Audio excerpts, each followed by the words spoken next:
So hey guys, how are you all? Welcome to So we are back with a brand new movie on what if Harry Potter woke up in a universe where he meets himself as a girl. But before we start, be sure to subscribe to our channel and like this video. Now let's begin the story. Harry's spine popped painfully as he sat up from the cold, damp ground. His head was throbbing uncomfortably and the bright afternoon sunlight didn't help matters. He moaned weakly and began to massage his temples in an attempt to stave off the migraine. Damn, he thought. All the spells I can use and I don't know one to cure a simple headache. It had been 2 years since he defeated Voldemort and almost as long since he broke off contact from his family and friends in the UK. For most of that time he had traveled the world and learned new things. For the first time in his life, Harry was truly free. There was no war he had to worry about, no people who would nag at him on how to rule his life or smitten girls who annoyed him. He wasn't exactly happy, but for the first time in his life he was content. As he dropped his hands from his head he noticed that they were less calloused and scarred, and the painful crick he had in his right shoulder wasn't there anymore.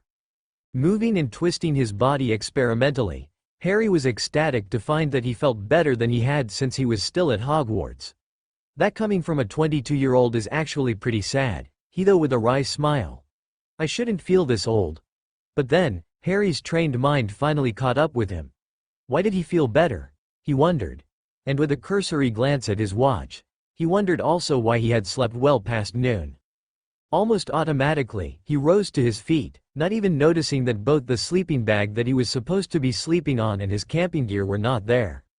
With a wave of his hand he conjured a simple hand mirror and hovered it in front of himself, gasping at what he saw. He looked to be 17 or 18 years old. Just how the hell had that happened? He changed the mirror to a full-length one and stared disbelievingly at his reflection. He twisted and turned and lifted his shirt to get a better look at himself. It seemed that, for whatever reason, he had de-aged physically to about 17 years old. It was complete enough that even the scars he had acquired since then had disappeared. Stepping away from the clearing he was in, Harry finally noticed that his camping gear had come up missing. Also, by the looks of his surroundings, he was back on Hogwarts grounds, just a little ways from Hagrid's hut. I hope I haven't been sleeping apparating again, Harry thought to himself. But before he had the chance to observe his surroundings any closer or find his lost campsite, he heard what sounded like someone sniffling and sobbing nearby. Putting the thoughts about returning back to his campsite aside for a few moments, he turned his attention to finding the person who was crying. It didn't take him long to find the girl. She was curled in a ball, her knees pulled to her chest and her arms wrapped around her legs. Her long red hair was in disarray as she rocked herself back and forth in her misery. Harry began walking toward the little redhead as she sobbed her heart out, intent on comforting her.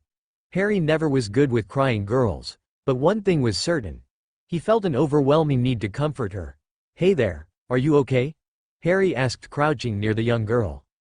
When the redhead girl turned her head to him in surprise, Harry was shocked to see what he was seeing, a miniature copy of his mother. The redhead girl gasped when she saw him. "Dad," she whispered in a state of shock. Harry was shocked to hear her call him Dad. Hell, he would have called her Mum if it wasn't for the fact that he knew she was too small to be his mother. His face showed a momentary expression of shock before he schooled his features into a more comforting mask of cheerfulness. "I'm sorry, but I'm not your father," he said with a laugh. "You're much too old and way too pretty to be a child of mine." She giggled and smiled a little bit sadly.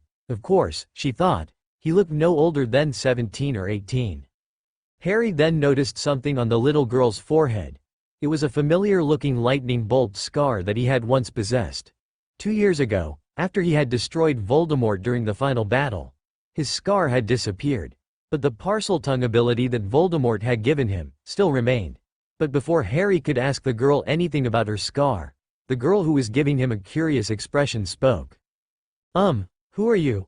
I have never seen you here at Hogwarts before," the girl said, giving him a curious look while she was slowly edging her hand near her wand.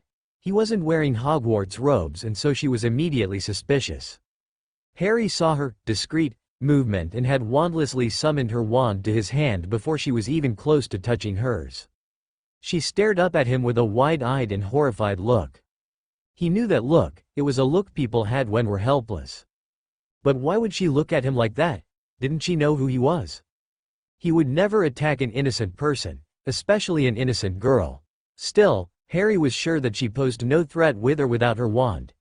It was mostly a reflex action on his part, pounded into him from years of war. Harry sighed and with a rueful smile, handed her wand back. "Sorry," he said. "I saw you reaching for your wand and, well, reflexes and all. I don't mean you any harm. Here, take it," Harry said, his smile changing to a warmer one. The girl took her wand and sighed in relief. Fortunately, she didn't notice the small gold and scarlet sparks that spit from the end as she took it. "No, I'm sorry," she said back. "It's just, I have been through a lot lately. I'm not sure you heard, but my name had just been pulled out of the Goblet of Fire, for the Tri-Wizard Tournament." "Tri-Wizard Tournament?" Harry asked with an arched eyebrow. What exactly was she talking about? Did she just say the Goblet of Fire? What Tri-Wizard Tournament? The tournament hadn't been held since his 4th year. He was pretty sure if the Ministry of Magic was planning to hold the tournament again, he would have been notified. Thinking that this girl may be not right in the head, he decided to get up to leave, but she had quickly grabbed his arm. "Wait, please don't leave. I feel safe when you're close." For some reason, she trailed off with a blush and began to twiddle her thumbs nervously. Harry smiled a little sadly at her and plopped down fully on the grass next to her. "So, what's your name?" he asked. She gawked at him. "You don't know who I am?" she asked. Harry shook his head with a bemused expression on his face. Seeing his look of confusion, she knew he didn't know as he looked simply lost. "My name is Rose. Rose Lily Potter," she said quietly. She expected Harry to glance up at her scar and then begin babbling for her autograph or some sort of reaction. She wasn't disappointed. Harry froze, and all the blood drained from his face. Did he hear right? No, it couldn't be. He turned away from her and glanced suspiciously at her from the corner of his eye. "You really don't know who I am?" she asked again while blushing under the scrutiny of his gaze. He was more handsome than her crush Cedric Diggory.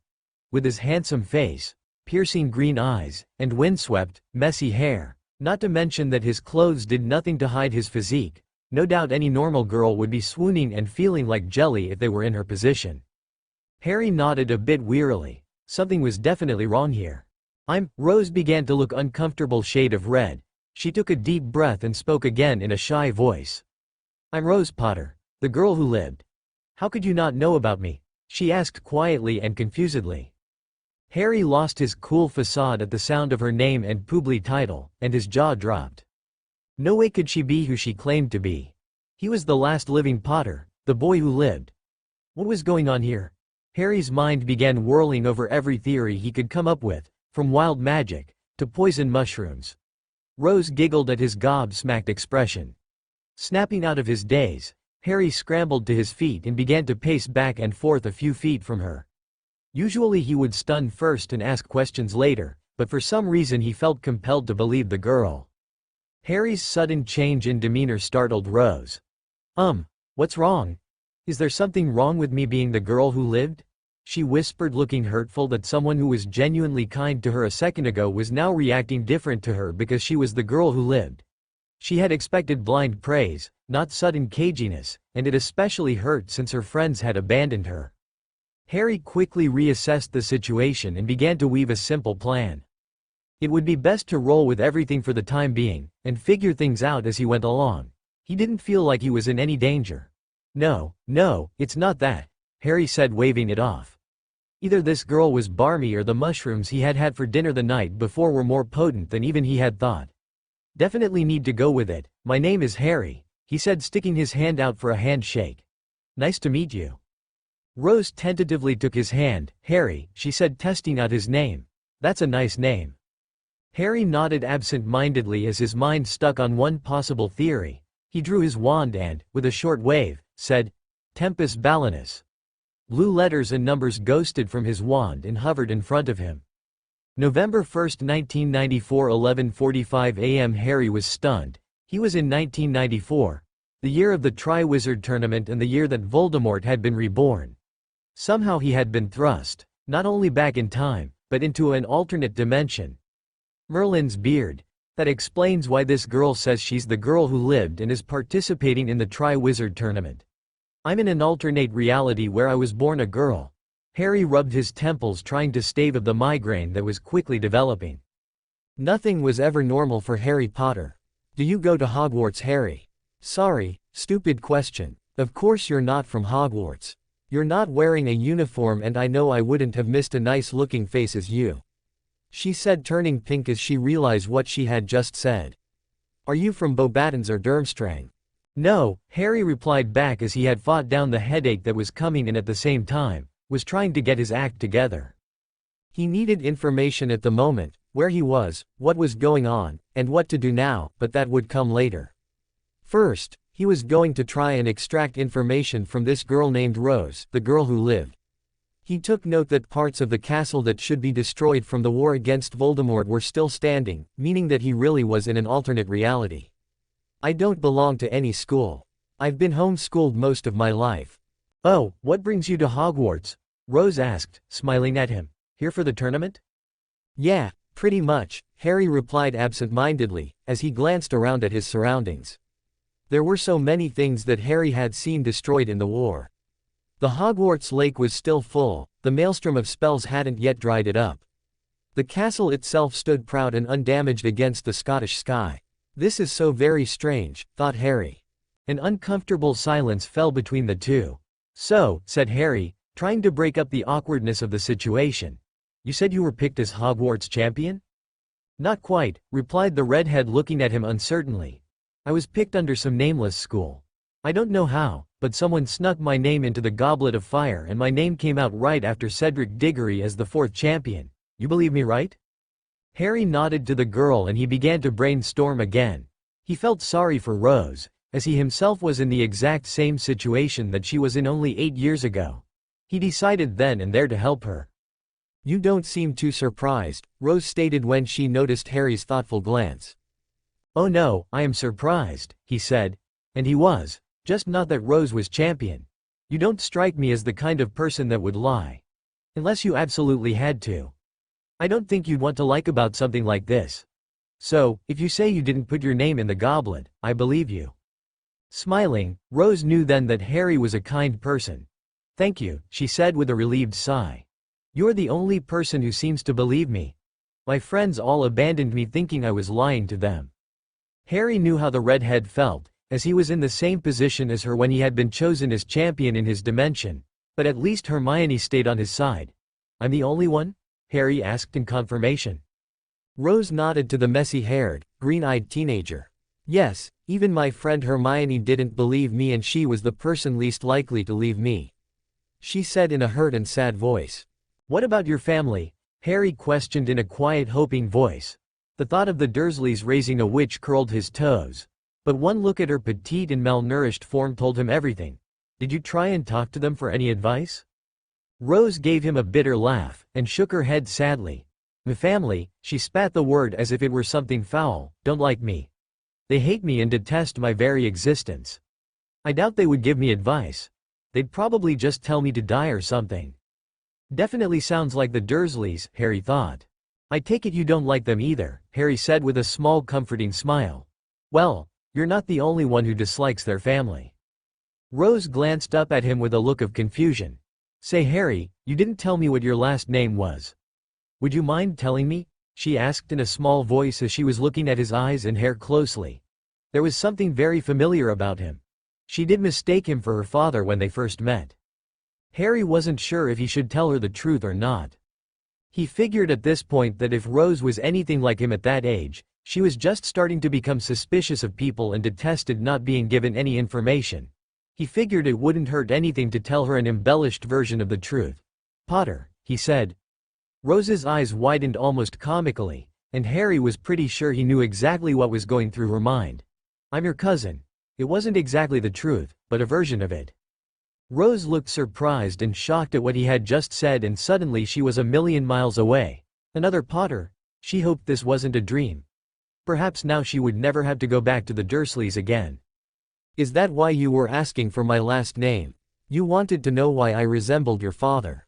Harry laughed and shook his head at Rose's stunned nod. It's because we're family. I'm surprised you didn't figure it out sooner. Rose simply started at him with a mixture of shock and hope written on her face. I never really knew my family either. My parents were killed when I was a baby, a lot like yours, but I was sent to live with my aunt in London. Harry was enjoying the expressions that crossed Rose's face: shock, joy, confusion, then finally disbelief. But what about your eyes? They're green. I never heard of any Potters with green eyes. Rose said hesitantly. Harry's story had a lot of holes in it. Who exactly were his parents anyway? He definitely looked like a Potter, with his disheveled black hair, but Professor Lupin never mentioned that her father had any siblings. Perhaps one of his parents was a squib. She had heard about Hermione about pureblood families disowning their children when they discovered that the child was a squib. Perhaps that's why, but still, the Potters didn't sound like a family that would do something like that. Like yours, from my mother's side, Harry N.S. word. It seems Potter men have a thing for red-haired, green-eyed beauties. Rose blushed at the veiled compliment. She blinked up at him for a few seconds before suddenly standing with a sob and embracing Harry in a rib-cracking hug. Once again mortified that the girl was crying, Harry began to wonder why girls were so emotional. Hesitantly, he returned her hug and rubbed soothing circles on her back till she calmed down. "It's okay," he crooned. "What's wrong?" Between hiccups, Rose explained that she was happy that she finally had family that cared for her, and she eventually calmed down. The two of them spent the next few hours walking the grounds and getting to know each other better. While they were talking, Harry told her about his life, and about how his parents were killed as well as hers during Voldemort's reign. He explained it to her on how he was raised by his grandmother who was a Muggle, from his mother's side. He told her how his grandparents were devoutly religious and upon finding out that Harry was a wizard, tried to cleanse the magic from him. Rose nodded sympathetically as she knew exactly where Harry was coming from, what with her aunt and uncle. Harry told her how an old friend of his parents had come to visit one night and arranged a private tutoring schedule for Harry under the guise of a gifted and talented student's tutor, to teach him about magic. Then, once he came of age, he left his grandparents' house without ever saying goodbye. Rose told Harry about the Dursleys and about growing up in the cupboard under the stairs, and her cousin, Dudley, who constantly beat her up. She told him about how the half-giant, Hagrid, rescued her one night and told her about her heritage and how she was really a witch. She told him all about her first year, and how she was the youngest chaser in a century. Harry laughed and told her that he played Seeker himself. She told him happily about meeting Ron and Hermione, and how they defeated a troll that Halloween. Rose even managed to get through the fight with Quirrell without her voice hitching. She explained how she had rescued Ginny in her second year, and how Ginny had developed a hero worship complex because of that, but was still a good friend. Rose didn't notice the shadow that passed over Harry's face at the mention of Ginny. Rose was a bit hesitant to mention Sirius, but relented with Harry's warm and encouraging smile. Harry smiled fondly when Rose spoke Sirius and her adventures in third year, her voice overflowing with love and happiness. Harry vowed then and there to make sure Rose stayed happy. Surprisingly, there was no golden trio at Hogwarts.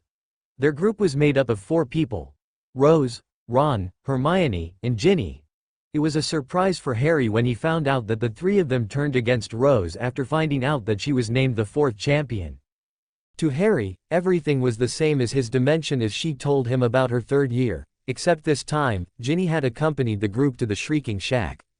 Rose had stopped both Sirius and Lupin from killing Pettigrew, and Pettigrew had gotten away when Lupin had transformed.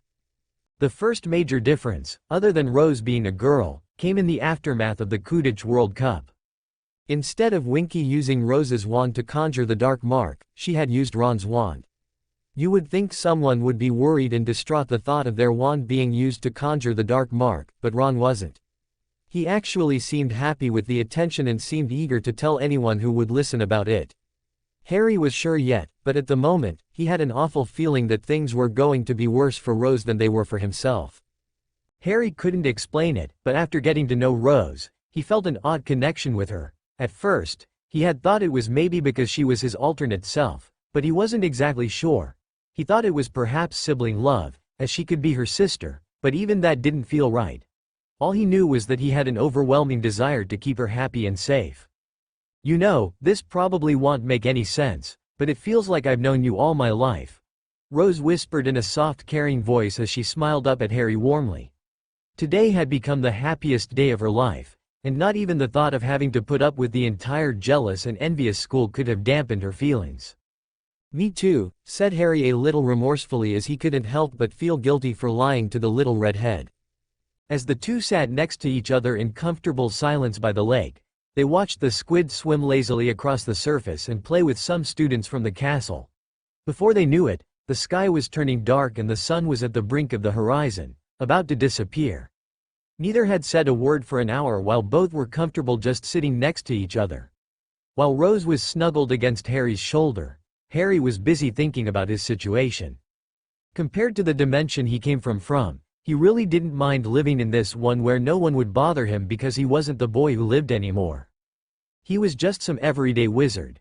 In his original world, almost everything around him was in ruin. His long-standing friendships with Ron and Hermione eventually collapsed. Ron because of jealousy and Hermione because of stress. The three of them went their separate ways. Harry began to wander, looking for power and help defeating Voldemort. Hermione became a recluse, simply studying spells and magic theory. Ron was perhaps the worst. He gave in to Riddle's promises and joined the Death Eaters. Eventually, their paths crossed again. It was horrible. Hermione was murdered by Ron when he discovered that she did not have any feelings for the redhead. Instead, she had unreciprocated love for Harry. Despite it all, Harry still loved his friends, and Ron's betrayal cut him deeply. With Ron's betrayal and Hermione's death known to the Order, Harry's relationship was the next relationship to collapse.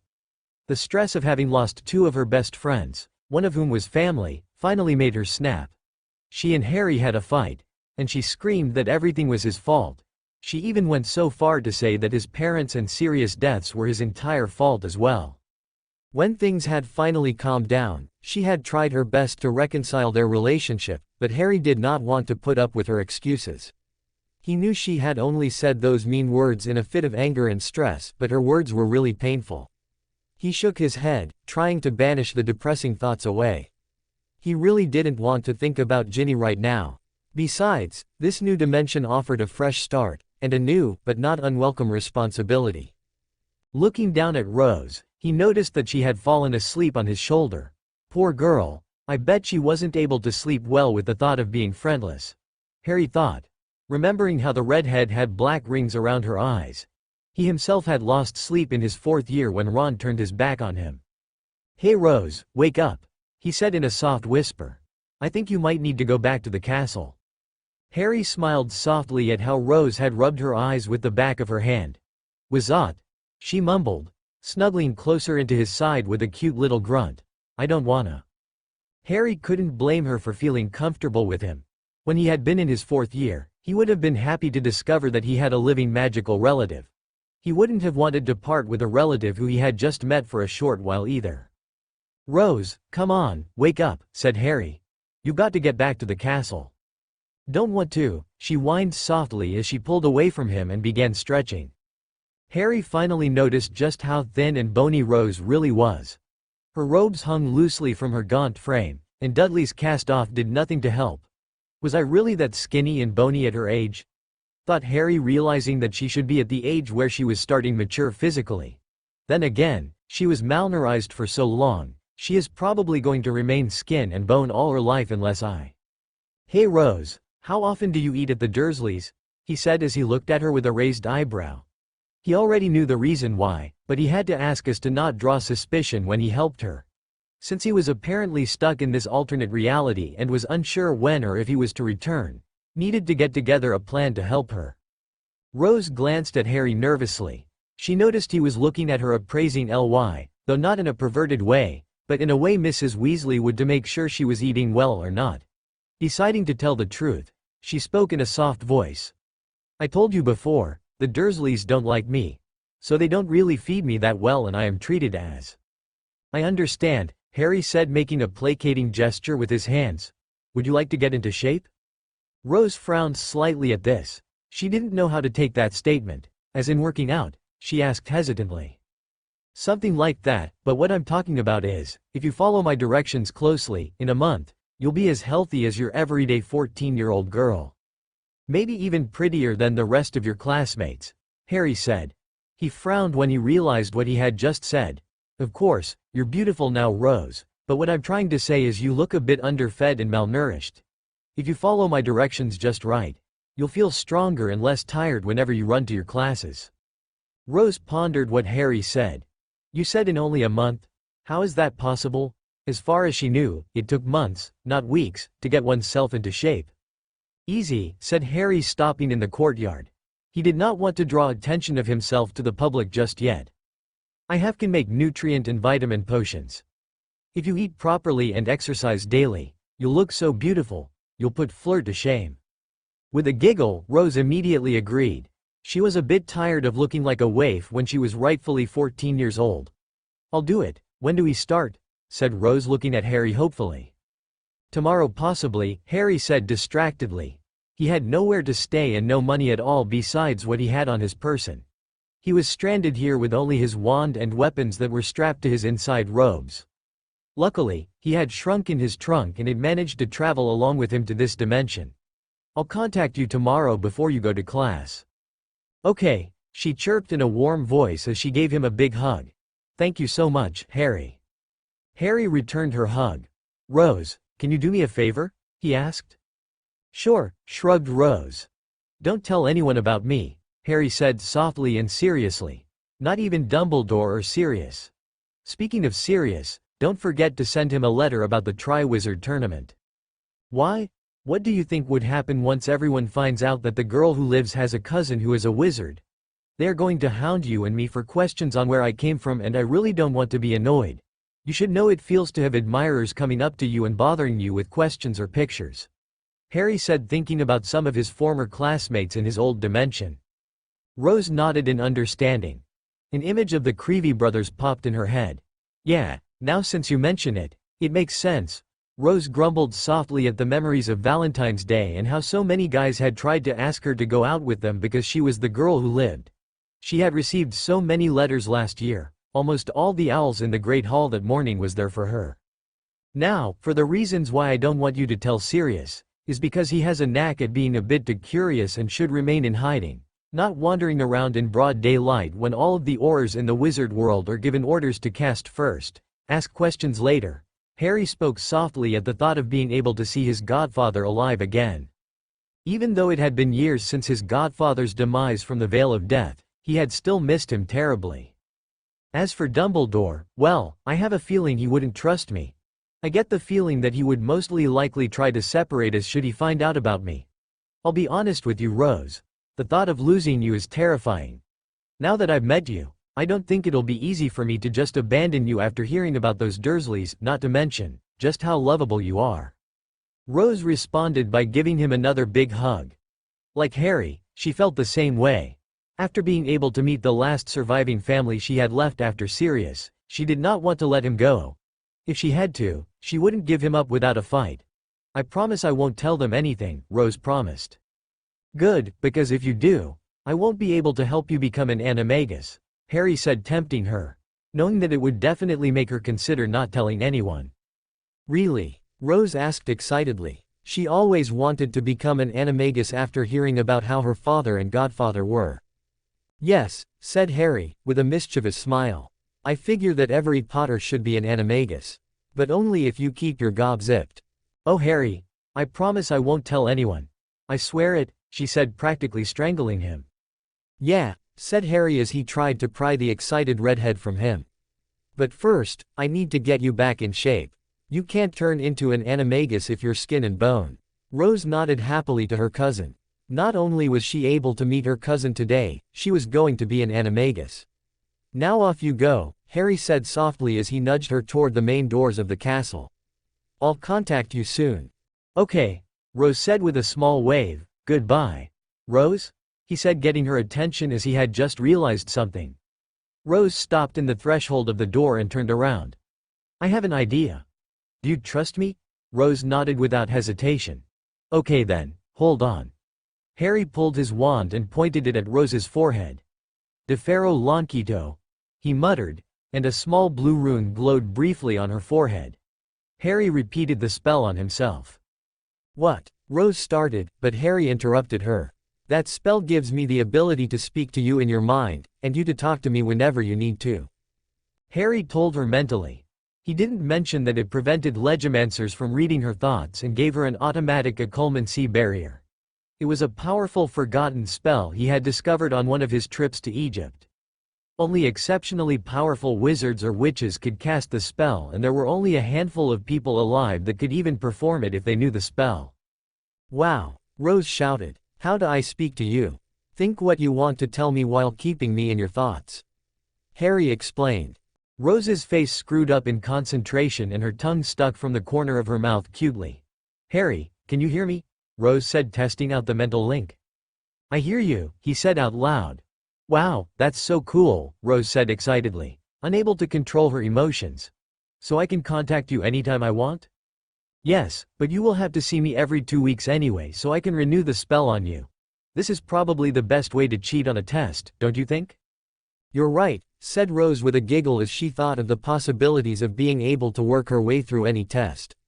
Maybe Harry would help her on her exams and possibility her OWLS next year. Anyhow, another thing is, the spell also has its special uses. If you give me permission, I can read some of your thoughts, or if you want, I can even see and hear things from where your point of view, and vice versa. Rose nodded, though she didn't understand at all. The only bad thing about this spell is that it takes constant magic when we contact each other. The spell uses the magic of whoever opens the link first, so make sure you close the link right away if you notice you're tired. Oh, another important thing is the farther we are apart, the more magic is drained. So make sure you use it only when you are in desperate need of advice or something important needs to be said, okay? Her only reply was a nod and a hug. "Now, I need to go and you need to get back inside," said Harry. He gave her a kiss on the forehead goodbye. Rose blushed a bright shade of red from the kiss. Though Harry was her cousin and he had only kissed her on the forehead, she felt a tingly, excited feeling all over her body. She tried her best to ignore the feelings she knew to be a crush, but she couldn't help but admire how handsome her cousin looked and how nice he was. "Bye, Harry," Rose said, waving him goodbye glumly as he had walked away. Though it was only for a few seconds, she missed him terribly already. Over the next week, Harry noticed he was trapped in a corner. "I need a new place to stay," Harry muttered to himself. He had rented a room at the Leaky Cauldron with what little money he had, but he did not want to make it his permanent residence. He had no doubt that someone would notice the strange, James Potter look-alike that was staying here, plus, he's somewhere secret so he could plan. Though this wasn't his dimension and he had no real business in it, he couldn't stop himself when it came to Rose's safety and Voldemort's demise. Voldemort was forever his enemy. He had already made plans when it came to Voldemort's inevitable resurrection. By the time Voldemort would use Rose's blood for his resurrection, all of the Horcruxes would be destroyed, and Voldemort as mortal as the next wizard. "Don't worry, Voldemort. Your time will come to an end soon. Quicker than you may imagine," Harry said with a smirk. While he did have some money with him, he still needed more, but getting a job was out of the question. He briefly toyed with the idea of pawning off some of the meager possessions that he had managed to bring with him, but that idea was soon discarded. All he had in his trunk were his and Voldemort's wands, a few books, a change of clothes and some scattered potions ingredients. Still, as a Phoenix Animagus, he has a way to flame teleport that no ward could stop. Harry devised a plan to teleport into known Death Eaters' homes, and rob them blind. It wasn't the most honorable way of making money, but it was effective and made Harry feel good, and by the end of that week, he was filthy rich. Harry opened himself a Gringotts bank account as soon as he was able to fleece his stolen goods and deposited all his money in it. Harry spent the rest of the morning shopping. He needed the ingredients for the nutrient potions for Rose, new clothes and battle gear for them both, and he decided to purchase an owl, as Hedwig didn't make the trip with him. Harry already missed his first and closest friend, though he was pretty sure that Rose had a version of Hedwig at Hogwarts. Harry's owl, a proud eagle owl he named Natasha, perched on his shoulder and preened his hair fondly. It seemed that no one wanted her as she was an older owl at easily 4 years old, and as such, Natasha was grateful to finally be out of her cage and in the free air. Harry's last stop was to pick up a care package of sorts for Sirius. Even though Harry was sure that Sirius was staying comfortably somewhere in the tropics, it wouldn't hurt to be careful. He purchased some food, a moderate-sized tent, 2-bedroom, and a spare wand. That afternoon, Harry told Tom, the barkeep at the Leaky Cauldron, that it would be his last night staying there, and he ordered a late lunch of fish and chips, and a butterbeer. As he ate, Harry penned a short note to Sirius. Padfoot, I'm a friend. I'm not sure that you need any of this, but it never hurts to be careful. Rose sends her love. He signed it with his self-given marauder name, Feathers. He quickly gave the package and note to Natasha and sent her out a window with instructions to wait for a reply, and sat down with a copy of the Prophet. What he read nearly made him choke on his drink. There, on the front page, was a headline that read, "Aurors still clueless in robberies." Quickly scanning the article, it seemed that he hadn't been as discreet as he had hoped. Still, he made sure not to leave any evidence behind, and was pretty sure he wouldn't be caught. That and the ministry had no records about his existence. Harry then turned to the real estate section. He planned on finding a cheap little cottage in or around Hogsmeade so he could be closer to Rose and Hogwarts. Speaking of Hogwarts, he was awfully worried for Rose after he received a sad, heartbroken letter from her. From what she told him, things were not going well for her. Dear Harry, it's been less than a week but I already miss you so much. When are you coming back to visit? I'm so lonely here without my friends. They still won't talk to me. Well, Hermione is now, but she still seems skeptical about it all. It's nice to have someone to talk to again, but I can't help but think about you all the time. It got me in trouble in charms class. We were working on summoning charms and I accidentally summoned the stack of books from underneath Flitwick instead of my inkwell. Fortunately I only lost Gryffindor 5 points. I miss you terribly, Harry. You can't imagine what it feels like to have the whole school against you, and it's not the first time. Remember, I told you about my second year and the basilisk? Everyone except the twins and Hermione again thought I was a dark wizard. Everyone sneering at me and calling me a fake, especially the Hufflepuffs. Anyway, I have to go. I hope to see you again soon. Right back. With love, Rose. Though Harry may not have known her for long, Harry's feelings for Rose were mixed. On one hand, he worried about her constantly. On the other, he knew she could take care of herself but didn't want to let her. He wanted to embrace her and protect her from everything. He was hoping it was simply the love for a sibling or something similar, but not having had any siblings, he wasn't sure what that felt like. After the fiasco with Ginny, he didn't want a relationship with anyone anytime soon, especially not with himself. Sometimes, relationships were nothing but trouble. Oh, Rose had been in a depressed slump ever since her name had been spit from the goblet and she had been chosen as the 4th champion. She couldn't help but feel how unfair her lot in life was. She hated being the girl who lived and everything that came with it. Why did everything have to happen to her? Not only did she have to deal with her former friends who were jealous, but people badmouthing her behind her back as well. The moment she had entered the Great Hall on Monday, all conversation ceased and everyone began staring at her. The younger students were looking at her in awe and worship, but the older classmates, the Slytherins, had only hissed her with the usual nicknames and insults. The Ravenclaws were looking at her with a look of distrust. Hufflepuff looked angry, and Gryffindor, her house, was looking at her with mostly pride, especially the Weasley twins. She didn't want this though. She hadn't put her name in the goblet. With a sad sigh, Rose headed over toward her table, looking for an open seat. She noticed that Hermione was glaring at Ron and Ginny about something, but none of them made any room for her, and she sat nearest the entrance, as she had all week. The only reason she remained strong was because of the letter she received from Harry that morning. He was sweet and had given her some words of strength. Dear Rose. Hey, how are you, Rose? Me. I'm busy at the moment. Since I'm here to watch the Triwizard Tournament, I'll have to look for a temporary place to stay or possibly a home. Maybe actually buy a permanent residence near Hogwarts should you ever want company during Hogsmeade weekend. Anyhow, how are things going? Sorry, that was a stupid question. I know things may seem quite hard for you at Hogwarts, but stay strong, Rose. You're a Potter and we Potters can handle those idiots who are too blind to see and listen to the truth. Rose, eventually, everyone will realize the danger you are in and that you didn't really want to participate in the tournament. They will all come to beg you for forgiveness in the end, trust me. I know what you're thinking. After 3 years of friendship, why the hell would they turn on me now? Well, let me tell you something, Rose. If they can't trust you and value your friendship now, they are not your real friends. True and real friends are people who trust you and believe your words. Those who never doubt you and leave your side. Those are people who value your friendship. Now, as to why I am writing you this letter, I need to tell you some important things. Apparently, it's going to be a busy week for me, so I won't probably be there to help you train and start handling out those health potions this week. Give me a week or two and I think I'll be settled in that time. Don't worry, Rose. You'll see me at the end of this week. I know you need a friend and a person to talk to, so I'll try my best to be there for you. I got to go now, Harry. Rose cheered up a bit when she thought of how understanding Harry was.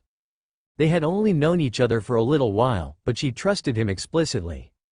There was something about him that told her he would sacrifice his life for her regardless if she told him not to. However, there was also something suspicious about him. Like how he had just popped out of nowhere and claimed to be her cousin. Though she didn't doubt him one bit that they were somehow related, seeing how he definitely looked like a Potter, she trusted her instincts first, and her instincts told her to be trusting, but wary. Once she finished her lunch, she picked up her bag and made her way to potions. She had double potions that day and was dreading every minute of it. Today was the day that Snape had promised to test their antidotes on them.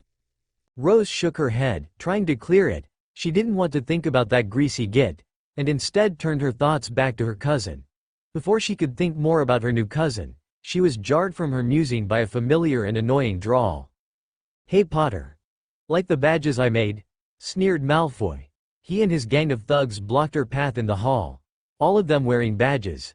At first, Rose thought they had all joined SPEW, but she glanced closer at the badges and saw that they read, "Support Cedric Diggory, the real Hogwarts champion." Rose fought the urge to strangle the little blonde ferret, as she was already in a bad mood from the cold shoulder Professor Sprout had given her. Today was Friday, the last day of class and the end of the week. She really didn't want to put up with Malfoy right now. "That's not all they do, Potter, look," said Malfoy loudly. He pressed the badge into his chest and the message upon it vanished, to be replaced by another one, which glowed in violent green. "Potter stinks." The Slytherins all howled with laughter. Each of them followed their leader like a pack of dogs, and all of their badges mirrored the blonde. Out of the corner of Rose's eyes, she noticed that Hermione and Ron and Ginny deliberately ignoring the proceeding. Rose's temper flared at how unfair this situation was as the Slytherins continued to laugh. "Oh, real funny, Malfoy," she snapped. Hermione sighed and stepped up to Rose's side, knowing what was going to follow. Ron and Ginny, however, stayed in their spot by the wall. "Want one, Granger?" Malfoy asked, holding a badge out to her. "Just don't touch my hand now. I don't want it slimed up by a mudblood." In a flash of movement, Rose had her wand pointed at Malfoy's chest, and he had hers. "Go on then, Potter," Malfoy sneered. Hermione tugged desperately on Rose's arm. "Rose, it's not worth it. Come on," she begged, and reluctantly, Rose lowered her wand. "Thank you. Now, we don't want to be late for potions," she said, leading a very angry Rose away from the Slytherins. Hermione cast a scathing glare over at them, then at Ron and Ginny. Upon reaching the potions room, Rose slumped in her seat and glared sullenly at the front of the room. Of all the low, dirty things to do. Hermione took a seat next to her. "What was that all about?" she asked. "You saw the badges," Rose snapped at the other girl. Hermione recoiled at the force of her voice. "Sorry," Rose said, not really sounding like she was. She was glad that Hermione was trying to mend their friendship, but she still hadn't forgiven the other girl. Hermione looked down at her potions text on the desk gloomily and muttered an acceptance. Rose was surprised when a sudden voice spoke in her mind. "Hey Rose, how are you?" "Harry," Rose said out loud in her mind in surprise.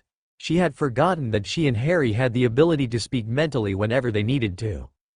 "OWW," groaned Harry. "There's no need to yell."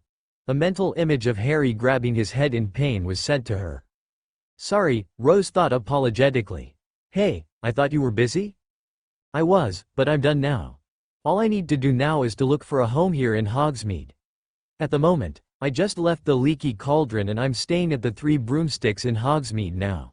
Since I'm sitting alone and just drinking butterbeer, I thought about mind whispering to you and seeing how you're doing." Rose was excited at the prospect of having Harry that close by, but the thoughts of her day so far put a damper on her spirits. She proceeded to tell him all about the badges and how Hermione finally took her side again. But before Harry could respond, Snape swept into the room and ordered silence. He cast a cold glare in Rose's direction. "That's Snape, huh?" Harry asked. "The overgrown greasy bat you told me about on Sunday?" Rose couldn't stop her giggle at his description of the potions teacher, as she had mentioned how awful Snape treated her in the conversation they had the night they met. "Potter," roared Snape, snapping her out of her thoughts, "do you find something so amusing you need to disrupt my class?"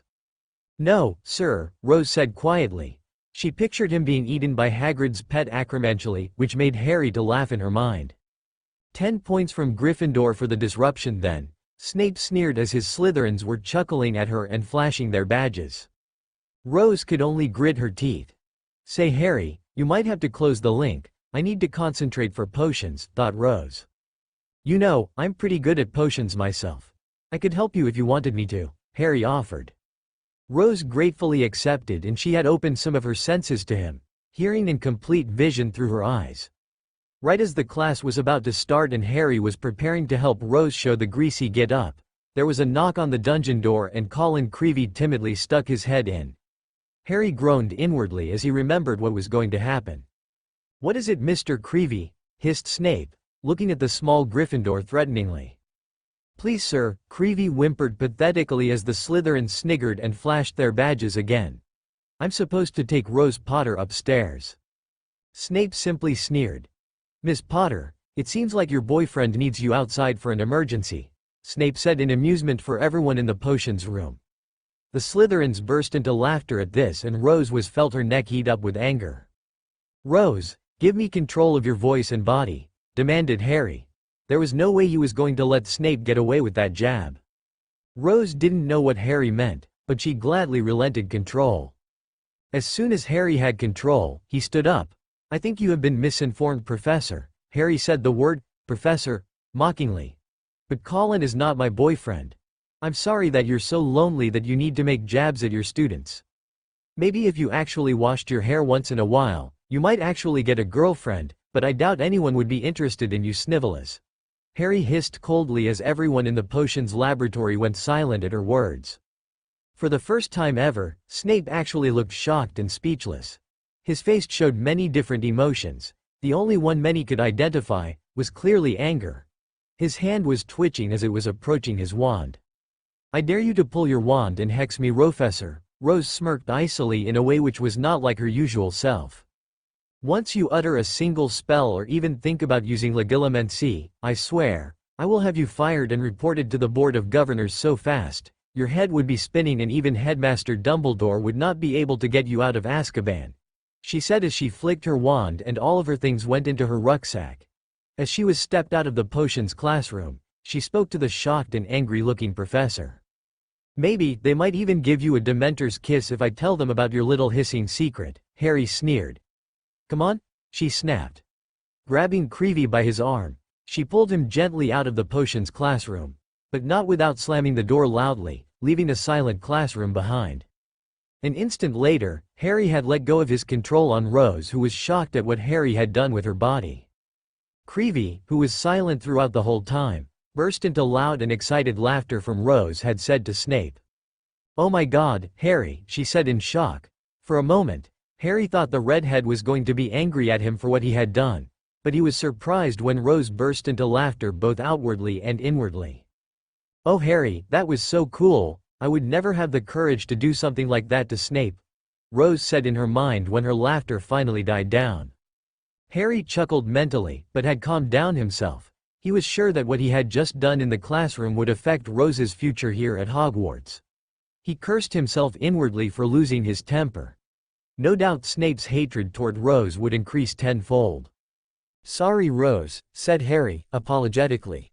"I just got a bit angry seeing how nasty he was treating you. It's not my fault that I feel a little protective of my cousin." Rose sent a mental image of a smile in return. It felt nice having a family member being protective over you. Sure, she had been protected before by her friends and Mrs. Weasley, but Harry's protection was different. He was a blood relative that cared about her. She had never experienced the feeling of having a real family member being protective of her before. It's okay, Harry, but I have some questions. What is Legilimency, and what did you mean by having Snape being kissed by a Dementor if the Ministry had a look at hissing little secret? Harry, knowing that Rose deserved to know, he decided to tell her. He knew that if he kept her in the dark, he was no better than Dumbledore, the manipulating old bastard. He was eventually planning to tell Rose who he truly was anyway, but not until things calmed down in her life. Clearing his throat through their mental link, he sent an image of himself, wearing professor-like robes. When he spoke in a way a teacher would speak to a student. Legilimency is the art of mind and memory reading. It is considered a dark art in the wizard world because it can be used to invade people's mind, said Harry, feeling Rose's surprise through their link. The most direct way to perform Legilimency, which is used mainly to forcefully someone's mind and steal memories, is by using a wand and saying the incantation. However, to perform it discreetly without anyone knowing, all a Legilimencer needs to do is look directly into your eyes. I don't know if he has ever used it on you, but I have a feeling that he has. Tell me, Rose, Harry said calmly. Whenever he stares into your eyes, do you ever get the feeling that he is examining you or that he knows exactly what you're thinking?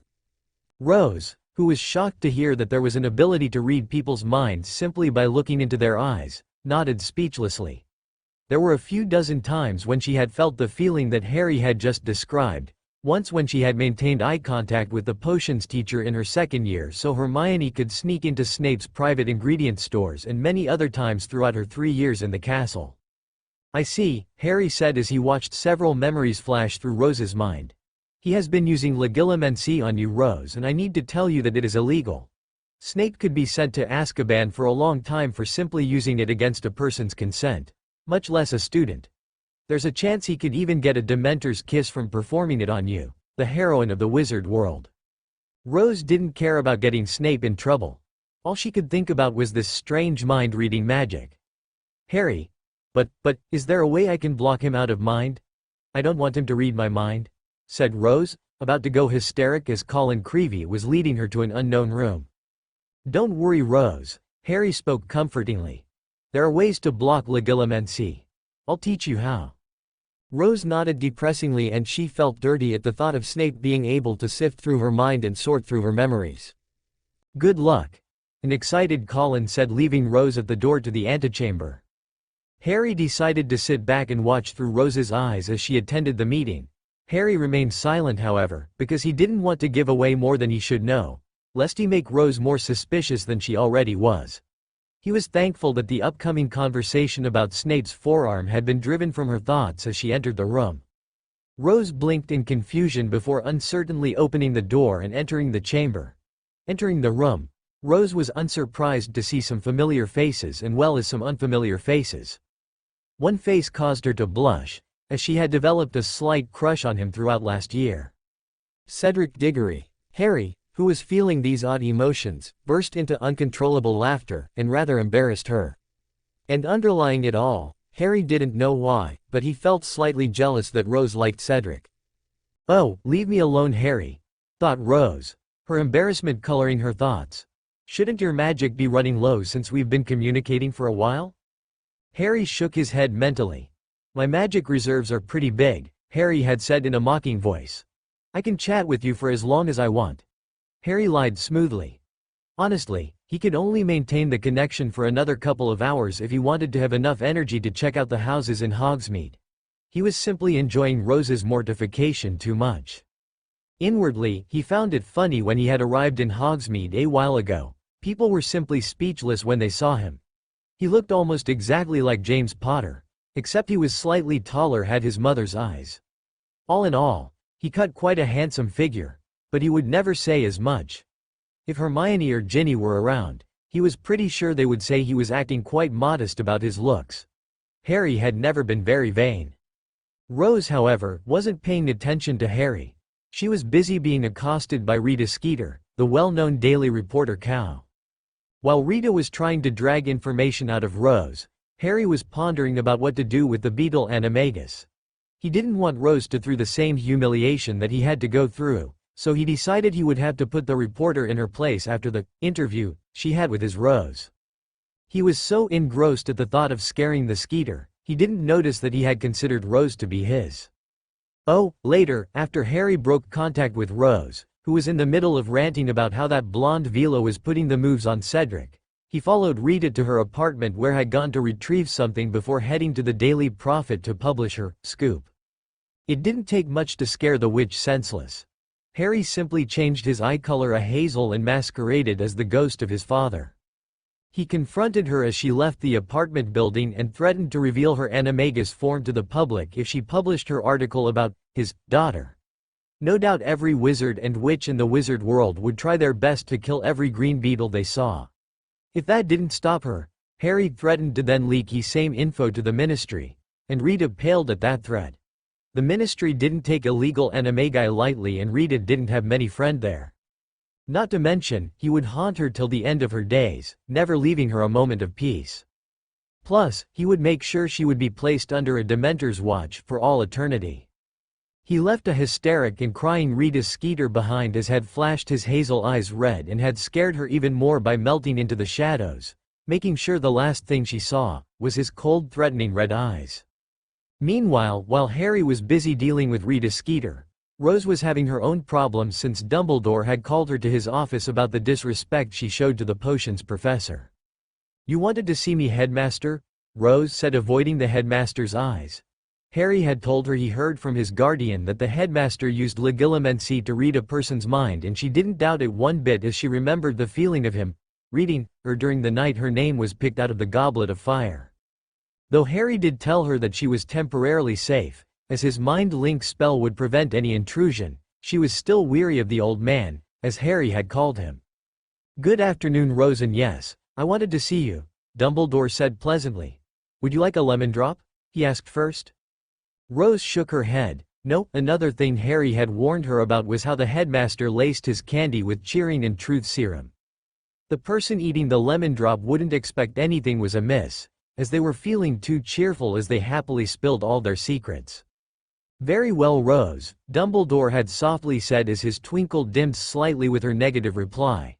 Usually, she would happily accept candy from the headmaster. "I was informed a while ago from Professor Snape that you had deliberately insulted him and had mocked him. Is this true?" "Harry," Rose said in panicky voice. "I need help, the headmaster is confronting me." "Give me temporary control," said Harry as he had shifted his magic to be drained instead of Rose's. From what he observed, Rose would be drained in 5 to 10 minutes should she continue to open the link as she was hungry and weary. "What did you just do?"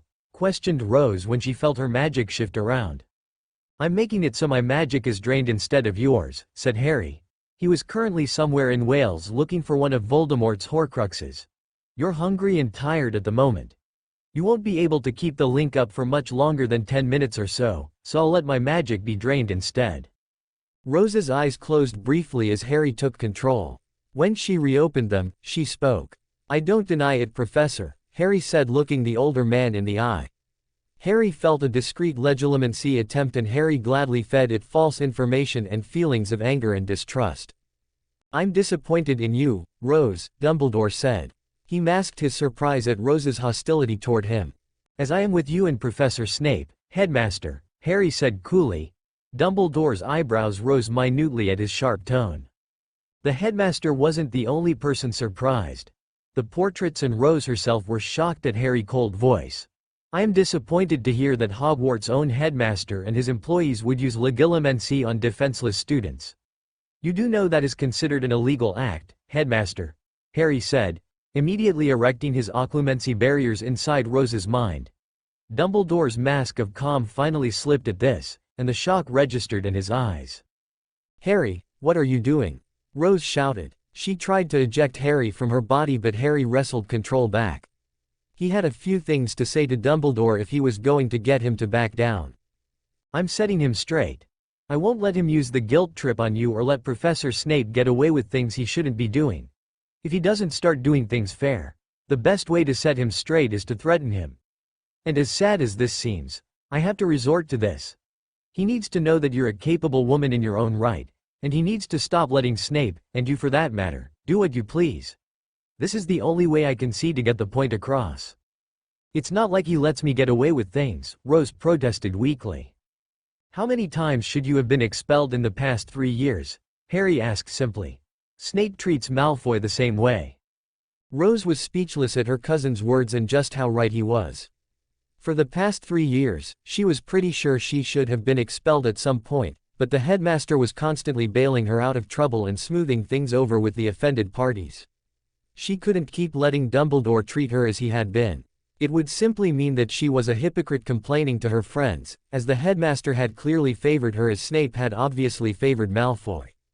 You're right, Rose said quietly.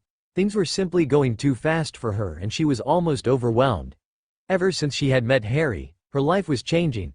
She wasn't sure if it was for the better or not, but she decided she would be more cautious around Harry.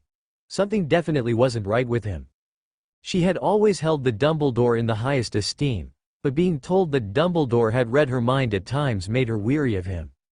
While Rose sank deeper in her thoughts, Harry, who was controlling her body and voice, stared at a truly shocked Dumbledore. "When did you learn occlumency, Rose?" Dumbledore asked quietly as the office stilled. Just recently, Headmaster. I found a book on it while I was looking through the library trying to find out how someone got my name in the Goblet of Fire. And, no, Professor, I don't use legilimency on anyone. I'm afraid I don't have any talent in that field. Just occlumency.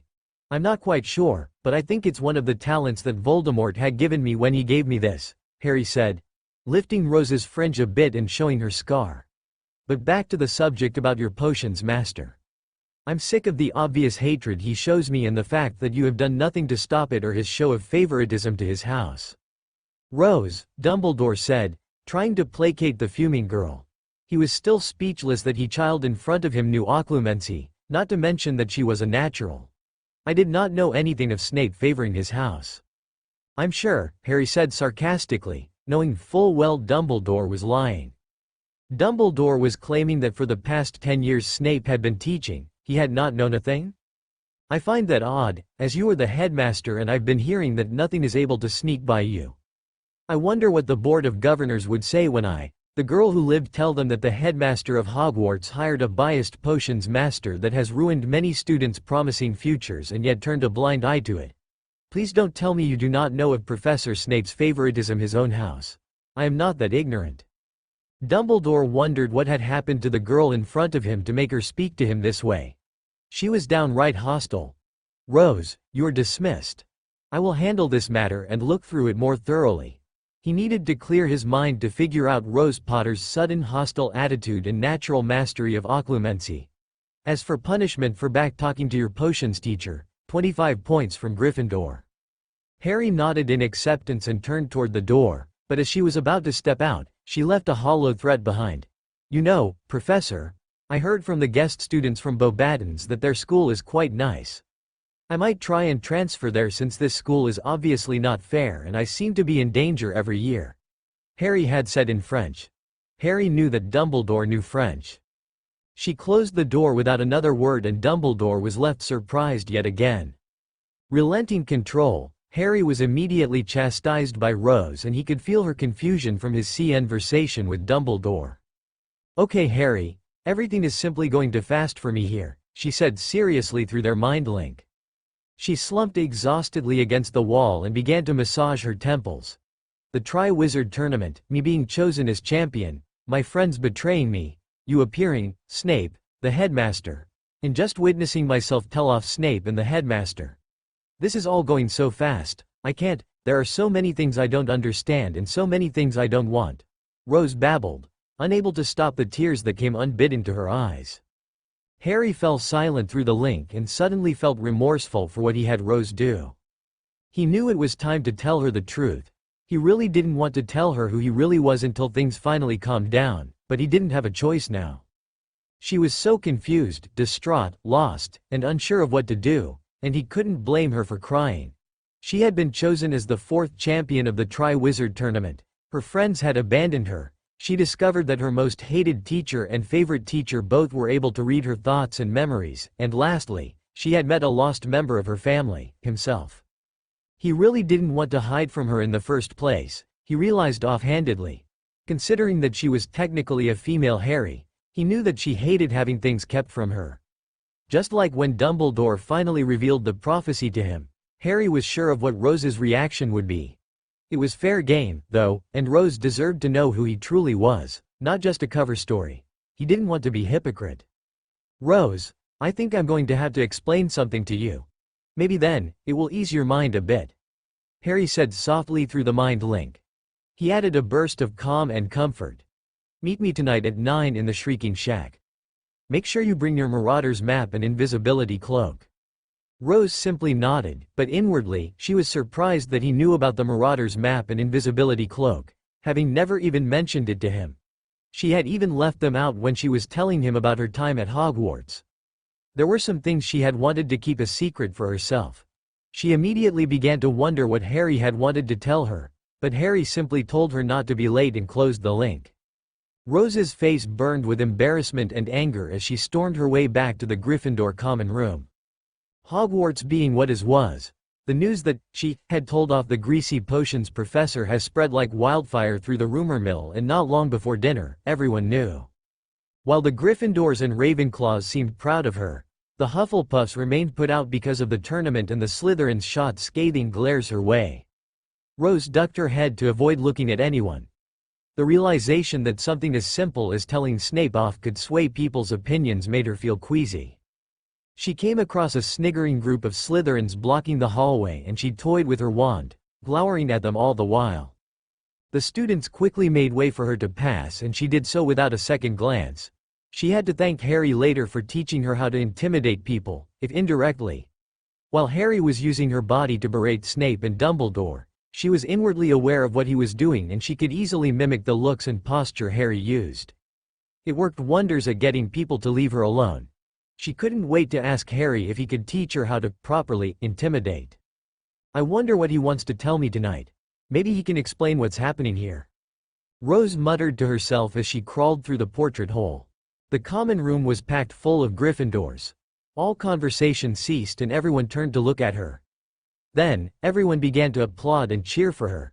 She really didn't want to put up with the attention right now, especially not the twins, who were badgering her for first-hand information, so she quickly excused herself and hurried up the stairs to the girls' dorm. Rose quickly shut the door behind her with a grateful sigh and rested her forehead against it. "Rose," Hermione said sternly from behind her. "Yes?" Rose's voice was flat and emotionless, and she didn't turn around to face Hermione. Inwardly, she was happy to see Hermione again, and even more so that Hermione had stood with her against Malfoy earlier that day. Rose hoped that Hermione was here to actually apologize, as she hadn't yet. "I can't believe you said those things to Professor Snape. How could you? He's your teacher." Of course not, Rose thought, at Hermione's scolding tone. "So?" Rose shot back. "Did you really expect me to respect the man that has treated me like rubbish since I started here?" Hermione opened her mouth to retort, but Rose was already fired up and didn't let Hermione say anything before continuing. "And who are you to scold me, Granger?" she hissed waspishly. "You're not my teacher, and I've already been scolded by the headmaster, so shut your trap and mind your own business, you backstabber. You think you can turn your back on me, then come crawling back anytime you feel like it? No, it doesn't work like that." Hermione flinched and recoiled with the redhead's rant. Properly cowed, Hermione murmured an apology and left the room, tears shimmering in her eyes. Rose shook her head at her former friends retreating back. What the hell was Hermione acting hurt for? She had been the one that abandoned Rose and stayed with Ginny and Ron. Rose didn't have anyone anymore. If Hermione was trying to become friends again by scolding her, their friendship was not going to be reconciled anytime soon. "Prats," Rose said, not really meaning it. She really did miss her friends. "Oh." Harry threw the hood of his cloak over his head and cast a few obscuration charms as he walked down the dark passage into Nocturn Alley. Since he was going to reveal who he truly was to Rose, he felt it best to do so with a Pensive and Veritaserum as backup. Unfortunately, he had neither, and where a Pensive was easy enough to come by, most of the ingredients to brew the potion were under heavy ministry control. In order to buy them legally, a witch or wizard had to have proper authorization from the Department of Magical Law Enforcement. A shortcut to that would be to simply purchase a pre-made potion, but in order to do both of that, he would have to do some shopping in Nocturn Alley. Harry knew just the shop to visit. In the previous dimension, Harry discovered a little out-of-the-way apothecary in a dark corner of Nocturn Alley when he needed to interrogate a Death Eater he captured. In a sharp contrast to the atmosphere of the alley itself, the shop was clean and well maintained, and the owner, one Matthias Elderberry, was a pleasant middle-aged man who simply couldn't afford rent for his shop in Diagon Alley. He and Harry became fast friends, and Matthias vowed to help Harry with whatever he needed in his fight against Voldemort. Harry could only hope that Matthias was the same person here in this dimension. Hell, Harry hoped that Matthias even owned the store, if it was even there. Harry followed the twisting maze of alleyways before coming to a stop in front of a small sign that read, Elderberry's Reagents. Stepping tentatively into the small shop, Harry was relieved to find Matthias seated comfortably behind the cash counter reading the day's profit. He looked just like Harry remembered, his flyaway dark hair was peppered with gray and he still sported a well-trimmed goatee. Matthias' brown eyes were as sharp as ever, and before Harry had the chance to make his presence known, Matthias greeted him. "Hey there, stranger," Matthias called from behind his paper.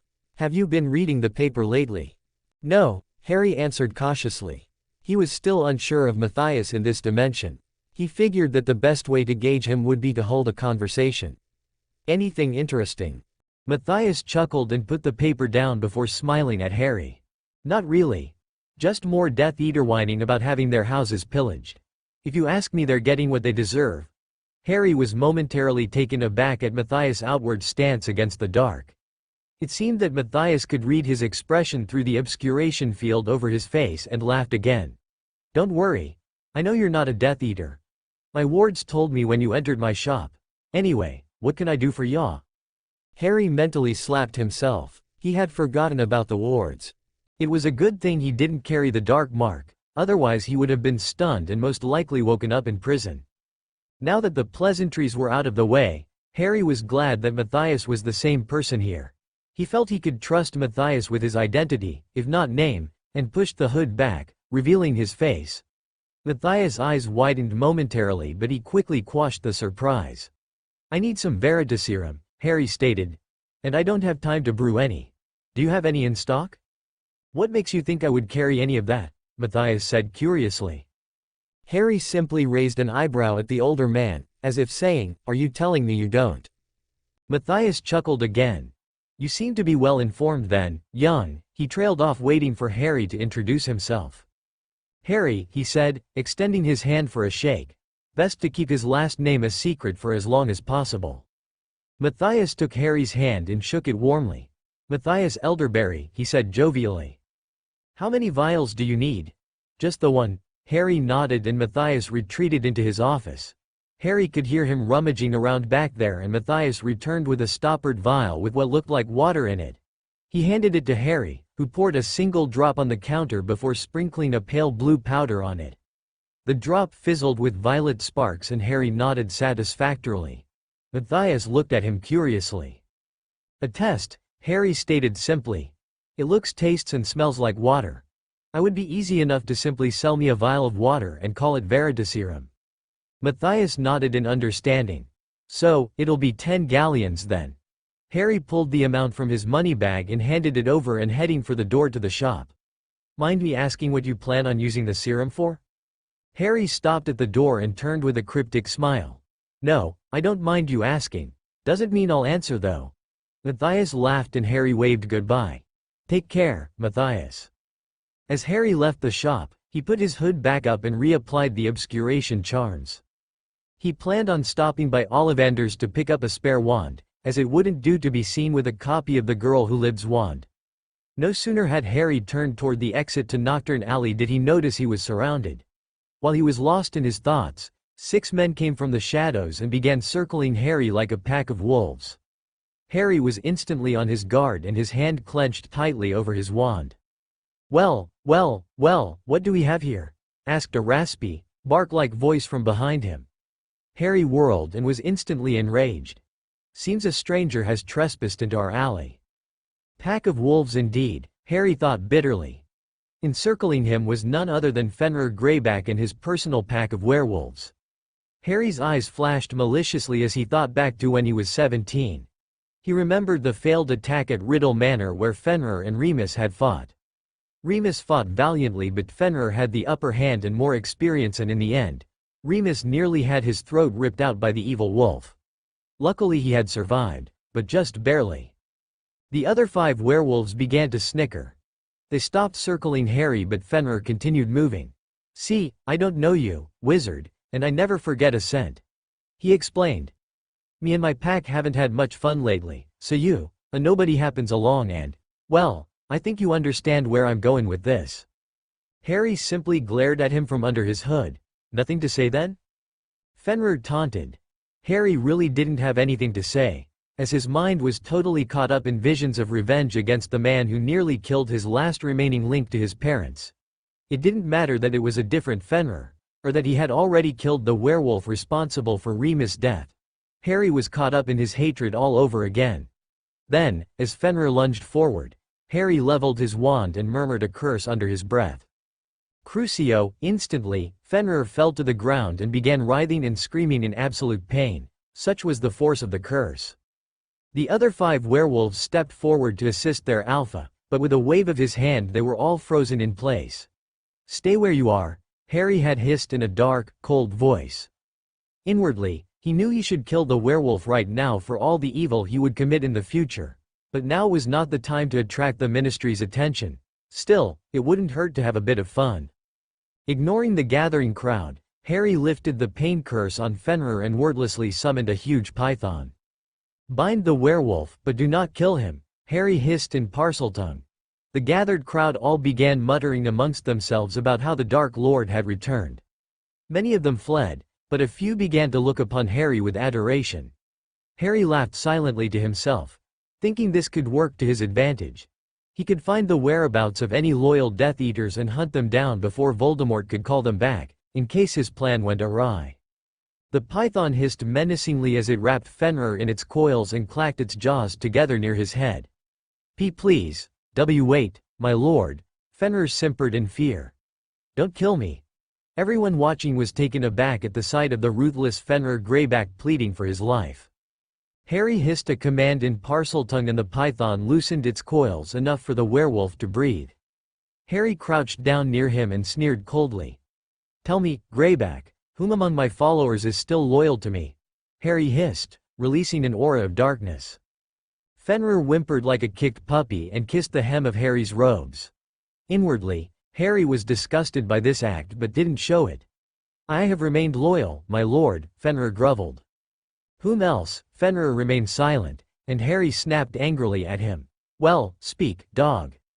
Fenrir cringed and covered his head. Harry wondered what Voldemort had done to the werewolf to inspire such fear. "I'm sorry, my lord, I don't know," he whined. Harry sighed outwardly and inwardly. "So much for his grand plan. You disappoint me, Greyback," Harry hissed. With a wave of his hand, the python vanished in a puff of smoke.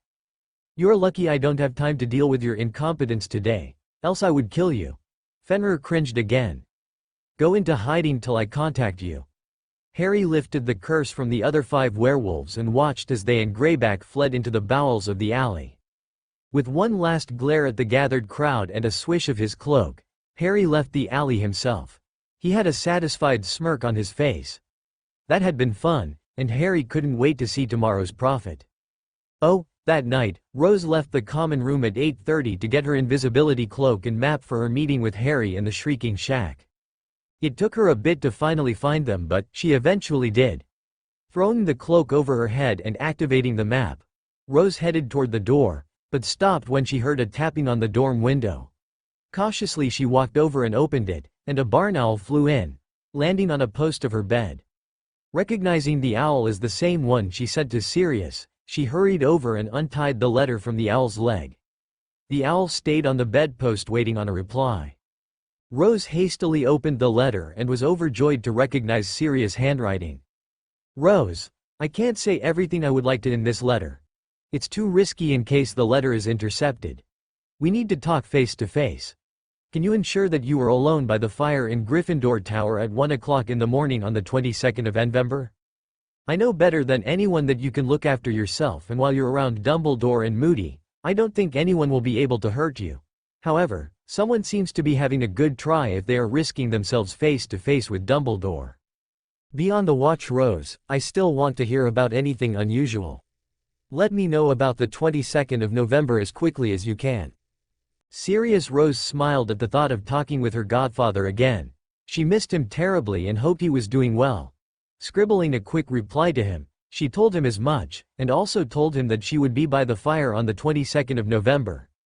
Finally, after hiding the letter from Sirius in her trunk, she threw the invisibility cloak over herself once more and activated the map again. As she hurried from the castle, Rose's mind wandered to what she and Harry would discuss that night. She could only hope it would be good. "Oh, Harry?" Rose called as she opened the trapdoor into the house. She shivered slightly and wished she had brought a jumper with her, as it was rather chilly this evening. Looking around the room that had been built for Remus' furry little problem, she didn't see anyone. She did finally hear faint music drifting down the stairs from the upper floor. Climbing the stairs, she recognized the instrument being played as a flute. The song was a haunting and sad melody that reminded Rose of loss and loneliness. Still, the music was beautiful and almost mesmerizing. Rose followed the sound to a closed door on the second floor. When she opened the door, she was surprised to find that the room had been cleaned and repaired, and a cozy fire was crackling in the hearth, making the room feel warm and comfortable. On a scarlet leather couch by the window sat Harry, playing a silvery flute. He had his eyes closed and Rose waited patiently for Harry to finish the tune. "Right on time, Rose," Harry said, pulling the flute from his lips and setting it in his lap. The firelight twinkled off of the polished metal surface. "That was beautiful," Rose said softly. Her eyes were drawn to the silvery instrument in his hands. "I didn't know you played." Harry smiled at the redhead sadly and said, "Thank you. I find playing helps me organize my thoughts." Rose tore her gaze away from the flute when Harry gestured for her to have a seat next to him on the sofa. In front of the sofa was a small table on which sat a large soapstone bowl. "First things first, do you know what this is?" Harry asked, pointing to the bowl that was engraved with runes. Inside the bowl, there was a bunch of swirling silvery liquid. Seeing the confusion on Rose's face, Harry explained. "This is a pensive. It lets you store and review memories, kind of like a movie," he said, knowing that Rose would understand the Muggle reference. "If you're anything like me, it's easier to see things than simply having them explained to you." Harry reached out, took Rose's hand gently. "Ready?" Not knowing what to expect, Rose simply nodded with a giddy smile on her lips. "Harry's holding my hand," she thought. She was surprised when Harry waved his other hand over the bowl and the silvery liquid began to swirl and the surface began to clear. "Just try and keep any questions till after we're done with the memories. Okay?" Looking in the bowl, she could see what was clearly the stairway at number 4, Privet Drive. Before she had a chance to ask about it, Harry leaned forward and the two of them plunged their way into the memory. She felt a falling sensation before she was roughly deposited upright on the hardwood flooring in the entry hall of the Dursleys' house. She staggered a bit and gave Harry a grateful smile when he steadied her. "The first time is always rough," he explained. "Now, watch." Rose turned her attention back to the memory, wondering how and why Harry was showing her one of her own memories. Unsure what the date of the memory was, she peered into the kitchen and noticed that it was 5:28 a.m. If she remembered correctly, Aunt Petunia would be coming downstairs any minute now to wake her and force her to make breakfast for her whale of a cousin. Rose felt her neck and cheeks heat up with embarrassment. She really didn't want Harry to see this. She tugged on his sleeve to get his attention. "Harry, I really don't." But Harry cut her off. "Just watch," he insisted gently. Rose looked pensively back at the memory and sure enough, her aunt stormed down the stairs and took the padlock off of the cupboard beneath them. Rapping harshly on the door, Petunia called, "Wake up, boy. You need to make breakfast for my Diddykins." The cupboard door opened and Rose expected to see a younger version of herself clamber out, but she was shocked to see not a young girl, but a young boy with messy black hair and green eyes, sporting a familiar lightning bolt-shaped scar on his forehead. She looked up at Harry with a question on her lips, but Harry simply shook his head. "Keep the questions in your mind for when we're done here. Remember that memories cannot be altered or faked." Rose nodded hesitantly and turned back to where Memory Harry had just finished stretching. Memory Harry stepped glumly into the kitchen and Harry guided Rose with a steady hand to follow. The two of them watched as Petunia berated Memory Harry for overcooking the bacon, or making more of a mess than he had to for a few minutes before the atmosphere clouded. Rose panicked, not knowing what was happening. "It's all right," Harry said, wrapping a comforting arm around the girl. "We're just moving to the next memory." As soon as he said that, the scene was replaced with the familiar sight of Petunia's flower garden and a slightly older memory. Harry was stubbornly tugging on a tough weed. The weed evidently had some thorns on it, because Memory Harry cried out and stuck a bleeding finger in his mouth. "Stupid plant," he said, stomping roughly on the offending weed. Rose held her own finger out and examined it. She remembered pricking her finger while trying to pull the stubborn plant out and cutting herself on a thorn. She still had the small scar. Harry took Rose through a few more of his childhood memories, ranging from being forced over to Mrs. Figg's while his aunt and uncle took Dudley to an amusement park, to his bouts of accidental magic in Dudley's gang's games of Harry hunting, all the way up to the trip to the zoo, where Harry had inadvertently released the Burmese python. "Look familiar?" Harry asked a wide-eyed Rose. Rose simply nodded, unable to tear her eyes away from the imagery in the Pensive. To say she was confused would be an understatement. She didn't know what exactly she was seeing, but her first thought was that Harry had modified her memories. But didn't Harry say that memories couldn't be altered? She turned toward Harry to ask a question, but the scene shifted again. "Hold on," he said. "We're not nearly done yet." The next scene the Pensive presented was of a dingy shack on a rocky island out at sea.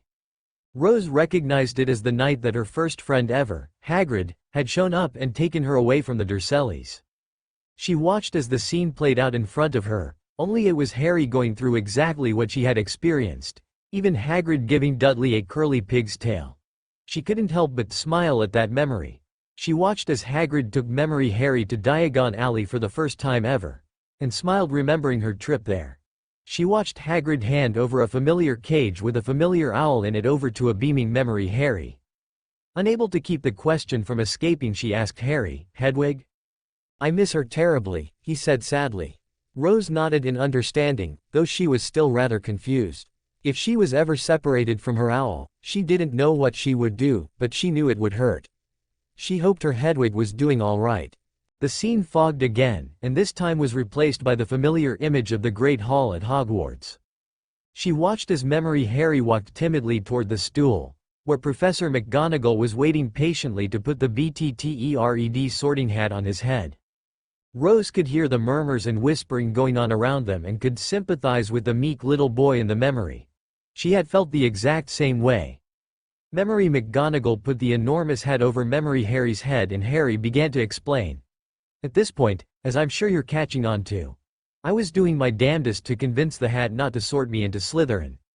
Rose nodded again as the hat called out in a loud voice, "Gryffindor." And a beaming Memory Harry walked over to the Gryffindor table and sat down next to a happy Ron, while the Weasley twins began to sing, "We Got Potter." Over and over. The scene shifted once again, and Rose watched as her first year was replayed in front of her, only with Harry as the lead instead of herself.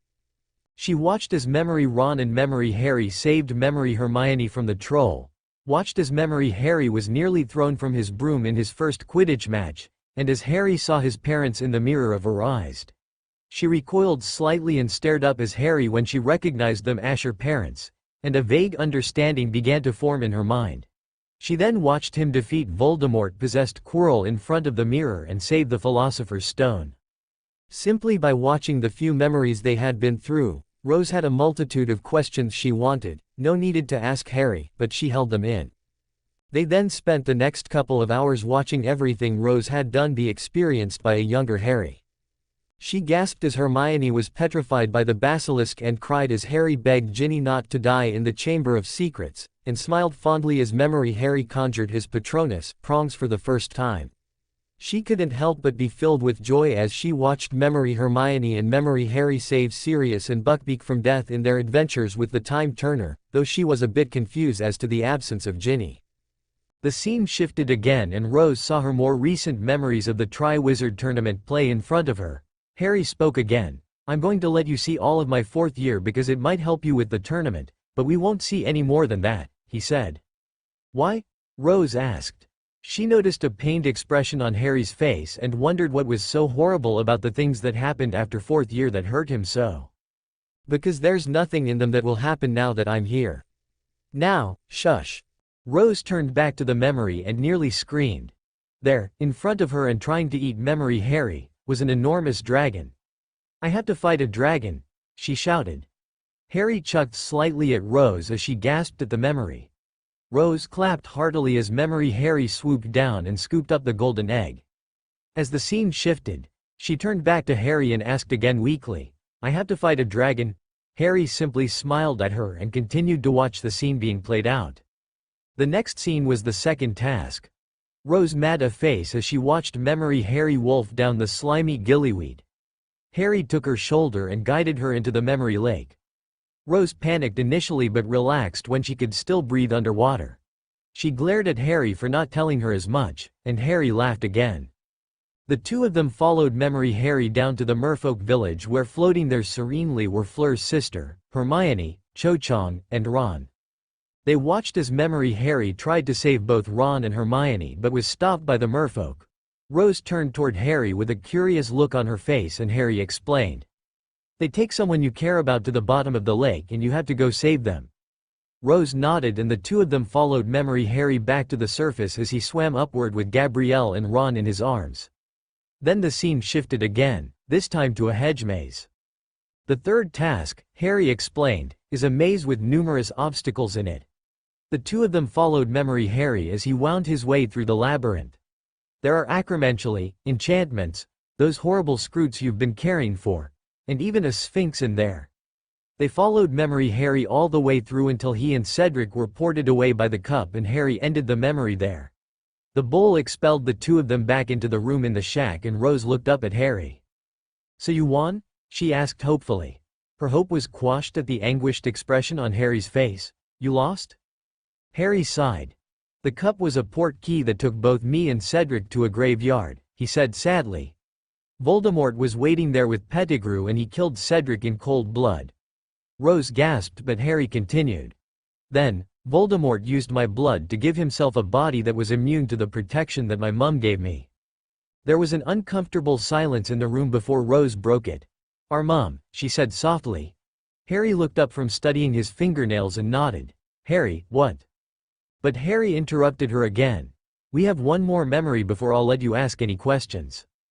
He said, pulling the silvery memories out of the bowl and depositing them back in his head.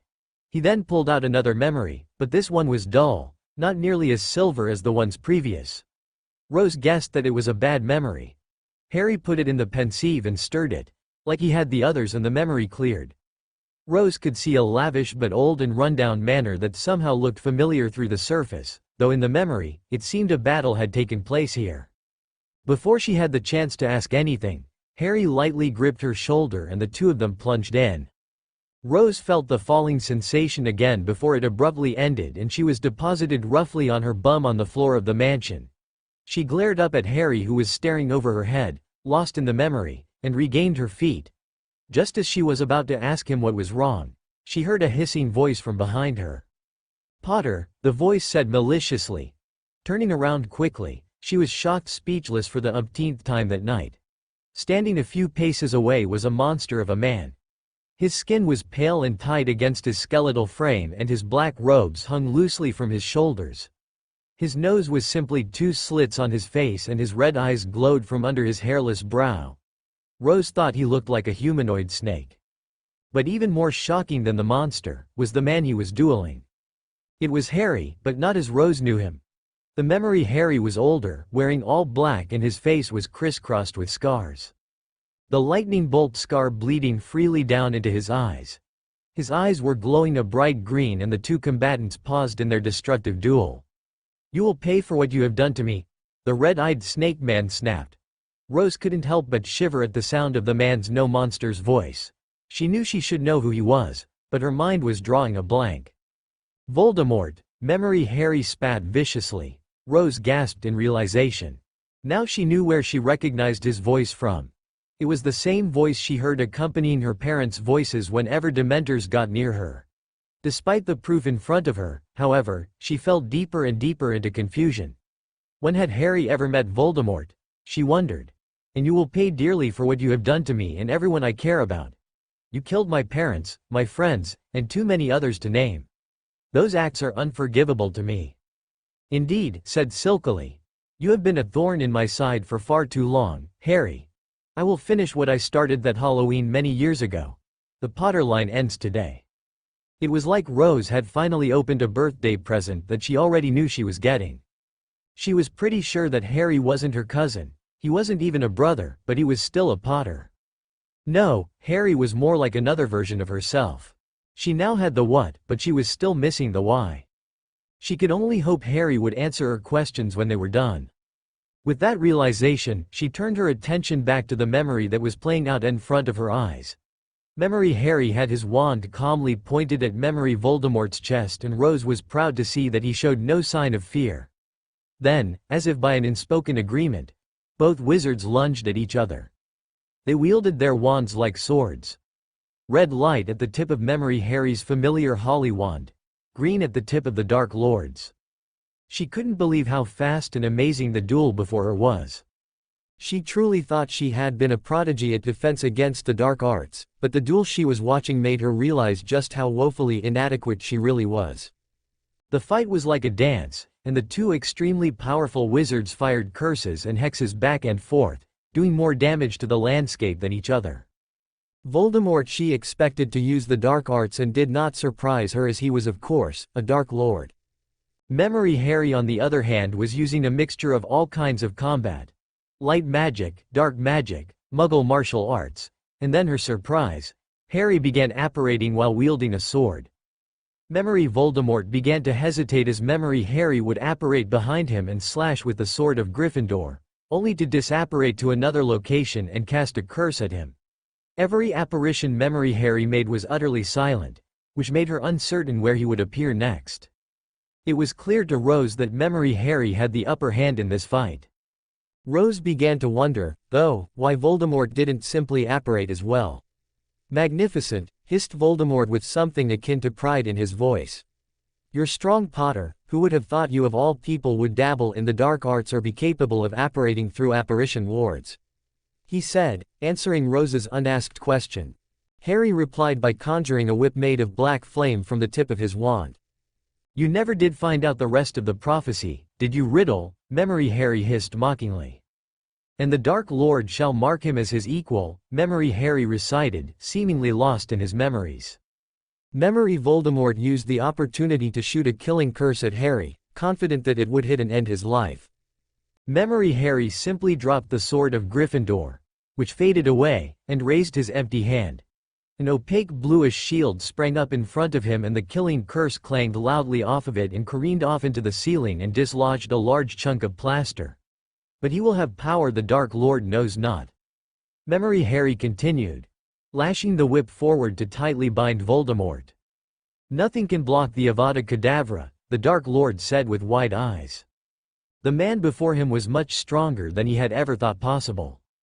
To deflect the killing curse, wandlessly even, would take immense power, and Memory Harry had done it almost effortlessly. If Harry had the ability to do that wandlessly, what else could he do? He would no doubt be unpredictable in a duel. Binding spells and locking charms would be worthless in a fight against him if he could lift the spells without a wand. Dumbledore and himself were only able to use small amounts magic without a wand, but the Potter could clearly use it for combat. Memory Voldemort focused all his power on dispelling the black fire whip that was slowly crushing his black soul. "Of course, nothing is normal for me, Riddle," Memory Harry said sarcastically, not bothered that Memory Voldemort had dispelled the black fire whip, as the effort had left the dark wizard on his hands and knees and gasping for breath. "Thanks to you." What kind of spell was that?" Memory Voldemort said, stuttering for the first time in decades. Nothing he had encountered in his long life had been anything like that whip. "Why should I tell you?" replied Memory Harry. "You won't need to know where you're dead." Memory Harry smiled vindictively when he felt a surge of magic from Voldemort, and knew he was trying to dispel the anti-apparition and portkey jinxes on the area. Lord Voldemort was trying to run away. "Oh, don't bother, Riddle. You won't be able to dispel those jinxes.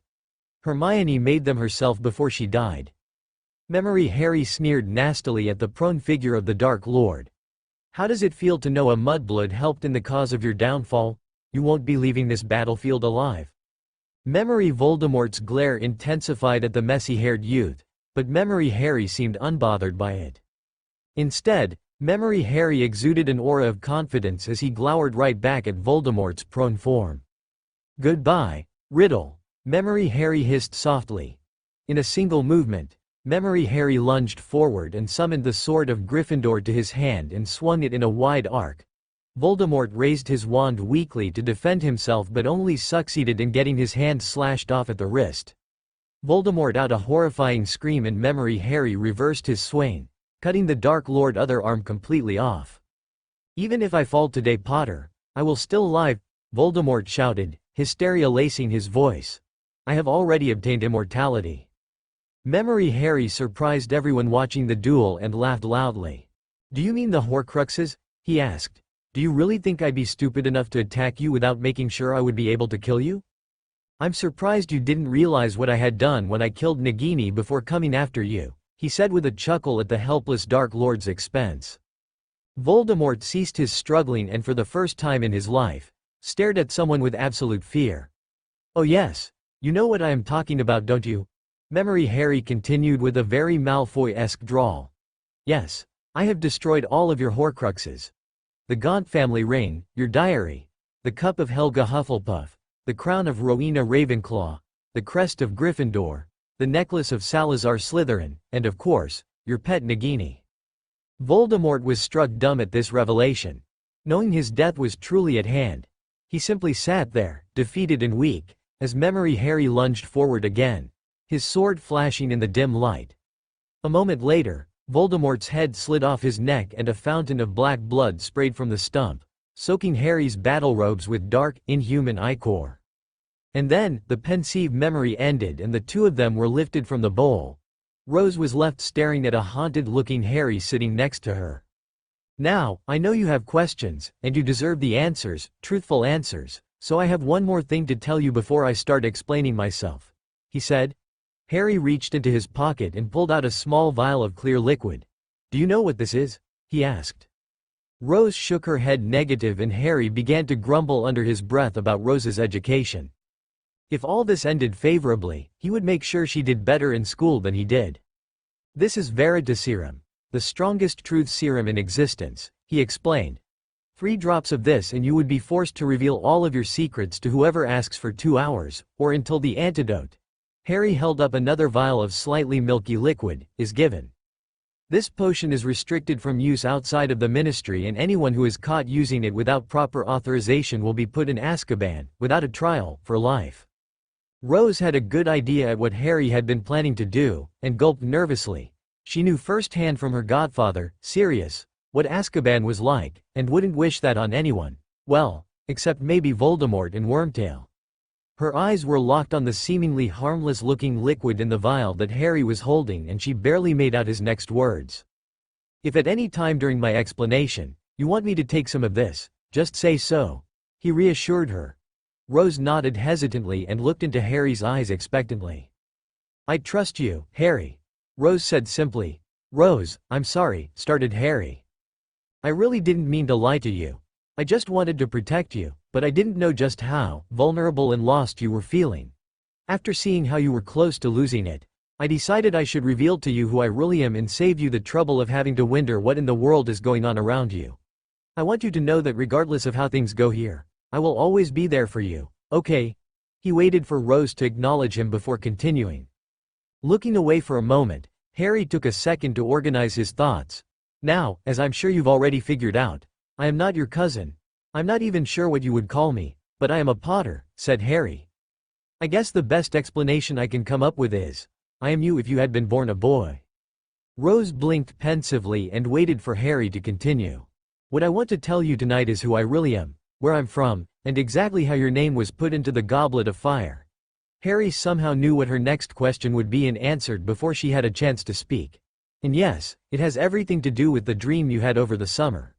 Rose seemed placated at this, but Harry still noticed that she was shaking slightly. Whether with anticipation or with fear, he wasn't sure, but he was happy that she was calm nonetheless. Who are you, really? Rose blurted before Harry had a chance to continue. My name is Harry James Potter, the son of James and Lily Evans Potter, and I am, in reality, 22 years old. I am from an alternate dimension where you were born a boy and I am that boy. In my dimension everything that happened to you, happened to me. What you just saw was my final battle with Voldemort. 2 years after that fight, after traveling around the Europe, I was somehow sent to this alternate reality, and aged 4 years, replied Harry. I have yet to figure out how or why I was sent here, but when I do find out, I will tell you if you want to know. Harry paused to give Rose the opportunity to ask some questions and she did not disappoint. She had so many questions to ask Harry that she didn't know where to begin, so she started with the logical one. So, if you're older than me, but you are me, does that mean that you know the future? Harry nodded slowly and thoughtfully. So, that means that Voldemort is going to come back? He's planning on using your blood in a potion to create another body for himself. Harry said. Seeing the confusion on Rose's face, he elaborated. The tournament is all an elaborate plan to lure you to a graveyard in Little Hangleton where Voldemort will capture you and steal some of your blood. Your name was put in the Goblet of Fire by a Death Eater impersonating Alistair Moody so that they could guide you to the cup. Remember, I told you that it was made into a portkey? It took me and Cedric to the graveyard? Rose nodded, stunned at this revelation. Wait, Professor Moody is a Death Eater? Harry nodded and Rose sat back heavily on the sofa with a thoughtful look on her face. A few minutes went by and Rose's expression became crestfallen. Harry knew what she was thinking. That from here on out there was nothing but sorrow. Harry hurried to reassure her. Rose, he said gently, and he lifted her chin so that she was looking in his eyes. I'm not going to let any of this happen to you. I care about you far too much already to let you go through any of that. Tears began to roll down the girl's cheeks and she pulled away from Harry's hands. All this information was almost more than she could handle right now. After everything that had happened to her in the few months that she had been back at Hogwarts, perhaps the revelation that her newfound cousin wasn't really her cousin was the hardest to take in. She stared imploringly into Harry's eyes and began to sob in earnest. If you care about me so much, she said accusingly, then why did you lie to me? Harry sighed and stared at his lap. If you were in my position, he asked, shaking his head slightly, what would you do? Rose thought for a second and then answered meekly, calming down a bit. Probably the same thing that you did, she said. Then you understand that I didn't want to cause you undue stress or hurt your feelings. I just wanted to protect you. Rose's sobs redoubled, and Harry fought the urge to wrap her in a warm, comforting hug. Now was not the time, and he wasn't even sure if she wanted one. Instead, Harry did the only thing he could do and soldiered on. When I arrived here, in this dimension, my only thought was to find out how and why and a way to get back to where I came from, he said. Rose looked imploringly up at Harry, silently willing him to make things make sense again. But then, I heard someone crying in the woods, and I met you. Then I got to know you, and I knew that I couldn't leave you alone. Harry was a bit surprised when Rose threw herself into his arms and hugged him tightly around the middle. He wrapped his arms around her slight shoulders and held her until her sobs subsided. Sorry, she said bashfully once she stopped crying. Harry shrugged, an equally shy look on his face. "Es okay," he muttered. He noticed Rose wiping her eyes and he wandlessly conjured a clean hanky for her to dry them with. Who? Rose suddenly asked. Harry blinked bemusedly, unsure of what she meant. Excuse me. Rose hesitated for a second before explaining. You never mentioned what happened to any of your friends. Merlin, this is confusing. She paused for a second then shook her head before continuing. What happened to them? Harry stared into Rose's eyes so much like his own, for a few minutes before coming to a decision. He knew that Rose wanted to know. She wouldn't have asked otherwise, but he asked anyway. Rose nodded quickly and Harry explained. He decided to start with the most important people to him. Sirius was murdered at the end of my 5th year during a battle at the Ministry. Dumbledore was murdered at the end of my 6th, and in the middle of my 7th year both Remus and his new wife were killed while on their honeymoon. Rose's face drained of all color and she looked like a child that had just been told that Christmas had been cancelled forever. Sirius and Remus die. She squeaked pitifully. What about Ron, Hermione and Ginny? She continued, her chin quivering with emotion. Harry sighed softly and told her. About 6 months after Dumbledore was killed, all the Weasleys except Percy and Ron went into hiding somewhere in America.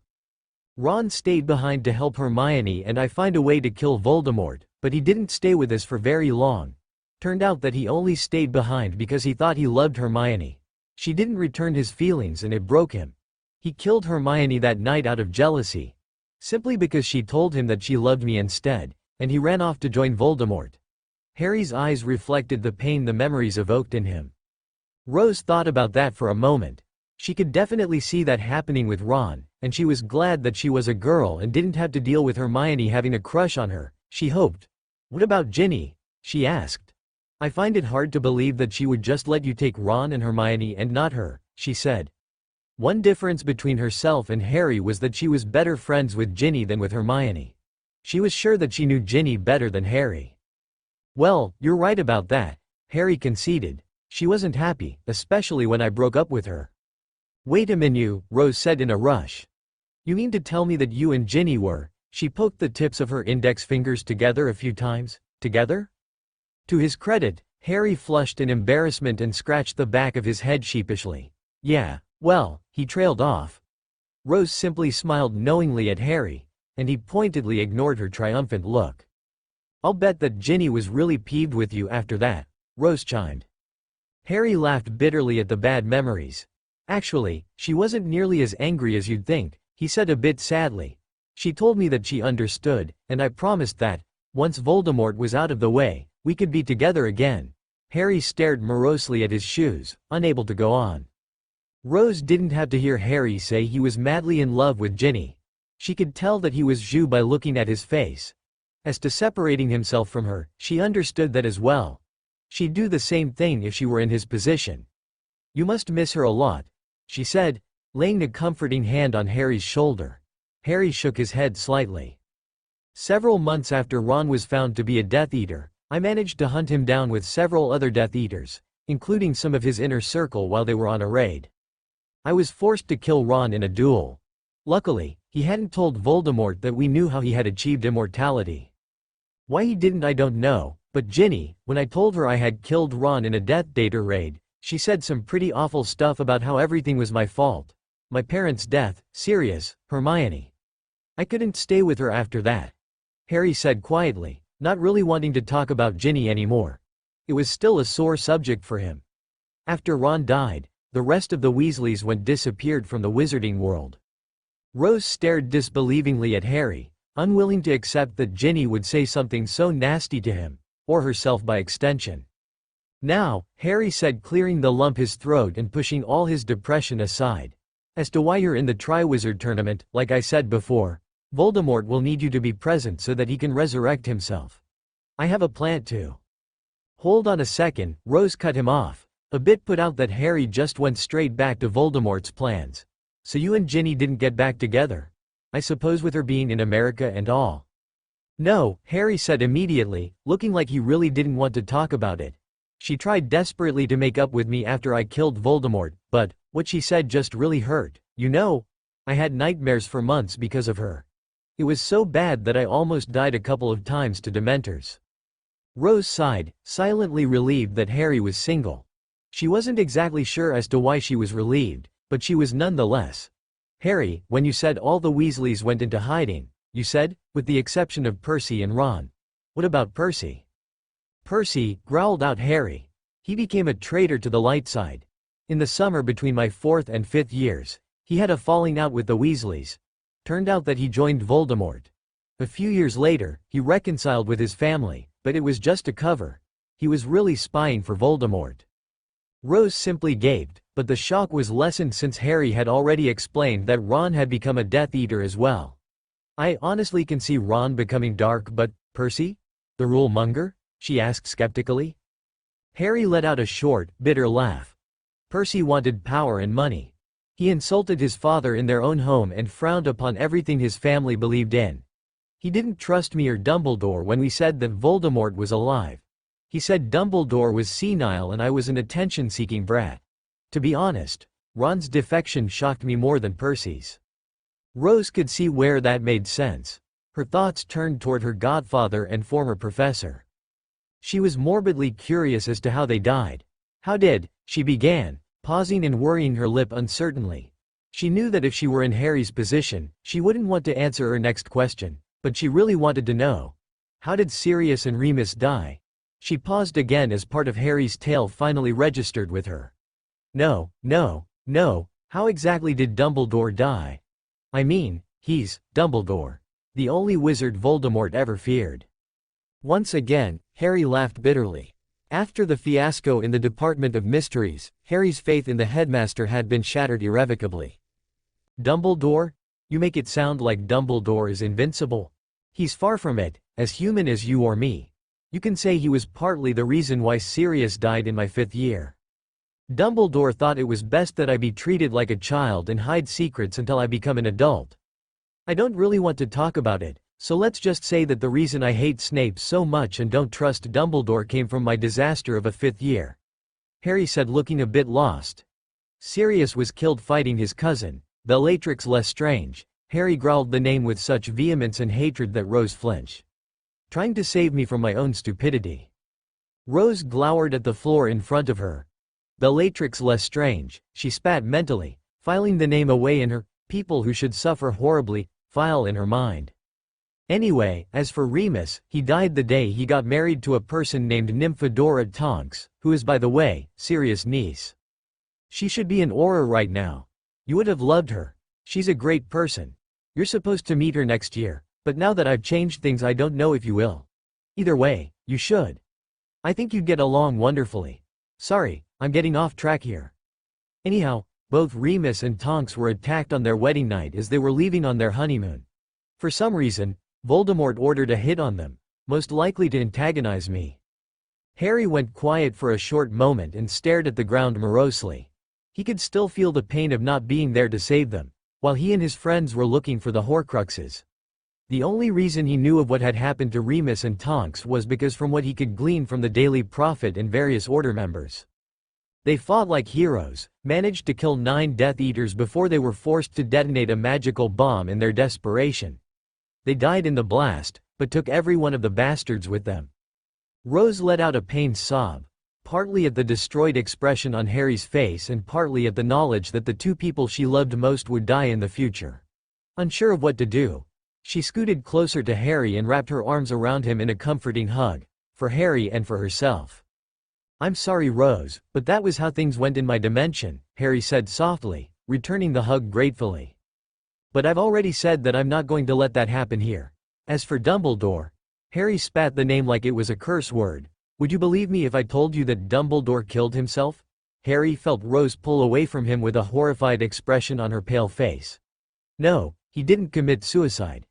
He let those he trusted beyond anything else be the death of him. Snape murdered him in front of me. Rose gasped and held Harry tighter, tears streaming down her face again. I knew it, Rose said through her tears. I knew he was a good-for-nothing bastard. He killed Dumbledore.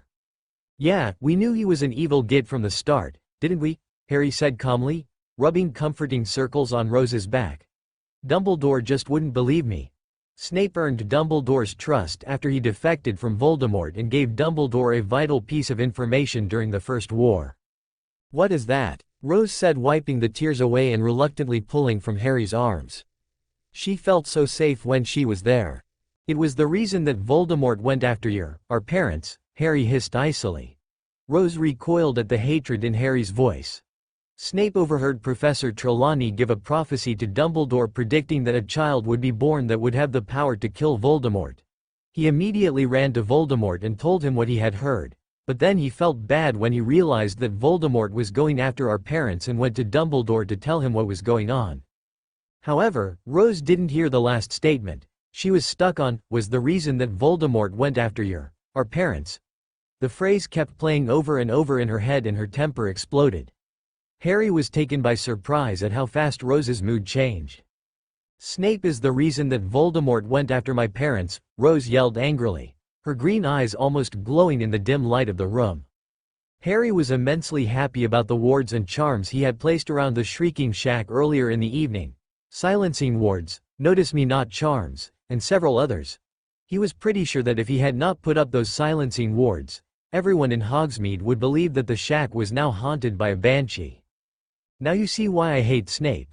If you'd like, later on, I'll show you my memory of when Dumbledore told me of the prophecy. Just promise me that you will not go after Snape. I have plans for him later," Harry said as he was tried to calm down the furiously muttering redhead. "Not only does he take it out on me, but he is the reason why I have no parents, that bastard, I'll fucking kill him, I'll have his head on a goddamned pike." "Actually, Rose, the prophecy is the reason that Voldemort went after our parents," Harry said, shocking Rose from her muttering. He waited a moment to make sure that he had her complete attention before pulling a silvery strand from his temple and putting it in the Pensive. He stirred it, tapped the rim twice with his wand, and an image of Trelawney rose from the bowl and began to revolve slowly. Her voice sounded eerie and hollow as she began to recite the prophecy. "The one with the power to vanquish the Dark Lord approaches. Born to those who have thrice defied him, born as the 7th month dies. And the Dark Lord shall mark them," Harry thought. "Must have changed with the dimension, but why would it change my memory, as his equal? But they will have power the Dark Lord knows not. And either shall die at the hands of the other, for neither can live while the other survives." The image sank back into the bowl and Rose paled dramatically. "I'm pretty sure that it applies to you too, Rose. I could have been Neville Longbottom, seeing as he was born the 30th of July, as the 7th month dies," Harry said softly. He knew Rose's next question and headed her off before she could ask it. "Your scar, Rose. He marked you." Rose's finger traced the contour of her scar and she whimpered pitifully. Harry wrapped an arm around her slender shoulders and gave her a reassuring smile. "You have me, too," he said. Rose smiled shakily up at him. "Now, do you have any more questions?" "Yes," Rose said right away. "Is Draco a Death Eater?" "Oh yeah," Harry said emotionlessly. "I tortured and killed him myself." At Rose's expression of revulsion, Harry hastened to explain himself. He and a group of Death Eaters had attacked an orphanage. "I found Malfoy raping and torturing a helpless Muggle girl. I kinda lost my temper." Rose's eyes dulled. She would have done the exact same thing, had she come across Malfoy raping someone, probably extending the torture as long as possible. She decided to move on to another subject. "You mentioned Horcruxes. What are they?" "They're the reason Voldemort is immortal," Harry said softly. "He tore his soul into pieces with a ritual and stored them inside various objects. All of them must be destroyed so that Voldemort can be killed.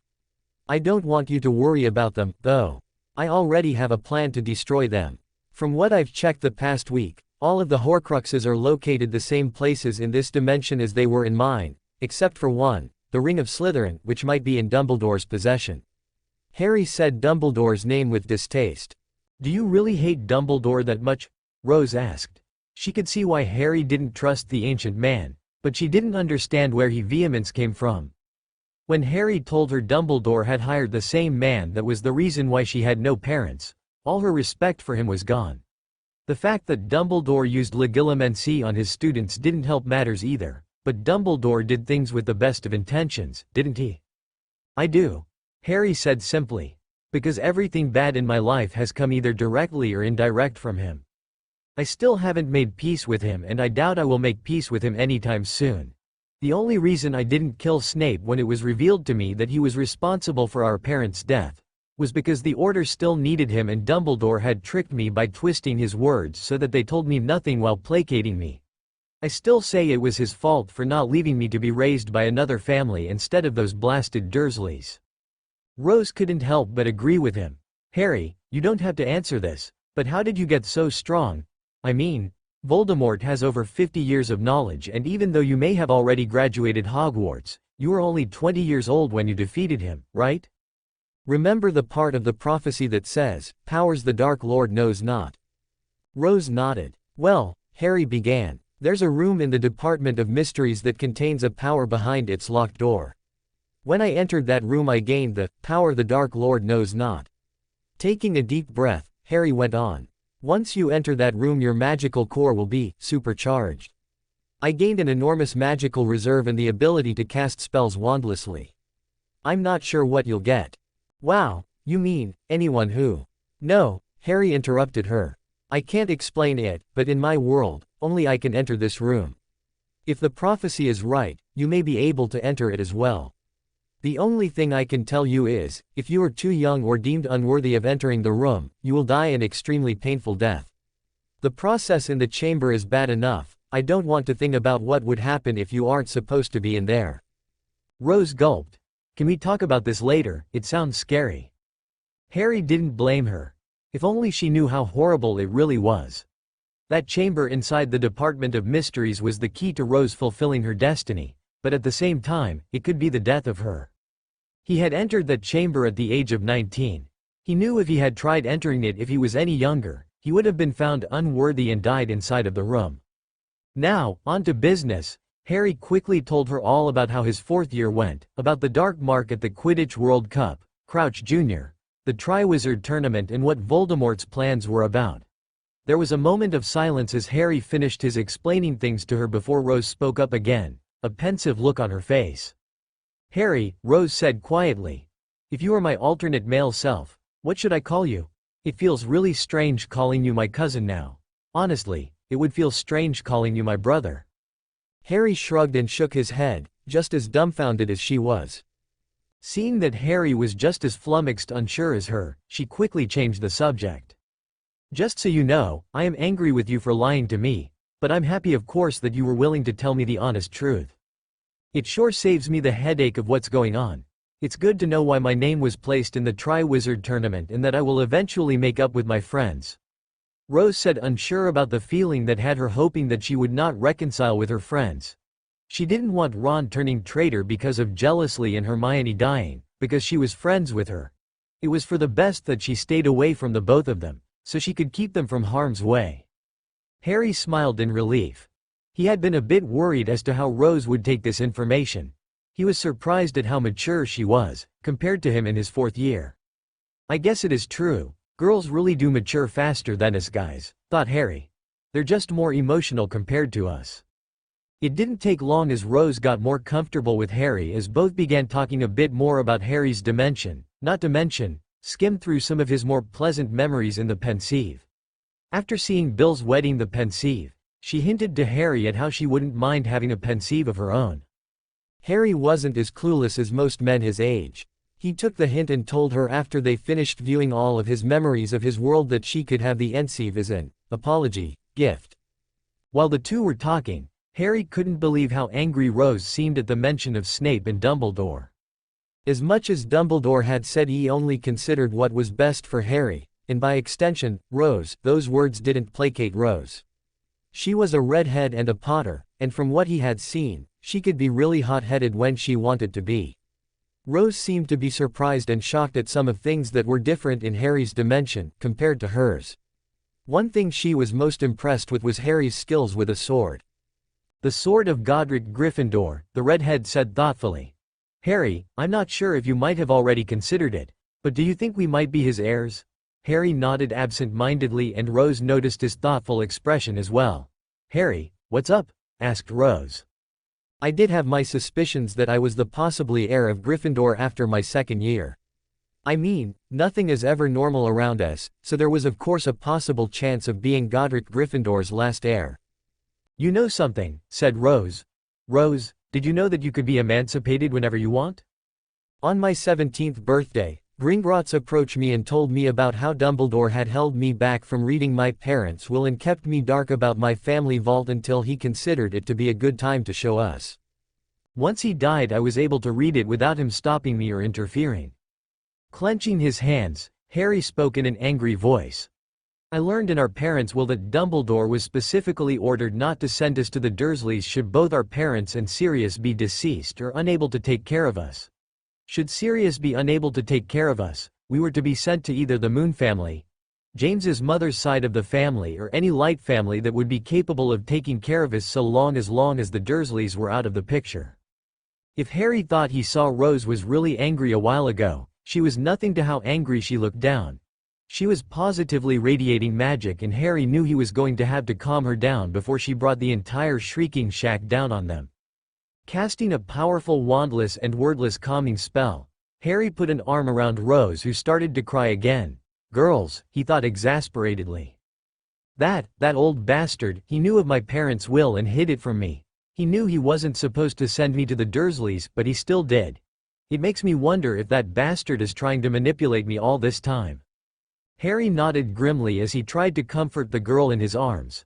When he had found out about what Dumbledore had done to him, it took the combined might of the Order of the Phoenix, who was present for Dumbledore's will, and several of the most powerful goblins in Gringotts to calm him down. He was pretty sure he heard Remus say that if Harry had lost control, he would have leveled Gringotts Bank. That was the day that everyone had questioned his or her loyalty to Dumbledore. Withholding a person's will was considered an act of treason in the wizarding world. Especially a well-known family like the Potters. It was even more frowned upon than casting the unforgivable curses. Anyway, after I read our parents' will, I learned of Sirius' will as well. It turned out that Sirius had wanted me to be emancipated as well, but Dumbledore had prevented me from going to his will reading. Instead, he thought it would be more considerate of him if he told me the news himself. However, all he told me was that Sirius left everything to me. He didn't mention anything about how Sirius gave me permission to be emancipated. Rose could only growl in response. Though Harry hadn't showed her any memories of this, she knew what he told her was the truth. Harry would no doubt show her the memories if she asked, but she was unsure if she could hold her temper at this point. Hell, she was growing even more enraged at just the thought of Dumbledore. When I finished reading my parents' will, I immediately set off to the Potter vault, in which I discovered our family line. I learned there that our family line, which was one of the oldest pureblood lines, that the last descendants of Gryffindor and Ravenclaw had married into our family line, making us a descendant of the founders. "So, it's true," Rose said, momentarily forgetting her anger. "Godric Gryffindor and Rowena Ravenclaw really had a child together." Harry nodded. "Yeah, in history books, it never did say who and how they had a child with or when, but many people find it odd that the Ravenclaw line had disappeared along with the Gryffindor line. The only lines that proudly display who they were are Slytherin and Hufflepuff." "So what happened when you learned of our family line?" Rose said, hopefully to know more about their family. "Nothing much, but I did learn more about the Sword of Gryffindor. Only those heirs who showed true loyalty to Hogwarts can wield his sword. Also, the sword is actually a shape-shifting weapon that will change itself to any blade most suited to the person wielding it. Very creative, I admit," Harry said, thinking hard. He had his sword stored in his trunk. Did that mean that there were now two in this dimension? It was something he had to look into. "Wow, I have to get the sword back from Dumbledore," Rose said excitedly, but then she frowned. "But I probably won't even know how to use it." "I can teach you. It'll help you very much, as Voldemort doesn't know how to use a sword. He puts Muggles' weapons beneath him." "Really?" Rose asked, her eyes shining with hope and excitement. "You'll teach me how to use weapons?" "Of course, if you really forgive me for lying to you. I'll train you to be the strongest witch in your year, possibly, in your generation, whether it is weapons or magic," Harry said hopefully. Rose simply laughed. "Harry, of course I forgive you, you prat. I was never really mad at you in the first place," she said, happy that Harry had considered about her happiness and her forgiveness as his top priority. She knew she could trust him. "And thank you. I would love for you to train me," she said, jumping on him for a hug. Harry was inwardly amazed at the maturity that Rose showed. He had considered that Rose might have hexed him for lying to her, but she was simply so nice and kind. A bit too trusting, if he had to admit, just like he was back in his 4th year. After Harry had finished detailing Rose's training regimen, he moved on to his plans concerning her involvement in the Tri-Wizard tournament. Rose was very hesitant when Harry told her she had to go through with the tournament since she was in a magically binding contract. Rose became even more hesitant and was close to protesting when Harry told her that she had to win the tournament and be there when Voldemort arrived in the graveyard to use her for the ceremony. It was honestly the easiest way Harry could find to kill the Dark Lord. Obviously, Harry couldn't kill Voldemort in his spirit form. Perhaps bind him, but Voldemort was a smart man. He would figure a way to unbind himself and they would have to kill him again. He was temporarily immortal until all of the Horcruxes were destroyed, and Harry was unsure as to what would happen if Harry destroyed them all while Voldemort was in spirit form. There was a possible chance that he would forever remain an evil spirit, or possibly, be forever immortal. "So, the plan is, I'm to win the tournament at all costs and make sure I touch the port key before any of the other champions." Rose asked in a hesitant voice. Yes, you will have to try your best to reach the port key as quickly as possible. If everything goes according to plan, you will be port keyed to Voldemort and the rat. But, Rose said, looking uncomfortable. She had a bad feeling that it wouldn't really go to plan. What if they tried to? She trailed off, hesitant to say what was on her mind. What if they tried to use me first? Harry shook his head, knowing exactly what Rose meant. He was mildly curious as to why Rose distrusted men so, but that was a question for later. They won't. At Rose's skeptical look, he explained. They need the blood of someone who is both an enemy and a virgin. I was both at the age of 14, Harry said. He looked her suspiciously. You're a virgin, right? Rose blushed furiously and slapped him hard on the cheek. Harry, she shrieked. Of course I'm still a virgin. I'm too young to even consider sex. Rose said, her cheeks bright red. Well, maybe not that young. She thought about her dream about Harry that morning, though Harry did not need to know about that. Harry couldn't help but chuckle at the redhead as he nursed his bruised cheek. Shut up, Harry, Rose said, trying to hide her flushed cheeks. She couldn't believe she was talking to a boy about her virtue. It was so embarrassing, especially to the boy who she had grown fond of. That was one of the reasons why she forgave him so quickly and easily for lying to her. Anyway, I'll be hiding nearby in the graveyard and, once the resurrection is completed, I will rush in and rescue you. When I appear, I'll give you an illegal port key that would attract the ministry's attention and— Hold it, interrupted Rose. Harry couldn't help but groan. He had an awful feeling about what Rose is going to say. I am not letting you fight alone. There it is, this is my fight too, and if you haven't forgotten, the prophecy stated that I must kill him. Not you. So how are you going to kill him without me? Harry shrugged. Inwardly, he was still shocked at how easily Rose was taking all of this, including the prophecy. Perhaps it was because she was being told a year earlier, and from someone she saw as family. I was planning on capturing him so you could deliver the final blow. In the worst possible outcome, I'll try my best to see if the prophecy is even the same once I break into the headmaster's office. Rose normally would have considered telling a teacher about someone trying to break into Dumbledore's office, since she looked up to the headmaster as a grandfather, but after hearing Harry's story and seeing his cold, harsh memories, her trust and acceptance of the old man had been shattered. No way, Buster, said Rose, standing up and looking down on Harry. Harry had to stifle his laughter since she really wasn't that intimidating. I am going to help you fight Voldemort, regardless of what you will say, end of story. Harry couldn't help but laugh. Rose, you saw my duel with Voldemort, you won't stand a chance. I'll help you take on his Death Eaters then. This time, Harry sighed in exasperation. Was he like that during his 4th year? He hoped not. Rose, I have plans for the Death Eaters. I'm going to set some traps for them, so that the moment they appear, they'll be incapacitated. What kind of traps? Rose asked curiously. There was this spell I learned in my old dimension which was hidden in Dumbledore's private library. It is a combination of charm work and rune magic, that is set around a specific radius area that freezes any person who apparates inside of the circle field the moment they appear in it. I used the spell numerous of times in my old dimension when we were ambushing Death Eaters. It's a pretty useful spell which gives me time to appear inside, save you from harm, capture Wormtail for serious freedom, and kill Voldemort alone without any interference. Harry explained, not bothering to tell her the trap would only give him a few minutes of freedom, but it was enough time for him to take out the majority of the threat. But, Rose said, wanting to help. No buts, said Harry. This isn't a game, Rose. I don't want to make the same mistake with you that I made with Sirius. Would you risk me getting killed because you were in the way? He said, hating to use the guilt trip. No, replied Rose as she knew what he was trying to say. She saw Harry's memories and knew Harry hated to see friends and comrades die because of him. But, could I still watch the fight from afar? She asked. She still had an uncomfortable feeling that something would go wrong in the end. Knowing Rose as well as he knew himself, he knew that she wouldn't give up till she got her way. Fine, he said, relenting. I will port key you to a safe distance from the fight where there will be a broomstick, your invisibility cloak and some potions waiting for you. Use the healing potions, get on the broomstick and watch the fight from afar under invisibility. Is that acceptable? Rose nodded cheerfully.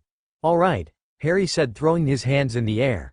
Now that we have established a goal and a plan, Let's talk more about your training. Yeah, training, Rose said excitedly. Okay, first, we are going to get your body back in shape, Harry said looking at her appraisingly. Rose blushed again under the scrutiny. Harry knew Rose had a crush on him. He wasn't stupid. There had been many women in his old dimension that fancied him, and Harry had learned the hard way how to recognize the signs. The only real question was, did he feel the same for her? In the wizarding world, it was not unusual to see wizards marry their family, as purebloods would do anything to keep their blood pure and strong. Add that to the fact that he didn't see Rose as much of a family member at all. She was something more. I have the health potions already made. You're going to take them starting tonight. One every morning, one every afternoon, and one every evening before bed. Tomorrow morning, I want you to wake up at 4 a.m. and meet me back here in the shack. Don't give me that look, Harry said when he noticed Rose's frown at the early wake-up time. It's the best way for your body to stay in shape and to be fully alert. Should you oversleep, so help me God, I will march up that dormitory and drag you downstairs myself. But you can't go into the girls' dormitory. Rose protested weakly. It's sealed so that. Forgive me for interrupting, Rose, Harry teased. But I can. You and I are descendants of the founders, which gives us the ability to open any door or walk any path should we use our place as rightful heirs. Rose tried her adorable pout, which turned into a real one when she realized that it didn't work on Harry. Take this, Harry said, giving her a small handheld box that he pulled from his enlarged trunk. I enchanted it so it can only be opened by a parcel mouth. To open it, just hiss open in parcel tongue. Inside the box are all the potions you might need. Not just health potions, but I stocked it with variety of other potions as well. I spent a lot of time on those potions yesterday and today, and it almost took me forever to make them. Strength potions, dreamless sleep potion, energy potions, and of course, potions from your monthly girl things. Harry said, ignoring the bright blush on Rose's cheeks. They're all protected by notice me not charms so that only you and I can see them, and they all have an unbreakable charm on the flasks. So you should be okay. Rose simply nodded and tried to get her cheeks unflushed. The potions aren't as strong as they normally are because I cast a spell on them, that addiction. So you should be safe if you want to take the dreamless sleep every night. I'll also be teaching you occlumency, Harry interjected in a serious voice. Occlumency is very important, Rose, especially to you. You have to learn it before we kill Voldemort, because once he is dead, the scar will start to fade, but it hurts a lot. It helps to master occlumency since the pain is mostly mental. Rose sighed. If she really wanted to get strong, she had to start somewhere. So how long will the working out be? Asked Rose. Just 30 minutes to an hour. One of the potions I gave you is an enhanced muscle potion, something I personally designed.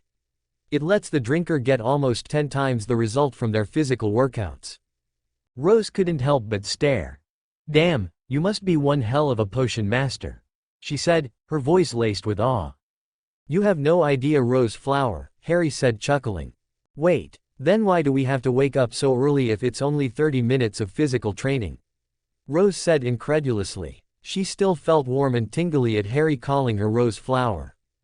Harry sighed. Training, basically. I'd like you to be able to go on as little sleep as possible. Also, eyes for secrecy. Until I find a home here in Hogsmeade, we will be forced to train in a secret room called the Room of Requirement at Hogwarts. I'll show it to you tomorrow. The earlier we train, the less likely we will be discovered. Understand? Rose nodded reluctantly. And I'll let you lie in on the weekends, I'm not a taskmaster. He added with a laugh. Boy, you're smart, I wouldn't have thought of that, she said embarrassingly. I'm not smart, Rose, Harry said, shaking his head. It's survival instincts. If I'm right, you must really be as bad at strategy and chess as I am. She chuckled at how right he was. She was utter rubbish at chess. She didn't know why she even bothered to continue to play chess with Ron and Ginny, since she would always lose anyway. So what am I going to do for the rest of the time after training? Asked Rose. I got it all planned out, here is your schedule, Harry said in his teacher voice as he handed her a slip of parchment. Taking the piece of parchment, Rose couldn't help but groan. Daily morning schedule, 4 o'clock to 4:45 physical training. 4:45 to 5 o'clock rest, 5 o'clock to 5:30 Emancipation training, 5:30 to 6 o'clock rest and breakfast. 6 o'clock to 7 o'clock study, 7 o'clock to 8 o'clock rest or possibly option to eat breakfast again. Daily night training, 9 o'clock occlumency training and sword training. Let me warn you, you will most likely start eating a lot nowadays, to restore all your energy you burn as your metabolism increases, Harry said, shaking Rose out of her daze at her upcoming hard and difficult month. Oh, I can't believe I almost forgot. While you are in class, try your best to not say the incantation of the spell out loud and try to practice on your occlumency whenever you have time. Harry, Rose said, understanding the need for wordless and occlumency daily practice in classes. It says here, on my daily night training, that I will be training occlumency again and sword training. It doesn't say how long the training will be. It depends. We will be using a time turner so that you can have more sleep if you need it, Harry said, surprising the redhead. Where the hell did you get a time turner? Rose blurted. Not bothered that she just cursed, Harry said in a bored voice, Nocturn Alley. If you know where to go, you can find anything you want there, for a price that is. Oh, Rose said in a surprised voice. When will I begin my animagus training? Asked Rose. Probably by the beginning of December, before the Ule Ball, said Harry. Ule Ball? She asked. Harry slapped his forehead exasperatedly for giving away more that he wanted to. Sorry, you will be having a school dance late December, as the champions traditionally hold a ball. You have to attend to the ball with a dance partner, as a champion. Oh no, I don't know how to dance, Rose panicked. Don't worry, I'll teach you. I took the time to learn how to dance when I was invited to a ministry ball, in celebration of the defeat of Voldemort. Rose nodded gratefully. Now then, is there anything else you want to ask? Harry said as he realized the time. Yes, is it possible that on my schedule here when it says 7 o'clock to 8 o'clock rest or possibly option to eat breakfast again, can I use the time turner to get more sleep? That ruins the whole point of trying to build up a resistance to deep sleeping and awareness, Rose, Harry said as patiently as possible. I know, Rose said, looking so miserable. It broke Harry's heart. I just want more sleep. Groaning at how Rose could easily manipulate him if she gave him that look every time, he spoke to her in a serious voice. Rose, this is only for a month. I guess it'll be a waste of time for you to wake up so early after that, seeing as we're not really at war. Rose cheered at this. Great, I don't fancy waking up so early actually. Harry nodded in understanding as he was digging around in the pockets of his robes. Here, Harry said, pulling out a time turner. You know how to use this, right?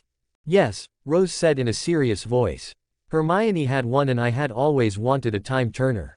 Okay, I won't lecture you on how to use it then, but here's a warning. Don't get caught with it and make sure no one finds you with it. I put a charm on it that prevents the fake from seeing it. And with that, Harry and Rose hugged each other, and Harry escorted her back to the castle. Rose groaned miserably as she staggered down to the Great Hall for breakfast. It had been 2 weeks since her training started and she had been introduced to her training facility known as the Room of Requirement. Her first impression of the room was one of awe, with its ability to change to whatever it needed to be, but that soon turned to disgust once her training regimen started. Despite what he had said during their meeting in the Shrieking Shack, Harry really was a slave driver.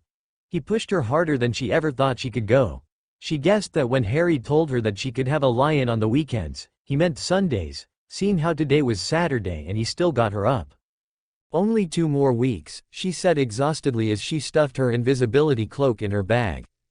Tomorrow she was to meet Sirius in the common room and in just 3 days, she would compete in the first task. Luckily for her, today was a Hogsmeade weekend, which gave her the opportunity to visit Harry, rather than the other way around. It had been quite lonely these past few weeks for her, except for the mornings and evenings when she trained with Harry. That slave driver, she muttered good-naturedly. Why does he have to push me so hard when it comes to occlumency? She paused as she passed a mirror in the hallway and stopped to glance at herself. In only 2 weeks, she had started looking like the person she had always desired to look like, her mom at age 14. Damn, I'm starting to look good, she remarked happily as she straightened out her robes. Her mind boggled when she realized that, if she looked like she did now after only 2 weeks, she would look even better once everything was done. Nobody had really noticed her sudden growth spurt though, mainly due to the fact that her robes concealed her figure rather well. She remembered Harry telling her that Hogwarts' school outfit didn't do much for the figure, and now she knew why. The only reason she was finishing the last 2 weeks of physical training was so that she would have stronger muscles, but with a sexy lean build. Or so Harry told her. Besides her training, many things had begun to happen to her at Hogwarts. Snape was glaring and stalking her even more than usual after their confrontation, but surprisingly, he left her and all of the Gryffindors alone. He was not as unfair as he had been when it came to taking points away or giving out punishments. Heck, he was even fair to her in potions class, as he had given her full marks for her potion, which had almost caused her to faint from the shock. Harry told her the reason why Snape was acting that way was because Dumbledore fell for his bluff and didn't want her to transfer to Beauxbatons. So he was most likely willing to put Snape in his place if he continued to be biased. Dumbledore would do anything to keep his weapon. Plus, Snape would be fired immediately should Rose report him to the Board of Governors about how he had raised a wand at a student and if she mentioned he used legerdemain on students. As nice as Snape was to her now, it did not stop her from hating the bastard for leading her parents to their deaths. Or Dumbledore for that matter. She didn't doubt Harry one bit when he had told her that Snape was playing Dumbledore for a fool and was only pretending to be a spy so he could stay out of Azkaban. Not only did it make sense that Snape would lay off her when it came to confrontations, but Harry had a way in thinking exactly the way Dumbledore thought. He was very wise for his age and very sexy whenever he worked out with her. "Bloody hell, I can't believe I'm thinking about him like that," muttered Rose as she continued the walk down to the Great Hall. She blushed furiously thinking of Harry, whom she was still unsure whether to call a twin, or something more. There were times when Harry would plainly by not wearing a shirt while he was training her. It would always make her feel pleasantly uncomfortable when he did that. She was one of those who began to take a late interest in guys, and Harry was perfect in her eyes. Rose took a moment to compose herself before entering the Great Hall. It was thanks to Harry that she was even able to control her hormones and her temper these days. With occlumency she found she was able to center herself and not lose herself when around a bare-chested Harry or when the Slytherins would taunt her. She wouldn't hesitate to admit it, but she owed Harry a lot, as she remembered seeing in his memories about Rita Skeeter's article. In her world, Harry had done something very scary to the cow, as Harry called her. Rose remembered overhearing Professor McGonagall telling Dumbledore about how surprised she was that Skeeter's articles about Rose had calmed down and become much more truthful. Thinking of Harry, Rose found herself drifting off into another daydream where he swept her off her feet, her knight in shining armor. "Harry," Rose whispered dreamily. He confused her quite a bit. She still wasn't sure what to think of him. Sure, they get along great and had a lot of fun together, but there were times she wanted to know how he felt about her. Did he consider her as a sister, a twin, a friend, or possibly something more? "Yeah, right, I doubt he has feelings for me," Rose grumbled, shaking herself out of her daydream as she sat down for breakfast. As usual this early on a Saturday, the Great Hall was nearly empty. Most of Rose's dorm mates were still sleeping. What would he ever see in me anyway? She didn't know if it was disgusting or not, but she was sure she liked Harry more than Cedric. Her old crush was old news. She saw that he was really a prat if you went past the looks. She had seen the way he let his housemates call her names and taunt her because she was Hogwarts' other champion. He didn't even try to stop them as they called her a whore and an attention-seeking brat. Oh, if it weren't for the fact that Harry had ordered her to not attack anyone with her new spells that was taught to her, she would hex them to oblivion right away. Damn, is it wrong for me to like him? Rose asked herself. But that would be incest, wouldn't it? She questioned. Luckily for her, no one was near her at the table or she would have received some odd glances to say the least.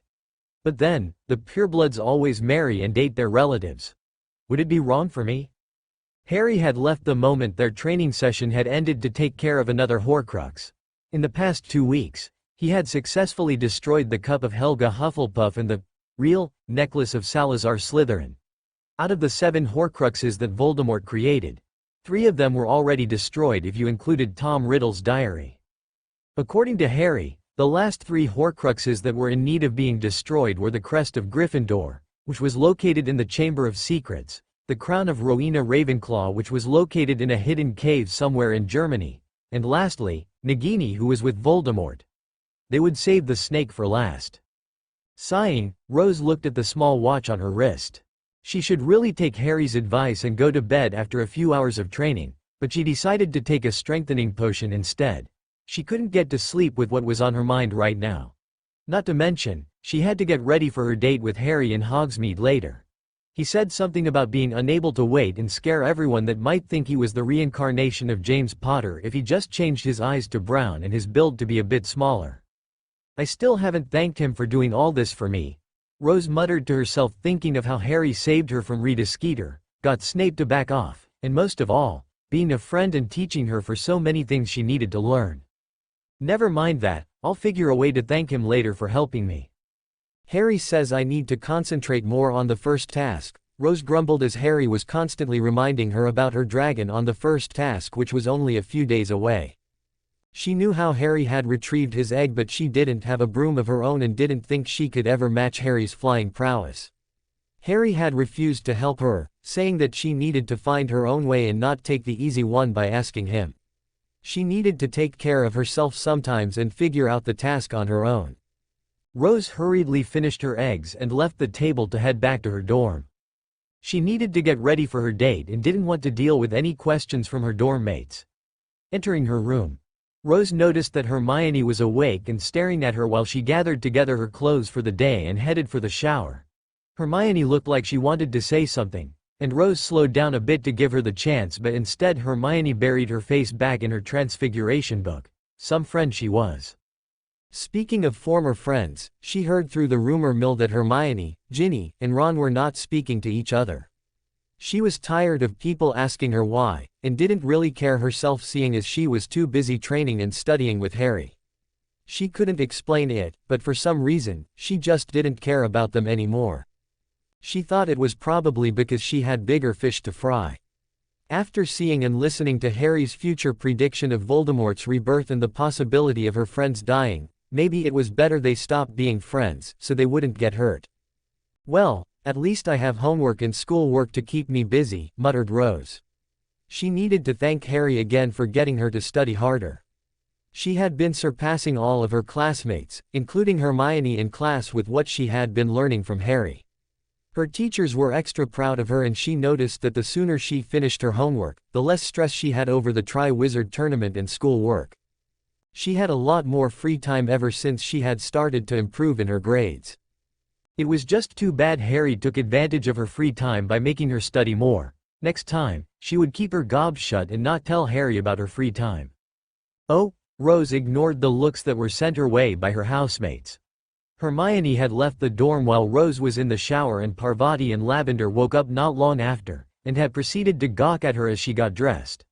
Looking in the mirror, she happily took note that the red spaghetti strap shirt she wore clashed wonderfully with her hair, and the tight black jeans clearly told her housemates she was out to impress someone. Harry had bought a bunch of new clothes for her when she grew out of her old ones. She couldn't help but blush when Harry had given her bag full of new clothes and robes, which fitted her perfectly. He had even purchased her some sexy-looking underwear and bras. When she asked him curiously how he knew what her size was, Harry blushed furiously and muttered something about polyjuice. Rose had to suppress the urge to kill him when the full implications of that hit her. Though he was not sure how much she would continue to grow, he did get her some new larger school robes that did a good job of concealing her new figure from prying eyes. Wow, Rose, you look absolutely fabulous now. What happened to you? Parvati finally blurted out when she noticed her roommate primping in front of her mirror. This was not the Rose she knew a month ago that was too shy to wear revealing clothing, not to mention looking good in said clothing. She was pretty sure Rose could grab any guy's attention at Hogwarts now. Rose, her roommate, no longer looked to be an 11-year-old girl but instead looked like a very attractive 14-year-old. To Parvati's jealousy, Rose's chest was starting to be more developed than hers. She was wearing some new feminine clothes that were definitely not her usual old ones.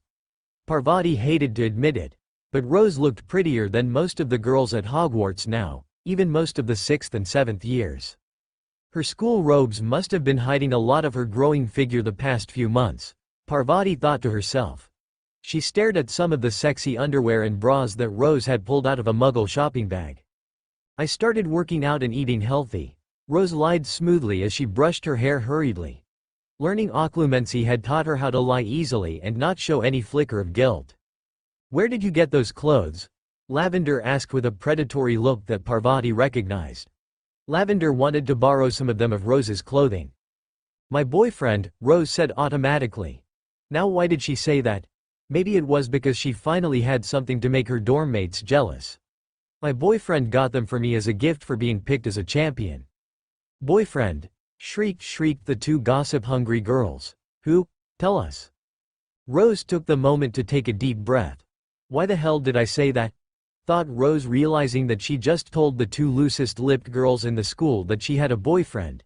She had a feeling she was going to have to quickly explain to Harry about her mistake, or he would be hounded in Hogsmeade once her so-called friends saw him.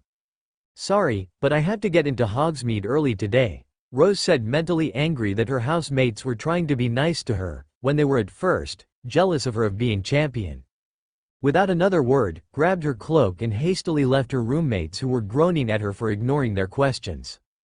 As she took a step out of the girls' dormitory, she muttered to herself, "Oh, I messed up big." "Oh, hi, Harry," Rose said incredibly shyly as the brisk November wind blew her hair into her eyes. She embarrassingly moved her hair away from her face so she could get a good look at him. He was as handsome as ever. Today, he was wearing Muggle attire like she was. However, his clothes looked to be far more elegant than hers. He was wearing black dress shoes with a matching pair of bootleg black slacks, a beautiful green silk dress shirt, and the most noticeably, she was surprised to see that he had streaked his hair with green highlights. Not only did he resemble a dreamy prince, but his hair told others he was the rebellious type. Rose couldn't help but blush brightly as when she noticed him checking her over, appraising Ly. "Wow Rose, you look beautiful," Harry said, smiling at her warmly. "I'd say those health potions are definitely doing their job." If it was even possible, Rose blushed a darker shade of red. "I decided to not scare anyone by resembling prongs today, so I dressed in my everyday Muggle clothes." "If that is your everyday Muggle clothes, damn, I'd love to see what you look when you're dressing to impress," Rose thought faintly. As she accepted his outstretched hand, she was in a world of her own and didn't notice as other students looked on enviously at the pair. Harry was shocked as he was waiting by the Hogwarts entrance hall. Rose looked simply stunning. He wouldn't voice it to anyone, but damn, Rose looked even prettier than Ginny. He mentally patted himself on the shoulder as he had remembered to dress up nicely after he had destroyed the crest of Gryffindor a while ago and had replaced it with a fake copy should Voldemort consider visiting and checking out the item. He had an odd feeling that Rose was looking forward to this Hogsmeade together as a date. Luckily he dressed up, because he would have most likely embarrassed her as she was dressing very nicely and he would be wearing some normal everyday robes. "Hi Harry," Rose said in a very shy cute voice. Harry continued to look at her up and down. He couldn't help but think Rose looked jaw-droppingly gorgeous. He didn't have to look far to the future to realize that she would rival Avila in a few years. "Wow Rose, you look beautiful," he said, ignoring her bright blush. "I'd say those health potions are definitely doing their job." Harry held back his laughter when he noticed Rose's blush intensify. He didn't want to give her the wrong idea. "I decided to not scare anyone by resembling prongs today, so I dressed in my everyday Muggle clothes," Harry said softly as offered Rose his hand. She accepted it and both had set off to Hogsmeade, ignoring the upcoming crowd that was behind them. Harry knew that some of the guys were checking Rose out from behind and that the girls were checking him out from behind. He could feel their hungry gazes. "So what are we going to do today?" asked Rose when she noticed that Harry was watching her intently. She finally managed to get her furious blush under control using her occlumency skills. "Well, in my pocket is a list of houses. I was planning to buy a house earlier the week I arrived here, but changed my mind. I wanted you to be with me to help me shop for a home." "I don't know anything about buying houses, Harry," Rose said, confused. "Me neither, but there is a reason I want you to help me choose." Harry smiled kindly down at her. "I want you to come live with me this summer." Rose's response to this was a hug. "You really mean that?" said Rose, her eyes sparking with unhidden delight. "Of course I do. What kind of person would I be if I left you at the Dursleys? Where are you going to go once we get you emancipated? I know the Dursleys are going to try and kick you out right away." Rose, who was still hugging him, had frozen for one moment, and then hugged him even harder. "Thank you," Rose said quietly. This was a dream come true. She had always dreamt of having a long-lost relative come and rescue her from her horrible relatives. The dream had only become better with the addition of Harry. "You're the best." Harry happily did his arm over her shoulder, drawing some envious looks from the students. "Come on, let's go check out one of these homes. I heard it's pretty nice." Oh. 2 hours later, Rose couldn't help but smile warmly as she walked about Hogsmeade with Harry's arm around her shoulder. When she told him what she had mistakenly told her roommates, whom she was sure would tell everyone at Hogwarts that Rose was dating Harry, she wanted to warn him ahead of time since people were sure to stare and whisper about the two of them. She admitted that she wasn't thinking straight and really just wanted to make them jealous, and the first thing she blurted was that she was going to meet her boyfriend. Surprisingly, Harry understood her position and didn't scold her for reacting like that. He told her that it was because of her age. Since she was still young, she was prone to act a bit immature. Rose was thankful that Harry wasn't angry with her, but at the same time, a bit angry he would say that she was immature. And to top it all off, Harry happily suggested that they go along with it and pretend to be a couple anyway. He was tired of girls of all ages approaching him and trying to talk to him while he was traveling alone in Hogsmeade. He was worried, of course. Once word got around that she had a boyfriend, the Daily Prophet would be buzzing around her like an annoying fly. Dumbledore, of course, would probably be trying his best to find out who he was from her former friends and possibly even her, if he could build up the courage to approach her again. "I'm sorry," Rose apologized again, knowing that Harry didn't want any attention. If people discovered who Harry really was, there was a chance that it might affect her upcoming battle with Voldemort. "Don't be," Harry said, pulling Rose closer to him. It was funny, because Harry saw a jealous-looking Cedric Diggory who was staring at Rose, and Cho, his former date to Hogsmeade, was sighing dreamily at the sight of him. "It's okay, Rose, we all make mistakes and I'm not perfect either. So how about we just enjoy ourselves today, Okay," Rose said cheerfully. She was still happy that they had finally found a home. The house was under the name Harry Evans, since Harry didn't want to put Potter or people might be curious to find out who he was. It didn't take long since Rose almost demanded that Harry buy the third house they looked at. It was love at first sight for her. It looked like the dream house that she had always desired when she was young. It was a 3-story magical house, had been magically made to fit 14 large rooms. It had a nice-sized balcony that connected the 2 master suites and dining room. On top of the large house was a small greenhouse that Harry thought would be useful. He said it would be nice to grow some plants in there since he found gardening soothing. Oh yeah, and there was a magically expanded area at the back of the house which was large enough for a Quidditch field. It was quite impressive, she had to admit. The house was beautiful. Rose had remembering how she had played rock paper scissors with Harry to see who got which master suites. While Harry won and got the bigger and nicer looking one, she was still happy with hers. "Yeah, I'll be working on putting up wards starting tonight, while you're talking with Sirius," Harry whispered quietly. "What kind of wards will you put up?" Rose asked, ignoring her excitement at being able to see Sirius later. She had managed to wear down Harry into letting Sirius live with them, once Voldemort was destroyed completely and Peter was captured. "Oh, the usual, key in apparition, key in port key, protection wards, muggle repelling wards, and of course, some of the most powerful ones, like the Fidelius charm." Rose nodded as she led him to the 3 broomsticks where the majority of her classmates were at. "Welcome to the 3 broomsticks," said Madame Rosmerta, the woman who owned the 3 broomsticks. "Oh, hello, Harry, would you like the usual?" Rosmerta asked jovially as she escorted her new recent daily customer to a table. He was just so handsome. If she was just a decade younger, she would definitely consider chasing after him and fulfilling some of her fantasies. "Yes, thank you, Rosmerta," Harry said, inclining his head in greeting. "Okay, 1 Harry Evans usual," Rosmerta said, making a note to herself. "And it's Rosie, no need to call me by my full name." She giggled as she turned to the person next to him. "What would you like, miss?" "Oh, Rose Potter," Rosmerta exclaimed when she noticed the red head. She blinked twice as she began looking at the young girl up and down. My, you look nothing the pictures they have of you in the Daily Prophet." "I know," Rose muttered softly. I just recently started working out and eat healthy foods under Harry's eye. Could I get a chicken salad and a butterbeer please? My, Rosmerta said as she jotted down Rose's order. If I didn't know any better, I'd say you two look extraordinary like James and Lily Potter. Graciously me. You two look almost exactly like them, except you Harry. You have green eyes and your physique is much better than James's. No offense Miss Potter. While Rose gulped nervously at the madam's words, Harry played it off easily. Thank you for the compliment, Rosie, Harry said with a flirtatious wink.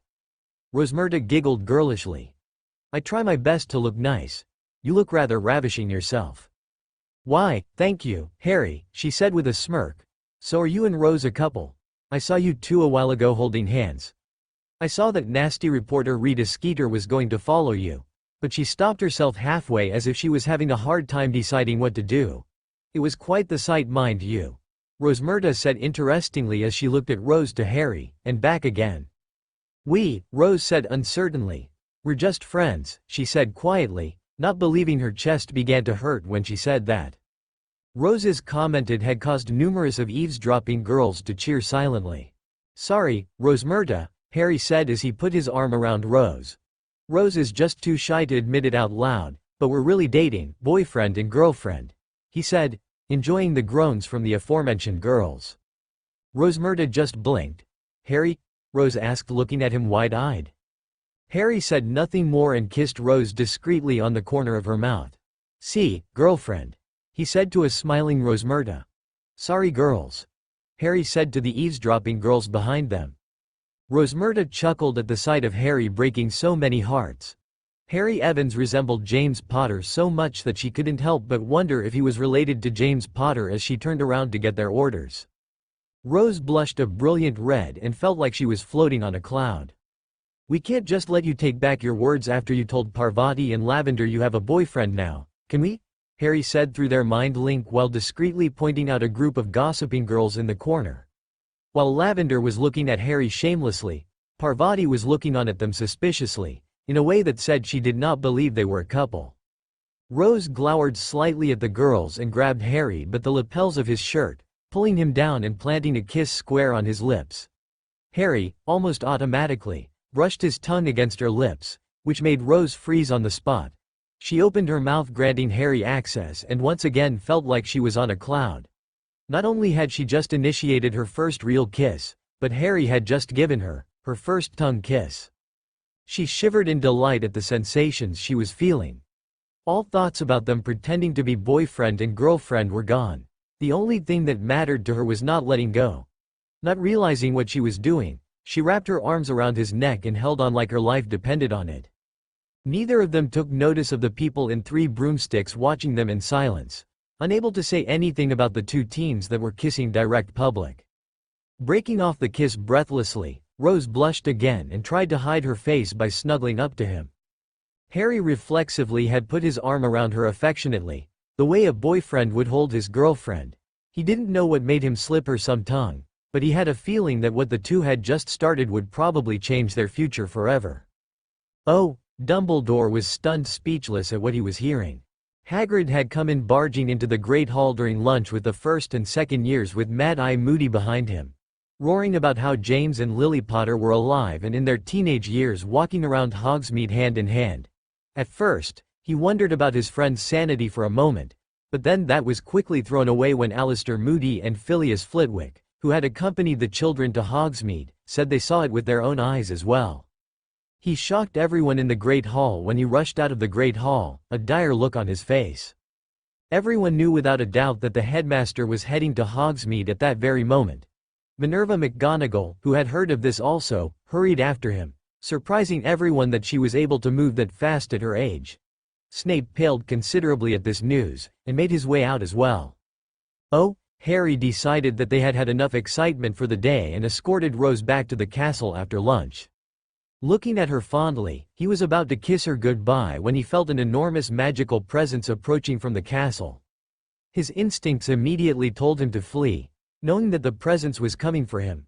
Now that he had to hurry, he gave Rose a small kiss on the lips for the spectators watching them and disapparated from the courtyard, leaving her alone and woozy from the kiss. Harry, Rose said, confused and dazed from his quick kiss. She had hoped he would have given her a more passionate kiss, but was more confused by his quick departing. She understood when she heard the frantic footsteps approach from the other side of the main gates. When the doors burst open, she drew her wand in a flash, but restrained herself when she noticed who it was. The headmaster and the teachers. "Lily!" Dumbledore shouted as he ran to catch up with the redhead. "Lily, how are you alive?" "No, wait, you're not Lily," Dumbledore said, stopping himself from confusing his own mind. "How astute, headmaster," Rose said dryly, realizing who made Harry leave in such a hurry. "What's wrong?" "Nothing, child," Dumbledore said bewilderedly when he noticed the girl in before him looked completely different than when he saw her 2 weeks ago. Could she have really grown up so much in a few weeks without his notice? "Sorry, but I can't stay and chat," she said politely as walked past them and into the castle. She fought hard to control the anger roiling in her at the sight of Dumbledore and his little snake spy. Knowing that she shouldn't draw attention to herself, she hastily made her way toward Gryffindor Tower as the group of professors hurried off toward Hogsmeade. Oh, Dumbledore sat in his office, pondering over his latest perplexing mystery. He had asked his fellow teachers to spread out and look for Lily and James, and ask around if anyone had seen them. He made doubly sure the potions master was with him, as he knew that James did not trust Severus and things would most likely escalate into a duel, more so if James knew that Severus was indirectly the reason that the Dark Lord targeted the Potters in the first place. For more than an hour, they had run around Hogsmeade and had received less than clear answers. Some say they thought they saw the ghost of James Potter walking along with his dead wife Lily Evans Potter in their young teenage years. Others told him that they thought it was James Potter, but at closer view, the James look-alike had green eyes, not brown. The most believable, from Madame Rosmerta and 24 Hogwarts students, was that he was some person named Harry Evans, the girl who lives boyfriend. From the description from Rosmerta, who once had a crush on James Potter back in his school days, the young man looked to be 17 or 18. He was incredibly handsome and well-built, more so than James when he was in his prime at Quidditch. He was a recent usual appearing in Hogsmeade for the last week and a half. Also, there was a mysterious air of confidence about him, and she knew he was no average wizard. Dumbledore became extremely worried when Rosmerta had said that the young man was considered to be the boyfriend of Rose Potter, as Rose herself had admitted it. Harry Evans, that name was not on the wizard registry, and nothing was known about him. Harry Evans was either a foreign wizard or a wizard using a fake identity. One thing was certain, the surname Evans struck him as odd as he wrote a letter to Sirius Black. It was Lily Potter's surname. The boy was said to look just like James and had green eyes like Rose. Was there a connection? Did James and Rose have another child before Rose? If so, how could that be? Lily Evans would have to have been 16 years old when she birthed Harry. Somehow, Dumbledore doubted the child was related, but couldn't be certain. I will have to question young Rose later on this matter, but discreetly. Dumbledore thought to himself. He was not a fool. He had seen the looks of obvious hatred Miss Potter had sent him and her potions professor. The look of anger and hatred he was expecting toward Severus was expected, but not toward himself. He didn't know what had done to invoke the young Miss Potter's wrath, but he was quite sure he did do something, and it had something to do with this Harry Evans. He understood, though, why Rose had stopped eating in the Great Hall during mealtimes, instead choosing to eat in the kitchens with the elves. She didn't like the attention she was receiving, regardless of what Severus had told him about her being an attention-seeking brat. Rose Potter was nothing but humble in his eyes, though that had recently begun to change. According to her head of house, Rose Potter's grades had recently skyrocketed to a level which rivaled Ms. Granger, her former best friend. Whether it was theory or practical, she was the top of her class now. She had even showed talent beyond OWLS when a 7th-year prefect in Gryffindor noticed her wordlessly summoning a book from the girls' dormitory to Gryffindor common room. It was common news around Hogwarts about the rift between Ms. Potter, Ms. Weasley, Ms. Granger, and Mr. Weasley.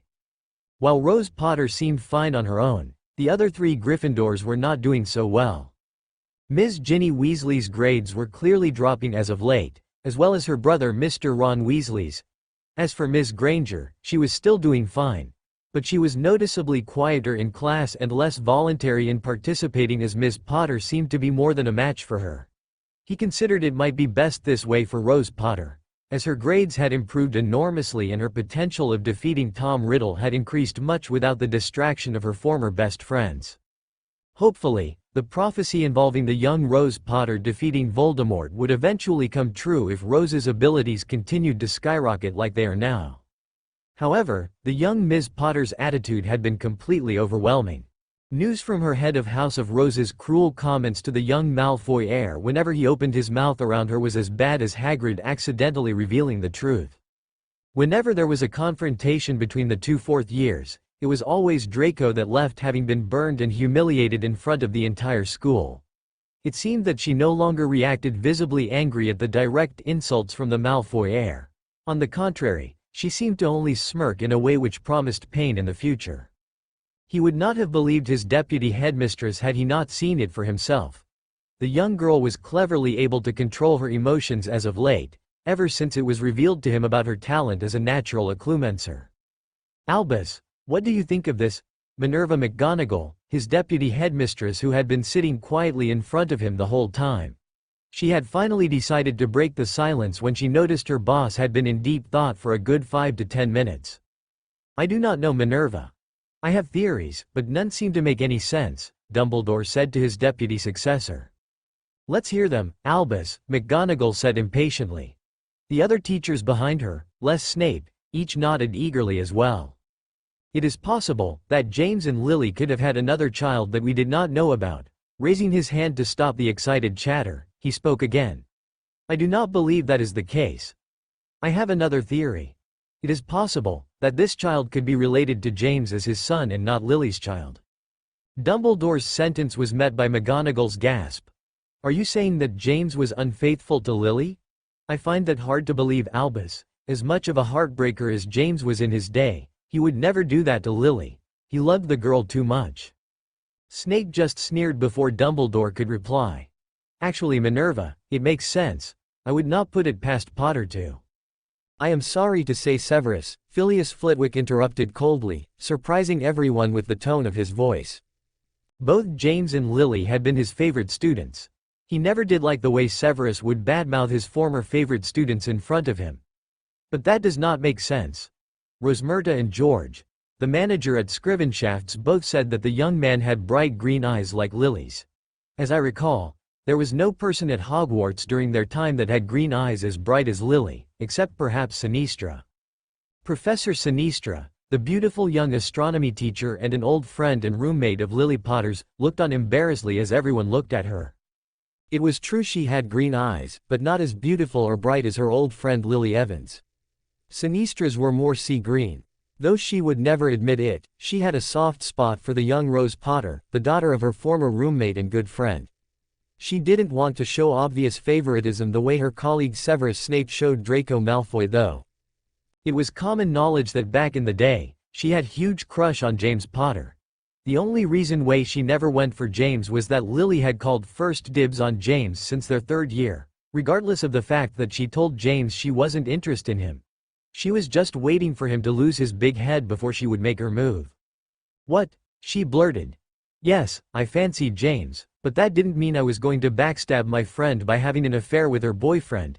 Seeing Snape sneer at her, Sinistra couldn't help but take a stab at the Slytherin head of house. "I'm a Gryffindor. I'm loyal to my friends, unlike the Slytherins who wouldn't hesitate to backstab their own friends for their own personal gain." "Sounds familiar, Severus." "Sinistra." Dumbledore thundered out angrily at her clear jab at the head of Slytherin.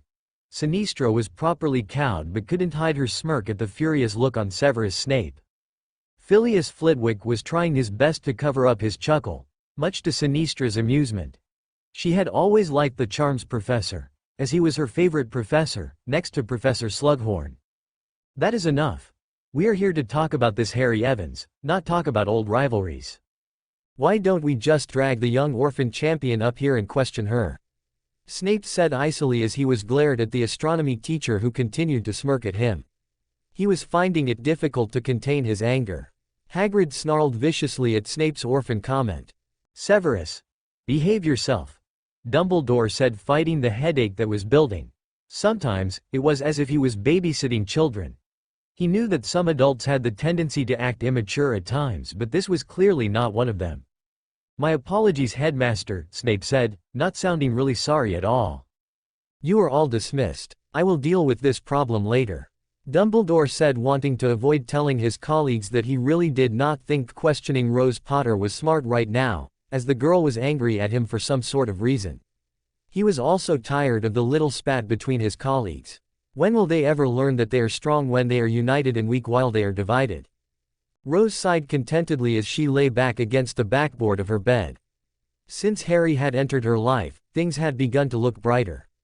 With the notable exception of not having reconciled her friendship with Ron, Hermione, and Ginny again, everything in her life was pretty awesome. She was now the top of her class in every subject, except for potions and history, though only the Slytherins were better in potions. Other than that, she was number one. She sighed again as she gazed at the stars shining in the window. After her date with Harry, she had been grilled for information by nearly every girl in Gryffindor Tower.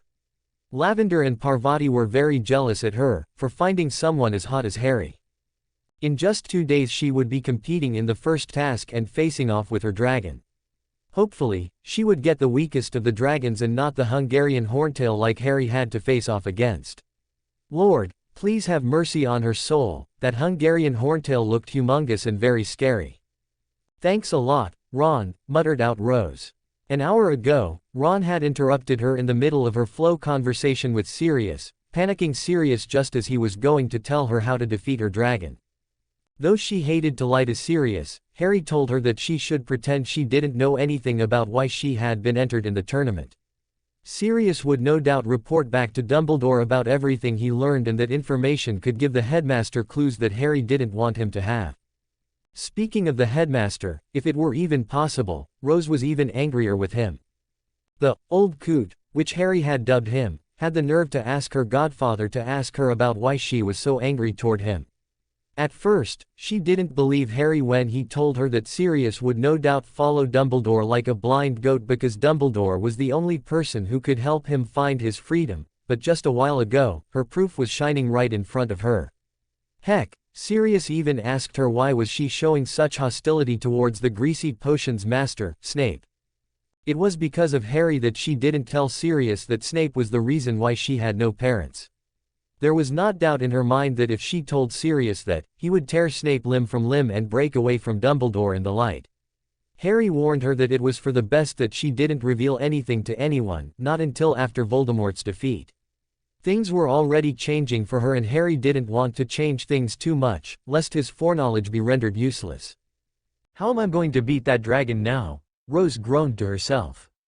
She snuggled closer to her pillow. She didn't know how to defeat her dragon and Harry would not give her any help. He expected her to already know how to handle a dragon. After all, he had been tutoring her in almost every subject that was taught at Hogwarts and some that were probably forbidden the past few weeks. She learned more about spells and theory from Harry in a month than what she learned the past 3 years she had been studying at Hogwarts. She suddenly regretted avoiding the fake Alistair Moody, who was trying as discreetly as possible to make her trust him and corner her privately. He was quite the sneaky bastard, and she caught him numerous times tailing her and she tried her best to avoid him. It was even more difficult for her to avoid him considering that he was her teacher for Dada. McGonagall had once warned her about the dangers of trusting men. Don't ever find yourself alone with a wizard who you may not particularly trust. There is always a chance that they might try and overpower you, and then obliviate you so that you won't remember. Harry, though, had assured her that should anyone hit her with an unexpected spell he would know since they were mind-linked. It worked like a notifying charm, and Harry would instantly be there to protect her. When she asked him how he would be able to rescue her faster than anyone, he described to her that he was a Phoenix Animagus, so he was capable of flame teleporting to any place or anywhere in the world. No magical ward in the world would be able to prevent him from reaching her. Unless they knew the Animagus prevention ward, he muttered under his breath. "I wonder what my Animagus form will be," thought Rose excitedly. From what Harry had told her, magical Animagi transformations were rare. Rose was impressed beyond belief when she heard that Harry was the first magical Animagus in 600 years and the first to ever become a phoenix. Then she remembered hearing Harry mumble that he had another transformation. one that he said would no doubt strike fear into the heart of anyone that stood in his way. She was curious to know what it was, but Harry refused to tell her, even when she gave him the adorable puppy eye pout. "No, I got to stop thinking about Harry and worry about the first task," Rose said, hitting herself on the head with her pillow. She was relieved that she had cast a silencing charm around her bed earlier. She didn't want her roommates overhearing her, since she had the habit of thinking out loud. No longer tired or sleepy, she tried her best to think of a way to get around her dragon, but nothing came to mind. Finally giving up, she decided to swallow her pride and beg Harry for help. "Harry," Rose said, opening her mind link. Harry didn't reply. Her link with him was silent for a good 5 minutes. "Harry, where are you?" Rose asked again, but this time, with a bit of concern. She felt oddly empty. Usually, Harry would respond to her right away. "Rose," Harry finally replied back, "did you need something?" "What's up?" she asked, her voice filled with confusion and a little bit of hurt. "You never take this long to respond to me." "I'm making a few potions," Harry said, sending an image of himself standing in front of a few small cauldrons. "It requires absolute concentration and I can't afford to make a single mistake." Arcee's confusion could be felt across the link.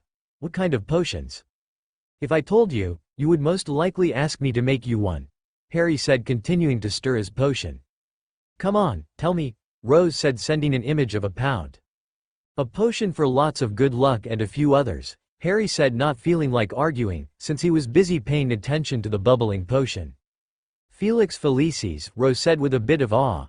Harry was right. She definitely wanted one. "I remember hearing you lecture me about that. That potion takes months to make and the ingredients are very expensive. It's known to make a person extremely lucky." Harry shrugged through the link. 3.5 actually, he added as he covered the cauldron up and moved on to another potion. "What are you going to use it for?" Rose asked. "For Voldemort's resurrection," Harry said, preparing the potion. "I'm going to need all the luck I can get when I go against him." "But I thought that he would be at his weakest form. Why would you need luck?" Rose questioned. "Rose, don't ever assume everything will go to plan," Harry said, shaking his head. "I have to prepare for the worst. Not only will I be dueling against Voldemort, but once he summons all of his Death Eaters to that graveyard, I will be fighting them as well." "What about those traps that you said you were going to use? Won't you be using them?" Harry couldn't help but roll his eyes. "Rose, will you just let me work?" he said impatiently. "Yes, I'll be using those trap spells. But I need to use a luck potion to make sure everything goes in my favor as well." Rose muttered an apology when she noticed that she was getting on his nerves. She didn't want Harry to be angry with her. "So why did you open our link connection up? I know it's not because you're bored," Harry said, feeling her uneasiness. Not wanting to play games or hide things from him, she simply blurted it out. "I'm so screwed, I can't think of a way to pass my dragon and I need some advice," she moaned. Harry, who was stirring his potion, twitched slightly at her words. "Rose, did you even try and ask any of your friends?" he said levelly. "I don't have friends, Harry," Rose said, reminding him of her friend's breakup. "I was about to get information from Sirius, but Ron had came in interrupting our conversation and scared Sirius away." Harry nodded in understanding. It had been the same in his old dimension. "I know I shouldn't be helping you, since I've been spoiling you lately," Harry said cheekily, ignoring Rose, who was protesting loudly. "But since you've been a good girl, I'll help you." "Spoiling me lately? How have you been spoiling me lately?" Rose snapped angrily. Harry sighed exasperatedly.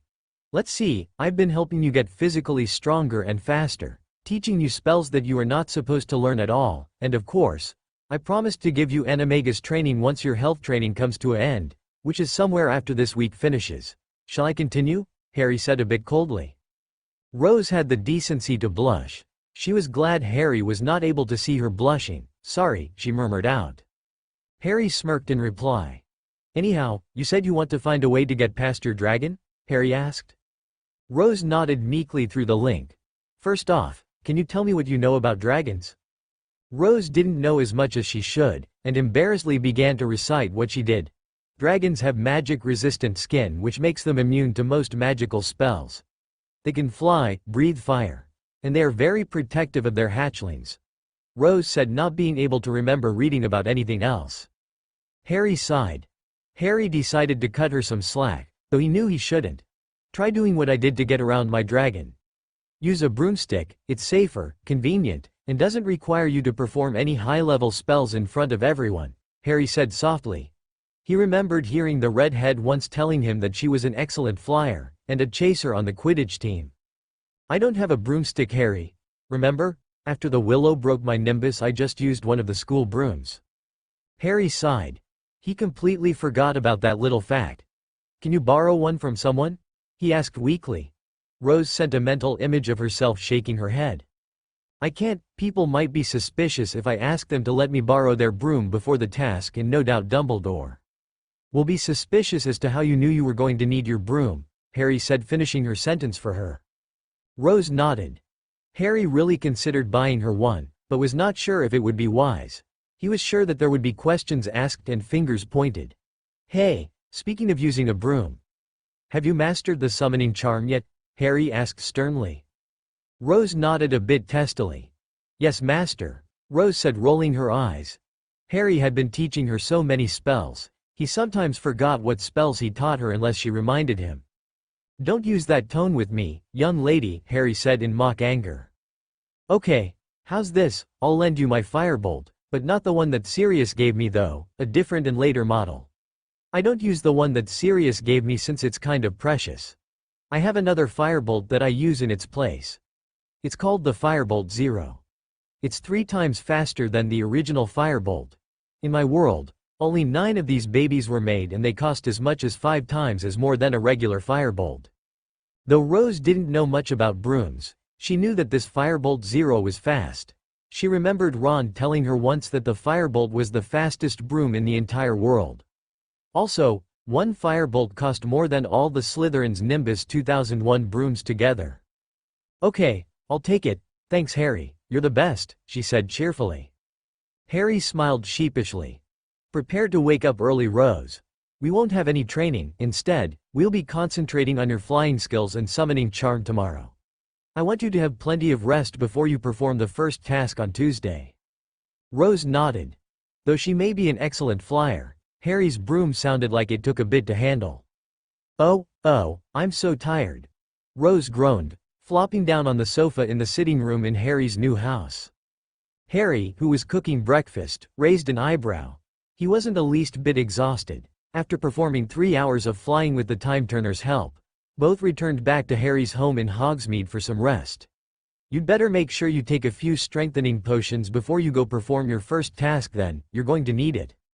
Rose had only grunted in an unladylike way. She knew she should be heading back to Hogwarts right about now as class had already started, but she really didn't care at this point. She needed rest. For several minutes, there was silence, except for the noise Harry was making in the kitchen. Do you want anything specific? Harry asked. He was answered with silence. Rose? Harry called out from the kitchen. Nothing, turning the stove switch to low heat. He walked out into the sitting room to check on the pretty red head. From the look of things, Rose was in a deep sleep. Exhaustion clearly shone on her young face. Are you asleep? Harry asked redundantly, making sure she really was asleep. Seeing that she was indeed asleep, Harry placed a warm blanket over her and went on with his daily business. Embarrassed and not knowing why, he kissed her on the forehead and went back to the kitchens, not seeing Rose smile in contentment. Oh, Rose walked into the great hall looking extremely tired and annoyed. Harry had let her sleep for a few hours before waking her for some more flying practice. This time, he had her to dodge 8 bludgers at once while she was flying. Sweat drenched her robes, making them cling to her body, showing her developing figure, much to the boys' enjoyment. Right as she was about to sit down at the lonely side of the Gryffindor table for some dinner, a stern-looking McGonagall marched up to her. The redhead groaned silently, knowing right then that she should have eaten in the kitchens again. She had only entered the Great Hall by habit and was too tired to leave. Miss Potter, just where have you been? The Transfiguration teacher said sternly, grabbing the majority of the attention in the Great Hall. Where have I been? She repeated tiredly, not understanding the question. She tugged the collar of her shirt to keep it from sticking to her torso. McGonagall narrowed her eyes disapprovingly at Rose's appearance. Miss Potter, you were not present in herbology today, nor were you present in divination. Care to tell me why you skipped class? Rose, Not really in the mood to be scolded and embarrassed in front of the whole school. Narrowed her eyes angrily at the Transfiguration teacher. Not only did she have to put up with people insulting her or teasing her about the first task on her way to the Great Hall, but now she was being lectured. It was as if everyone was just out to get her these days. "I'm sorry, Professor," Rose said through her clenched teeth. Not only was she losing respect for the headmaster, but was losing all the respect she had for all of her teachers. None of them would help her with the stress and teasing these days since she became champion. "I didn't feel well, so I slept in this morning." "Slept in?" the Transfiguration teacher said incredulously, while throwing a glare at some of the students who were sniggering. Rose nodded, ignoring the sniggering around her. "I find that hard to believe, Miss Potter. Miss Granger told me you were not in your bed this morning when she woke up, and I doubt you would sleep in all the way past lunch as well." Rose narrowed her eyes angrily at Hermione, who was sitting several seats away and back at the Transfiguration teacher, who was getting on her case. She spoke in an icy voice that echoed throughout the Great Hall, causing everyone to shiver. "What is it with this place? Why the hell am I always being singled out? Plenty of people skip class for a day and they don't even garner a second glance. When I skip a class period, not only do you not believe me, but you lecture me and try to embarrass me in front of the entire school." "Miss Potter," McGonagall interrupted shakily. I'm not finished talking yet," Rose screamed, standing and glowering at the aged woman. Her magic began to react to her anger, causing the room to shake a bit. All the utensils in the Great Hall were rattling insanely. "Ever since I became Hogwarts' stupid champion, you and the Hogwarts staff have been done nothing but allow people to slander and insult me. When I try to defend myself, you and every other staff teacher reprimand me and ignore the rest. No one understands what I had to go through, and no one even cares or believes that I did not want to be champion. It is bad enough I have to put up with turncoat friends and a school full of whispering idiots who are too deaf to hear the truth, but to have my own teachers treating me with hidden hostility. Well, you know what, Professor? I don't really give a damn anymore. You, the headmaster, the Triwizard Tournament, this school, and the wizarding world. You can all go sod off for all I care." Standing up, she left quickly before her Transfiguration teacher could recover from her shock. As she left, she didn't even notice that the Great Hall had finally stopped rattling from her raw magic. Rose left a speechless Great Hall nearly in tears, not even knowing where she was going. She didn't know why she had snapped at her Transfiguration teacher like that, but she didn't regret it. They deserve it, her and this entire damn school. They're just like Malfoy and his goons. They continue to tease me and insult me, and not a single damn person in this school comes to my defense or trusts me. They all treat me like I'm some spoiled brat or some fragile little child. They all think I chose to be champion.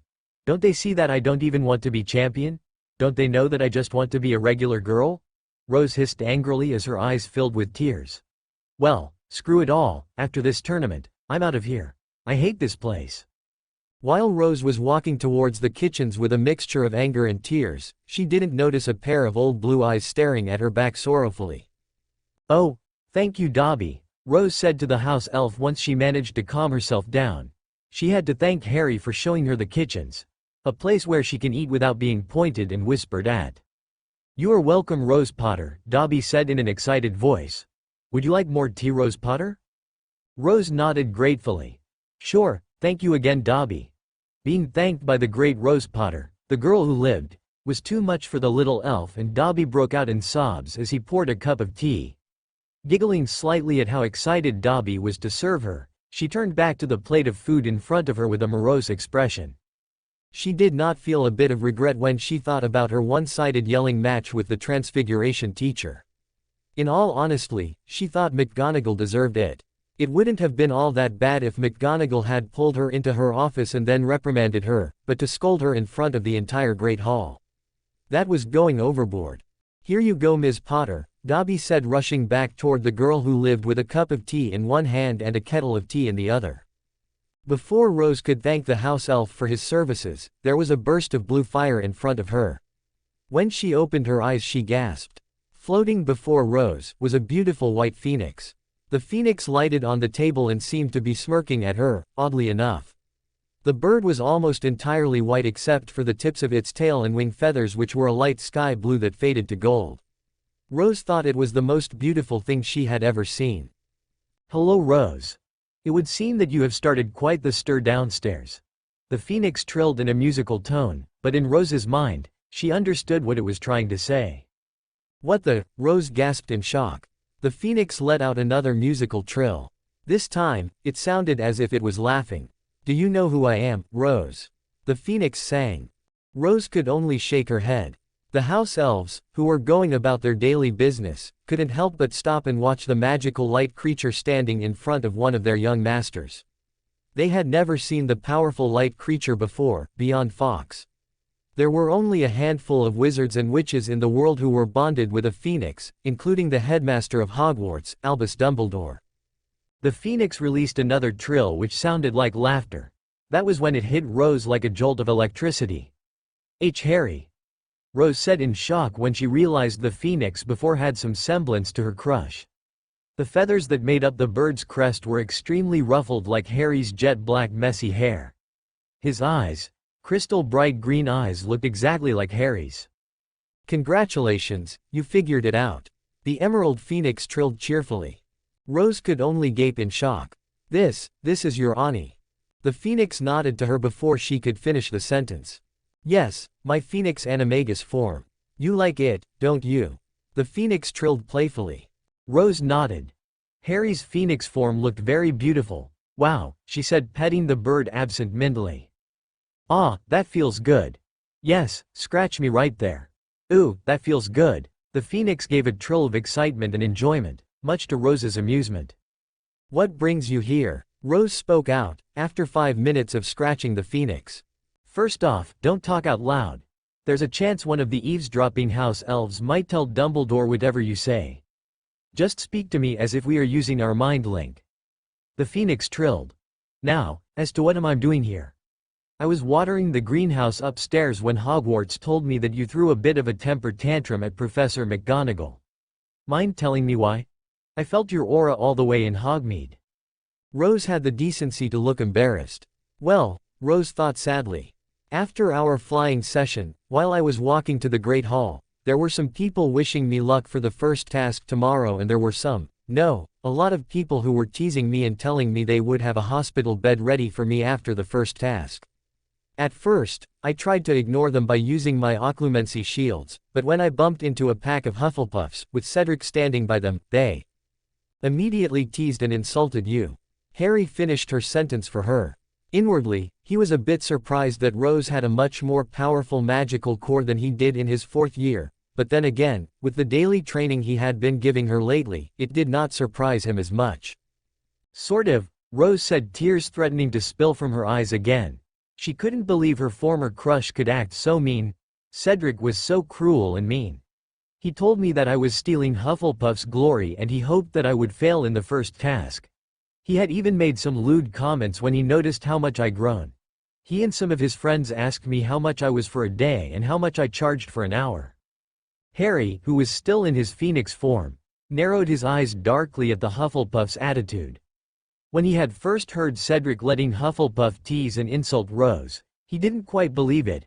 Back in his old dimension, Cedric wasn't that type of guy. Then again, he really didn't know Cedric that well, only by what other people told him, mainly girls.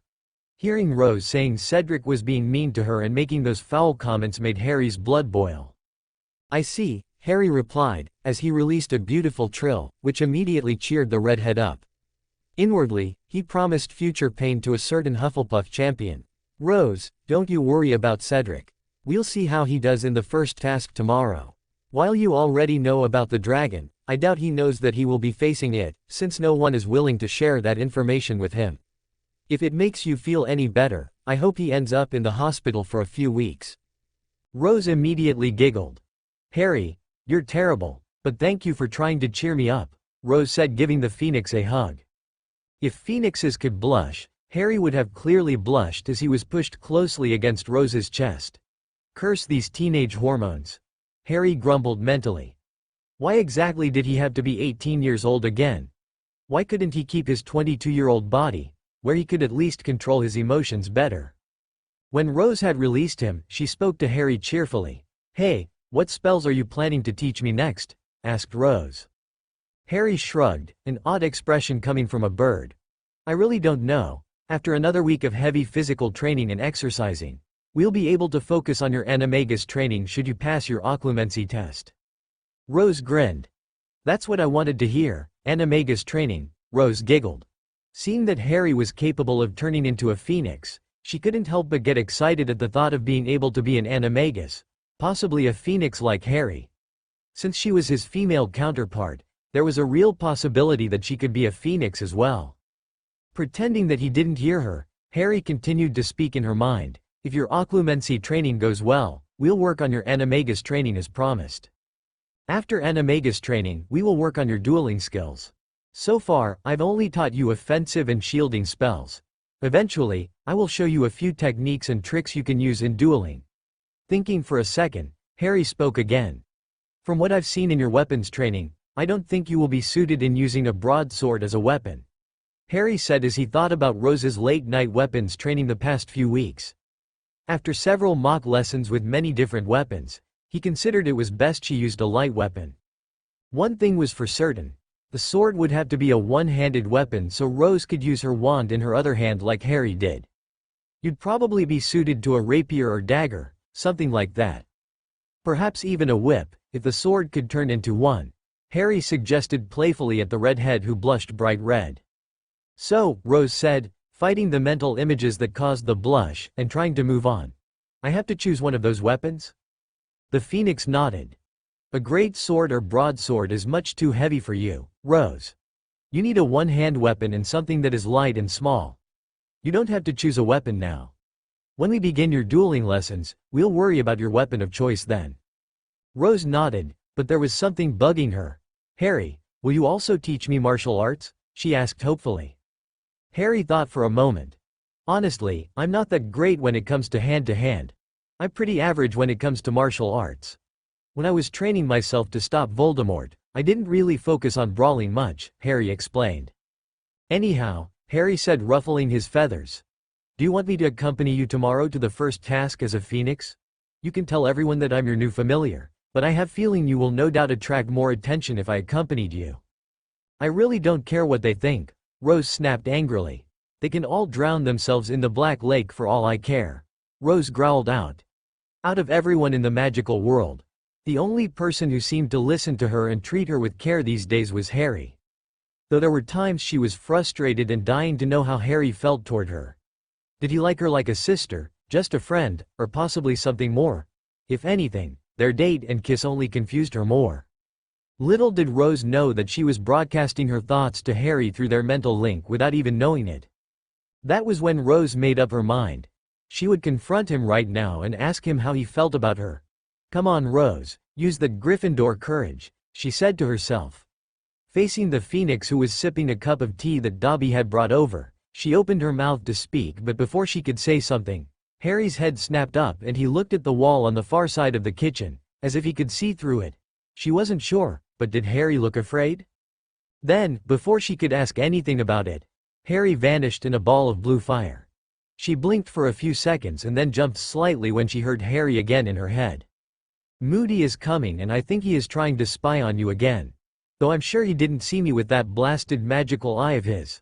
I can't let him think you have a phoenix as a pet. It might ruin our plans. I forgot about Crouch Jr. being there. I guess me coming to the first task as your pet phoenix is out of question now, Harry said through their mental link. Again, before Rose could say anything, Harry closed their mental link, but not before saying, make sure you get some sleep, you're going to need it tomorrow. Also, don't take any potions.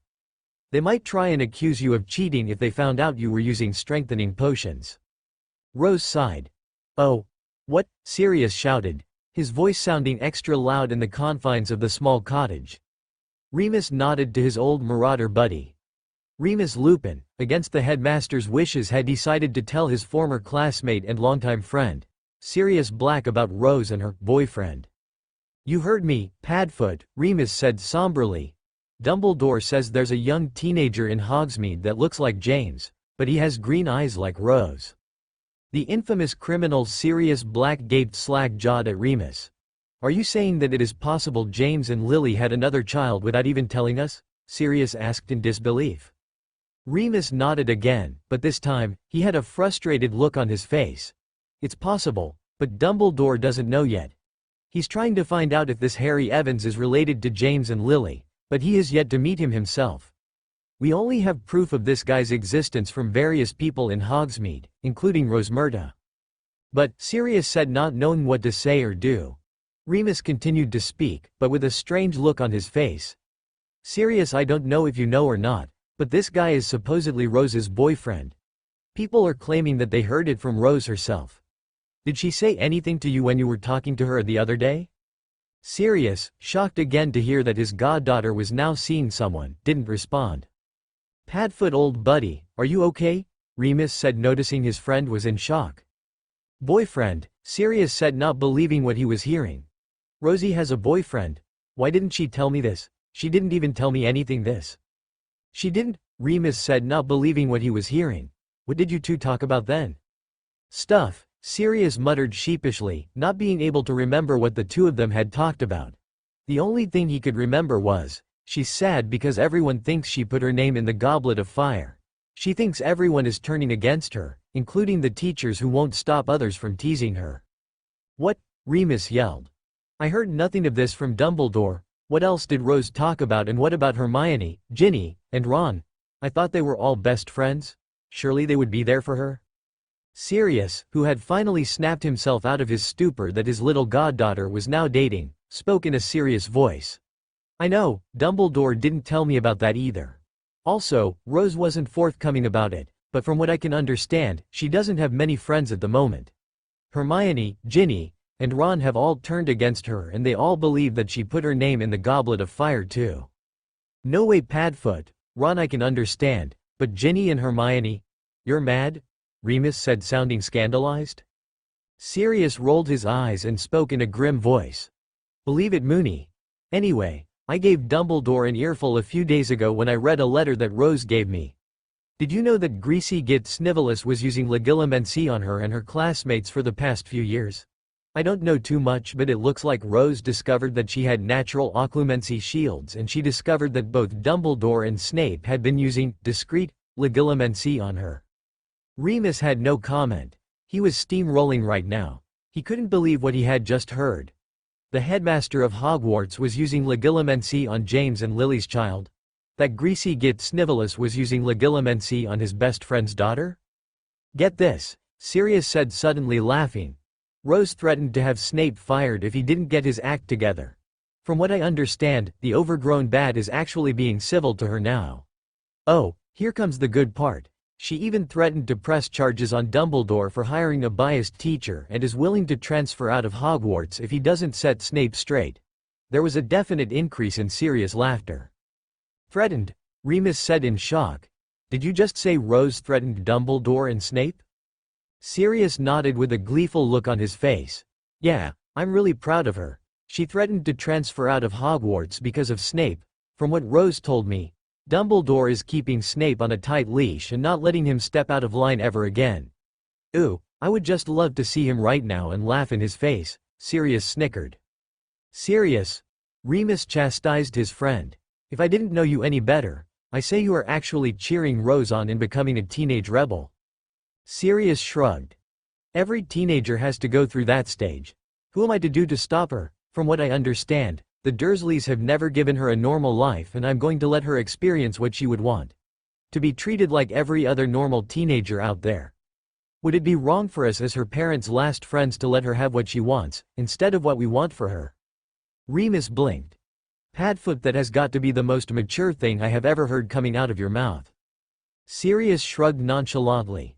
It happens occasionally. Besides, I'm just treating Rose the way my parents would never allow me to behave. I want my goddaughter to have everything, including her own life. I may not like the face that she's dating some guy, but I want her to trust me and know that I support her all the way. Remus was yet again speechless. Are you really serious, Black? Remus said in shock. Padfoot's response to that was a slap to the back of the head. Besides, we just might make a morator of her yet. He joked. Moony, let's get back to the subject at hand. This guy Harry Evans, is it? Why doesn't Dumbledore just ask Rose about him? Remus shrugged. He won't say, but after hearing what you told me about Rose confronting Dumbledore, which I'd like to say I am proud of her, I would say Dumbledore wishes things to cool down before he approaches her again. Tell me about it. You should have seen the look of anger on her face when I told her Dumbledore asked me to ask her why she was so angry at him and Snape. Moony old buddy, you should have seen the look on her face. She looked like a dragon ready to pounce on me. The next time Dumbledore asks me to ask Rose something, I'm just going to tell him to go ask her himself. She looked really scary and I could have sworn I could feel the magic coming out of her. Remus laughed. I know what you mean, Padfoot. I remember seeing the look on her face last year when the young Malfoy heir would give her grief. I remember seeing her kneeing him right between the legs so hard. I doubt there will be any future Malfoys. Both of the Marauders laughed for the next several minutes. Anyway, is there anything important that I need to know of? Did Rose say anything that sounds important? Sirius snorted. Besides the fact that she no longer feels welcome at Hogwarts, she knows about the first task has something to do with dragons. How she knows about that is beyond me. I didn't bother asking. Remus said in deep thought. I don't think they would force the champions to fight a dragon. They are too inexperienced. So I'd say they would most likely have to retrieve something from the dragon. Did you give her any advice? Sighing, Sirius shook his head. I was about to until we heard a noise from her line of the flow, so I disengaged the flow network. Good thinking. I know I should scold you for doing this in the first place, but I want to know how Rose is doing too. Dumbledore doesn't give up much information about what is going on. He just tells me that Rose is doing okay, Remus snorted. From what you just told me, she is doing anything but okay. I agree, Sirius said, having a feeling that Dumbledore was hiding something important from them and it had something to do with Rose. Oh, Wormtail, is our spy here yet? A cold, icy voice demanded. Peter Pettigrew, former member of the Order of the Phoenix and traitor to the light side, clumsily walked toward his master in fear. No master, Peter whimpered. He has yet to arrive, but he has forwarded us a letter ahead of time. What does it say? Voldemort demanded, his baby-like body quivering in agitation. Peter whimpered. Voldemort fought the urge to crawl out of his chair and strangle the fat bubbling idiot in front of him. If it wasn't for the fact that he couldn't hold a wand, he would be putting the little rat animagus under the cruciatus at this very moment. He hissed darkly and impatiently. Quit your whimpering, Wormtail, and tell me what Crouch Jr. has to say. Yes, master, Peter bumbled, trying to retrieve the letter Crouch Jr. had sent him. He was lucky his master was in his cursed form. If not, he knew he would no doubt be put under the cruciatus curse for taking too long. Oh, why did he ever return back to his master when he could have continued to stay in hiding, somewhere no one could find him, like in America? While Wormtail was thinking of this, Voldemort had hissed to his pet snack, Nagini, who was hiding in the corner of the room. Wrap your coils around him, my precious, you may be having an early meal if he does not hurry up and speak. Peter was snapped out of his little daydream of fear when he saw his master's pet snake slowly approach him from the other side of the room. Like lightning, the snake wrapped her body around the bubbling rat animagus and began hissing menacingly. Hurry, Wormtail, Voldemort hissed darkly. I am becoming impatient. Eyes bulging in fear, Peter tried as best as he could to read the parchment in his hands as Nagini began to squeeze him slowly and painfully. Master, it says here that he has failed to inform Ms. Potter about the first task, and Peter could say no further as the Dark Lord began to hiss in Parseltongue and Nagini began to squeeze at him harder. Squealing in fear of being squeezed to death, the rat animagus was angry that Crouch Jr. had failed. The bastard had been smart enough to not come at all and had instead sent the letter by mail saying that he could not leave as Dumbledore was using him to perform some tasks. Hurry and tell me the rest, Peter, Voldemort demanded. This time he sounded very impatient. Gulping and fumbling with the parchment in his hands as Nagini licked his cheek with her tongue, Wormtail hurriedly spoke. It says here, that he would have come to report to you personally, but he could not as the old fool is having him perform several tasks, Wormtail whimpered, wanting the massive snake to loosen its grip. Hearing the Dark Lord hissing again, Wormtail hastily spoke before his master could complete whatever he was saying to Nagini, bumbling over his words. Master, Crouch, he has also reported that Ms. Potter has achieved a definite increase in her school work and her skills in transfiguration. charms, and defense have all improved drastically. It also says, Wormtail trailed off as his eyes widened in shock. What does it say? Voldemort shouted in his baby-like voce, causing the rat animagus to hurriedly finish. Speak and I will spare you from being a meal for Nagini today. I'm sorry, master, Peter sobbed as the pain was quite unbearable as Nagini began to squeeze him so hard. His bones felt like they would shatter. He says that there is something that you must really know about. Rose Potter is currently dating some person named Harry Evans. From his descriptions, the young man looks like James Potter, but he has Lily Evans' eyes. Voldemort narrowed his red eyes at this information. What is this? Are you absolutely sure that is what Crouch wrote? Voldemort demanded. He received an affirmative nod in return as Nagini tightened her whole body so hard around the rat animagus that he could scarcely breathe. Ignoring his pathetic servants crying and sobbing, the Dark Lord began to think. Is there anything else written on the letter that young Crouch needs to tell me? Voldemort hissed. Yes, sir, Wormtail said, trying hard to catch his breath. You impudent fool, why have you not told me this sooner? If it wasn't for the fact that I need you to carry me around, I would killed you right now, Wormtail. Give me the letter, Voldemort said, angry that the bumbling idiot. Release him, Voldemort grudgingly hissed, much to Wormtail's relief. With the letter in his little baby hands, Voldemort narrowed his eyes at the information he received from his spy. Interesting, very interesting. Rose began to breathe hard as the time of the first task approached. Sitting at the lonely side of the Gryffindor table, she ignored the excited chatter that surrounded her. In less than an hour, she would be facing off against a dragon, and possibly against death. Miss Potter, a stern voice spoke from behind her. She didn't hear it and continued to wander lost in her own thoughts. Rose was too busy focusing on the task at hand. This morning, she had woken up screaming in pain from a nightmare she had about Voldemort. The shriveled infant that was Voldemort was happy that the tournament was to begin. She briefly recalled him telling the man she now knew as Barty Crouch Jr. to make sure that Rose picked an easy dragon for the task, and promised pain should he fail. Rose scoffed mentally. Easy dragon. It took no less than 12 fully trained and qualified dragon wranglers to subdue the weakest dragon, a common Welsh green. Still, Rose was inwardly relieved that she wouldn't be facing off against that horrible Ridgeback. Rose Potter, the same speaker said again. Again, Rose ignored them. She had more important things to do before the task, like figure out how she was going to get the egg. She knew she was going to summon the broom, mount it, then try to, what exactly? Harry told her that since the dragon was female, and guarding a clutch of eggs, it wouldn't exactly leave the nest willingly. So what was she to do? Rose Lily Potter, are you listening? Yet again. Rose wasn't paying attention, but she was fast becoming annoyed with the annoying buzz in her ear. She had just refocused on her task when she felt something land on her shoulder.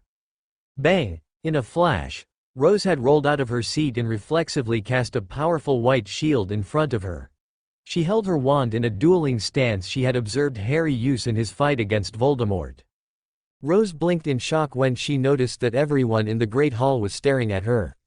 The fact that she was wearing dueling robes and was positioned in a dueling stance that left no openings, made Rose look like a witch that should not be trifled with. Hurriedly putting her wand back in its holster, she turned to her head of house who was standing a few feet away from her and staring at her with wide, fearful eyes. She had recoiled as if burned when Rose reacted. Rose sighed in exasperation, just another person to stare then. Everyone stared at her when she had entered the Great Hall dressed in her battle robes, which had been a gift from Harry. He told her that they would protect her against the worst of the dragon's fire and claws, but to try and avoid them anyway. Is there something you need, Professor? Rose said emotionlessly, after regaining her composure. McGonagall coughed and regained hers. Yes, she said, feeling slightly awkward talking to her student. After what happened yesterday, she thought long and hard about what Rose had said to her, and she couldn't help but feel ashamed at herself and her fellow coworkers for not taking care of one of their students. Potter, the champions need to come down onto the grounds now. You have to get ready for your first task. Rose's features looked determined, mirroring her resolve. She straightened her robes as best as she could and followed McGonagall out of the castle. While Rose left with the Transfiguration teacher toward the grounds, She didn't notice a silently shocked headmaster who stared at her with disbelief. She didn't know that the dueling stance she used a few moments ago was an advanced stance that only expert duelers used. She was also unaware that two of the teachers at the staff table had recognized it and both made vows to ask her where she learned it. Dumbledore and Flitwick. Oh. Walking with the deputy headmistress down to the Hogwarts grounds was uncomfortable. After their yelling match yesterday, both student and teacher didn't feel like talking to each other much. The silence was very thick as the two approached the tent that was erected for the champions. "Good luck, Miss Potter," McGonagall said quietly as she went the other way. She stopped and turned back toward her student. "And, I apologize for my outburst yesterday. Good luck." And with that, McGonagall left before Rose could get a word in edgewise. Right as Rose was about to step inside the tent and McGonagall was a good safe distance away, she heard someone call her from a distance. "Potter," a familiar growling voice shouted. Rose flinched. She recognized that voice anywhere. Alistair Moody, aka Crouch Jr. She had been avoiding him ever since Harry had told Our he was a Death Eater in disguise. "Hello, Professor," Rose said, fighting the urge to pull out her wand. "You know what you are going against here, Potter?" Moody asked, sounding and looking very agitated, like he wanted to tell her something important. Rose nodded. Not even asking how she knew, he just continued, saying, "And you know what to do." Rose grinned, showing too many teeth. "I do, and I don't need any help, Professor," she all but growled.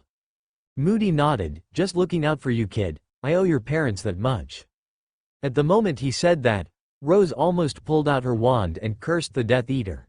How dare he even say that? "Thank you, Professor," Rose said, faking a warm smile. Again showing too many teeth. Making sure the professor was a safe distance away from her and that he would not attack her from behind, she went inside the tent. Rose sat with her back to the wall of the tent, facing the entrance. She tried her best not to flinch under the gazes of the other three champions, none of which believed that she did not put her name in the goblet. It wasn't long before Ludo Bagman, the head of the Department of Games and Sports, entered the tent, nearly bouncing in his excitement. Rose didn't even look up as he explained to the champions about the task. She had heard it all from Harry and watched a replay of Harry's memory of the event. She had to admit, Harry was a damn good flyer. "Miss Potter?" Rose looked up into the kindly, round face of Bagman. He was holding a writhing canvas sack open toward her. "It's your turn," he said. She glanced around the tent and at the other competitors. Cedric looked pale but determined at his, a small Swedish short snout with a number 1 around its neck. Fleur had turned an unhealthy shade of green that Rose was happy to note clashed horribly with her silvery hair. She had the common Welsh green with a 3 on its neck. Crumb looked the most composed as he glared at the Chinese fireball hissing and spitting in his hand. He got to go first. Rose looked sullenly back at the bag, realizing that she got to face the worst of the lot. "Lucky me," she muttered. "I get the horntail." "Pardon?" Bagman asked. Rose waved him off and reached in the bag, only to wince as the horrible little toy bit her. She grabbed it around its neck and pulled it out as it growled and roared squeakily. The dragon glowered at her and she glowered back. She hated it. "Rose," a voice from off to her side said softly. Tearing her gaze away from the dragon model, Rose turned her attention to her former crush, Cedric Diggory. "Yes?" Rose asked harshly. "Shouldn't you be off to meet your dragon? The whistle has already sounded, you know." Cedric looked uncomfortable. "I wanted to tell you I'm sorry for how my house has been acting toward you.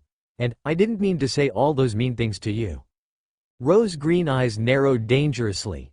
Using a bit of the legilimency that she was still learning to use, Rose discovered that the reason why Cedric was apologizing was because he wanted to get in her pants by apologizing first, treat her kindly, and hopefully get her to become his girlfriend. It was no secret at Hogwarts that she had grown into a beautiful young woman. "I know you don't mean it, Diggory. I know you are only apologizing so you can shag me. So get the hell out of my face," she said darkly, her eyes glowing slightly. Cedric blinked and then his eyes narrowed angrily toward the redhead. Before he could even take a step forward, there was a blur of movement and he found the girl who lives wand aimed between his legs. "Take one step forward and I'll make sure you'll never be able to use that again." Her voice was dangerously cold. In the background, Victor Crumb winced at the redhead's words and made a mental note to himself to avoid angering her. Actually, it was best he stayed away from the redhead completely. Was it him, or was the tent suddenly cold all of a sudden? Fleur, who was standing a few meters away, couldn't help but glare at Cedric behind his back. She hated guys like Cedric. At first, she had thought Cedric was a nice and kind guy, but she was seeing his true colors lately. She saw how the Hufflepuffs and Cedric was treating the little redhead, and she detested guys like him. "Excuse me," a huffing wizard said, entering the tent. "Cedric Diggory, they are." The wizard trailed off when he noticed the girl who lived had a wand pointing at Cedric Diggory and at the most precious part of the male body. He visibly winced when he noticed the wand was shooting sparks out threateningly. "Coming," Cedric said with a cracking voice. He took a step back and began walking out of the tent, while looking at the redhead in obvious fear. The wizard, who was sent to get Cedric, was also staring at the pretty young woman in fear as he followed Cedric Diggory out. Rose went back to glaring angrily at her dragon model. Before Rose knew it, the first task was on its way. There was a scream and a thud, followed by Bagman's loud voice calling for the healers. Rose glanced away from her model only to see a badly injured Cedric being hauled past the tent on a stretcher, moaning in pain. Rose didn't like the guy, but she winced in sympathy. Fleur Delacour, who was standing at the corner of the tent, trembled in fear when they all heard Cedric sobbing in pain in the background. She turned an even deeper shade of green, and by the look on her face Rose could tell that Fleur was beginning to have second thoughts about participating in the Triwizard Tournament. Victor Crumb, the usually silent and broody Quidditch player, was finally affected by the sound of Bagman yelling for healers to hurry up and rescue Cedric. Rose took notice that Crumb looked paler than usual and he was no longer brooding. Harry, who was watching the first task in the stands, offered to show her the match by watching it through his eyes, but she had politely declined. It was bad enough to hear Cedric being tortured, but to see it, she didn't fancy seeing that. When Cedric's sounds of pain finally died down, as well as the screams and gasps from the audience, they all heard Bagman speak again. "As you all may see, Mr. Cedric Diggory was unable to retrieve his egg. Though he tried bravely to retrieve it, he was unable to, and yes, the judges are posting his marks now." Silence followed his comment. Not bad, not bad." Bagman could be heard speaking again. "Oh, we just received word from the healers that young Cedric Diggory will be fine. Though he is in critical condition, he will most likely live through the injuries he suffered and will have enough time to re-cooperate so he can finish the rest of the tournament." Fleur shivered and Crumb swallowed audibly. Rose simply hoped she didn't die. "One down, 3 to go," Bagman yelled as the whistle blew again. "Ms. Delacour, if you please." This time, morbid curiosity won out and she accepted Harry's offer of seeing Fleur facing off against her dragon. Fleur didn't lose her nerves and managed to stand her ground. She did some kind of complicated wand work that Rose had never seen before and had managed to shoot the spell directly into the dragon's eyes. For a moment the dragon did nothing, but then it began to droop and finally it fell asleep. Cheering slightly, Fleur went to get her egg, but the moment she managed to grab it, the dragon broke out of its trance and clipped her on the shoulder with its claws before she could get away to safety. "What the hell? I thought Fleur managed to trance the dragon into a deep sleep," Rose stuttered out in shock. Harry mentally shook his head at her. "You forget, Rose. Dragons have a high resistance to magic. Though most spells won't work on a dragon, some powerful spells may actually work.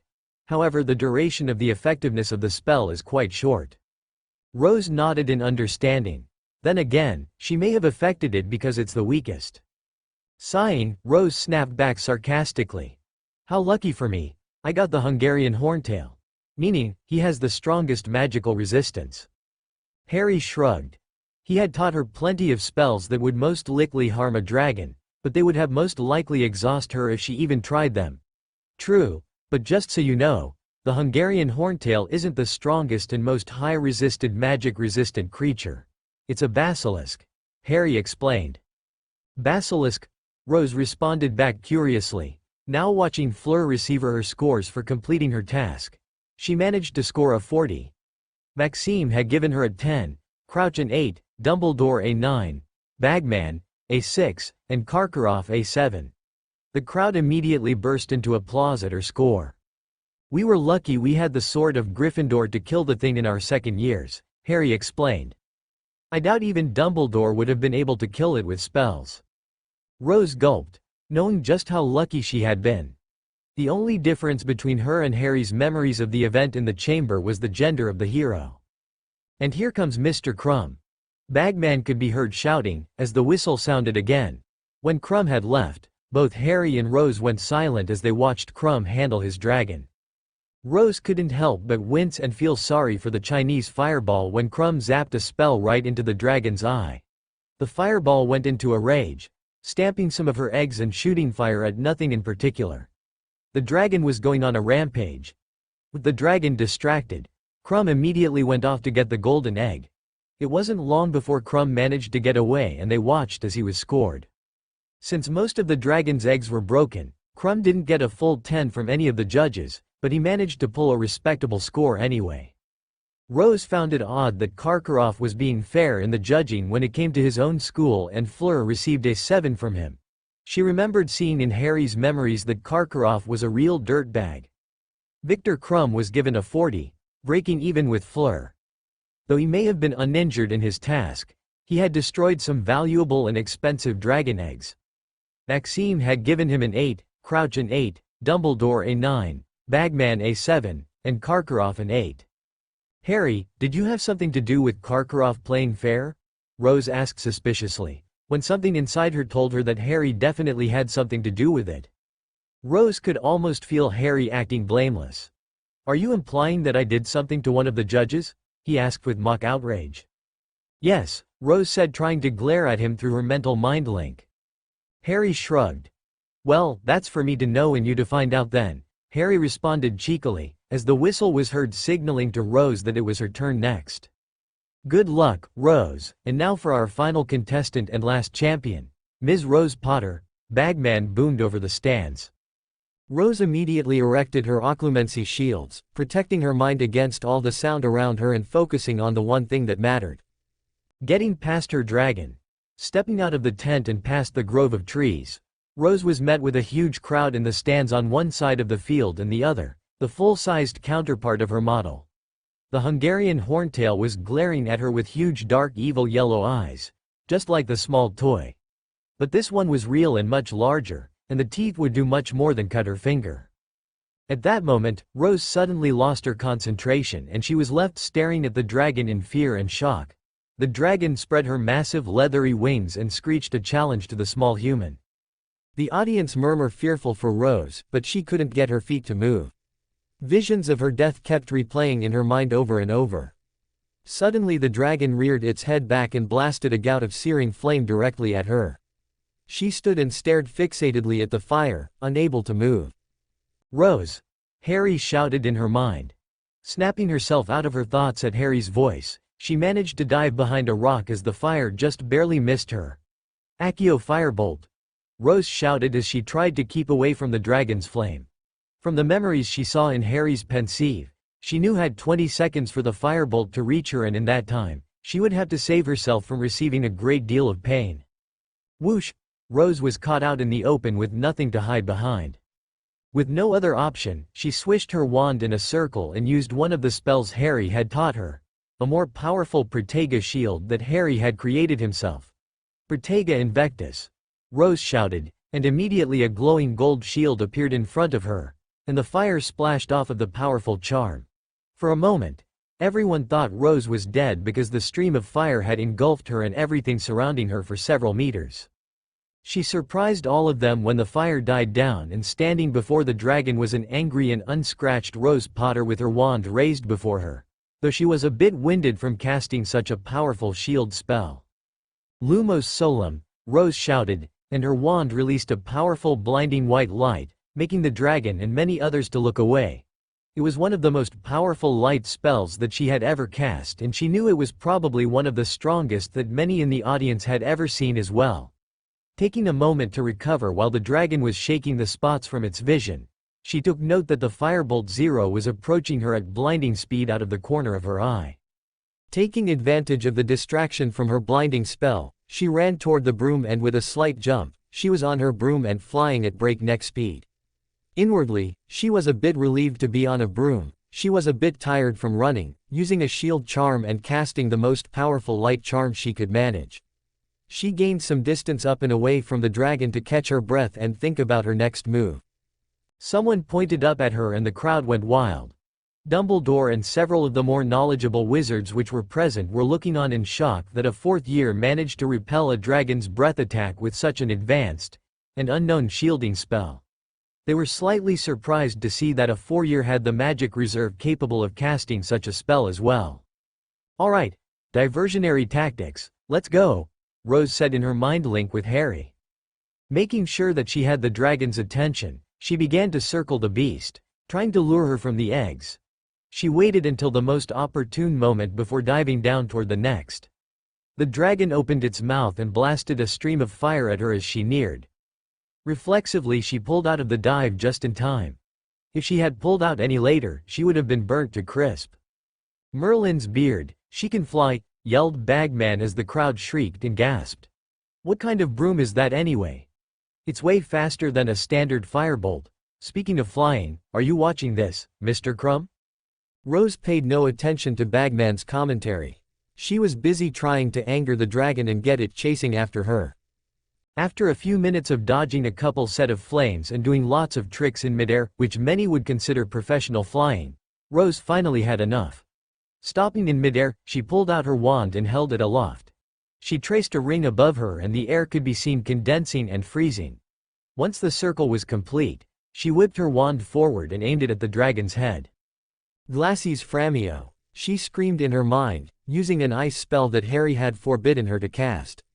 She didn't even care about the consequences of facing Harry's wrath, she was too busy trying to get past her dragon at the moment. The ice above her reformed into a 10-foot-long spear and rocketed toward the reptilian beast that was straining against its chain to reach Rose. The dragon tried to evade the ice but it still managed to tear through a wing membrane and slammed into its side, shattering into hundreds of shards, some of which managed to pierce its hide. The dragon fell heavily back to the ground roaring in pain but otherwise unharmed. Rose was a bit disappointed and was momentarily winded from the drain of the spell.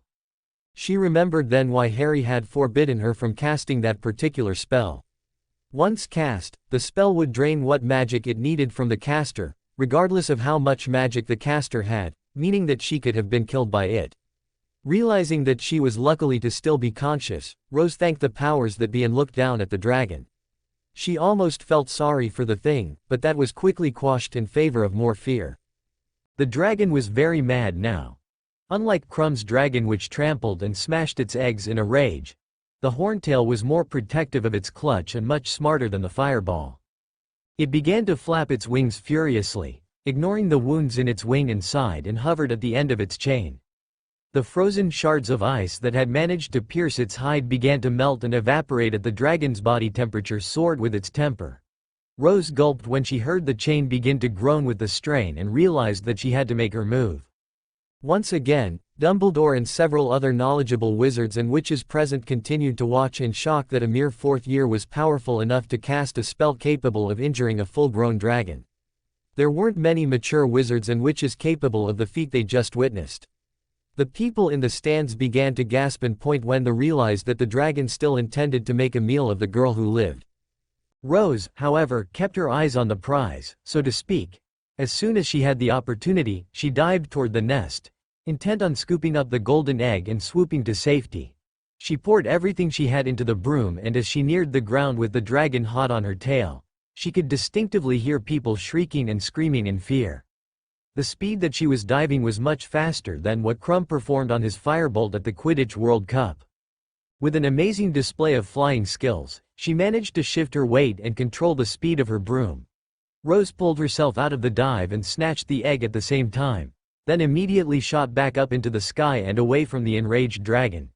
She breathed a sigh of relief and suddenly noticed the crowd. Everyone was screaming, cheering, and going crazy at how she had obtained her golden egg. She could distinctly hear Bagman shouting through his sonorous spell, "That has got to be the fastest and most daring Wronski feint I have ever seen. And I thought Victor Crumb was the only person who could make the Wronski feint look so death-defying." Rose put some more distance between herself and the shrieking, fire-breathing dragon and finally managed to relax. Touching down on the ground, she noticed how sweaty and how tight were gripping the broom. "I can't believe it, will you all look at that?" Bagman was yelling like a madman. "Our youngest champion is the quickest to get her egg and she is uninjured. Well, this is going to definitely shorten the odds on Miss Potter and there is no doubt that she will be letting in the Tri-Wizard tournament." Rose could only produce a weak smile as she faced her professors who were approaching her. While her head of house looked deathly pale and stricken. Hagrid looked like he seen a ghost. "Ye did it, and against the Hortail and all. Ye flyin' was incredible, Rose." Moody was looking incredibly pleased at the situation of her winning without a scratch on herself. His magical eye was dancing in its socket. "Great job, Potter, nice and easy does the trick," he growled out happily. Rose just nodded to the professors who were beaming at her. She had absent-mindedly banished the broomstick that Harry lent her away. It wouldn't do her any good if people started to ask her what kind of broom she had. Nor would she be able to explain that it wouldn't be invented for another 5 years. She didn't notice the fact that she had done it wandlessly and wordlessly, but her professors did. "That was an excellent show of flying, Miss Potter. If you would like, you may go to the first aid tent. Madame Pomfrey has some strengthening and calming drafts if you need them," McGonagall offered. The Green Eye Girl shook her head in response. She was too busy in wanting to run up to Harry and about everything. "Sorry, Professor, please excuse me," Rose said, turning away from her teachers and walking toward the audience. She could distinctively make out Harry leaving the crowd in the stands and approaching her. Unable to control herself, she ran past a few ministry wizards who were ordered to make sure none of the audience would interfere with the first task. When she reached Harry, Rose flung her arms around his neck and hugged him for all she was worth. "I did it! Did you see me? I got the egg and defeated the dragon," she shrieked out loud excitedly. Harry couldn't help but smile at the happiness that the redhead was exuding as he wrapped his arms around the bubbly girl. Neither of them noticed that the crowd was watching the two of them holding each other with abandon. Dumbledore, who was sitting with the other judges, felt a bit impatient as he watched the scene from the judge's booth. He desperately wanted to get up and go meet this young man, but as a judge, he was forced to sit there and wait. "Calm down, Rose, I think they are going to call out your score," Harry said. Rose wasn't listening to a word he was saying. She was just so happy that she had completed the first task that she kissed Harry hard and right on the lips, much to the annoyance of the girls who had their eyes on Harry when he was in the stands. When she finally broke the kiss, she blushed prettily and looked quite flustered. Harry simply smirked. "Did you enjoy that, my little flower?" Harry teased. Rose blushed harder and hid her face in his jacket. "Come on," she mumbled. "Let's go see what my score is," she said, grabbing hold of his hand and pulling him with her. Harry, however, did not hear her. It was mainly because the crowd was still screaming and cheering Rose Potter's victory over the dragon.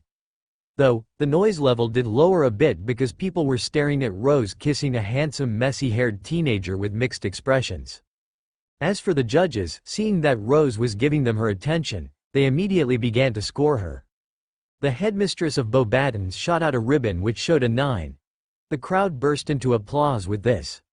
Next, Barty Crouch released a 10 in the air, making the crowd go wild. Harry mumbled, seeing how fair things were.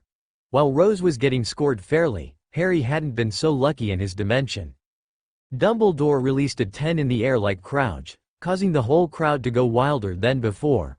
"I bet you 30 galleons that Bagman is going to give me a 10, Rose said excitedly. Harry rolled his eyes. "I'm not taking a fixed bet," he replied back while Bagman had released a 10 as well, causing everyone to go crazy. The last judge, Karkaroff, didn't even hesitate. He shot out a 10 as well. The total score for Rose Potter. 49/50ths, it was like a bomb went off. Everyone was standing and screaming their heads off. "I know you did something to Karkaroff, Harry," Rose said, turning her gaze to Harry, who just blushed in reply. "Like I said, me to know, you to find out," Harry teased, as he began walking away. Rose immediately caught up to him. "Where are you going?" she said, feeling a little put out that he was leaving so quickly. She had hoped he would want to spend some time with her. "I need to get out of her before Dumbledore gets a hold of me," Harry whispered as he nudged her to look over her shoulder. Looking over her shoulder, Rose noticed that Dumbledore was walking straight toward them. "Then you'd better go, Harry." I don't want Dumbledore to get any more suspicious. He has the tendency to know something with or without legilimency. Harry nodded. Without a single sound, Harry apparated away, not even realizing he had just apparated on Hogwarts grounds, where the legendary apparition wards were in place. Dumbledore had immediately stopped walking when he saw Rose's boyfriend disappear. He was simply gobsmacked. What he just saw was simply the impossible. Not even Voldemort or himself could even attempt such a feat. Changing his mind, the old man turned away and began heading back to the castle deep in thought. Rose, who was confused at why the headmaster had turned around, was about to head back to the castle also, but was stopped when a familiar red head came up to her. "That was brilliant, Rose. Your first place," Charlie Weasley said, approaching her. He didn't know anything about his little brother and baby sister getting into a fight with Rose. "Thanks, Charlie," Rose said, smiling slightly. "Wow, you've grown," Charlie said, just realizing that the redhead had indeed grown. "Man, if I was any younger," Charlie trailed off as he looked at Rose up and down. Rose blushed slightly under his scrutiny. "Oh, don't worry. I know you have a boyfriend. Saw you kissing him a while ago. I don't want to get pounded for messing with you. No doubt my mum would kill me too if she found out that I was trying to hit on you," Charlie said lightly, putting her at ease. "Listen, I've got to go and send Mum and Owl. I swore I'd tell her what happened, but yeah, that was unbelievable, Rose. If you can you try and tell me what kind of shielding charm you used a while ago on the Hungarian Horntail? I've never heard or seen a spell such as that, and it would be pretty useful with the people I work with. I heard from Ron that you have talent in Quidditch, but I didn't think you were that good. Sorry, I got to go now. Bagman wants a word with you and the champions. Make sure you stay around, okay?" Charlie said, starting to leave, but then he paused halfway. "By the way, where are Ron and Ginny?" he said in a confused voice. "I figured they would be the first to congratulate you." A glower settled over Rose's face, and Charlie realized that something was wrong. Seeing that she didn't want to say anything, he began running away, but not without waving her goodbye. As she began walking to the first aid tent, where the other champions were located, Rose began to get slightly depressed.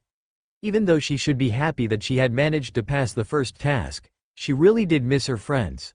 She remembered hearing from Harry that after his first task, he was reunited with his friends, but by the looks of things here, it didn't look like she would be friends with them again anytime soon. "Hello, Ms. Potter.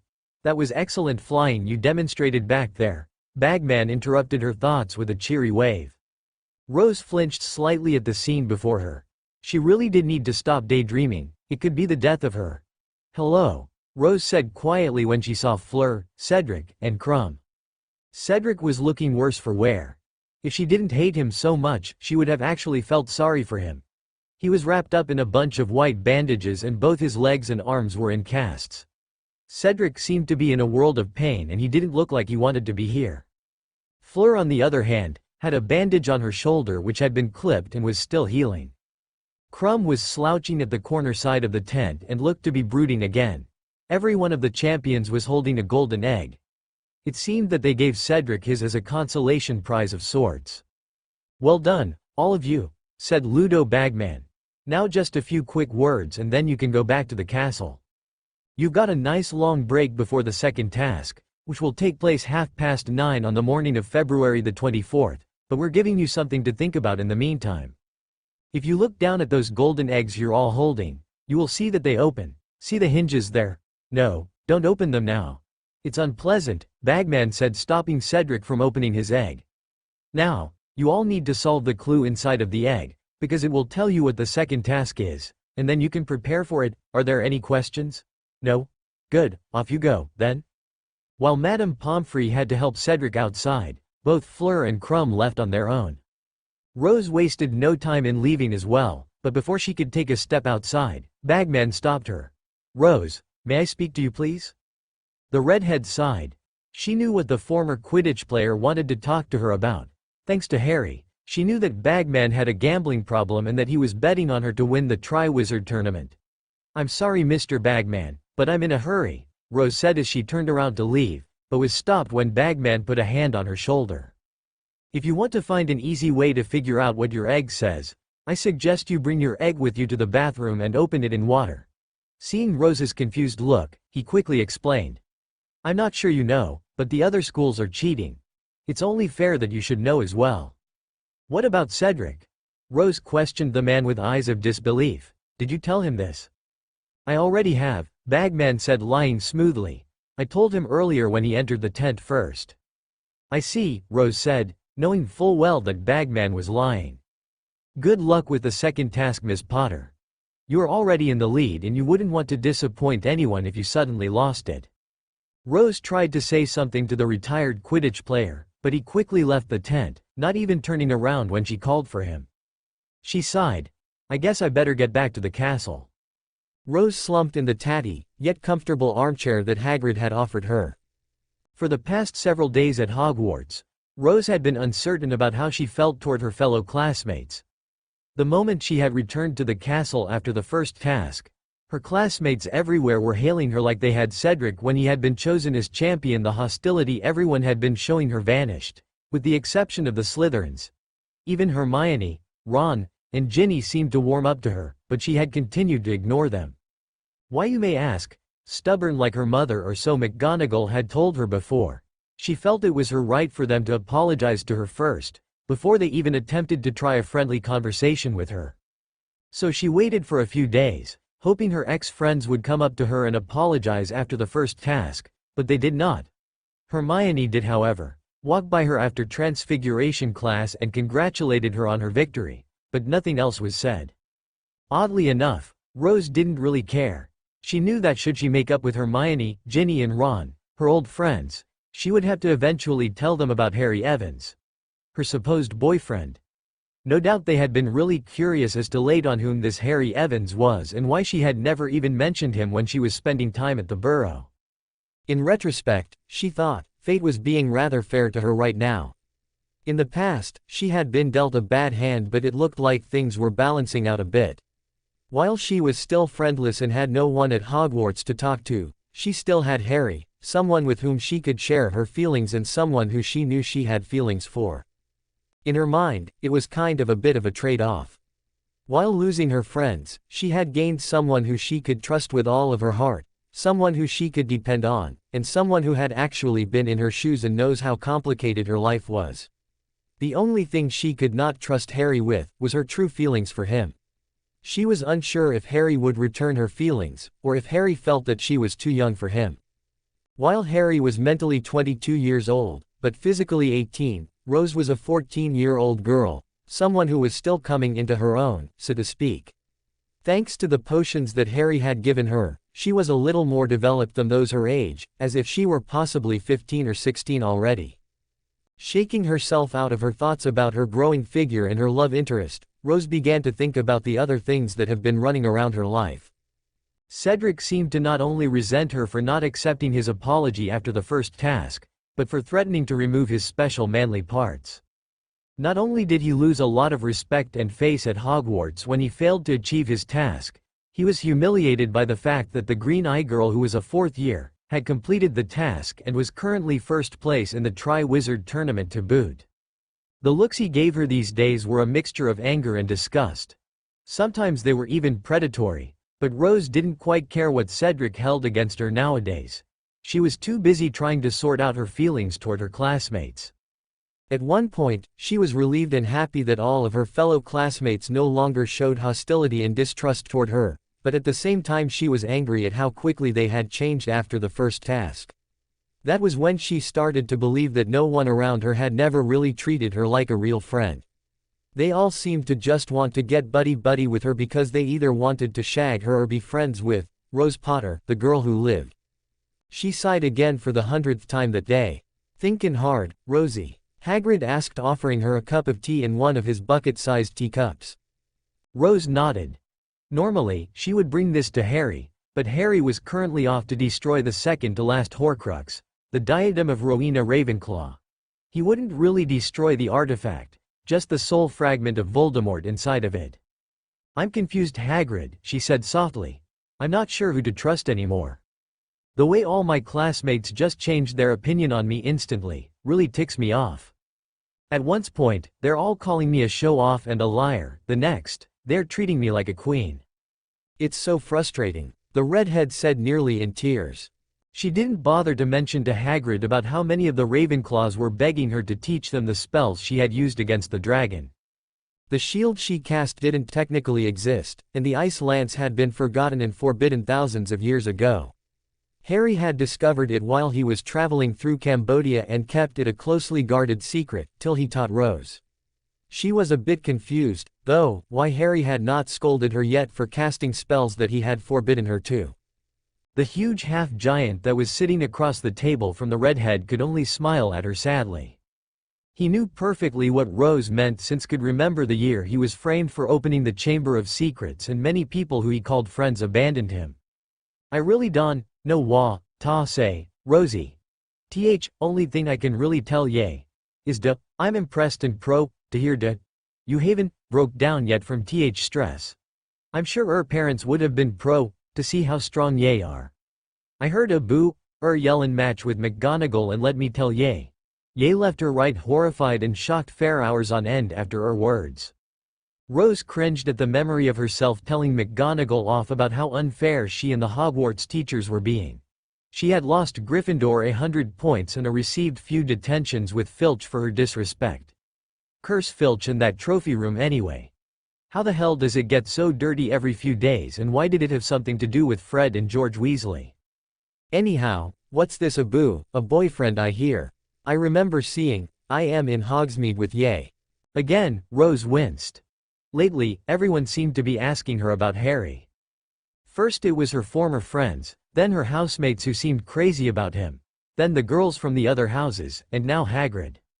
Though she was sure Hagrid didn't have any kind of a crush, she hoped. Though Rose didn't voice it or didn't risk using legilimency, she had an awful feeling that Dumbledore had put Hagrid up to questioning her. Lately, she had noticed that all the portraits in the castle seemed extra attentive toward her, and there was always a teacher or a prefect nearby, as if waiting to catch her in the middle of a scheme. His name is Harry Evans, and yes, he's really my boyfriend, Rose said simply. It would be best to go along with the existing story for now. She and Harry could sort things out later. Hagrid chuckled. No kiddin', I saw you kissin' I am on the lips after the first task. If I hadn't seen it myself, I'd say fellow classmates are quite jealous of ye. Rose giggled at how true that was. The kiss she had given Harry absent-mindedly at the first task told everyone that he was hands-off and taken off the market. Yeah, Parvati and Lavender have been bugging me daily about him. It's not just them either. It's the older 6th and 7th years, too. They're all asking me how I was able to catch such a handsome person. Hagrid didn't look like he wanted to talk about boys and handsome teenagers, but he had a determined look on his face, as if he were doing someone a difficult favor. Lord knows Hagrid would do anything for Dumbledore. Speaking of that, how did you meet him and how old is he? Rose cocked her head to the side, her suspicions confirmed. Time to pop the balloon. Did Dumbledore ask you to ask me this, Hagrid? She said innocently, and if she had to admit out loud, a bit too bluntly. Hagrid began to visibly sweat. Course not, he said, not doing a good job lying. I was just curious. Rose raised an eyebrow suspiciously.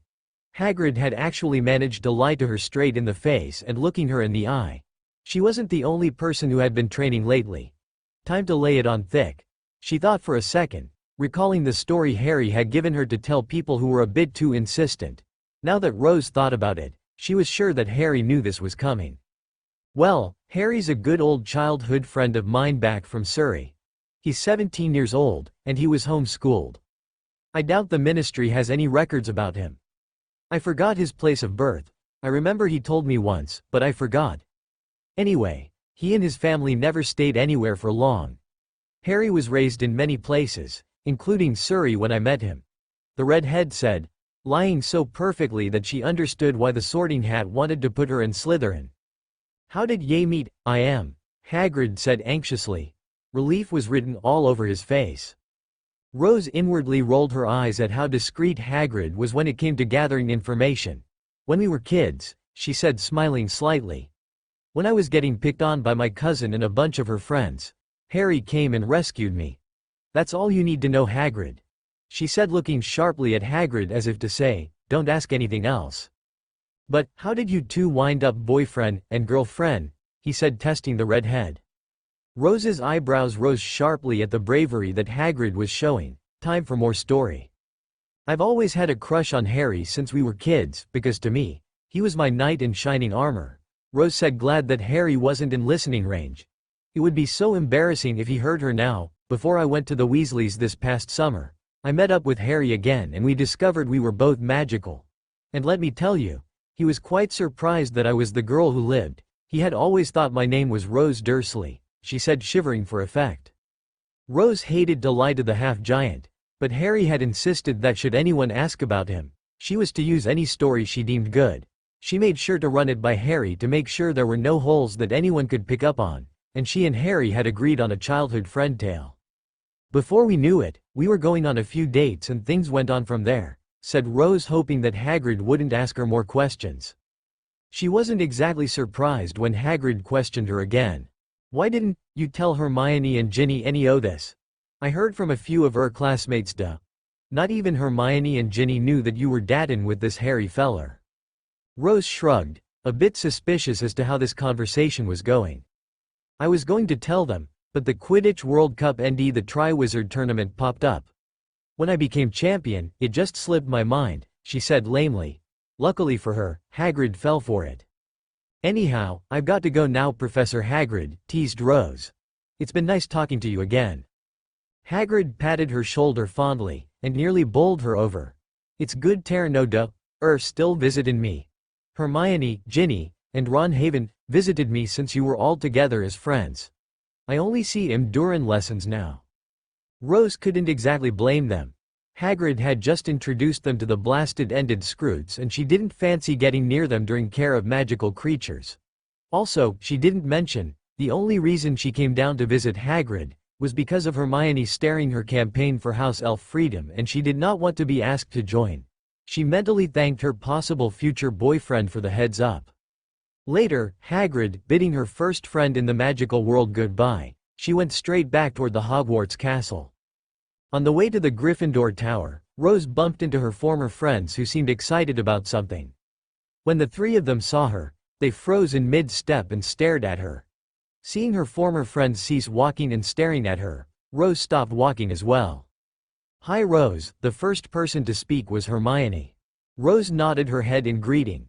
Hello Hermione, she replied back politely. How's it going? A hesitant Ginny asked. Rose shrugged. She was wondering what Hermione, Ron, and Ginny were doing hanging together.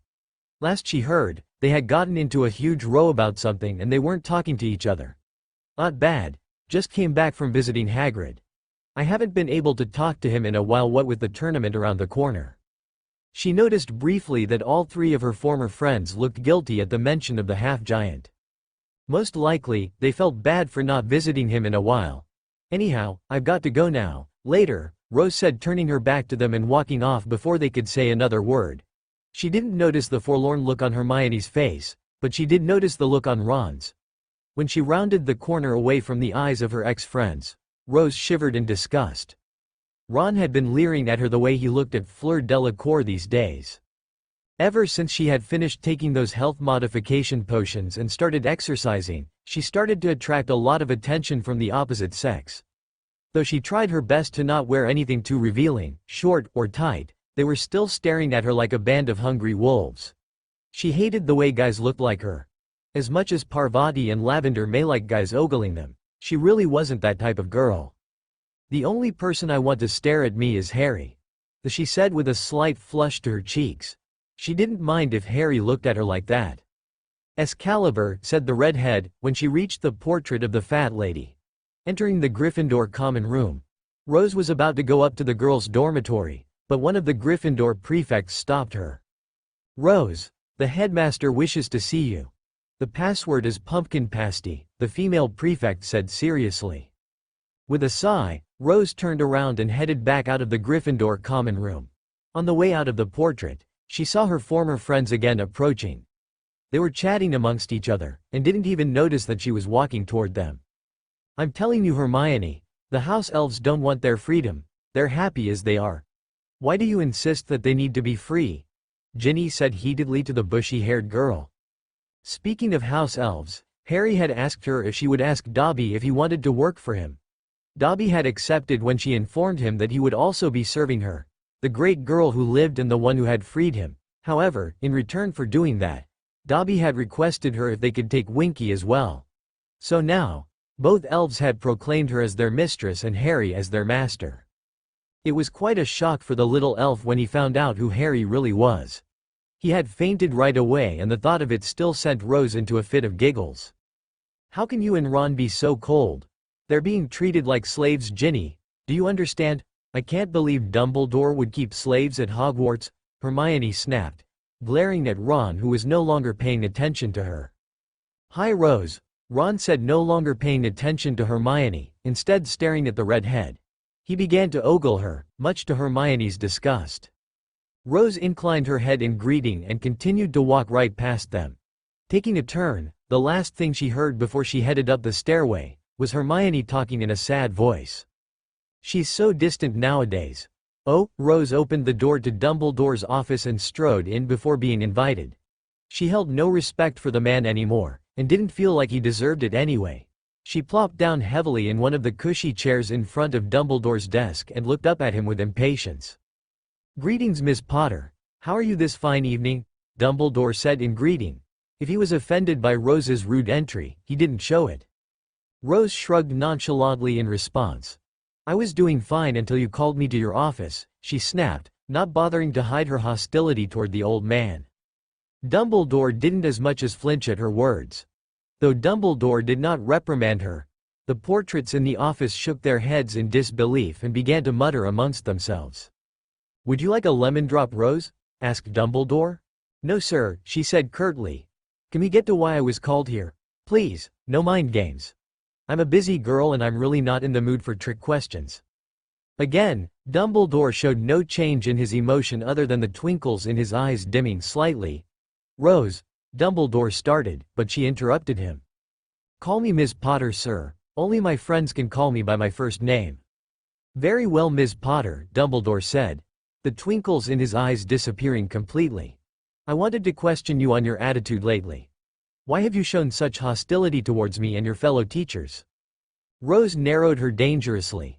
"That's really none of your business, sir," she said icily. "We are here for school-related subjects, aren't we?" "On the contrary, Rose," Dumbledore began, but Rose interrupted him again. "Miss Potter," the redhead corrected. "My apologies, Miss Potter," Dumbledore said, looking a bit uncertain. "Miss Potter, what I mean to say is, it really is my business as it is related to school. You showed us all a powerful display of magical ability during the first task. You have been showing hostility against your teachers as of late. You've seemed to snap at your friends a lot, and if I may say so myself, I am curious as to what is going on with you, Rose. I am only trying to look out for you." Rose's eye began to twitch at how the headmaster seemed to be forgetting to call her Miss Potter on purpose. She knew he was trying to get her angry so she would make a mistake and something she had been keeping secret. "First off, headmaster, I said it before, I will say it again. It's Miss Potter and you may not call me Rose. Only my friends are allowed to call me by my first name, and there really aren't a lot of people on my friend list right now." Rose's voice was monotone and her face an emotionless mask as she invoked her occlumency training. "As to what I did during the first task, I recall you telling me that I would become more powerful as I grew up. Were you lying to me, headmaster?" "No, Rose, I did not mean it like that. What I meant was—" Again, Rose interrupted calmly. Harry's cold personality had really been rubbing off on her as of late. "It's Miss Potter. And to address your second point, the reason I am showing slight hostility against my mentors is because they are being unfair and they allowed other students to tease me and insult me. I apologize, but your teachers are not doing their jobs," Rose said, finishing his sentence or him. Dumbledore had begun to get annoyed. One of his most important and favorite students was interrupting with showing him no respect. If only he could use legilimency, he could quickly find the answers he was looking for. "About me snapping at my friends, I have no friends. I began to realize that no one really did care about me. Instead, they only wanted to buddy up with the girl who lived." "That's not true, Miss Potter," Dumbledore said hastily, interrupting her. "Plenty of people care about you. Mr. and Mrs. Weasley care about you very much as you are a daughter to them. Though you may not know it, your former friends miss you and they really do care about you deeply." Friends, headmaster, hissed Rose angrily. Don't betray their friends or their trust. I am beginning to realize that the wizarding world is really not worth it. Yes, learning and studying about magic is fun, but having to put up with people whispering and pointing at you behind your back can get frustrating. How am I supposed to enjoy my childhood when I have to put up with dangers every year at Hogwarts, relatives who hate me, and people who I cannot even trust? Dumbledore was speechless. Rose Potter had a big point. Before he could even say anything, Rose spoke again. I'm leaving your office, Professor, whether you are dismissing me or not. You are my teacher, not my guardian. You have no right whatsoever to demand answers out of me. So stay out of my life, Rose said, turning to leave. Before she could even touch the door handle, Dumbledore spoke, but this time, he didn't speak in his kind or calm voice, but in a slight angry voice. You will sit down, Ms. Potter, we are not talking yet. Rose shivered slightly at the anger in Dumbledore's voice, but she didn't want to show any weakness. I, Rose Lily Potter, the last descendant and true heir of the Gryffindor line, commands you to open this door. Immediately the door opened for her. Dumbledore was gobsmacked. He had his suspicions that the Potter line was descended from the Gryffindor line, but had no proof until Rose had pulled the sword from the Sorting Hat 2 years ago. Even then, the full proof was before him now. Only the headmaster and a descendant of a founder could command the castle. Still, he had an obligation, and said obligation was leaving his office now. 20 points from Gryffindor. Ms. Potter, sit down. I will not repeat myself. He thundered out, not knowing why he was losing control. He had yet to talk about the mysterious Harry Evans that had appeared in the girl's life. Rose turned around with a dark look on her face. Our conversation is over, headmaster. You are asking questions that aren't any of your business. I will be taking my family heirloom, by the way, she said. She flicked her wand at the glass cabinet encasing the sword of Gryffindor. The glass vanished and the sword floated serenely into Rose's outstretched hand. By the way, taking 20 points away from me like that. It just proves my point about how unfairly you command and control this school. Dumbledore was truly speechless for the first time. Have a good evening, headmaster, said Rose, turning and leaving with the sword of Gryffindor hid in her robes. You are walking a dangerous path like Tom Riddle. Rose, Dumbledore said in a last-ditch effort to keep the girl in his office. Rose halted just outside the door.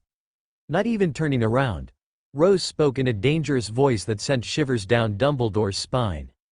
I told you before, headmaster, it's Ms. Potter. As for the path I'm walking on, it's the path that I chose, not you. Didn't you say it is the path we choose which makes us who we are? You seem to be forgetting that. You allowed Tom Riddle to walk the path of darkness, and you are just repeating the same mistake over by leaving me at a place I hated like him, keeping secrets from me, and claiming that I am too young to know things. You made the mistake of turning Tom Riddle into Voldemort, not himself. You could have stopped him from turning dark, but foolishly believed in some belief that he would one day repent for his crimes. Taking a small breath, Rose spoke again. This time, her voice was so cold, the temperature in the room began to get colder, and Fox released a small pitiful trill. I will never walk the path that Tom Riddle went down, and don't you dare think you are doing what is best for me for my parents' sake, she said, whirling around to face the old man. Her face was furious and her eyes were full of tears. I know that Snape was the one who led my parents to their deaths, and you hired him to be a potions master, believing that he had truly repented. You kept that a secret from me, and you are a goddamned fool for doing it. I know the future, and I know he will kill you, so don't lecture me about things you don't fucking even understand, you old bastard. You were equally responsible for my parents' death and hiding their true will from everyone. My parents never did want me sent to the Dursleys, but you sent me there anyway. So don't you dare go telling me I'm walking the same path as that bastard Voldemort when you are the reason why he walked that path in the first place, she screamed at him. Without another word, she ran out the headmaster's office in tears, leaving a shocked and shaken Dumbledore behind. How could she had known that I know? What did she mean by she knew the future? Dumbledore said to himself hoarsely. Though he wouldn't have admitted it, Rose Potter's words hurt him deeply. Headmaster, the portrait of Godric Gryffindor, who hadn't spoken a decade, said, if what my descendant's saying is true about you hiding my great-grandchildren's will, you had better leave her alone, or I will make sure you will not have much authority in Hogwarts than you are supposed to have. The other 3 founders, who were portrayed next to him, nodded in agreement.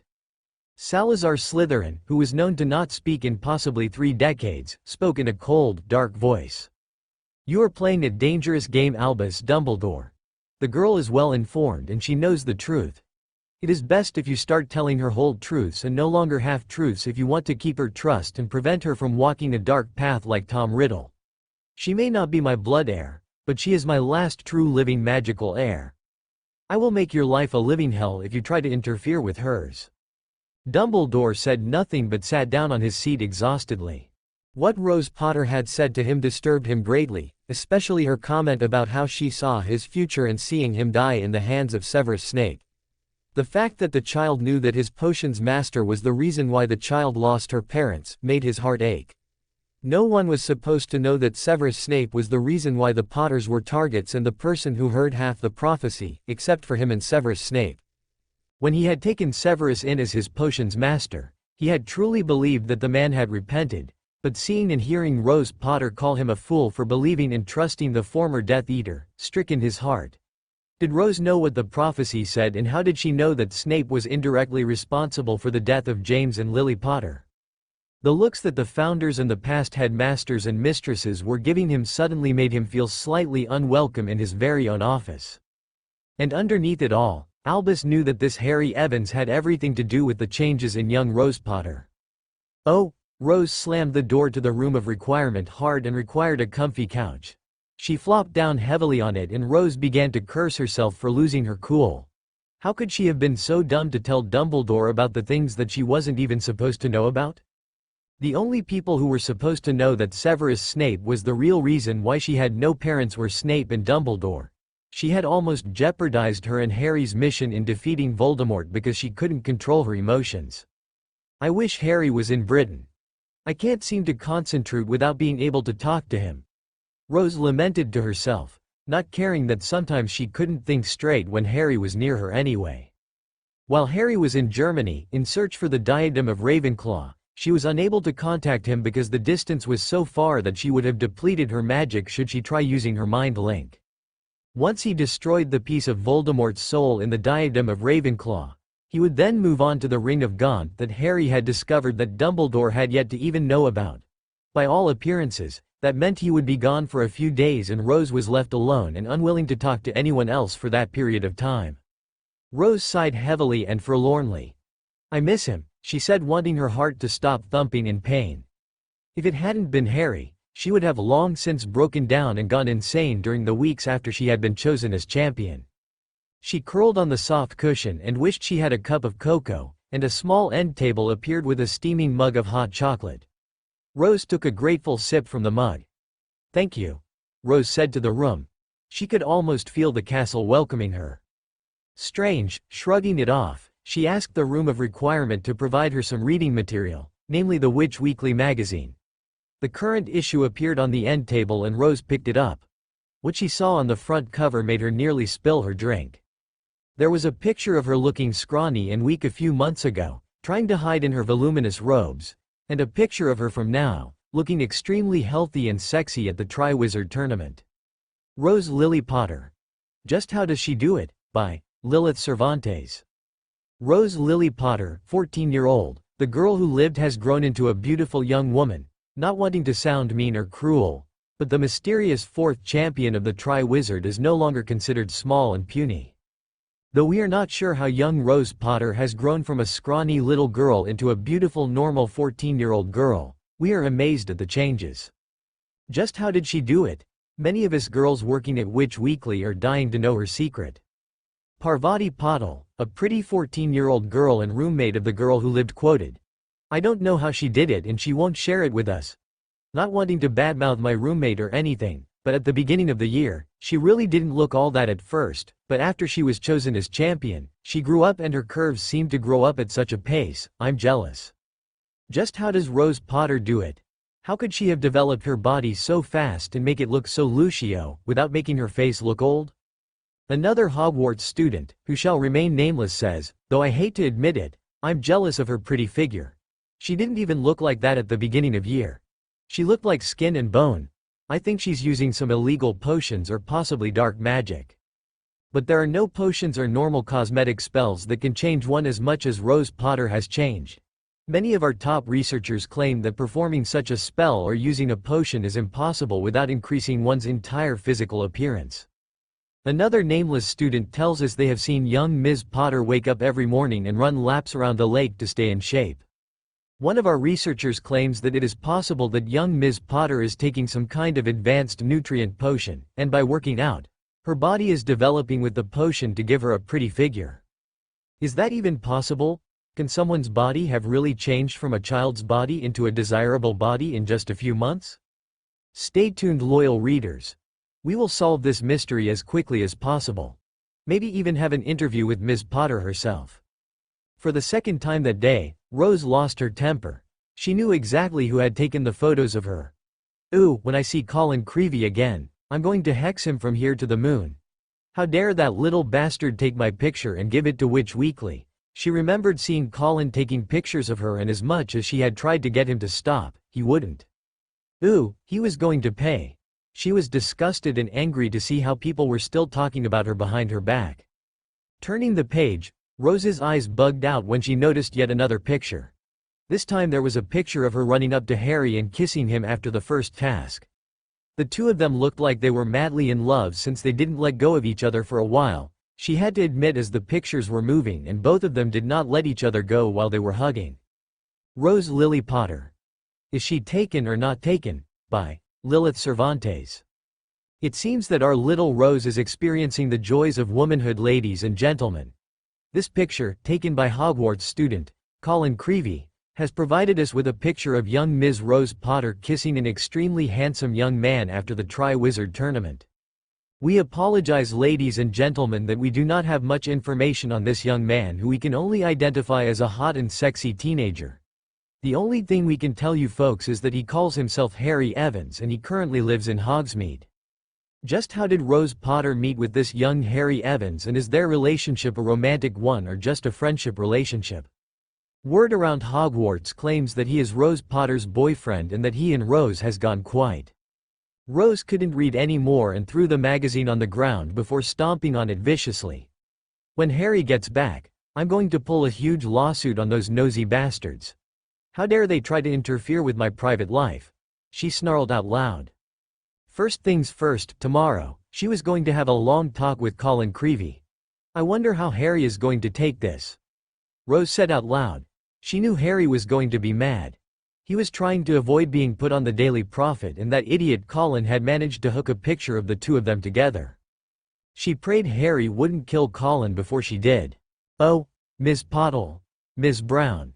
Please leave Ms. Potter alone. McGonagall barked at the two gossiping children at the back of the class. Rose sighed in relief and glanced gratefully at the Transfiguration teacher. Ever since that article in Witch Weekly had come out about her using some weird kind of potion or spell to make her look like what she was now, she had been approached by girls all over Hogwarts, including some that she did not know. People were offering her money, gifts, and many other things if she would give them some information on what she was using to make her look as gorgeous as she was now. Oddly enough, even Cedric and Malfoy had approached her and asked her if what she was using would work on men. She pointedly ignored them all. After all, they had treated her like dirt before the task. Why should she treat them any differently? Cedric backed off silently, not wanting to lose his privates, but Malfoy couldn't leave without a few parting jibes. Rose responded with a few well-placed hexes. A detention was worth putting Malfoy in the hospital wing. But Malfoy hadn't learned a thing. Almost immediately after being discharged from Madame Pomfrey's care, he verbally attacked her again, this time insulting her parents. Rose hit him with an incarcerus and used a permanent sticking charm to hang him from the ceiling. He missed a whole day of class as teachers had tried their best to take him down. In the end, McGonagall had politely asked her to release the spell. Since Malfoy was the instigator, she received no punishment except for some subtracted points, because she had used her wand against him. After the yelling match she gave McGonagall, the teachers have been extra nice to her lately. It was like the whole school had turned a 180 after the first task. Now that Ms. Brown and Pottle are giving me their full attention, the deputy headmistress said, sending a glare to the two girls who blushed in embarrassment. I have something important to say, oh you all. Everyone gave the Transfiguration teacher their utmost attention. This year at Hogwarts we will be holding a Ule Ball. She paused to let the giggling from the girls and the groaning from the boys die down. The Ule Ball is a traditional part of the Triwizard Tournament that gives us the opportunity for us to socialize with our foreign guests. Now the ball will only be open to 4th years and above. Although you may invite a younger student if you wish. Rose was annoyed that Lavender and Parvati were still giggling. Just what was so funny and interesting about a ball anyway?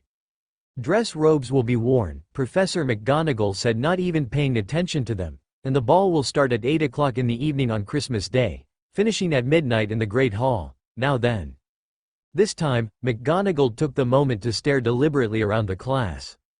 The Yule Ball is, of course, a chance for us all to let our hair down, she said, in a disapproving voice.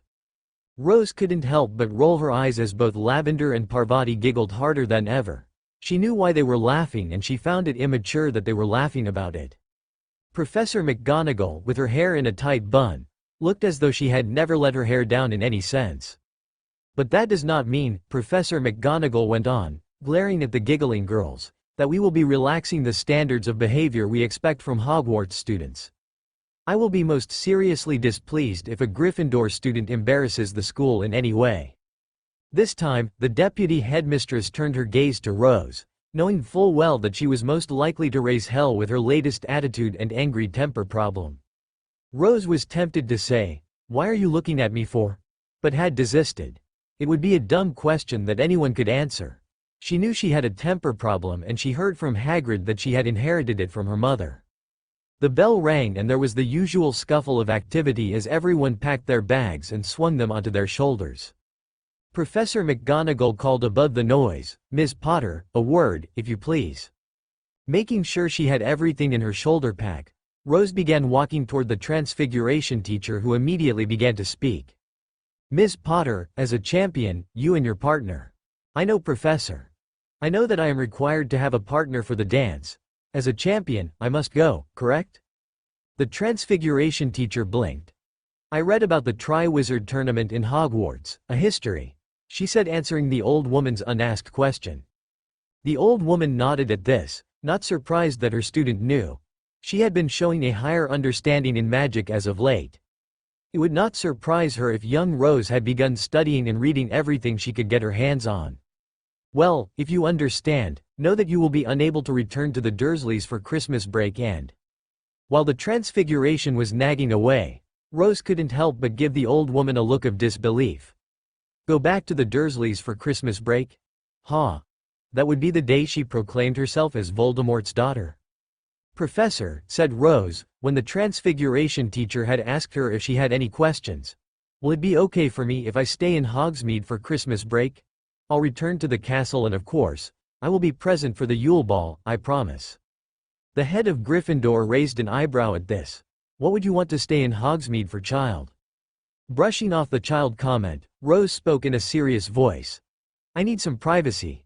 As you can tell, I'm not a social person at Hogwarts these days," she said, not hiding the fact that she had been indeed an anti-social witch the past few weeks.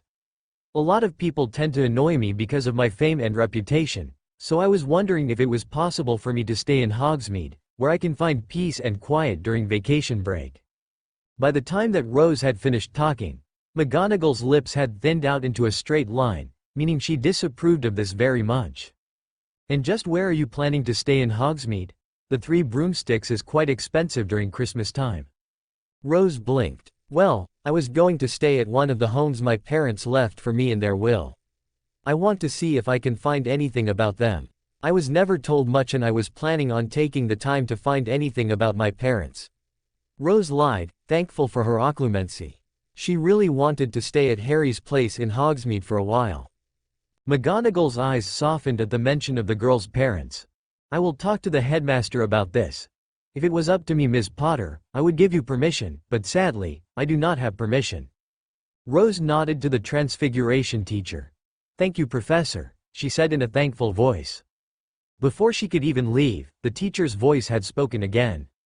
"Miss Potter, I must ask you to refrain from threatening Mr. Creevey next time. He really means no harm and I'm pretty sure he would not even dare attempt to do something foolish again." Rose was thankful McGonagall couldn't see her roll her eyes. A few days ago, the first thing she had done to Colin Creevey when she found out about the article photo he sold to Witch Weekly, was drag him out of his dormitory and threaten to chop off his manhood should he ever sell a picture of her again. Should she even find out he took another picture of her and sell it to anybody, even would be wishing he was facing the Hungarian horntail instead of a certain redhead. I can't guarantee his survival. Rose responded back while leaving. But I'll try. The small city of Freiburg, Germany was quiet during the evening. There were few people awake at this hour and even fewer people out on the streets. Freiburg was founded in the 12th century by Duke Conrad of Zähringen as a free market town. Hence its name, which translates to free town. What most Muggles didn't know was that the Duke was a wizard, from a long line of wizards and witches, and he founded the town with a secondary, hidden purpose of being a wizard haven. Originally, the town was founded on the outskirts of the Black Forest, but over the next 800 years, the town became a city. This was fortunate for Harry because his long-distance apparition was never the most silent of appearances, and he appeared behind a building with a loud, echoing crack. Taking a moment to get his bearings, Harry consulted the map he brought with him to confirm just where exactly he was. He was relieved to find that he was only a few hundred feet from the apparition point in Freiburg's Diagon Alley equivalent, and he made his way quickly to a nearby hotel. Harry remembered the hotel from when Ron and Hermione went Horcrux hunting 3 years ago, and Harry hoped that they hadn't changed too much. Taking a moment to cast a translation charm on himself, he made his way into the building. "Welcome to the Marriott in Freiburg," the desk clerk happily chirped. She was a younger girl, probably 17 or 18, and had medium-length brown hair and brown eyes. Harry personally thought she was much too cheerful, just like the last time he had been here. "Do you have a reservation or would you like to rent a room?" "I'll need a room for the night please," he said. Harry only needed the room for the one night and he planned on being out of Germany and back in England by dinner tomorrow.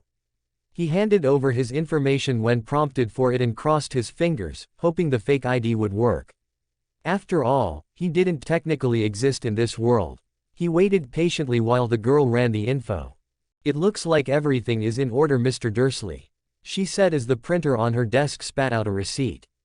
Harry held in his sigh of relief and took the plastic key card when it was offered to him. "Your room is number 504 on the 5th floor. Thank you and have a pleasant night." Harry nodded his thanks and said a brief good night before heading up to his room. Ironically, it seemed that he had gotten the same room that he had stayed in before. Fate had a strange sense of humor, it seemed. Harry pulled his wand from his holster and instinctually scanned the room for bugs, traps and wards but found none. With a sigh of relief, he placed his trunk on the bed and enlarged it. For what seemed like the 1000th time, Harry inventoried what he had and what he needed. Harry pulled his invisibility cloak out and neatly folded it in the bed. Next, he pulled out his firebolt and his battle robes. Harry looked at the robes fondly as he folded them next to his cloak. They were made of cured dragon hide, specifically that of the horntail he had bested during his first task. The dragon had been killed by a larger female and Charlie gave a piece of the hide to Remus. Remus had the armor commissioned specifically for Harry and gave it to him as a birthday present on Harry's 17th birthday. It was the last thing Remus had given him, before he and Tonks were killed. Harry remembered the prophetic words Remus had told him when he handed the parcel over. "Harry," Remus started, as he guided Harry out of the burrow for some privacy.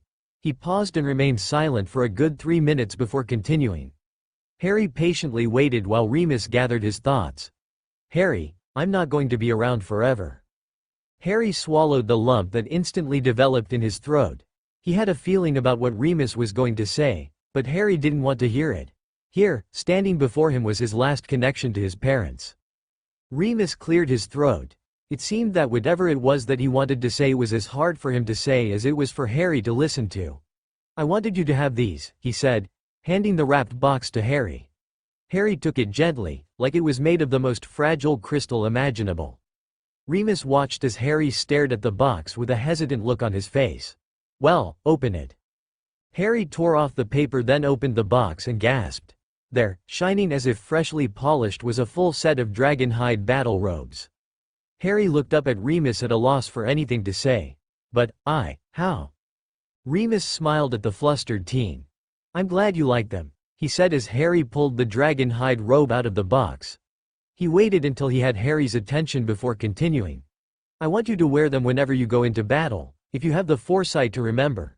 Like I said before, I won't always be around to protect you, and I can only hope that those robes will do a halfway decent job of it."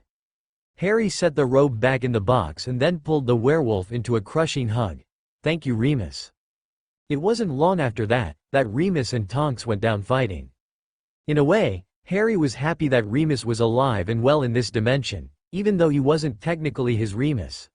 Harry took the moment to renew his vow to make sure that Rose never lost the two parental figures she had left. Almost as if on cue, Harry felt the twinge in his mind that indicated that Rose was attempting to open the link. He prayed that she wouldn't be so stupid as to open it. He told Rose that he would be in Germany on Thursday and Friday and warned her that if she should open the link, her magic would be drained in a matter of seconds. He breathed a sigh of relief when he felt the twinge subside. Perhaps she just had Harry in her thoughts. Harry sent a small burst of comfort through the link before turning his thoughts to his plans for the bunker. Harry pulled a square of parchment from his trunk that he had sketched a map of the bunker from memory on. If he recalled correctly, the entrance to the bunker was heavily charmed and warded to keep both muggles and wizards alike away. The only charm that Harry didn't have to worry about was the muggle-repelling charm. But the others?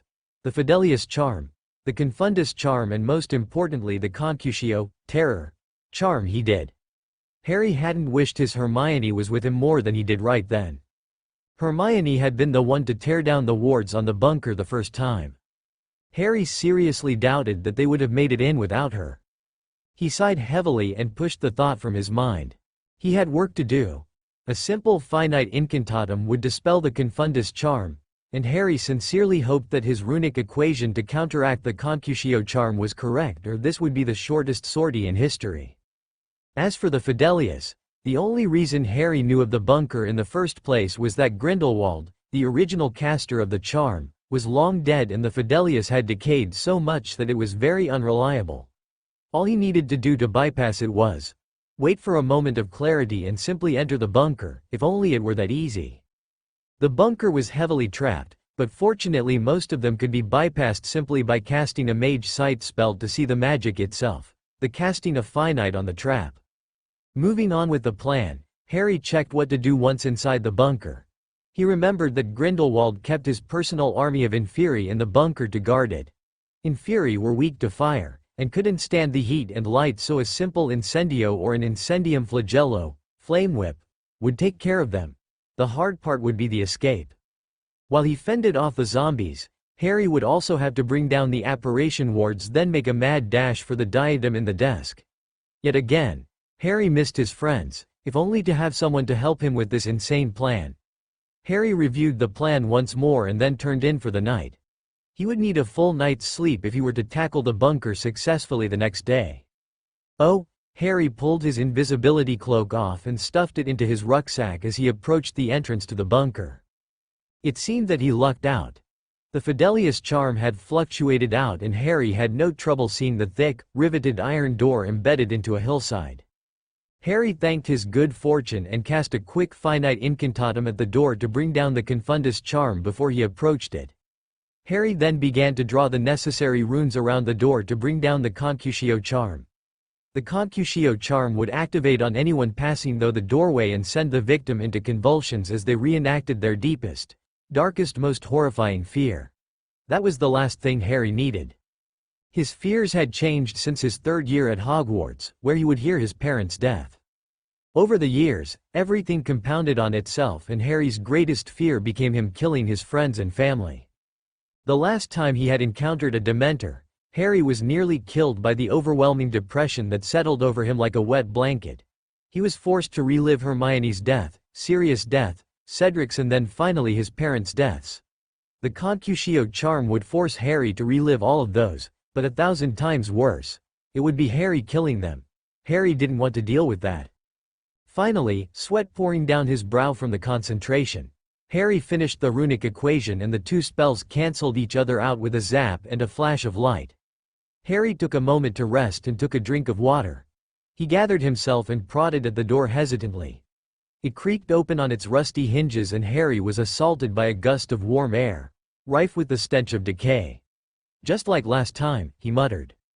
He cast the Mage Sight spell and had to squint as his vision was assaulted with color. The spell, cast on the user's eyes, allowed a wizard or witch to literally see magic. Various spells and runes would show up in differing colors based on how dangerous and powerful the magic was. The outside of the bunker glowed a bright sky blue now that the terror charm had been dispelled, telling Harry that while there was a lot of magic there, it was all essentially harmless. Harry stepped through the door and followed the path downward into the ground for a good 50 feet before coming to his first trap. Harry remembered this trap vividly. It was the first trap Harry, Ron and Hermione had encountered on their quest for the Horcruxes and the reason Hermione researched the Mage Sight spell. It was a dehydration spell that had been cast with a proximity charm weaved into it. Ron had triggered it and it took everything Harry and Hermione had to keep the red-haired boy from shriveling into a dry husk. Shuddering with the memory, Harry dispelled the trap and cautiously went down further into the bunker. After about another 50 feet the ramp leveled out and the stench became more pronounced. If he hadn't been down here before, the moaning and screaming of the Inferi would tell him that he was almost there. He readied an incendium flagello on the tip of his wand before charging headlong into the bunker proper. Harry stopped when he felt like he ran through an icy waterfall. His first thought was that he missed another Concusio charm but then realized that the feeling was different. The terror charm didn't make the victim feel cold. Dementors did though. Suddenly Harry felt like all the happiness was torn from the world. He was cold, so cold. He wanted to lie down and never move again. Then the memories started. Harry held his wand limply in his hand, unsure of what to do. Ron had one of his arms around Hermione's neck and his wand pressed hard against her temple. He had a wild look in his eyes. "What now, Potter?" he sneered. "Take another step closer and I spread the mudblood's brains across the street." Hermione looked at Harry pleadingly. "Please Ron," Harry all but begged. "I'll do whatever you want, just don't hurt Hermione." Ron's face distorted in rage. "No," he spat. "If I can't have her, then no one can," and with that, he cast the killing curse, and Hermione slumped lifelessly to the cobblestones. Only one couple was still battling, apparently unaware of the new arrival. Harry saw Sirius duck Bellatrix's jet of red light. He was laughing at her. "Come on, you can do better than that," he yelled, his voice echoing around the cavernous room. The second jet of light hit him squarely on the chest. The laughter had not quite died from his face, but his eyes widened in shock. It seemed to take Sirius an age to fall. His body curved in a graceful arc as he sank backward through the ragged veil hanging from the arch. And Harry saw the look of mingled fear and surprise on his godfather's wasted, once handsome face as he fell through the ancient doorway and disappeared behind the veil, which fluttered for a moment as though in a high wind and then fell back into place. From far away, above his head, he heard a high, cold voice say, "Kill the spare." A swishing noise and a second voice, which screeched the words, "Avada Kedavra." A blast of green light blazed through Harry's eyelids, and he heard something heavy fall to the ground beside him. The pain in his scar reached such a pitch that he retched, and he had diminished. Terrified of what he was about to see, he opened his stinging eyes. Cedric was laying spread-eagled on the ground beside him. He was dead. "No!" Lily shrieked at Voldemort. "Please, not Harry. Move aside, woman. Please. Anybody but Harry." Then a whooshing sound and a green light. Unable to control herself, she ran past a few ministry wizards who were ordered to make sure none of the audience would interfere with the first task. When she reached Harry, Rose flung her arms around his neck and hugged him for all she was worth. "I did it. Did you see me? I got the egg and defeated the dragon," she shrieked out loud excitedly. Harry couldn't help but smile at the happiness that the redhead was exuding as he wrapped his arms around the bubbly girl. Neither of them noticed that the crowd was watching the two of them holding each other with abandon. "Calm down, Rose. I think they are going to call out your score," Harry said. Rose wasn't listening to a word he was saying. She was just so happy that she had completed the first task that she kissed Harry hard and right on the lips, much to the annoyance of the girls who had their eyes on Harry when he was in the stands. When she finally broke the kiss, she blushed prettily and looked quite flustered. Harry simply smirked. "Did you enjoy that, my little flower?" Harry teased. Rose. Harry focused on that memory. Every feeling of love that Rose elicited in him. Expecto Patronum, he bellowed. A huge silver stag erupted from the end of his wand and began to flay the Dementors in the room apart. The evil creatures began to screech and flee, and Harry suddenly felt the warmth return to his limbs. Keep the Dementors away, he commanded his Patronus. The stag gave no acknowledgement but simply continued to destroy the wraiths. Harry began to cast incendio after incendio, blasting the approaching Inferi away and lighting them on fire. He did so until he had cleared a pathway to the desk where he knew that the diadem had been carelessly stashed. Harry dashed to the desk and quickly located the drawer. Ripping it open, Harry only had enough time to widen his eyes in fear as the blast of white light nearly tore his left arm from his body. Harry screamed and slumped against the far wall, clutching his ruined shoulder. He swore he could feel the bone beneath his hand as his blood gushed between his fingers. Damn it, he swore. Forgot the trap on the desk. The entire bunker began to shake as the self-destruct kicked in. Harry pulled himself shakily to his feet and retrieved Ravenclaw's diadem from the drawer and glared at it. Stupid thing. He glanced at Prongs, who was prancing between Dementors and looked like he was genuinely enjoying tormenting the dark creatures, and willed him to keep going. Harry then concentrated on his hotel room and apparated away, or tried to. He forgot completely about the anti-apparition wards, and slammed into them, agitating his shoulder and collapsing to the ground in pain. The bunker gave a huge lurch and a huge chunk of concrete crashed to the floor, narrowly missing crushing his head. Harry slumped against the concrete wall and began to laugh madly. After all he had been through, Harry Potter, the boy who lived and defeated the greatest Dark Lord in recorded history, was going to die in a collapsing bunker. It was too bad that he wasn't a. Harry mentally slapped himself. He did have a way out. He also had a way in, but he and his stupid Gryffindor attitude had to jump in feet first without thinking. He completely forgot that he was a Phoenix Animagus and could flame through any and all wards. With a rueful sigh, Harry concentrated hard on his hotel room and vanished in a burst of blue flame. Oh, Rose gritted her teeth in frustration, and it took everything she had to not hex the poor boy standing nervously before her. Since she had woken up this morning, it seemed there was an endless stream of boys waiting to ask her to the Ule Ball. She had started out politely, telling the boys, "No, but thank you for asking me." Eventually, the politeness began to wane, and the last boy who asked her, Zacharias Smith, received a curt and short reply. Rose had even been asked by some boys twice now, and Colin Creevey wouldn't leave her be, dropping hints such as, "If you need a date," or, "I have nothing to do that night." She was fast tiring of it. Rose took a deep breath and tried her best to muster a kind face. Instead, her smile showed too many teeth, and the boy who was currently asking her to the ball, Anthony Goldstein of Ravenclaw, shied away nervously. "I'm sorry, but I already have a date." She tried not to snarl but was pretty sure there was a growling undertone to her voice. Anthony scurried away hurriedly without as much as a goodbye, and Rose was glad to see him go. She was fast becoming tired of the day and its endless suitors. She began to wonder what exactly happened to the Hogwarts rumor mill. Normally, the news that she had a date would have already been spread across the school and most likely into Hogsmeade. Then again, she hadn't been seen asking anyone either, so there was nothing to baw the rumor off of. Indeed, she hadn't even thought to ask Harry to take her. Perhaps the worst of the lot had to be Ron. He had been among the first of the boys to ask her out, having ambushed her in the common room as she descended from the girls' dorms. His proposal hadn't been the smoothest, or the most appealing, and Rose had to keep herself from socking the poor boy.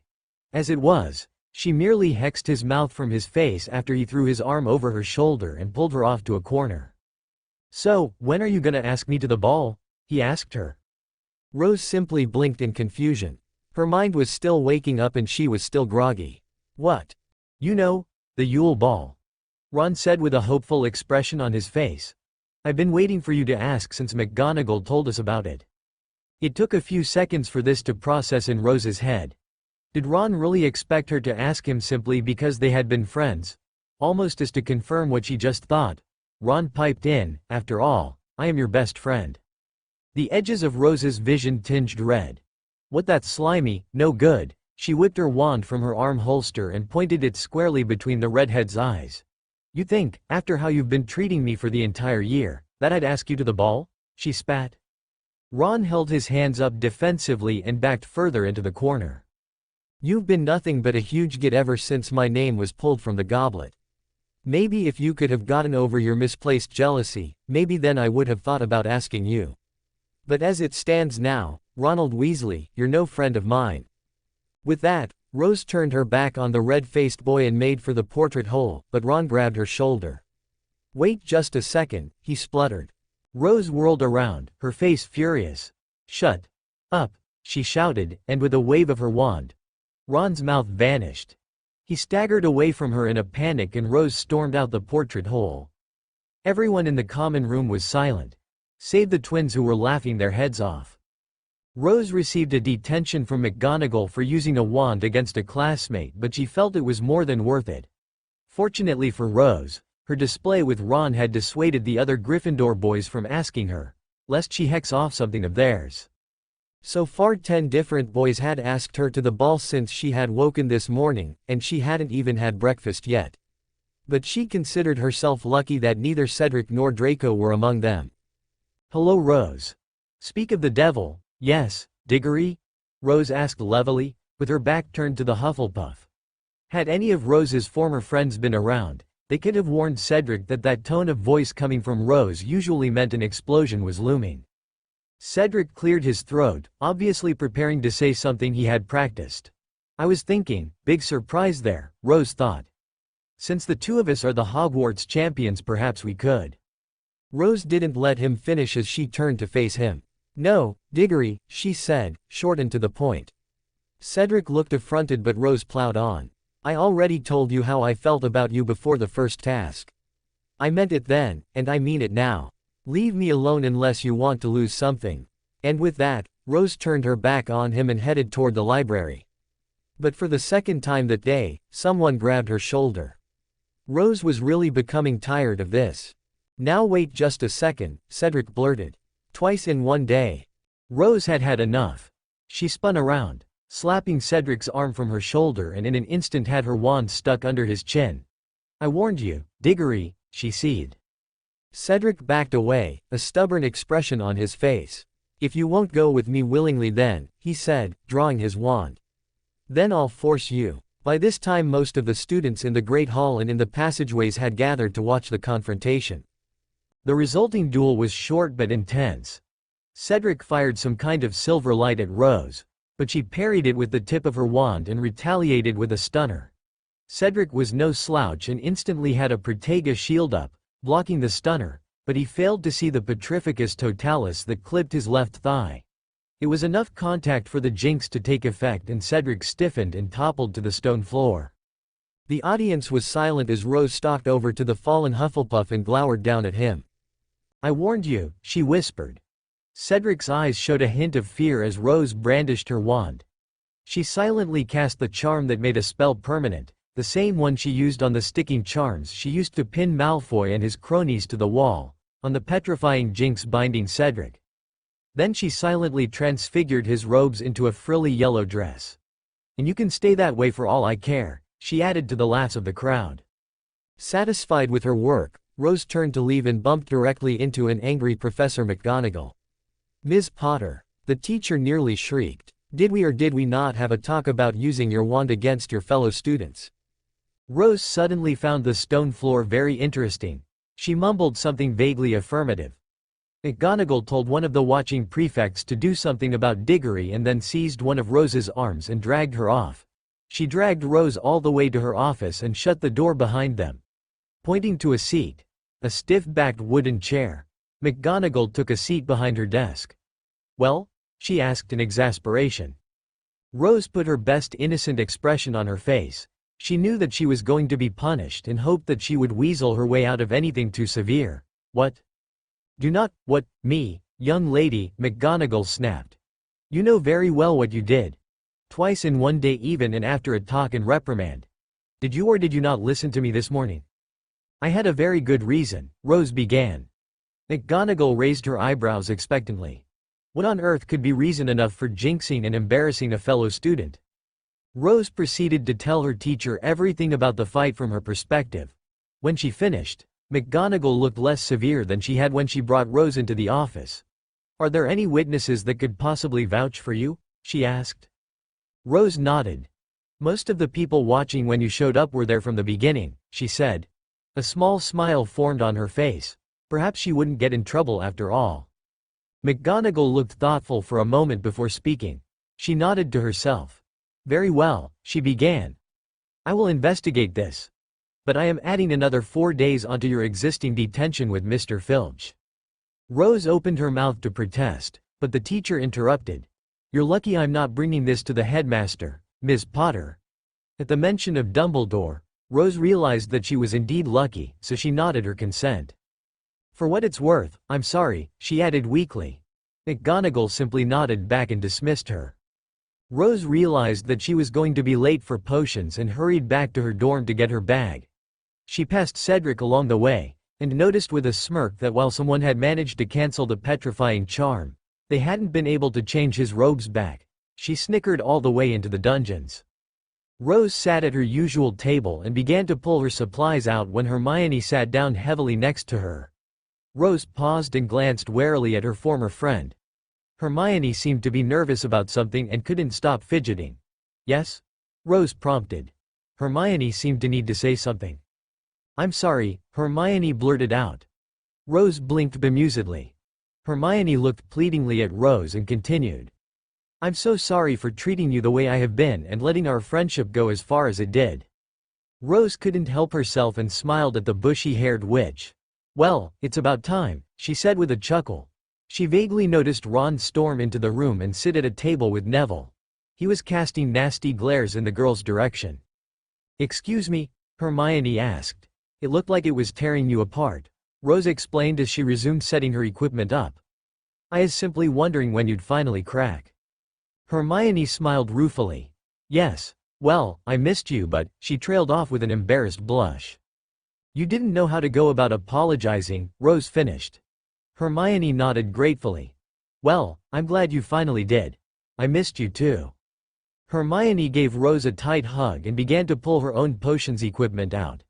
The two of them shared a companionable silence before Hermione finally asked, "So what happened with you and Cedric?" There was the Hogwarts rumor mill she remembered oh so fondly. It had taken less than 10 minutes for the tale of her confrontation with Cedric to be passed around the castle. "You heard?" Rose asked. Hermione nodded and waited for Rose to explain. "He tried to force me to go to the ball with him at one point."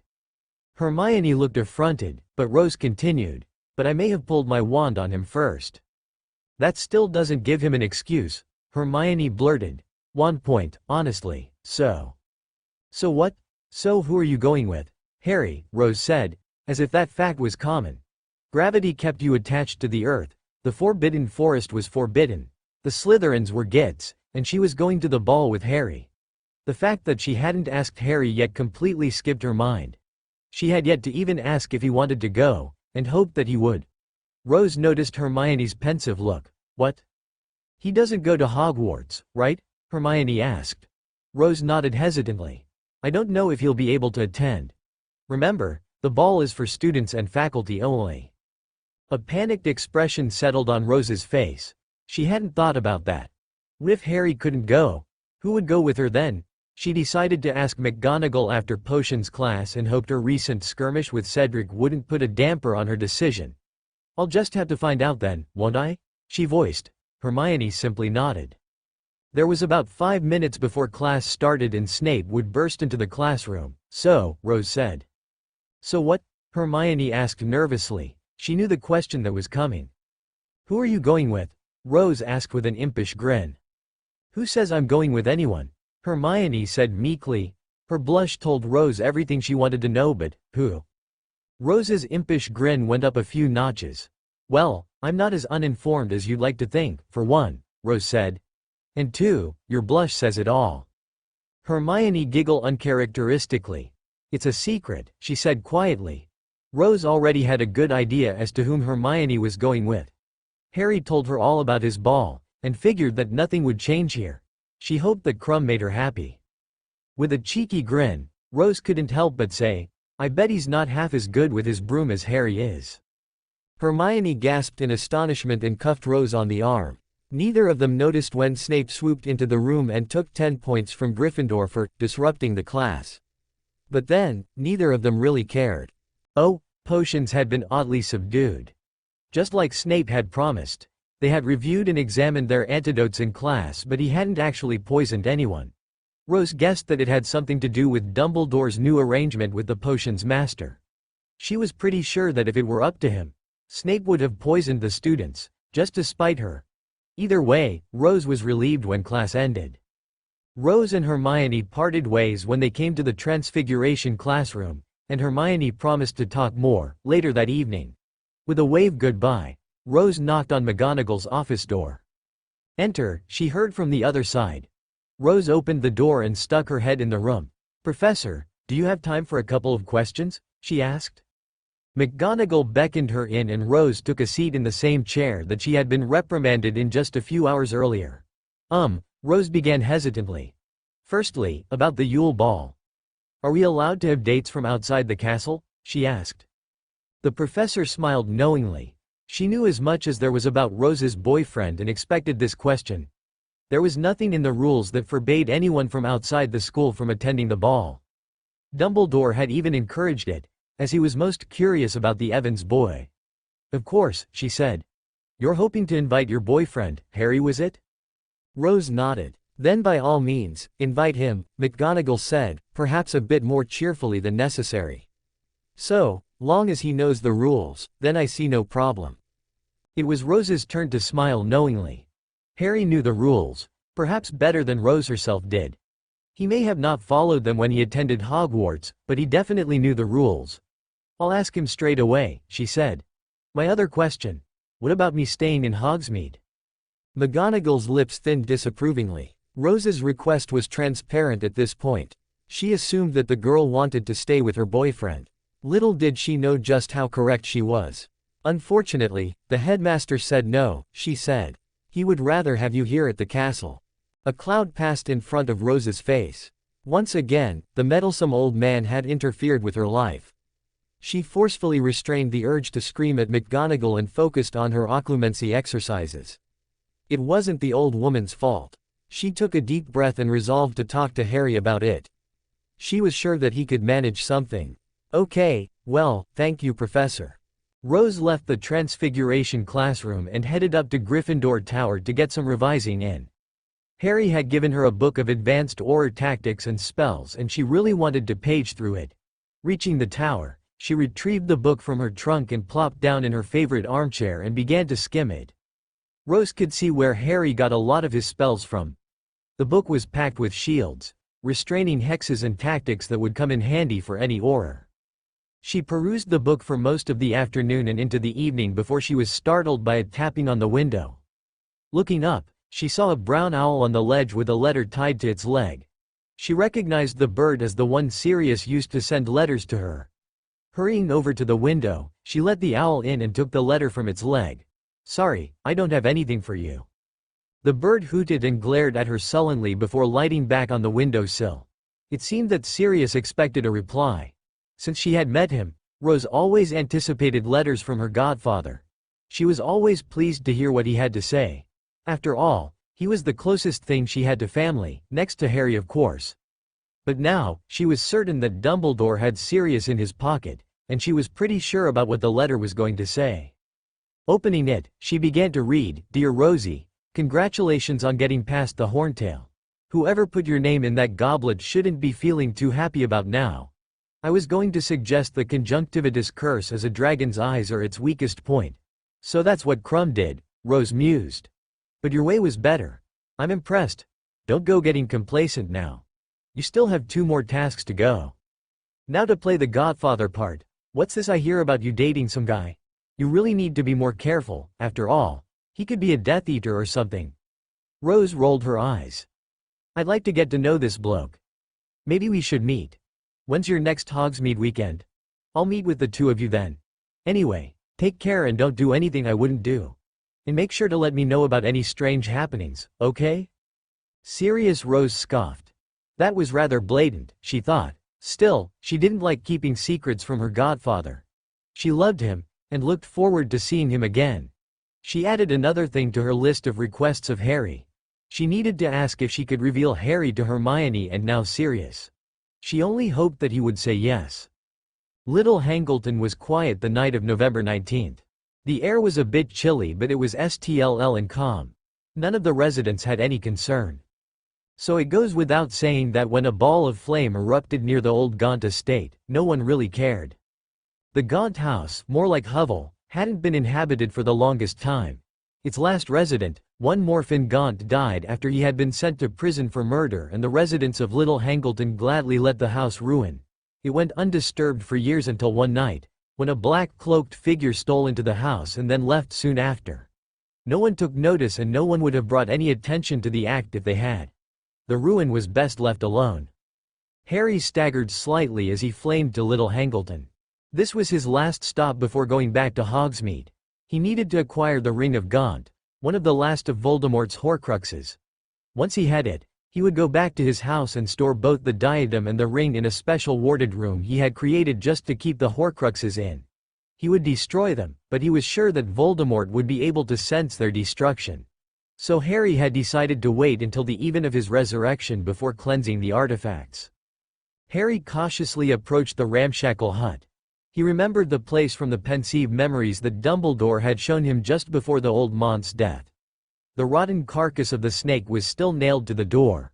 What little of both there was left.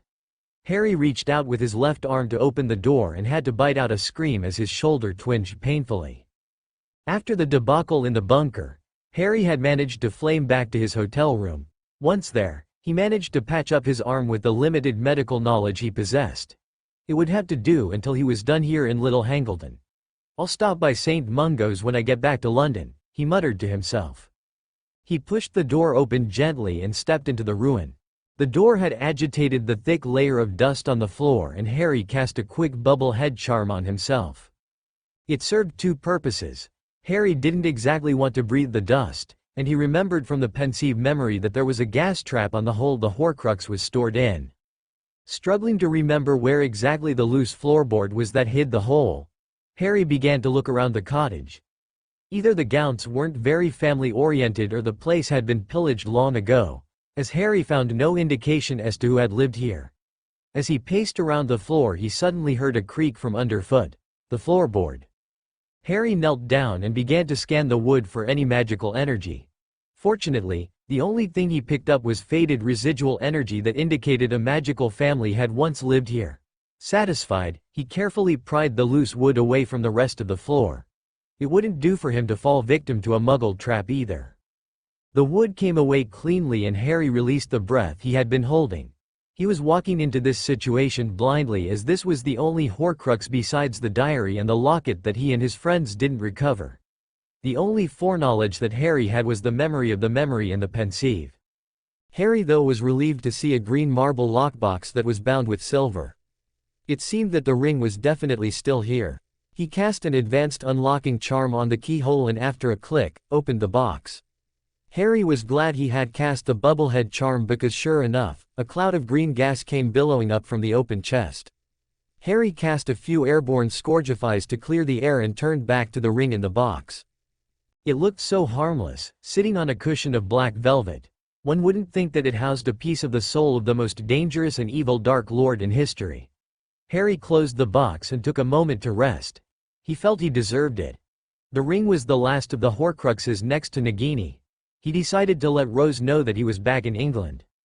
"Hey, Rosé, are you there?" Her reply was almost instantaneous. "Harry," she nearly shouted, "are you back? Hurt? How are you? I've missed you." Harry couldn't help but chuckle at the girl's enthusiasm. "I'm fine, Rose, but I'm really tired right now, so I can't keep the link open for long," he told her. "I just wanted to let you know that I'm back in England and I'll see you soon." "Okay, we have a lot to talk about when you do. Just one question before you go." "Go on. Any tips you can give me on changing a guinea pig into a guinea fowl and back again?" she asked hopefully. Harry guffawed. He and Rose were way too much alike. He had the same problem with the same spell when he was a fourth year. It's all about intent. You have to want the animal to change.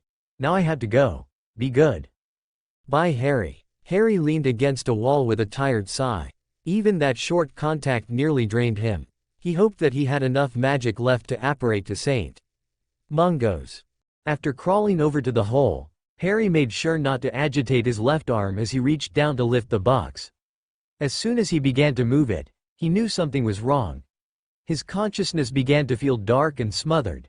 Harry dropped the box, but it was too late, and a black mist floated up from the hole and enveloped him. The trap had been triggered and Harry was dragged forcefully into his nightmares. His last waking thought was, Voldemort sure does enjoy the concusio charm. Oh, the room, if you could call it that, was black, or more precisely nothing. It was as if nothing existed in this space, yet Harry was standing on something solid. He was lost and had no idea where he was, or what he was supposed to be doing. Then he was aware of someone's presence from behind him. Spinning around, Harry nearly had a heart attack at what he saw. His parents were standing there. But something was wrong with them. They looked, for lack of a better word, incomplete. Once Harry recovered, he tried to move toward them but found that he couldn't. He had no motor control in this room. Mom, Dad, he managed to say. The two specters focused their baleful gazes on his green eyes and seemed to glare through him. Harry shivered. He suddenly felt very cold. It's your fault, they moaned in unison. What? Your fault that we died, Lily moaned. If it hadn't been for you, he would never have come. James said. No, Harry shouted feebly. It's not my fault. Then Harry was aware of a third presence to his left. Standing there, looking almost exactly like his parents, was Sirius. Harry felt the blood drain from his face. Not Sirius too. They're right, Harry, Sirius said in a hollow voice. If you hadn't gone to the ministry, I would have never tried to save you. Harry shook his head and tried to back away. I would never have died. No, please, Harry begged. It wasn't my fault. It was Voldemort. It even sounded feeble to his ears. Everyone who gets close to you dies, the three moaned together. Harry fell to his knees and shook his head. He tried to deny it, but they were right, it was his fault. I'm sorry, he said weakly. It won't bring us back, Lily said. We lost our lives because of you. Then Sirius said, now you have a whole new dimension of lives to ruin. Harry's head snapped up and he looked at his godfather's specter in a panic. Rose, no, no. Then, as if on cue, a specter of Rose entered the space. Why weren't you there to protect me, Harry? She said in a voice as hollow as James, Lily and Sirius. Why'd you let Snape kill me? Harry clasped his head in his hand and clenched his eyes shut, but he could still see the four ghosts. Everything was his fault, and now Rose had to suffer for it too. Why did he have to interfere? Why couldn't he have just walked away? I thought you loved us, Harry, Rose said sadly, black tears flowing from her sunken eyes. I thought you loved us. I do love you, he cried, reaching out to the girl. Please forgive me, I'm so sorry, Rose. I'm sorry, oh, damn it, Rose swore for what seemed thousandth time that evening. She and Hermione were seated comfortably in the Gryffindor CM Mon room and Hermione was helping Rose with her transfiguration homework. Or trying to, more like it. The more Rose failed to change her guinea pig into a guinea fowl, the more frustrated she became. And the more frustrated she became, the more she failed. Hermione was fast becoming exasperated. She just didn't know how to convey exactly how to change the animal. It just came naturally to her, but Rose seemed not to understand. I don't get it, she said. I know, I'm terrible, Rose said with a sigh. She dropped her wand and buried her head in her hands. The best she had been able to accomplish so far was giving the rodent feathers and avian feet. No, Hermione backpedaled. No, that's not it. You're holding your wand perfectly and your incantation is flawless, I don't understand. Then what's wrong? Rose asked angrily. Why'd I suck so much? That's what I can't figure out, Hermione said, throwing her hands up in frustration. Rose glared angrily at the bushy-haired girl. No, no, no, I'm not saying you suck. I just can't figure out why it's not working for you. So, who are you going with to the ball? Rose said with a cheeky grin. Hermione instantly turned red with the change of subject. I told you it's a secret, hissed.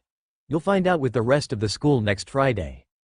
Suddenly, Rose felt a mental contact in her mind. It was weak, but she was certain. Hey, Rose? Are you there? It was Harry. He must be back. At least he was in England if he was contacting her. Harry, she nearly shouted. Are you back? Hurt? How are you? I've missed you. I'm fine, Rose, but I'm really tired right now so I can't keep the link open for long, he told her. I just wanted to let you know that I'm back in England and I'll see you soon. Rose was infinitely relieved to hear from him. The other night, she had had a nightmare that Harry had been killed, and she worried about him almost constantly. She had many things to tell him, and even more to ask, but she decided to listen and let him go. Okay. We have a lot to talk about when you do. Just one question before you go. Go on. Any tips you can give me on changing a guinea pig into a guinea fowl and back again? She asked hopefully. Rose could hear Harry laugh hard through the link. Even he was making fun of her. It's all about intent.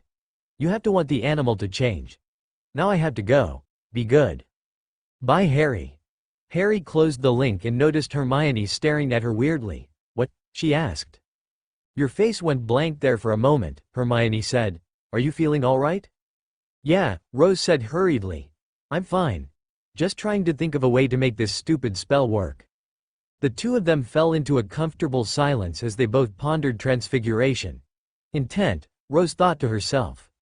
If all it took was intent, then the stupid rodent should be clucking and flapping around the common room by now. What was holding her back?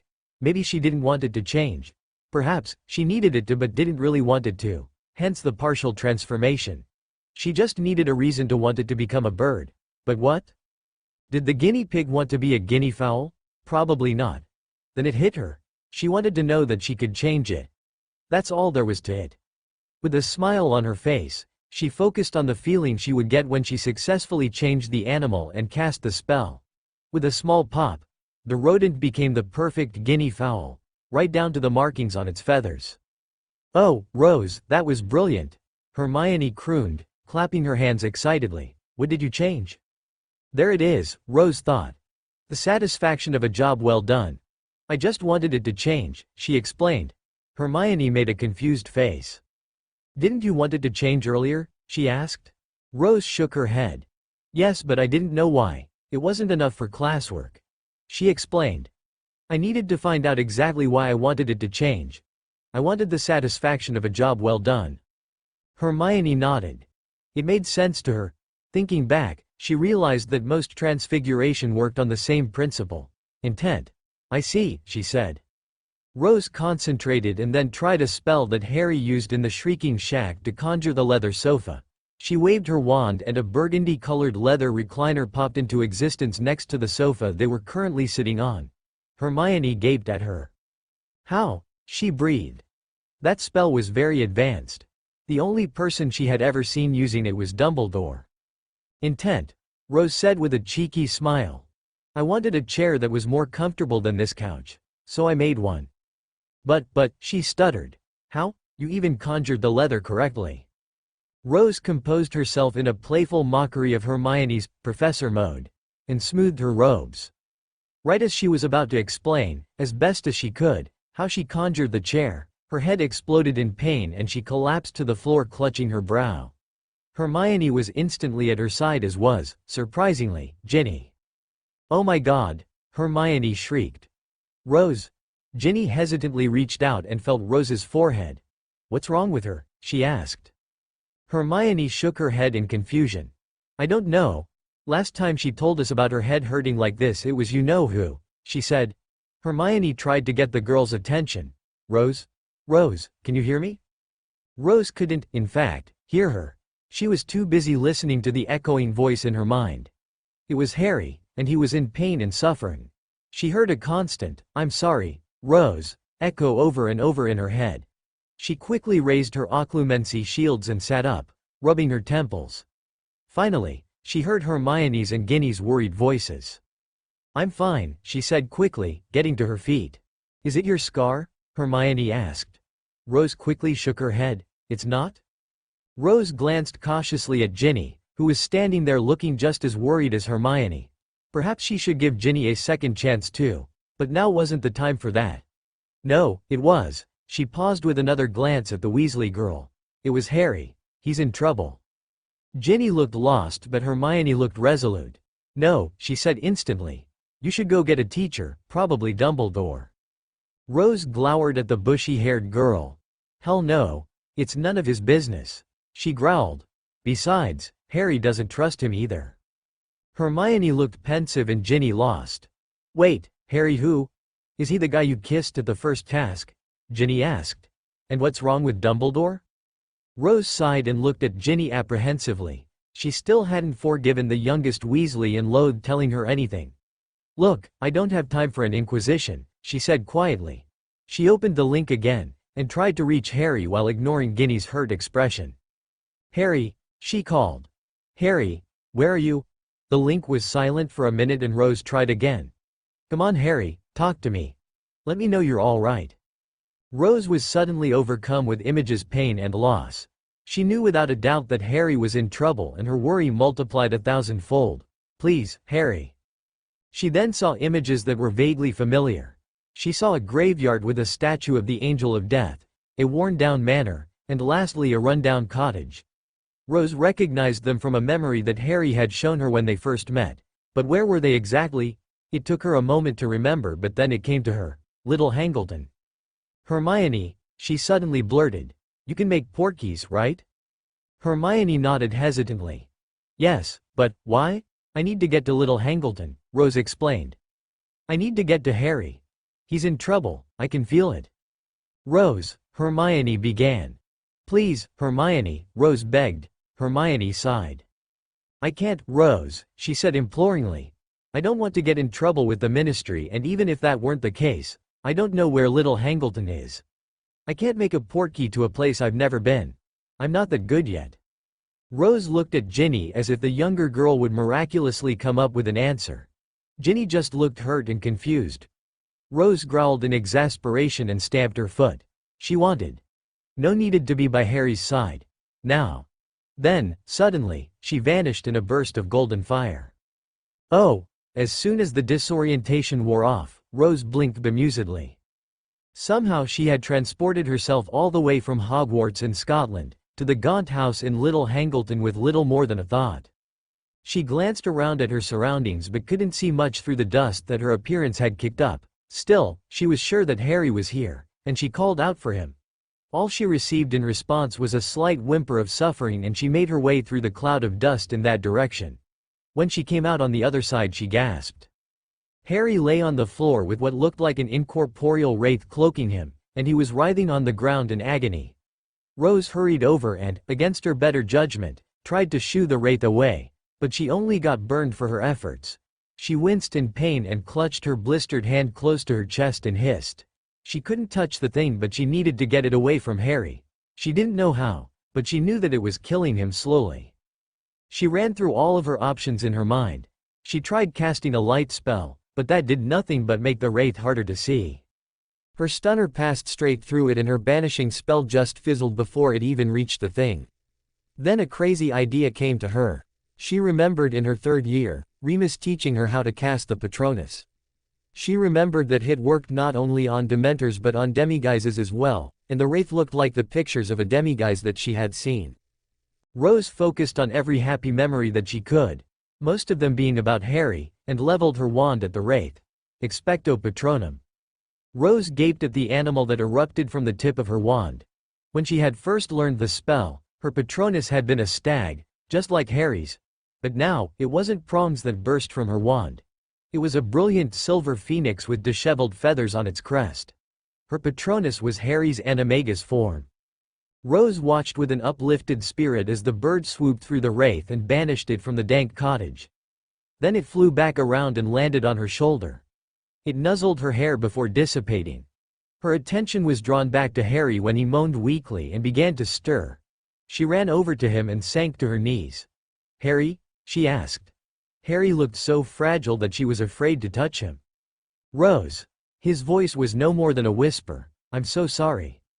She burst into tears and wrapped her arms tightly around Harry. He winced and hissed when she bumped his shoulder and she withdrew quickly. "You're hurt," she gasped. Harry pulled himself to a sitting position and leaned heavily against the wall. "It's nothing," he muttered weakly. "I'm sorry." Rose tried to blink her tears away. What for? She asked bemusedly. You have nothing to be sorry for. Harry seemed to blink and return to reality. He noticed Rose for the first time and suddenly threw his arms around her, holding her like she was a lifeline. Merlin, Rose, he breathed. Rose calmly hugged him back, carefully avoiding his bandaged shoulder.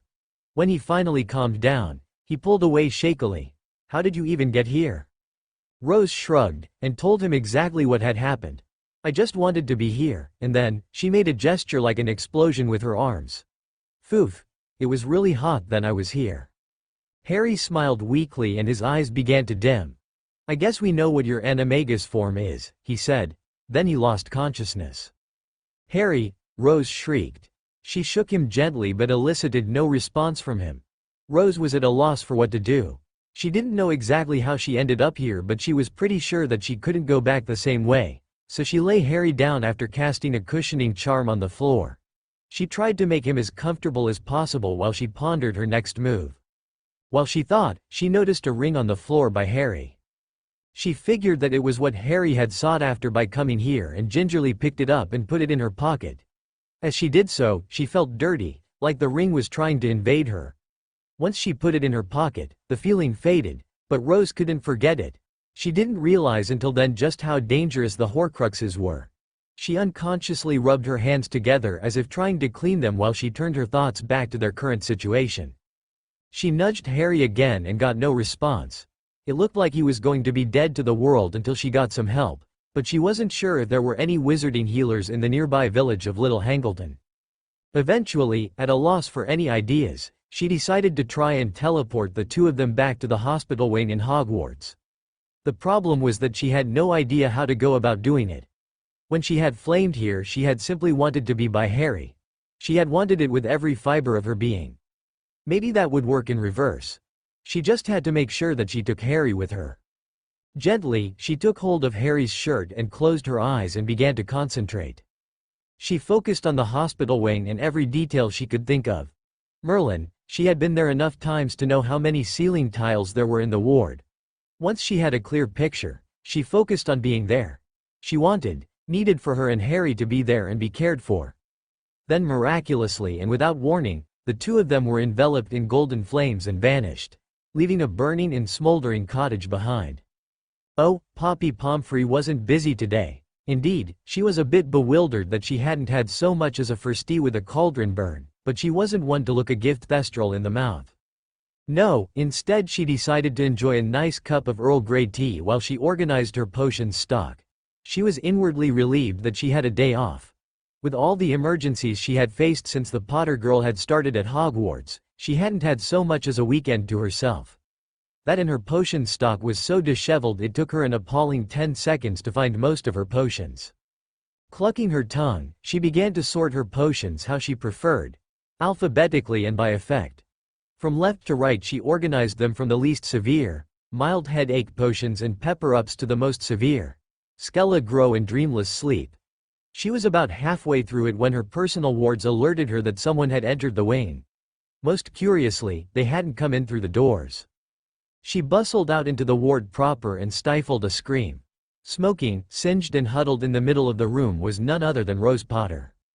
I really need to work on that, she muttered. Madame Pomfrey hurried over to the girl and quickly helped her to her feet. She began to check the redhead over for injuries. Dear Lord, young lady, what have you been doing? She said. Rose opened her mouth to reply but didn't have the chance as Pomfrey Frog marched her over to a bed. The same bed she stayed in every time she was admitted into the wing. The nurse was muttering something to herself about no common sense as she forced Rose to sit on the bed and began to check her over. She interrupted Rose every time the girl tried to say something. Finally, she sighed in exasperation. There is nothing wrong with you, she snapped. Not me, Rose snapped back, pointing at Harry's slumped form on the floor. Harry. Madame Pomfrey seemed to come to her senses as she stared at the smoking, bloody form for the boy on the stone floor. Merlin's beard. What happened to him? She asked as she levitated him into a bed. Rose stayed mum and Pomfrey looked at her expectantly. Well? She asked in exasperation. I can't say, Rose said softly. Just make sure he's okay, please. Poppy always had a soft spot in her heart for the girl and her stern facade faded. She sighed, "Very well. I'll need you to go fetch the headmaster and—" "No, pardon? Dumbledore doesn't need to know," Rose said patiently. "I beg your pardon," but Pomfrey began, but Rose interrupted her again. "The last thing Harry wants is for Dumbledore to know that he's here," Rose explained. "I would have brought him to St. Mungo's, but I wasn't thinking clearly. Please, just treat him so he can go back to Hogsmeade." Realization dawned on Madame Pomfrey. This was Harry Evans, the new face in Hogsmeade and Rose's boyfriend. She thought the boy looked familiar and she could tell how people mistook him for James Potter. "Fine then," she said. "But I want you to go and get some rest and get cleaned up. You'll have to levitate my cold dead corpse out of here before I'll leave Harry." Rose growled. Poppy simply nodded. "And don't you dare think of getting the headmaster involved," Rose added. "And thank you." "Oh," Harry cracked his eyes open and immediately shut them.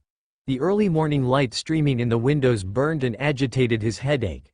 Slowly, he opened them again and squinted up at the ceiling. He recognized the ceiling tiles.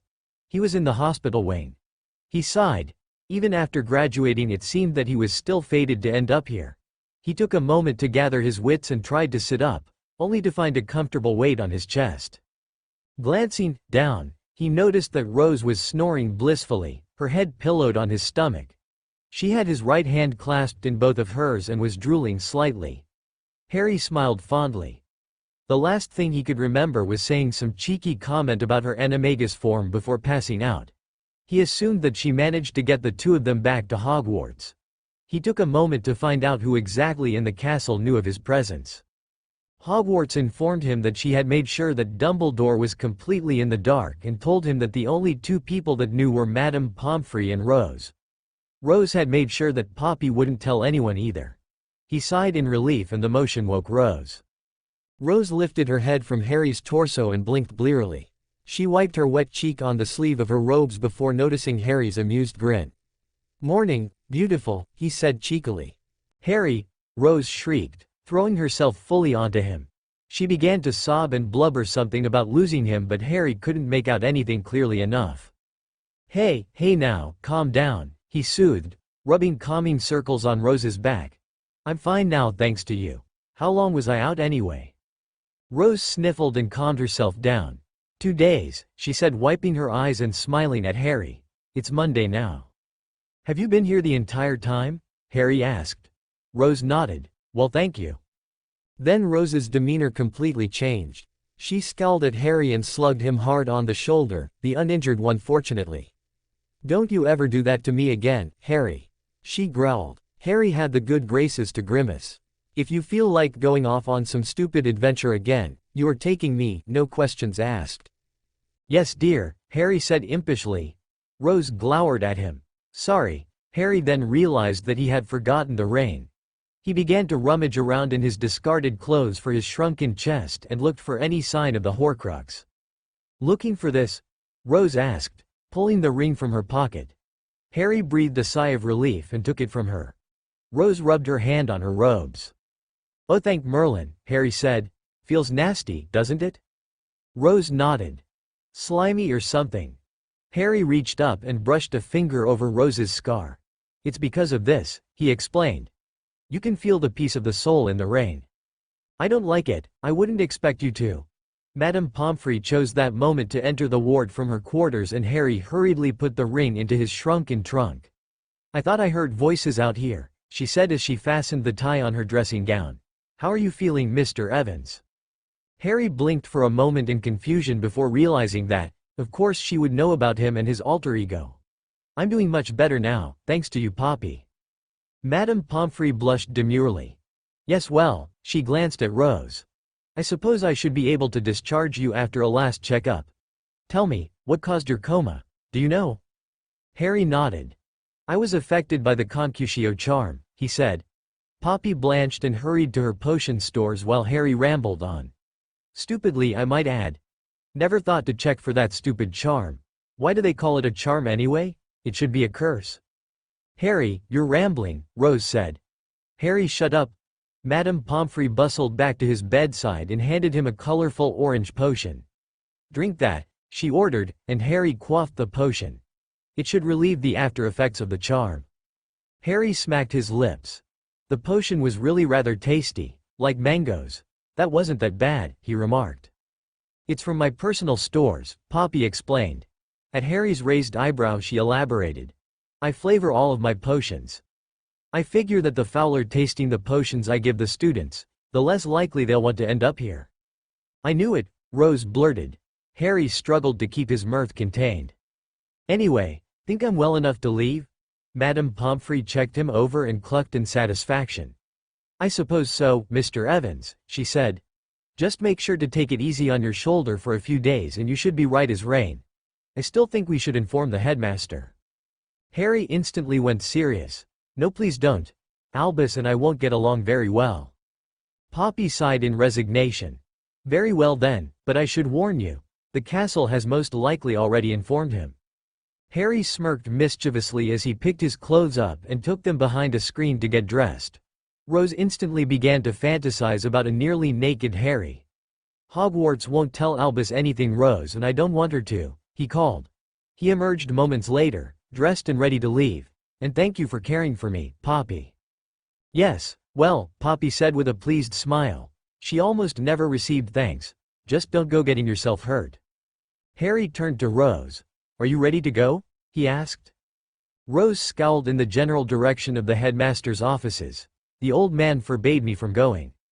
Harry simply smiled.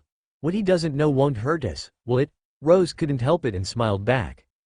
What are you going to do? She asked. Hogwarts will cover for us. Harry and Rose left the castle undetected and headed toward the village. Harry put his arm around the slight girl's shoulders and held her close. He owed her a life debt now, but it was one he would gladly repay. They walked in silence for most of the way there before Rose spoke. I took the sword of Gryffindor from Dumbledore's office the other day, she said. I think I left him in shock. Harry had to laugh. It wasn't every day that the normally unflappable Albus Dumbledore was left speechless. Well, I guess I'll have to teach you how to use it. We can work on it after your animagus lessons, he said. Rose bounced happily, anxious to tell Harry all her good news. Oh, and McGonagall told me that I can go to the ball with you. They walked a bit further before Harry said, Well, what? Rose asked. Aren't you going to ask me to the ball? Rose stopped on the path as a blush crept all the way up her neck. Will you go to the ball with me? She asked quietly. I'd love to go with you, Rose, Harry said, beaming at the girl. I guess we need to teach you how to dance then. Harry had to resist the urge to scowl. Rose was an absolutely horrible dancer. After a restful night, the two of them spent most of the following morning teaching and learning how to dance. He winced as Rose stepped on his toes again and sighed. Looking back, he distinctly remembered being a much better dancer than his female counterpart was, and even then Padma thought he was a dud. It wasn't until he had visited Austria that he decided to get formal lessons. Harry discovered that he liked dancing. He just didn't like to teach it. That's OT to say Harry didn't like teaching, however, since the DA was one of his fondest memories of Hogwarts. He had to hurriedly catch Rose as she tripped over Harry's leg. He wrapped his arms quickly around her midsection and hoisted her back to her feet. I'm sorry, she muttered. Harry sighed again and rubbed his eyes. He was finding it really hard not to snap at the seemingly clumsy girl. It's all right, he said as reassuringly as possible. It just takes a bit to get used to. Harry took a moment to put himself in the position of being led around the dance floor.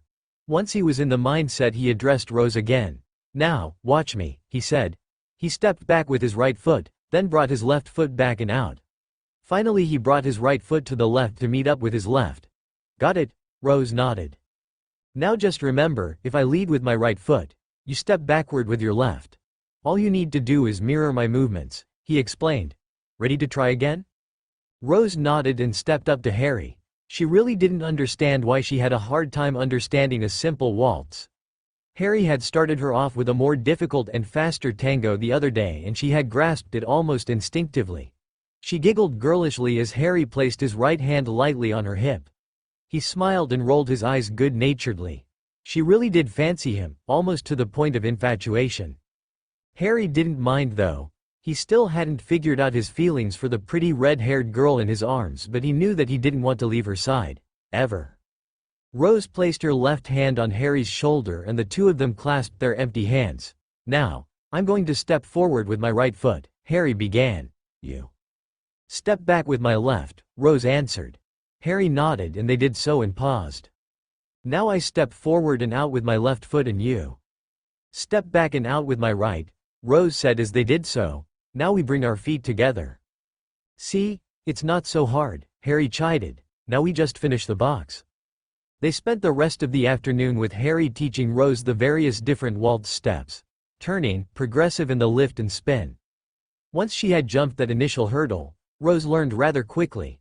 After a lunch of soup and sandwiches, Rose and Harry collapsed on a couch in the sitting room and simply enjoyed each other's company. Rose leaned comfortably against Harry and began to doze when Harry spoke up. The castle is in an uproar looking for you. Rose sat up and looked at Harry. I thought you said you'd take care of that? She asked. Harry smiled impishly at her. I said the castle wouldn't tell anyone, he said. There's nothing I can really do about the rumor mill. Rose moaned pitifully and buried her face in her hands. She knew that staying with Harry for the winter holiday was too good to be true. I should probably go pack then, she said dejectedly. Why? Rose looked suddenly at Harry. What do you mean? Who says they're going to find you? He elaborated. Rose blinked and Harry explained. The staff has already been through the village twice now looking for you. The old man even passed right by the house and didn't even think about knocking. Rose couldn't help herself and began giggling with mirth. How? She asked. Simple, Harry said as if it were the most common knowledge in the world. The Fidelius charm. Seeing Rose's blank expression he went on. The Fidelius charm hides a house or other building from everyone but the secret keeper and anyone they wish to know. I'm the secret keeper, and I told you exactly where the house was when we entered the village Monday afternoon. Something dawned on Rose. She remembered Hermione telling her about the charm in her second year. Anyone who wasn't in the know, so to speak, didn't even know the charmed building existed. She was overcome with happiness knowing that she was safe here with Harry and leaned back against him again. Thank you, Harry, she said softly, for everything. Harry just wrapped his arms around her and enjoyed the crackling fire. Oh, Harry and Rose spent the following days to Christmas enjoying their company and decorating the house for the very first time. Harry had never seen Rose so happy as she seemingly floated around and decorated. Harry procured a modest-sized tree and set it up in the sitting room. He sat back and watched as Dobby, Winky and Rose had fun decorating the tree. He could definitely tell who had decorated which part of the tree. Rose's section was actually decorated very nicely with a silver and blue theme to it. Harry attributed it to Rose's feminine touches. Dobby, unsurprisingly, used nothing but socks and sock-themed decorations. Winky elicited the largest reaction from Harry and he laughed for nearly an hour. She tiny elf had decorated her part of the tree with butterbeer corks and strange radish-like ornaments that left Harry wondering if Winky was really Luna's elf. Once the three were done decorating, Harry added his personal touch to the tree. Flourishing his wand, he conjured thousands of gold fairy lights and sent them into the branches of the tree. He also transfigured a muggle pen into a golden spire for a tree topper. All in all, the tree was rather ugly, but neither Harry nor Rose cared. It was their first of hopefully many Christmases together. The week wasn't all just lazing and fun. After her dance lessons, Harry decided to start teaching Rose about her animagus form. Since the incident at the Gaunt house, Harry had determined that Rose's form was that of a phoenix, like his. She had already discovered her ability to flame travel and Harry focused on that. Rose excelled at it and in the 2 days before Christmas she had it down to an art. She couldn't transform anything yet, but Harry hadn't expected her to. It took him nearly half a year to perfect his transformation. While they worked, Rose asked Harry about his second transformation, and if she would have one. Harry told her that it wasn't until after he had exited the chamber in the Department of Mysteries that his second form manifested. He honestly thought it was a gift from Voldemort. Either way, Rose was satisfied for the moment and couldn't resist flaming around the house. She eventually stopped, however, when she flamed over to Dobby in the attempt to scare him, and almost set the tree on fire. Eventually it was Christmas Eve and after breakfast Harry gave Rose her first surprise. So, are you doing anything important today? He asked the bleary-eyed girl. One of the few less obvious differences between them was where Harry was a light sleeper and early riser. Rose could sleep the day away if you let her. Harry's sleeping problems manifested in his 5th year when Voldemort would send him visions nearly every night. He prayed that Rose never had to experience that. Rose blinked sleepily at Harry. "Don't think so, why? I have a little something planned for us," he said evasively. "Once you get ready for the day, we can go." Rose immediately woke up fully and dashed up to her room. She came back down a few minutes later dressed in a pair of jeans and a woolly green Weasley jumper. She had her hair pulled back into a loose ponytail and was smiling broadly. "Ready?" Harry had to tear his eyes away from her. Even as casually as she was dressed, she still looked ravishing. "Okay," he began. "I'm going to flame there first. I want you to concentrate on me and flame there on the count of 10. At Rose's nod, Harry vanished in a burst of blue flame. Rose counted to 10, then concentrated hard on Harry's features. She pictured him standing there in what he was wearing. Oddly enough, almost exactly what she was, but with different colored jeans. She started adding in features: his sparkling green eyes, his messy hair and handsome face, chiseled. Rose had to stop for a moment. She was getting herself flustered. Taking a deep breath, she focused on Harry again, then willed herself to be by him. She too vanished in a burst of flame, hers golden. She reappeared in a lavish entry hall and staggered. She had put too much power into the teleprint and nearly ended up sprawled on the polished cherry wood floor. But Harry's reflexes were top-notch as always, and he steadied her with his arms around her waist. She blushed and glanced at him gratefully. "Where are we?" she asked. "Judging by the size of the entry hall, the place must be huge." With a flourish of his arm and a bow, Harry said, "Welcome to Potter Manor." Rose looked gobsmacked. She was in her family's ancestral home. She had heard about it in passing when she actually managed to stay awake in Bin's class and always wondered about it. She had thought it to be lost under cloaking wards. She asked Harry, "How did you find it?" Harry stared at her strangely, then nodded in understanding. "You think it was lost, don't you?" he asked. Rose nodded and Harry rolled his eyes. "It wasn't lost at all, just a closely guarded secret." Rose's expression darkened. "Dumbledore," she growled. Harry nodded. "Anyway, back to more pleasant things," he exclaimed in a happy voice. "Let's go exploring. I'm curious to see if this manor is any different than the one in my old dimension." The two of them wandered the vast expanse of Potter Manor. Harry already knew the layout of the mansion, so they avoided getting lost. Rose seemed fascinated by the dungeons. They were the cleanest and most welcoming dungeons she had ever seen. It really was rather strange. Eventually the tour came to an end and they plopped down on a very lavish down-filled velvet sofa with a couple of butterbeers in hand. Rose nearly moaned with pleasure. "So, what did you think?" Harry asked. There was a lengthy pause and Rose said, "It's clean." Harry dissolved into fits of mirth. When he finally calmed down he asked, "That's it? That's all you thought?" Rose sighed. "I liked it, but it's just too big," she explained. "I like our home in Hogsmeade better." "And why is it so clean?" Harry chuckled again. "I understand. And I think Dobby went a little overboard when he cleaned up. He was a bit too ecstatic to return home." Rose's eyes went wide and she blinked. "Dobby, home? How much do you know about house elves?" Rose adopted a dull face. "Only about everything Hermione knows," she muttered. Harry nodded in understanding. Hermione must have started spew. "Okay," he began. "House elves are bound to a family. They are born into that servitude, and it's almost sustenance for them. Simply by serving their family, they survive. Now, if a family dies out, the elves become, I guess feral is the best term. Then they slowly die out if they don't bond with a new family. This brings us back to Dobby. If I remember right, the Potter family had 3 elves before Mum and Dad died, one of them being Dobby." Rose nodded, seeing where this story was going, but she let Harry continue. "You and I were too young to continue the family bond and the elves were freed. The other 2, I can't remember their names, eventually died, but Dobby simply went a little batty. He somehow managed to survive until the Malfoy family bonded with him. Once we turned 11, Dobby felt the pull on his weakened bond with the Potter family and eventually sought us out. This is where it gets a little different between the two of us. Only a patriarchal head of a family can reinstate a bond with an elf. You, being female, would never be able to re-bond with Dobby, but he was still loyal to the Potter bloodline.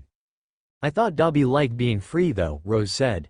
It was because he was free to serve us. In my case, until I came of age and could reinstate his bond. That's why he was so elated to find out who I really was, Harry explained. Anyway, one last thing to do here before we go. I don't feel very comfortable here either. As they got up from the sofa, Rose a little reluctantly, they heard a deep voice from the fireplace mantel. I never did either, it said. Bought me some land in Godric's Hollow and build me a nice little house there. Hello William, Harry said with a tight smile on his face. Rose could tell that Harry didn't like the portrait much. Rose turned around with Harry and looked at the portrait on the mantel.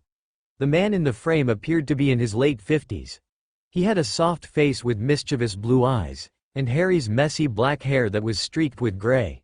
She looked up at Harry with questioning eyes. Rose, he said, I'd like you to meet our great-great-grandfather, William Thomas Potter. William, this is Rose Lily Potter, daughter of James and Lily. William laughed jovially. Yes, yes, she looks just like her mother, he said. Rose smiled warmly, but her smile faded with William's next comment. She has her mother's wonderful breasts. Rose squeaked in outrage and Harry whimpered. He had sincerely hoped that the portrait wouldn't be activated here. Back in his dimension, Harry met William on his first visit to the manor and was instantly offended by the portrait's crude sense of humor. It was the real reason Harry didn't like the manor. None of the activated portraits could be removed. Really, that's wonderful, Harry said, and Rose turned her indignant glare on him, though this time it was tinged with a bit of appreciation. But we have things to do, so if you'll excuse us. Harry Frog marched Rose out of the room before William could say anything else. He's the real reason I don't like this place either, he explained to a rapidly reddening Rose. Harry didn't notice that he had one hand firmly on her bum. Rose didn't seem to mind though, and she let Harry keep it there until they got to their destination. A huge walk-in closet. At this point, Rose didn't notice the hand on her butt. She was too awed by sheer amount of gowns and dresses before her. Pick out anyone you want for the ball. Rose squealed girlishly and disappeared into the forest of cloth. Harry sat down in a lounger that most likely had been placed there for Potter men waiting on their women to finish getting ready. Harry seriously doubted that Rose would be less than an hour in there. While he sat, he thought about his Christmas present for Rose. He was glad that she hadn't asked about portraits of her parents when William had revealed himself. He had a special surprise for the girl. Harry was interrupted by an indignant scream from deep in the closet. Harry surged to his feet just as a half-naked Rose came flying out of the closet clutching a cyan robe to her bare chest. Harry spluttered and turned away. What's wrong? He asked, pointedly not looking at Rose. Either Rose hadn't noticed her state of undress or she didn't care. She pointed back into the closet. He's in there too. Harry sighed and made his way through the sea of gowns and finally made it to the vanity dresser deep in the back of the wardrobe with Rose following close behind. Sitting on the tabletop was a small picture frame with none other than William Potter in it. The portrait has a wide grin on his painted features as he tried to look past Harry at the half-naked girl hiding behind him. You're really an ass, you know that, Harry growled. What? William said innocently. I merely commented that her bum looked rather shapely in that last gown she had on. Harry palmed his face in his hand and picked up the small frame. He made a quick search of the closet for any more portraits and, finding none, turned back to Rose. He had forgotten her state of undress and, eeped, quickly averting his eyes. You should be safe now, he stuttered, turning to leave. As he did so, Rose couldn't resist getting in a quick jab of her own. You realize that you have to let me see you in only your shorts now, right? She called out to Harry's retreating form.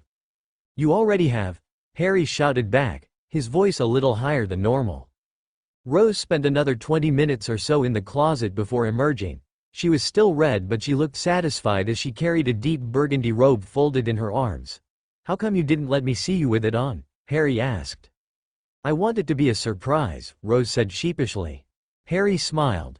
At least you're letting me see the color, he said. That way I can coordinate. The two of them flamed home and Harry secluded himself in his room, leaving Rose to her own devices.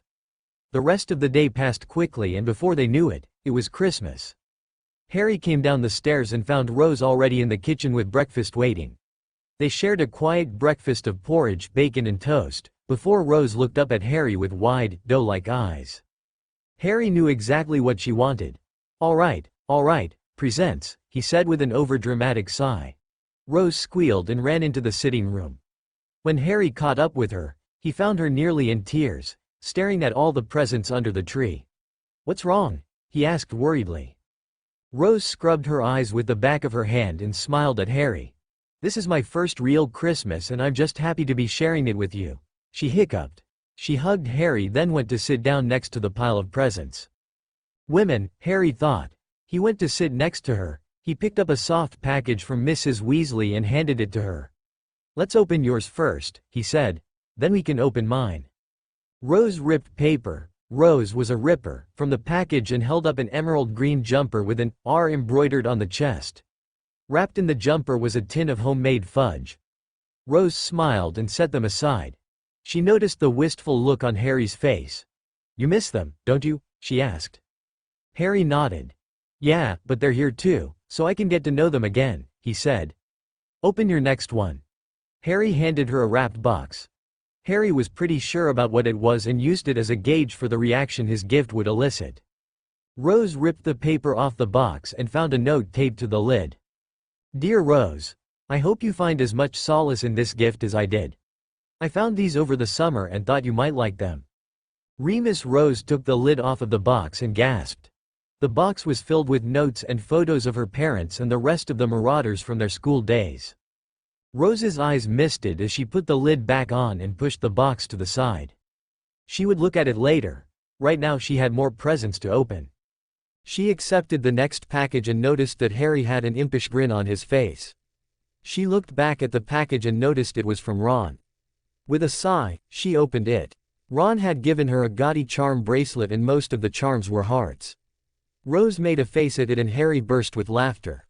"I'm glad you find it so amusing," Rose tried to growl, but her own smirk ruined the effect. She tossed the bracelet over her shoulder. Oops. Her next two gifts were books. One from Hermione on ancient and lost magic and the other from Sirius on famous pranks. Harry understood the book from Hermione. He would have been a little perturbed if the bushy-haired witch hadn't given Rose a gift like that after Rose's display at the first task. It was a book that Harry hadn't seen before and he was itching to read it himself. The other book, Famous Pranksters of the Modern Century, made Harry raise his eyebrow at Rose. "Is there something I should know about you?" Rose giggled. "Not really," she said. "When Sirius and I had the chance to finally talk, he told me that he was happy I was more like Dad than like Mum. I think he wants me to be a Marauder too." She was silent for a moment then added, "I guess I could be now that I know my animagus form. I just need a name." "Well, I'm Feathers, you could be Featherina," Harry suggested. Rose glowered at him. "Or maybe not." Rose shook her head. "It's not that important right now. I just hope that Sirius will start treating you like Dad when he finally meets you." Earlier during the week, Rose had asked Harry if she could reveal him to Sirius and Hermione. Harry was adamantly against Hermione. He was convinced that the bookworm was in Dumbledore's pocket, but he missed Sirius too much to hold out for very long against Rose's puppy dog eyes. They agreed to meet with him come the next Hogsmeade weekend. Besides, Hermione would meet Harry at the ball. Speaking of puppy dog eyes, Rose turned them on Harry now. "Where's your present?" she asked. "Oh no," Harry said looking away. "That won't work on me. You get your presents from me at the end." "Hey," Rose said, suddenly changing the subject. "If no one knows where we are, how did you get my presents here?" Harry looked over at Dobby and Winky. Dobby was happily trying on the two mismatched socks that he had received for his gifts. Turned out that the only way clothes would free an elf is if they were given with the intent of freedom or unknowingly given. Gifts were just that, gifts. And Winky had received an art set. She was rather good at sketching, Harry had discovered. "House elves are wonderful creatures," he said vaguely. Rose nodded and handed Harry a small box. It was her present to him. Harry took the paper off gently. Harry wasn't a ripper. And opened the small jewelry box. He gasped when he saw the simple platinum band with an emerald inlay. "Is this what I think it is?" he whispered. Rose nodded and fingered her matching ring. "Where on earth did you find guardian bands?" Guardian bands were two matching rings that would protect the two people wearing them, regardless of distance so long as they both wore them. They would also allow the wearers to communicate telepathically over any distance. Traditionally they were given as wedding rings, and Harry knew this, even if Rose didn't. He didn't mind though. "I found them yesterday when we were exploring the manor," she told him. Harry didn't care that Rose essentially admitted that she didn't have a gift for him before yesterday, and he slipped it on the ring finger of his right hand. He was too in awe of the powerful artifacts they both possessed. "I figured that now you don't have to keep renewing your mind link spell," she blushed and added in a small voice. "And I like the significance of them." Harry was overcome with emotion. He scooted over to Rose and kissed her lightly on the lips. "Thank you," he said softly. Rose looked confused and pensive as she stared at the ring on her right ring finger. It was more feminine than the one she had given Harry with a smaller band and heart-shaped emerald. "What are we, Harry?" Harry let Rose out of his embrace and scooted away to face her. He thought long and hard about her question. Truthfully, he didn't really know. He knew that he cared deeply for the young woman and never wanted to leave her. Rose had changed so much from the scrawny, malnourished little girl he had met a few months ago. So had his feelings for her, even though he wasn't sure how. "Family," he eventually answered. "I don't know, more than that even. What do you think?" I'm not sure. I mean, it's all so confusing. Every time I look at you, I see a brother, a cousin, a love interest," Rose said quietly, not taking her eyes off the ring. "But I'm not sure. Every time we kiss, it feels," Rose gestured vaguely in the air as if trying to grasp the words. "Electric, almost like it's completing something and I always want another." In the months that Harry had known her, Rose had never been this forthcoming with her feelings. He listened rapidly as she spilled the beans, so to speak. "You don't think it's strange to feel that way?" he asked cautiously. Rose was silent for a moment before looking deep into Harry's eyes. "Yes, I do," she said. "Everything I know tells me that feeling this way about you should be wrong, but I don't care." "So, what do you want?" Rose blushed and found her pajama bottoms very interesting. "I'd like to try it, if you do." She suddenly found herself in Harry's strong arms. "Good," Harry whispered in her ear. "'Cause I do." The two of them had their first snog. One that wasn't influenced by hormones, adrenaline or the rumors of classmates but by their love for each other. When it ended, Rose felt giddy and she snuggled into Harry's chest. She wasn't sure that what she was feeling for Harry was love, but she never wanted it to end. Harry pushed her away gently. "Now, how about my presents?" Rose nodded absently. She didn't think she could get anything much better than what she just received. Harry handed her a small box, about 5 inches long and an inch wide and tall. It was made of mahogany and hinged along one of the edges. She had absolutely no clue as to what was in the box, so she simply opened it. Sitting on a red silk cushion was a tiny 4.5-inch long firebolt. Rose looked at Harry in confusion. "Well, take it out," Harry prompted. Rose held the twig-sized broom between her thumb and forefinger. "I really was a rather nice replica. Now, say, enlarge, in Parseltongue." Rose imagined that the broom was a tiny snake and hissed at it. There was a pop and the broom was suddenly the normal size for a riding broom. Her eyes widened in realization. Harry had bought her a firebolt. Rose squealed happily and hugged Harry again. "Thank you," she hissed, forgetting to speak English in her excitement. Harry laughed and hissed back. "You're very welcome. If you shrink at it, the broom will become pocket-sized again," he explained. He watched as Rose re-shrunk her broom and he switched back to English. "Now, for your real gift." Rose looked up wide-eyed at Harry. "You already bought me the most expensive broom in the world," she exclaimed. "What else could you possibly have gotten me?" Harry stood and left the room for a moment before returning with a picture frame in his hands. If he had gotten her a picture of William Potter, she was going to kick him in the bludgers. She accepted the frame from Harry and realized that there were actually 2 frames, stacked on top of each other. She turned them over and her breath hitched in her throat. Harry had given her a portrait of her mother and father. She nearly dropped the portraits in her shock, so Harry took them from her gently. "Harry?" she questioned with a shaky voice. "They haven't been activated yet since no one was around after they died," Harry explained in a soft voice. "The Potter family has an enchantment in the manor that creates a new portrait anytime someone is brought into the family. The portrait grows with the person until they die. Then the family activates the portrait. Lily's portrait was created the day she and James were married. These two should know who you are. Want me to activate them? Rose nodded quickly and eagerly, unable to stop the tears from flowing. Harry knew enough by now that they were happy tears. Separating the two frames, he set them upright on the couch and began to weave the runes that would bring Lily's portrait to life. Slowly, like she was being wound up, Lily came to life. She blinked a few times before her eyes settled on Harry. James. Oh my God, I'm dead, aren't I? Harry smiled sadly. Unfortunately, yes, you're dead, and no, I'm not James. Lily was always a quick one, and after a few seconds studying Harry, she had an idea who he was. Is your name Harry? She asked hesitantly. Harry smiled fondly at his mother, and nodded. If we had had a boy, we were going to name him Harry after James's great uncle. Speaking of James, I was just about to activate him, Harry explained. Lily's eyes welled up with tears. In the meantime, I think there's someone here who would like to meet you. Harry moved to James's portrait and began to weave the activation runes and let Rose step forward. Rosie? Lily asked. Rose was too choked up to say anything and merely nodded. Merlin, you've grown. Harry tuned the two women out while they chatted and cried to each other while he finished James's portrait. When he was done, he beckoned Rose over while James came to life.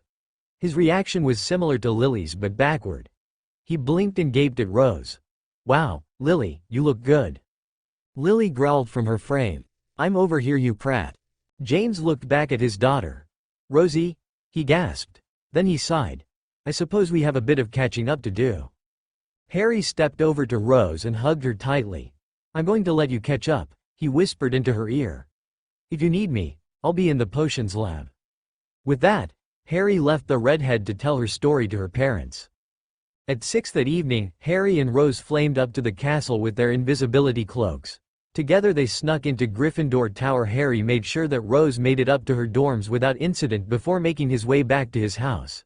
He took his time getting ready, seeing how he didn't have to be back to the castle for the ball before 7:30. The first thing he did was take a relaxing shower. While in the shower, Harry took some time to organize his thoughts. He hadn't done his occlumency exercises since before he was pulled between dimensions, and his mind was in dire need of it. The first and foremost thing on his mind was Rose. He didn't want to admit it, but Christmas Day had shaken him to his very core. They were a couple now, and Harry had no idea how to proceed.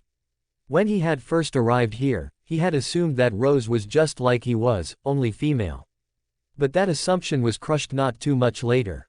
They may occupy the same niche, but Rose couldn't be more unique. Beyond the obvious, Rose's feminine quirks, they had minor differences. They both played Quidditch, but whereas Harry was a seeker, Rose preferred chaser. Harry excelled at curses and charms. Once Rose understood the intent behind it, she began to excel at transfiguration. Rose had made some progress with her animagus transformation. In just a week, she had managed to sprout sparse plumage over her body. They were both phoenix animagi, but where Harry was white with blue and gold-tipped feathers, Rose's feathers were gold that faded to orange then red. She had a more normal coloration than Harry did. The list went on. Rose had a temper. Not just once a month, but constantly. Harry loved her dearly but felt like he had to walk on eggshells around her. Harry didn't start to become sullen and snappish until his 5th year, but that was because of the reawakened link between himself and Voldemort. Harry supposed that it was simply that Rose took more after her mother than Harry took after his. That was the other thing. Harry had taken to thinking about the two of them as coming from different parents. There were enough differences between the two of them that he could only assume that their parents, while being technically the same people, were different. Regardless, Harry sorted all the thoughts and memories about Rose into her own folder in his mind. Once Rose was out of the way, Harry moved on to his, in his opinion, shoddy performance in acquiring the last 2 Horcruxes. Never, since Voldemort's defeat, had he been so lax and careless. He hadn't fallen to just 1 trap, but 2, and nearly lost his arm in the process. Then, to top it all off, Rose had to save him from the last one. Harry shook his head and vowed to restart his training. Voldemort might be weaker than he was, but Riddle was no slouch either. Lastly, as the water began to cool, Harry turned to his presence in this dimension. Why was he here? In all his experiences with magic, if he learned one thing, it was that magic always had a purpose. Something, or someone, had brought him here, and Harry was determined to find out. The problem was, who and why? Harry didn't know where to start. Harry turned off the faucet and towel-dried himself. Wrapping the towel around his waist, Harry went into his room and pulled his dress robes from the closet. His robes were simple, but fashionable. They were a rich goldenrod that would go well with the maroon of the robe Rose had selected for herself. Harry was vaguely aware that he and Rose were Gryffindor colors and enjoyed the irony of it all. The two heirs of Gryffindor. Harry took a moment to smooth out some of the silver piping on the robe before donning it. He ran his fingers through his hair to get it to lay in some general direction. He still couldn't get it to cooperate without magic, and his fingers left slight gold highlights. The last touch he made was charming gold flakes in his green eyes before putting on his shoes and flaming to the castle. Oh, Harry glanced at his watch for what seemed the millionth time that night. It was 7:45. Rose was supposed to meet him in the entrance hall 15 minutes ago, but she was late. Harry never was one to understand women. It had taken him, even with the occlumency exercises, only 20 minutes to shower, dress, and charm himself ready for the dance. He couldn't understand what was taking her so long. All she had to do was put her gown on, style her hair, make up. Okay, maybe he could understand why she was late, but still, Harry didn't think she needed all that. She was beautiful enough without a fancy hairdo and makeup. While Harry was pondering all this, he felt someone approach him from behind. While he knew that this moment was coming, he still dreaded it. The person behind him was the last person on Earth he wanted to deal with right now. "Hello, Albus," Harry said levelly. "What can I do for you this fine evening?" Harry didn't hate the old man, far from it actually. He just didn't trust the headmaster to make the correct decisions. Albus Dumbledore always subscribed to the "for the greater good" approach.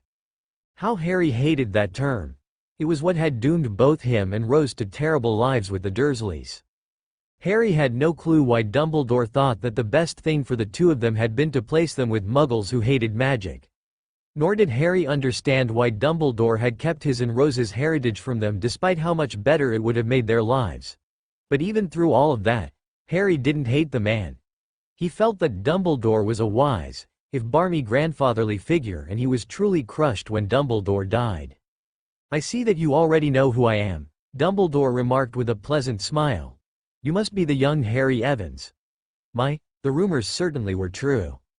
Harry knew the rumors, that he looked like a young James Potter. They made sense, seeing as he was the only son of a James Potter. Still, Harry decided to push back and see how far the headmaster would bend. "Oh," he asked nonchalantly, "what rumors would those be?" Dumbledore waved his hand about in the air as if clearing it. "Oh, nothing of importance. You simply remind some people of a former student of mine." "James Potter?" Dumbledore's eyes widened slightly and he nodded. "Yes, I get that a lot. And no, I'm not related to him." Harry could see the gears turning behind Dumbledore's eyes as he processed Harry's last statement. Harry never was a good liar, and he hoped that Dumbledore wouldn't see thought his for a while at least. The two of them stood there silently, and a smug look grew on Harry's face at the rare look of impatience on Dumbledore's. Harry could only imagine that Dumbledore hoped that Harry was a naive little boy that would spill the beans without any prompting. Harry began to count in his head, waiting for the moment when Albus would crack. He managed to make it to 37 before Dumbledore said, "So, tell me a bit about yourself. You seem to be quite the mystery around Hogsmeade." Direct and to the point, Harry thought.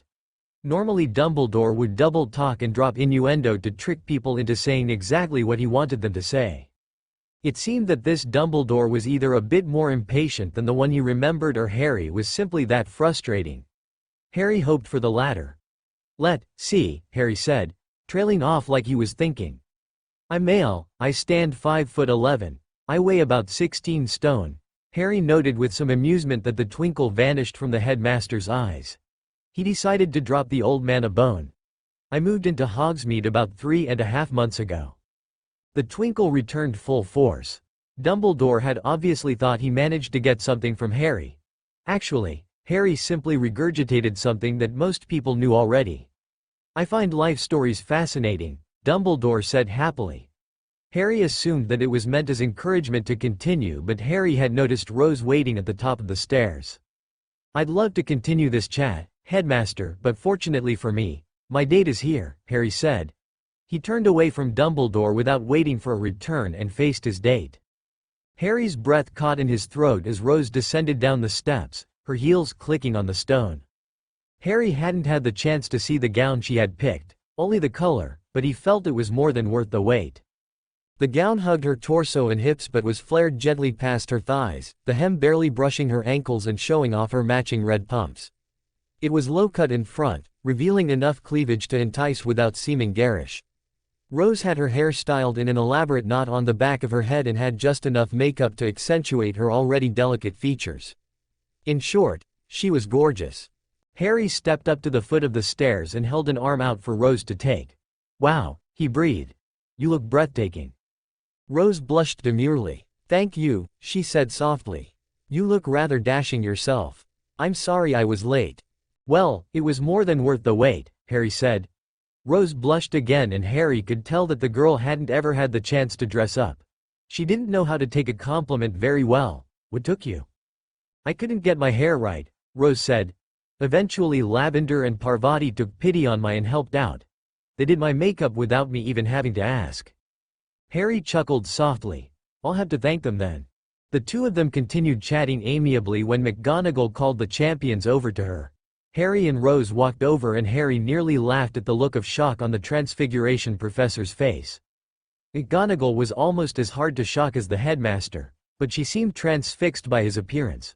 "Professor," Harry greeted, "you're looking lovely tonight." Harry struggled to keep the shock from registering on his face. McGonagall actually blushed. He could die now a happy man. From the look on Rose's face, she felt the same way. McGonagall smiled at Harry. "Thank you, Mr. Evans," she said. "It's nice to finally meet you." Likewise. Harry and McGonagall talked about trivial things for a bit while they waited for the Durmstrang and Beauxbaton students to enter the hall. Harry happily told her that he learned from the best Transfiguration teacher ever, and Rose snorted. McGonagall looked reproachfully at Rose and was about to say something when Rose gasped. She had just spotted Hermione at the top of the stairs. Hermione was dressed much like before, her periwinkle gown exactly like Harry's own ball. Harry noticed a guarded look of jealousy in Rose's eyes. "She's beautiful," Rose said, the jealousy tainting her voice. Smiling benignly, Harry gave Rose a gentle nudge. "If you think she's beautiful, you didn't look in the mirror long enough." The comment diffused Rose's unwarranted envy and she left Harry's side to go talk with her friend. Harry looked back over to McGonagall and noticed that the teacher was looking at him strangely. Harry raised his eyebrows questioningly. "It's nothing," McGonagall offered. "I just had the strangest sense of déjà vu." Harry figured that he must have repeated something James told Lily. It wasn't the first time he had done that, and it wouldn't be the last. Soon, the other champions arrived, Fleur with Roger Davies and Cedric with Cho, and they all made their way to the champions' table. Rose made sure she sat next to Hermione so they could continue their hushed conversation, and Harry ended up next to Roger, who was nodding stupidly at everything Fleur had to say. Harry laughed to himself. Some things just couldn't be changed. Harry noticed that Crumb seemed more sullen than usual, most likely because Hermione was ignoring him in favor of chatting with Rose. Harry nearly snorted his goblet of wine when he heard Rose whisper, "I still say my date is better with his broomstick." "You knew?" Hermione exclaimed. Rose nodded. Hermione took a good long look at Harry, who seemed uncomfortable under her gaze. Then Hermione smiled knowingly at Rose. "You landed yourself a nice one." Harry looked over at Cedric and Cho, who seemed smitten with each other. He was glad that Cedric had turned his attentions away from Rose but felt a bit of pity for the Oriental girl. The Cedric in this dimension was an ass and Harry wouldn't wish him on Voldemort. He looked briefly back at Hermione, who was eyeing him like she would look at a particularly difficult puzzle. Harry tried to ignore her and ordered his food from the menu. As soon as he said, "prime rib," the meal appeared on his plate. Taking his cue, the rest of the table ordered their food. Rose ordered the basted chicken breast. As the meal wound down, the conversation turned rather uncomfortable. It seemed that everyone at the table was curious about Rose and her mystery date. Remember to stick with the story. Harry sighed through their link. Rose nodded mentally and answered Cho's question. We met when I was in primary school, she said. I was on my way back to my aunt's house when my cousin and his goons cornered me in an alleyway. I had no idea what they were going to do to me, but then Harry showed up and chased them off. Harry had to give the girl credit. She put all the right inflections in all the right places. If he hadn't known it was made up, even he would have believed it. She and I were friends from then on. Harry finished with a warm smile at the girl. Rose looked back up at him, and when their eyes met, Harry felt a tingle suffuse his entire body. It felt unnatural. He quickly looked away. When did you decide to become a couple? Hermione asked. Clearing his throat and trying to clear the feeling still lingering to his spine, Harry answered. I was homeschooled, so I didn't know about magic until much later than even Rose did, he explained. Once I achieved my magical diploma from my instructor, I moved here to Hogsmeade and found out that Rose was a witch and going to Hogwarts, and then, well, there you have it. Satisfied with their answers, the others went back to their own conversations and Harry opened the mind link. Rose, did you feel that? Rose nodded. What was it? I don't know, but I intend to find out. Rose was filled with a sense of love for Harry. She had assumed that when he looked away that something had frightened him, and he was going to break it off. She felt silly now. Harry wouldn't let something as trivial as a strange feeling run him off. She grabbed his hand under the table and he squeezed it reassuringly. Soon, the lights dimmed, signaling that the dance proper was about to begin. The champions and their partners made their way to the now clear dance floor and took up positions. The first dance was a traditional waltz, and now Rose understood why Harry had focused on waltzing more than any other dance style. Both she and Harry thought the weird sisters playing a waltz was odd though. Harry could almost feel Rose's nerves through their clasped hands. You'll define, he said gently. Just remember, 1, 2, 3 and follow my lead. As soon as Rose nodded, the music started. It was an upbeat 3/4 time and they began to dance around the floor. Rose smiled up at Harry and him back at her. She was having fun. They didn't notice that they were leading the other champions or the looks from the rest of the student body. They were excellent dancers. Once they set the rhythm, the rest of the students joined in with their partners. Harry and Rose finished the waltz and went back to their table, laughing and panting from the dance. They sat at the table, enjoying each other's company, and Harry looked at Rose. Rose, look me in the eyes again, he said. Rose did so, but neither of them felt the shock that they felt earlier. Once again Harry wondered what it was. As the night went on, it was inevitable that they encounter some of the less favorable people in the school. Draco came over, looking much like a vicar, and brought Pansy with him. Well, Potter, he sneered. Looks like you found a date fit for a mudblood. Harry was about to say something, but Rose beat him to it. At least I didn't have to go to a dog pound for my date. Malfoy, she spat back. Pansy huffed and dragged Draco away before he had the chance to retort. Harry looked impressed. That was sharp, Rose, he complimented. Nice. Rose stuck her nose up in an exaggerated imitation of a noble. If he can insult my date, I can insult his. She sniffed haughtily. Besides, I knew you wouldn't let it offend you. Then, sure enough, Ron decided to try and ruin their night. He approached the table and glowered at Harry. So you're the reason I don't have a date, he accused. What did you do to her? Bewitch her? Harry could only blink at the accusation. Ron was the last person he would have thought would blame him for stealing his girlfriend. He had no idea that Ron had any feelings beyond platonic friendship for Rose. Sure, he had given her a charm bracelet for Christmas, but Rose was a girl. Harry sat there in a stupor while he listened to Ron make an ass of himself. Finally he couldn't take it anymore and snapped. Shut up, Weasley, he growled, standing up. Ron flinched as Harry's magic made itself known. You lost your chance when you blamed her for putting her name in the goblet.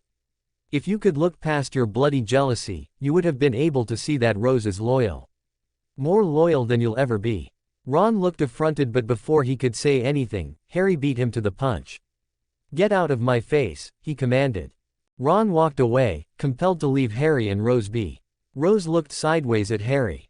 Where she wasn't exactly opposed to what Harry had done, she didn't think he had to be so harsh, and she told him so. If I wasn't harsh with him, he wouldn't have left us alone, Harry said, his voice a bit sad now. He remembered his own falling out with Ron and still missed his friend dearly. Sure, Ron had been a jealous prat, but up until his defection, he was as loyal as could be. Remember what happened in my dimension, he added in a whisper. Harry and Rose got up for one last dance, requesting something they could dance a tango to, and once again wowed the watching crowd with their skills. Once they were finished, they returned to the table with a flushed and excited Hermione. She was positively glowing as she gushed about how wonderful Crumb was. I still wish we could tell her, Rose said through the link. Harry mentally shook his head. We can't and you know it, he chided. Why not?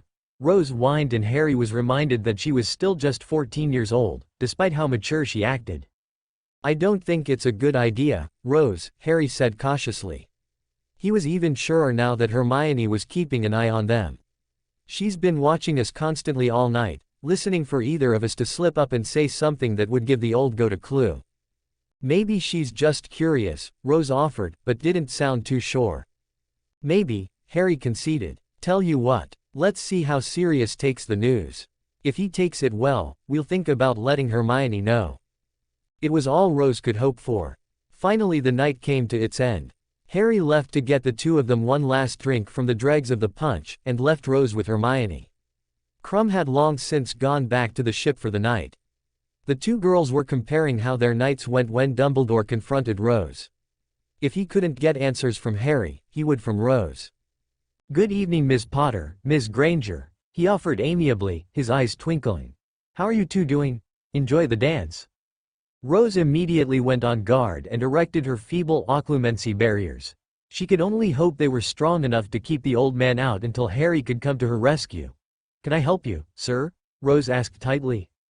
Hermione watched the exchange wide-eyed, fearing the coming confrontation. Dumbledore sighed. Very well then, on to business, he said with no twinkle. I need to know where you've been staying this holiday. Rose looked like a deer caught in the headlights. She had no idea what to say. Did she dare try to lie to the headmaster? You see, she stuttered. It's none of your business, Harry said. He had returned with the glasses of punch and Rose thanked him for the rescue through the link.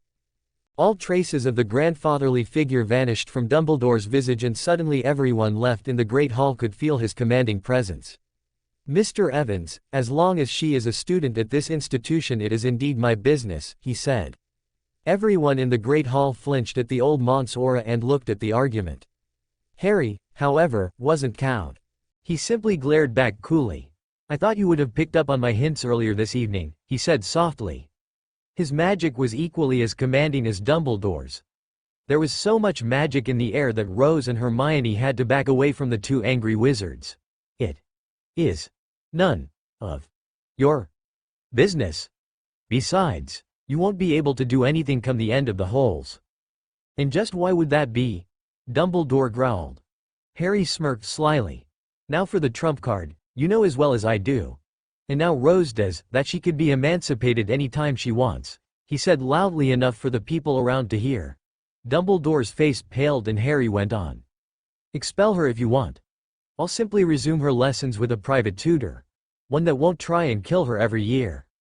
With that, Harry left a speechless headmaster in the middle of the floor and returned to Rose's side. Ready to go home? He asked. Rose nodded and Harry bid goodbye to Hermione before the two of them vanished in a flash of fire. Dumbledore stood there in shock. Once again, Harry Evans had managed to mess things up, and both he and Rose managed to apparate through the wards. With a weary sigh, Dumbledore sagged and looked his age. He had come to a difficult decision. It was time to reassemble the Order of the Phoenix. Albus Dumbledore paced back and forth in his office while he waited for his Order members to show up. He had his first meeting with the mysterious Harry Evans the night previous, at the Ule Ball, and what little he had discovered disturbed him. Harry had all but brushed the headmaster off at their first meeting before the dance, using vague and sarcastic answers to Dumbledore's first question. Normally, Dumbledore would be the one to be vague and mysterious, and the fact that someone was using his tactic against him irritated him.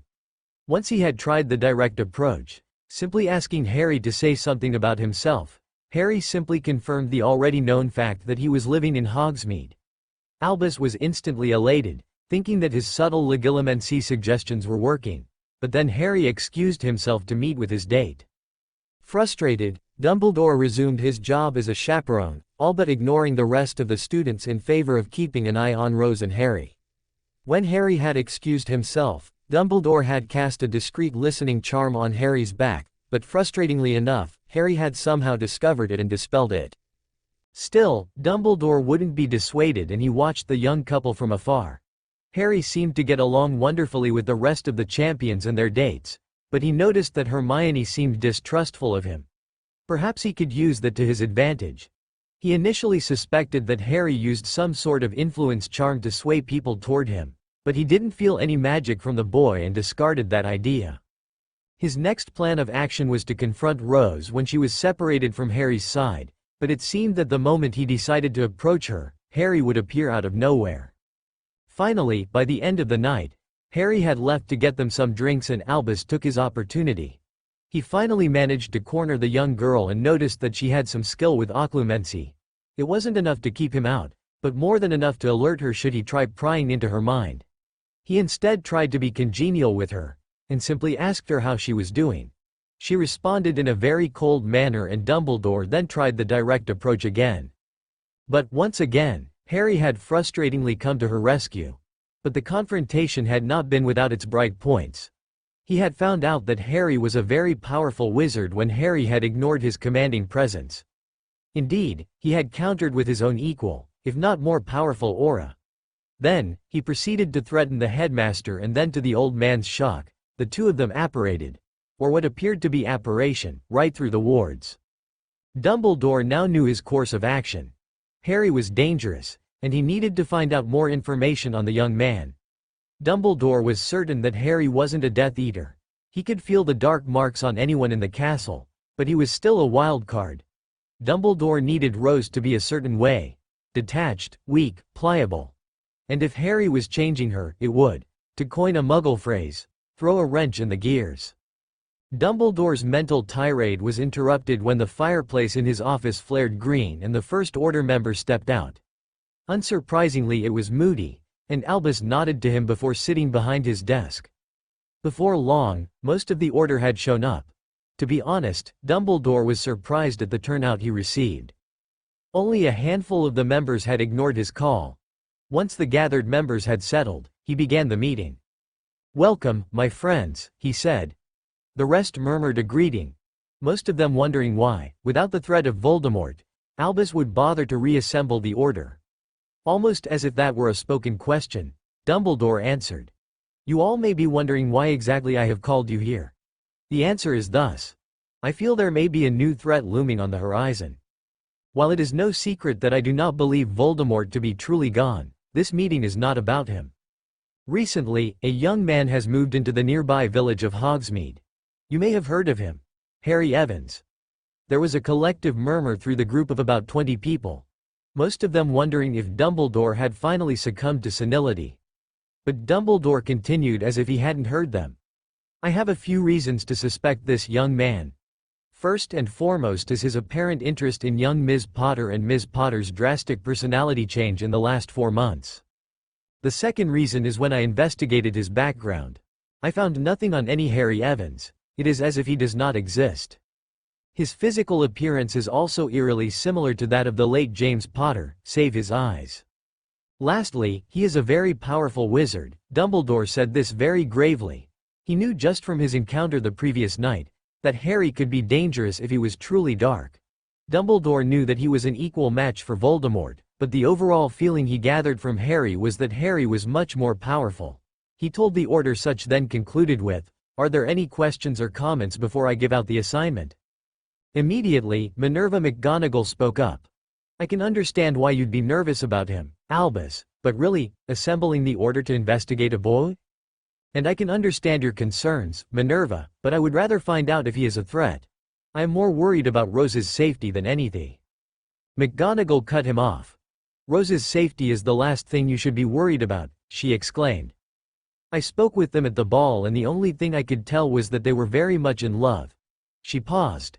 "And they reminded me of James and Lily, eerily so." Sirius spoke up. "I agree with Minnie," he said. McGonagall glowered at the use of her nickname but let Sirius continue. "When I last saw Rose, at the first task, She looked better than I'd ever seen her. It seems to me that this Harry guy is doing nothing but good for her. Remus nodded enthusiastically. I agree with Rose looking better, Dumbledore conceded. But her personality change is what concerns me more. She used to be meek and kind. Now she is headstrong and rebellious.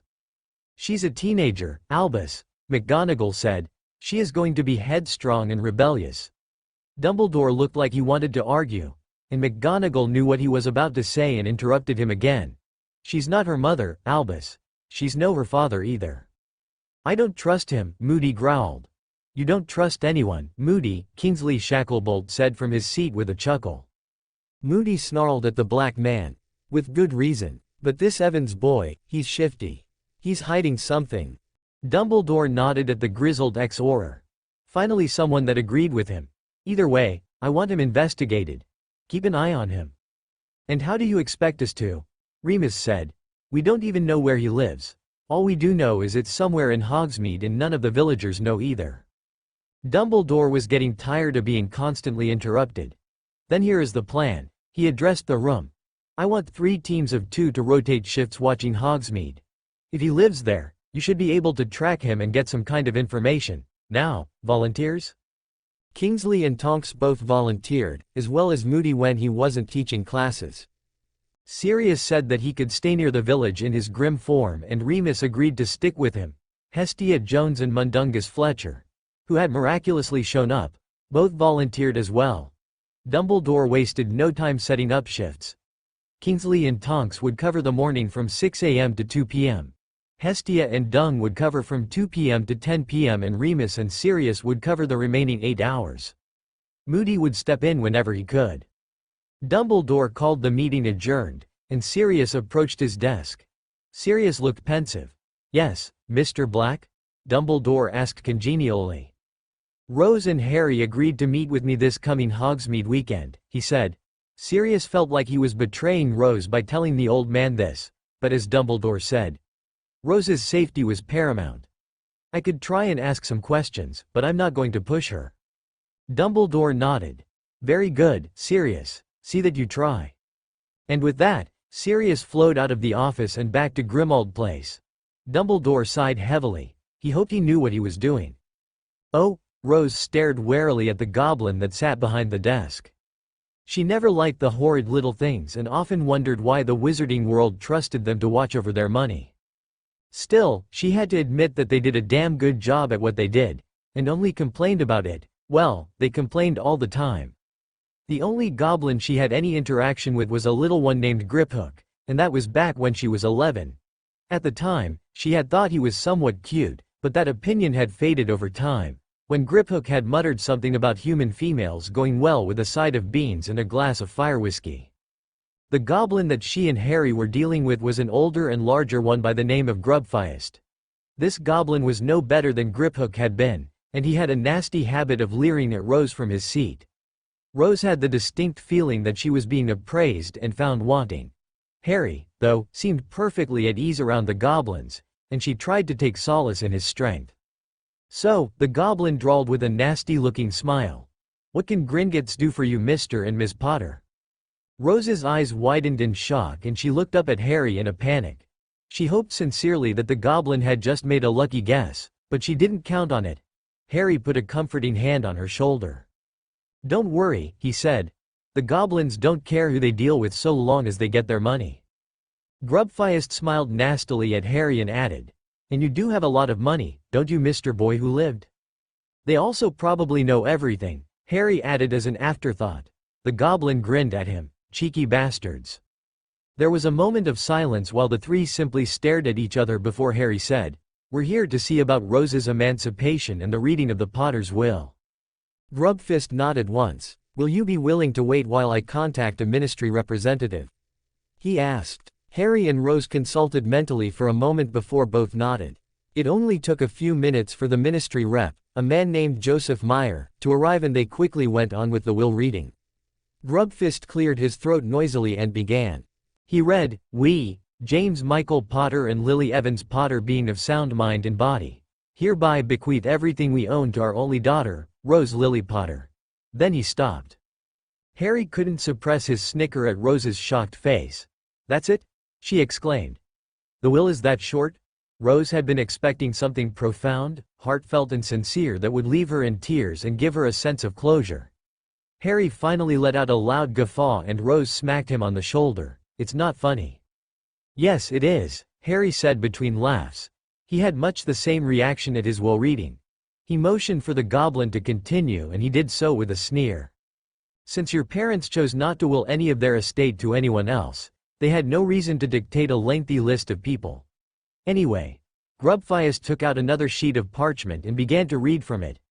You have inherited the equivalent of 1,625,207 galleons, 4 sickles, and 13 nuts. This is in addition to your current trust vault's holdings of 99,400 galleons. You also receive, Grubfyst proceeded to list of the artifacts, furniture and books that could be found in the Potter vault, and Harry watched with growing amusement at the increasingly dazed expression on Rose's face. He had felt much the same way, and if he and Rose were anything alike, she wouldn't want any of it. Still, it was hers now, and she could do with it what she wished. And lastly, the goblin said, you will receive the house at Godric's Hollow, the Potter Manor and everything in it, including the portraits, James wished to note. Rose groaned and palmed her face while Harry laughed. And the land they both sit on. Are there any questions? Here it comes, Harry thought. Rose was silent for a moment. What if I don't want it? She asked. The goblin raised his eyebrow. He was unable to fathom why anyone wouldn't want this kind of wealth. It is yours to do with as you wish, he stated simply. Give it away if you want. Rose looked up at Harry questioningly and Harry shook his head. No, she said finally. I'll keep it. Very good, Grubfyst said, sounding as if it were anything but. Now, Mr. Meyer? Mr. Meyer, who had been forgotten up till this point, cleared his throat and began his tirade. As the will didn't state what should happen to Rose upon the Potters' deaths, ministry law dictates that she should be emancipated and declared a legal adult, he said. He pulled a stack of parchment from his satchel and placed it in front of Rose. If you would just sign these sheets, I can get around to removing the tracking charm on your wand. Rose looked from the sheets, to Harry then back again. Shouldn't I read them first? She asked. They're safe, Harry said simply. He had read them himself when he signed them in his dimension. Rose was seemingly satisfied and she quickly put her scrawl on the sheets. Mr. Meyer gathered them up and placed them back in his satchel before pulling out a small runed wooden box.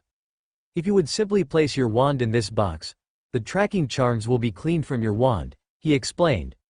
Rose did so with great enthusiasm and with a flash of white light. Her wand was now totally hers.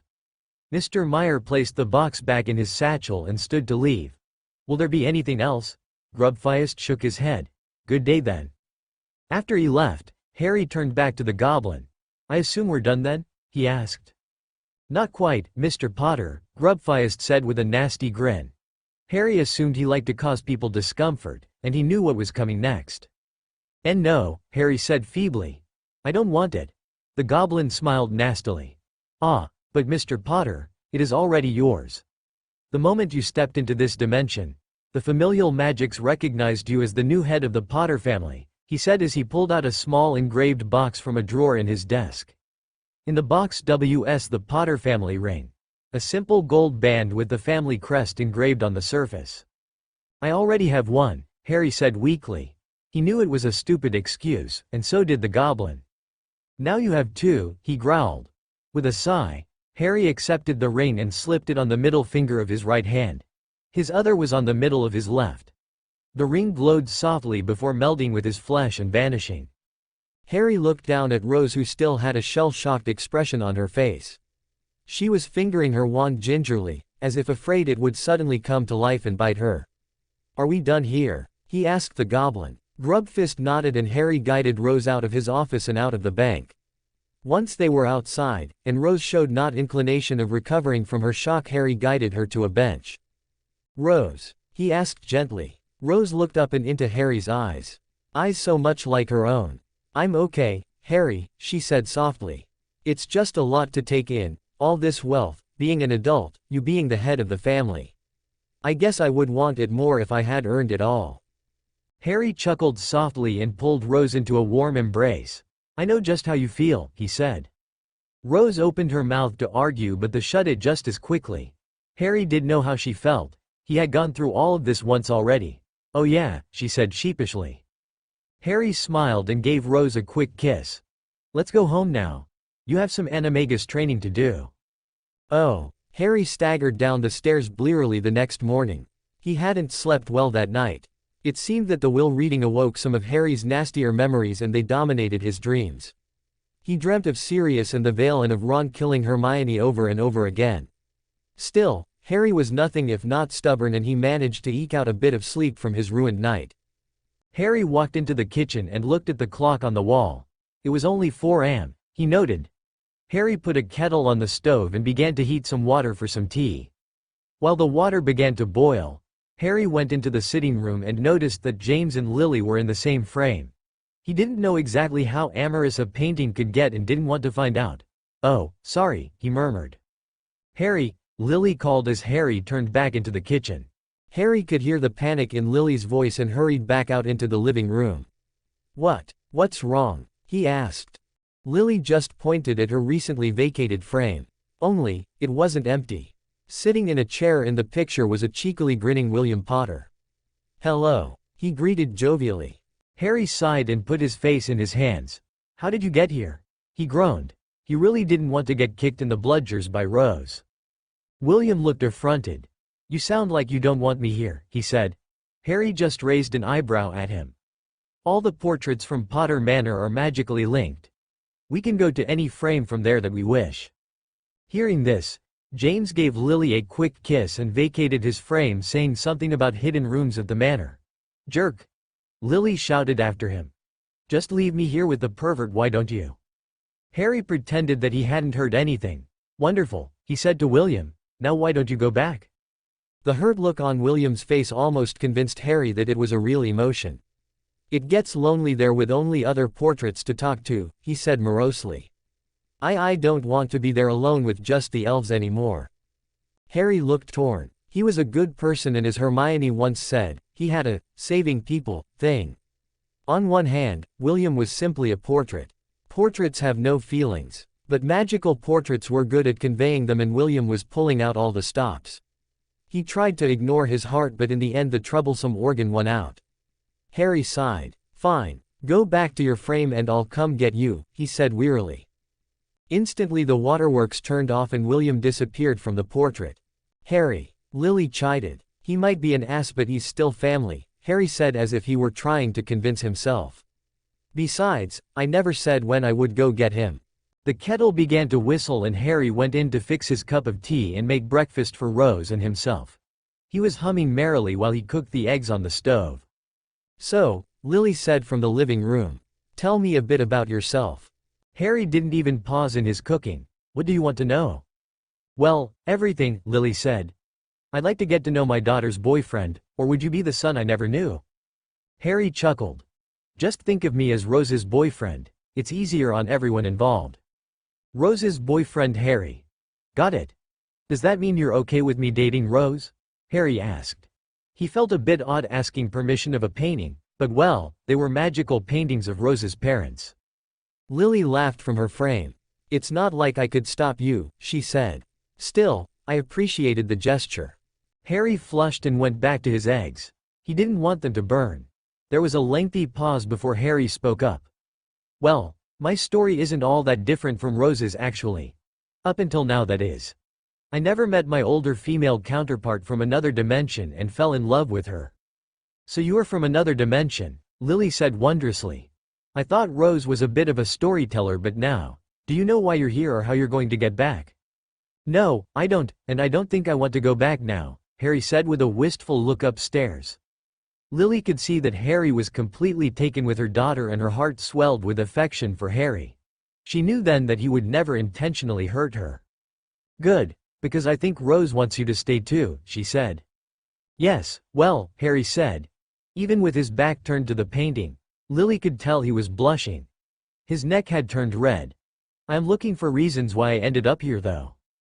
"Have you found out anything?" "No. Anyway, I assume Rose told you about the tournament." Lily affirmed it, and Harry went on with his story. He told her about Voldemort's return. serious death and everything up until their portraits had been activated. Harry glossed over the parts that Rose had most likely told Lily already. Lily was a rapt listener and she gasped and cooed in all the right places. Harry felt lighter having told Lily all this. Harry picked at his breakfast while he conversed with Lily. They talked about insignificant things like the weather, Harry's Quidditch skills and whatnot until James returned. He looked a bit angry. "William's prattling on about you bringing him here," he growled at Harry. Harry nodded and James instantly went whiny. "Why? He would be here anyway," Harry tiredly explained. "Better to let him have his own frame than constantly be chasing you two out of yours." James sighed then turned to Lily. "I found it," he exclaimed happily. Lily hugged her husband while Harry looked on curiously. "Found what?" he asked. James looked like a deer caught in the headlights, pun intended. "Nothing," he said unconvincingly. "James, tell him." James sighed and sat down. He knew better than to not trust Lily's judgment. "The rune chamber is still active," he explained. At Harry's bemused look, he elaborated, "At their coming-of-age ceremonies, the Potters traditionally would put the new adult into the rune chamber on the night following their birthday. Over the night, the moonlight would reflect off the runes and, I guess, brand the runes into the person's magical core.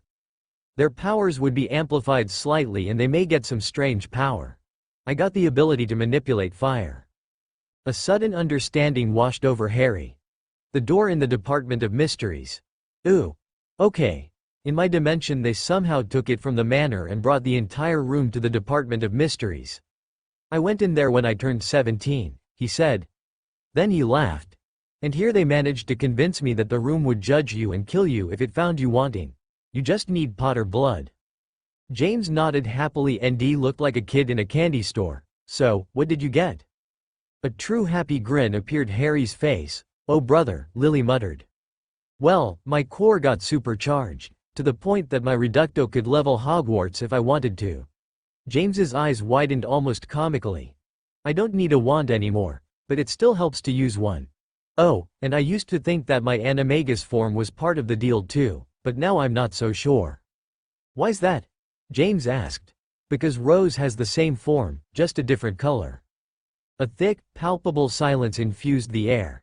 James looked like he had just seen a ghost and Lily looked furious. "You're teaching my daughter to become an illegal animagus?" she asked dangerously.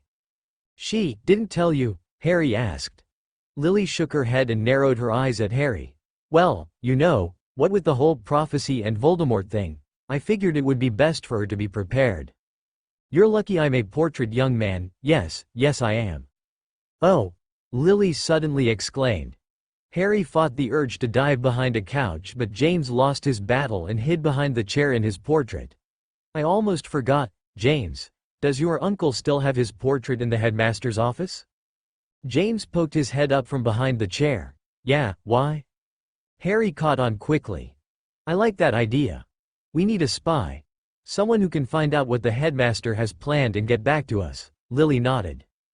James looked thoughtful. "I'll be right back," he said as he left his portrait. He was gone about 5 minutes before he returned looking happy. "He says he'll do it." Harry was floored by Rose's progress with her animagus form. They resumed their lessons after Christmas and when prompted, Rose managed to nearly transform into her phoenix form. The only real flaws in her transformation were her beak and wings. Harry had trouble on his wings too. He considered them to be the hardest part of the transformation. Still Rose was progressing faster than even Harry did. And Harry had the advantage of being supercharged by the Potter rune chamber. Rose also had the advantage of a constant phoenix companion with Harry and could reference his form anytime she needed to. Harry didn't have that luxury since, after Dumbledore's death, Fawkes had left this world with the aged headmaster. "Okay, Rose," Harry began. "How about we take a break for some lunch? You look knackered." Rose nodded wearily and followed Harry back into the house. She had initially questioned Harry's logic in practicing outside. For one, it was the middle of winter, and two, she rather wanted to keep her transformation a secret from, well, everyone. She understood the logic behind keeping it a secret from those that wanted her dead, or would use the knowledge against her. She also understood the logic behind keeping it a secret from the ministry. After all, An illegal animagus charge carried with it up to 5 years in Azkaban and up to a 10,000 galleon fine. But mostly, she was simply selfish. She wanted something that she and Harry could call their own, beyond the obvious. She saw their animagus forms as being the perfect, and perhaps most romantic thing possible beyond getting married. She blushed as her imagination carried that train of thought onward. But Harry's reasons were sound. Should she manage to complete the transformation, she would be able to fly immediately if she chose, and she was pleasantly surprised to find that the cold didn't bother her at all. Harry told her it was because phoenixes were creatures of extreme temperature, more specifically heat, and because of that their human bodies would become more resilient against cold and heat as well. I still can't believe that you're letting Harry teach you how to become an animagus. Lily's voice broke through Rose's daydreaming. And an illegal one at that. Harry couldn't resist the urge to smirk at the guilty look on Rose's face. Since Christmas, Harry and Rose had gotten to know their parents well, and the one thing Harry noticed above all were Lily's similarities to Molly Weasley. They were both doting mothers and loving wives to their children and husbands respectively. They both had fiery tempers and both passed those same tempers down to their daughters. Harry personally thought it had to do with their red hair. The only real differences between the two women was one was alive, the other was a portrait. Lily hadn't been this caring and smothering back in Harry's original dimension. Harry attributed it to the fact that here in this dimension, Lily technically had 2 children, though Harry and Rose didn't see each other as siblings. It didn't matter to Lily though, and James by proxy. Harry's parents just saw he and Rose as closer than normal for siblings. "What exactly are you smirking at, Harry James?" Lily snapped. "Nothing, mother," Harry dutifully responded. Then before Lily could berate him for his cheek, he said, "If you'll excuse me, I need to make lunch for Rose and I fish and chips, okay?" Rose nodded at Harry and tried to follow him into the kitchen, but Lily caught her. "No you don't, young lady. Your father and I need to have a little talk with you." Once in the kitchen, Harry couldn't contain his mirth for much longer and finally broke down laughing. He knew what they were going to talk about. His father's portrait had tried to give him the talk when he was finally activated the first time, but Harry managed to teach James a thing or two about the birds and the bees. While James had been impressed by Harry's knowledge, Lily had been almost disgusted. Harry called Rose into the kitchen to eat as he finished frying the last fish fillet. Rose entered, her face nearly glowing in her embarrassment. "Have a nice talk with Mum?" Harry asked cheekily, as he handed Rose a plate. "You knew, didn't you?" Rose growled, snatching the food from Harry. Harry simply smiled at Rose as they sat down and ate in silence, Rose eating in a very unladylike manner. "I want to congratulate you on your animagus training," he said after a while. "If you keep this up, I think you might have it down pat in a few weeks at the most." Rose looked up sharply, her mouth stuffed with potatoes. She ate ravenously after an animagus session. Harry had warned her that the constant transforming took a lot from one's body, and she knew now that he wasn't exaggerating. She took a moment to swallow before speaking. She may be eating like Ron, but she had better manners. "Really?" Harry nodded. "You're making better progress than even I did when I learned.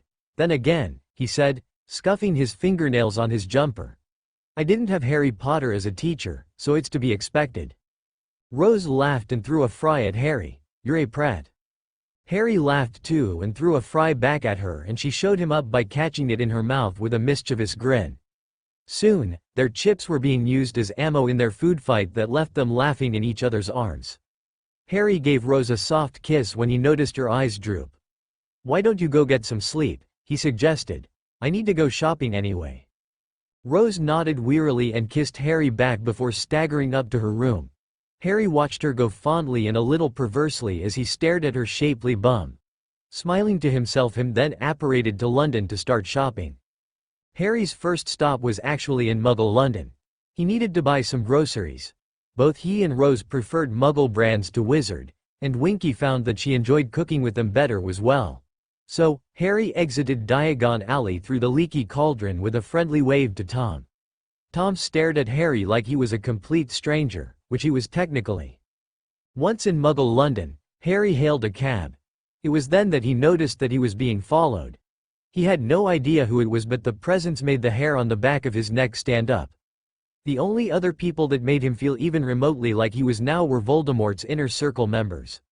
The difference here was, the person, or people following him today didn't feel as black and evil as the Death Eaters did. Still, if Mad Eye taught Harry a thing, it was constant vigilance. Harry made sure that his path was winding and as hard to follow as possible as he ducked into as many crowds as he could find. Once he reached his destination, the grocery store, he quickly hid behind a display and observed. Sure enough, he hadn't managed to throw his pursuer. He cursed silently to himself as he watched the man. He looked to be in his mid-30s with a medium build and dark hair and eyes. Rather nondescript, Harry thought. The only reason Harry knew him from Adam was because Harry could sense magic to an extent. He couldn't see auras or anything, but in such a magic-devoid environment such as a Muggle supermarket, a wizard's power stood out like a sore thumb. After a few minutes, the man cursed silently and left the store. Harry, realizing that it may be a ruse, followed the man at a distance until he apparated away. Harry finally released the breath he had been holding since he entered the store and went back in to finish his shopping. However, his mind wasn't on it, and he didn't notice that he was picking things up that he didn't need until he saw a jar of pig's feet in his basket. Frowning in disgust, Harry put the jar back on the shelf and finished his shopping. He needed to think on this latest threat with a clear mind and he couldn't do it while shopping. After he left the store, Harry found a secluded alley and apparated back to his home in Hogsmeade. While he placed the items in the shelves and cooler, he thought about the man who was following him. He compiled a list of things to find out. Who is he? Who does he work for? What does he want? Why on earth did the man feel so powerful? Call it a hunch, but Harry had the distinct feeling that the man had something to do with the sudden spikes of energy that he and Rose felt when they looked at each other. Harry had learned long ago to trust his hunches. He wasn't sure though, but he would find out, and when he did, he would stop them. Nothing and no one would come between him and Rose.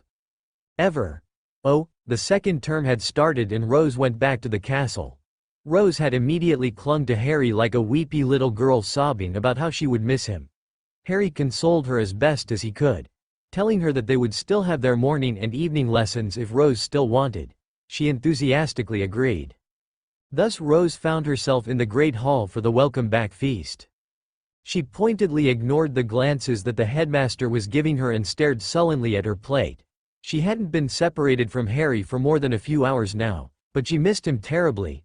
Over Christmas, when they had solidified their relationship into that of something more than friends, she had been ecstatic. It may have been a bit odd, and slightly narcissistic to have oneself as their first love, but Rose was certain of one thing: she loved Harry.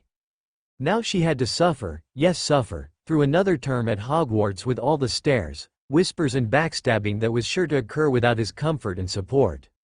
Rose realized that she was being a bit mulish, and that she would see him every morning for animagus and sword combat training.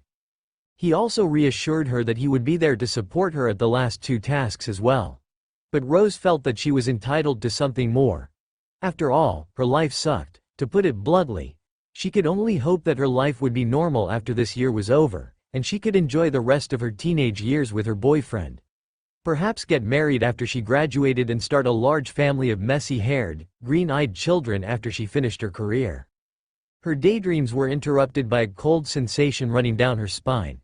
It was the same one she got every time she thought she was being watched. She glanced around the hall, trying to catch anyone observing her. Sure enough, Professor Moody had his magical eye trained on her while he conversed with Professor Dumbledore. But when the eye swiveled away from her, the feeling remained. She resisted the urge to shiver as she continued looking around the room, but she didn't notice anyone else looking her way. She was broken from her reverie by Hermione, who was poking her in the shoulder. "What?" Rose snapped, perhaps a little more harshly than she had intended. Hermione flinched as if burned. "I'm sorry," Rose said hastily. She didn't want to jeopardize her still fragile friendship with the bookworm. "Are you feeling all right?" Hermione asked cautiously. Rose sighed. "Honestly, no." Hermione blinked in shock. Rose never truthfully told anyone that she wasn't doing fine. What wrong? Rose opened her mouth to say, "Nothing," but then thought better of it. Perhaps she could find out now if Hermione was relaying stuff back to Dumbledore. Quickly formulating a plan in her mind, she said, "I can't talk about it here. Meet me tonight in the common room?" Hermione nodded quickly, overjoyed to finally be getting something from her best friend. At once, the cold sensation returned and Rose whipped her head back and forth, trying to catch the person who was staring at her. She knew now that it wasn't Moody doing it, as he wasn't even in the hall anymore. She decided then to contact Harry. "Harry," she asked, "are you there?" "Always," came the happy reply. "What do you need?" "Well, two things actually," Rose said. "First thing, I keep getting the feeling that I'm being watched and not by Moody." Harry was silent for a few minutes, and Rose wondered if he closed the link before he said, "I'm sure you are." "What?" Harry sighed. "While I was at the supermarket the other day, I was being followed by a very powerful wizard," he explained. Rose could tell that Harry was a bit reluctant to let her know this, and tried not to frown.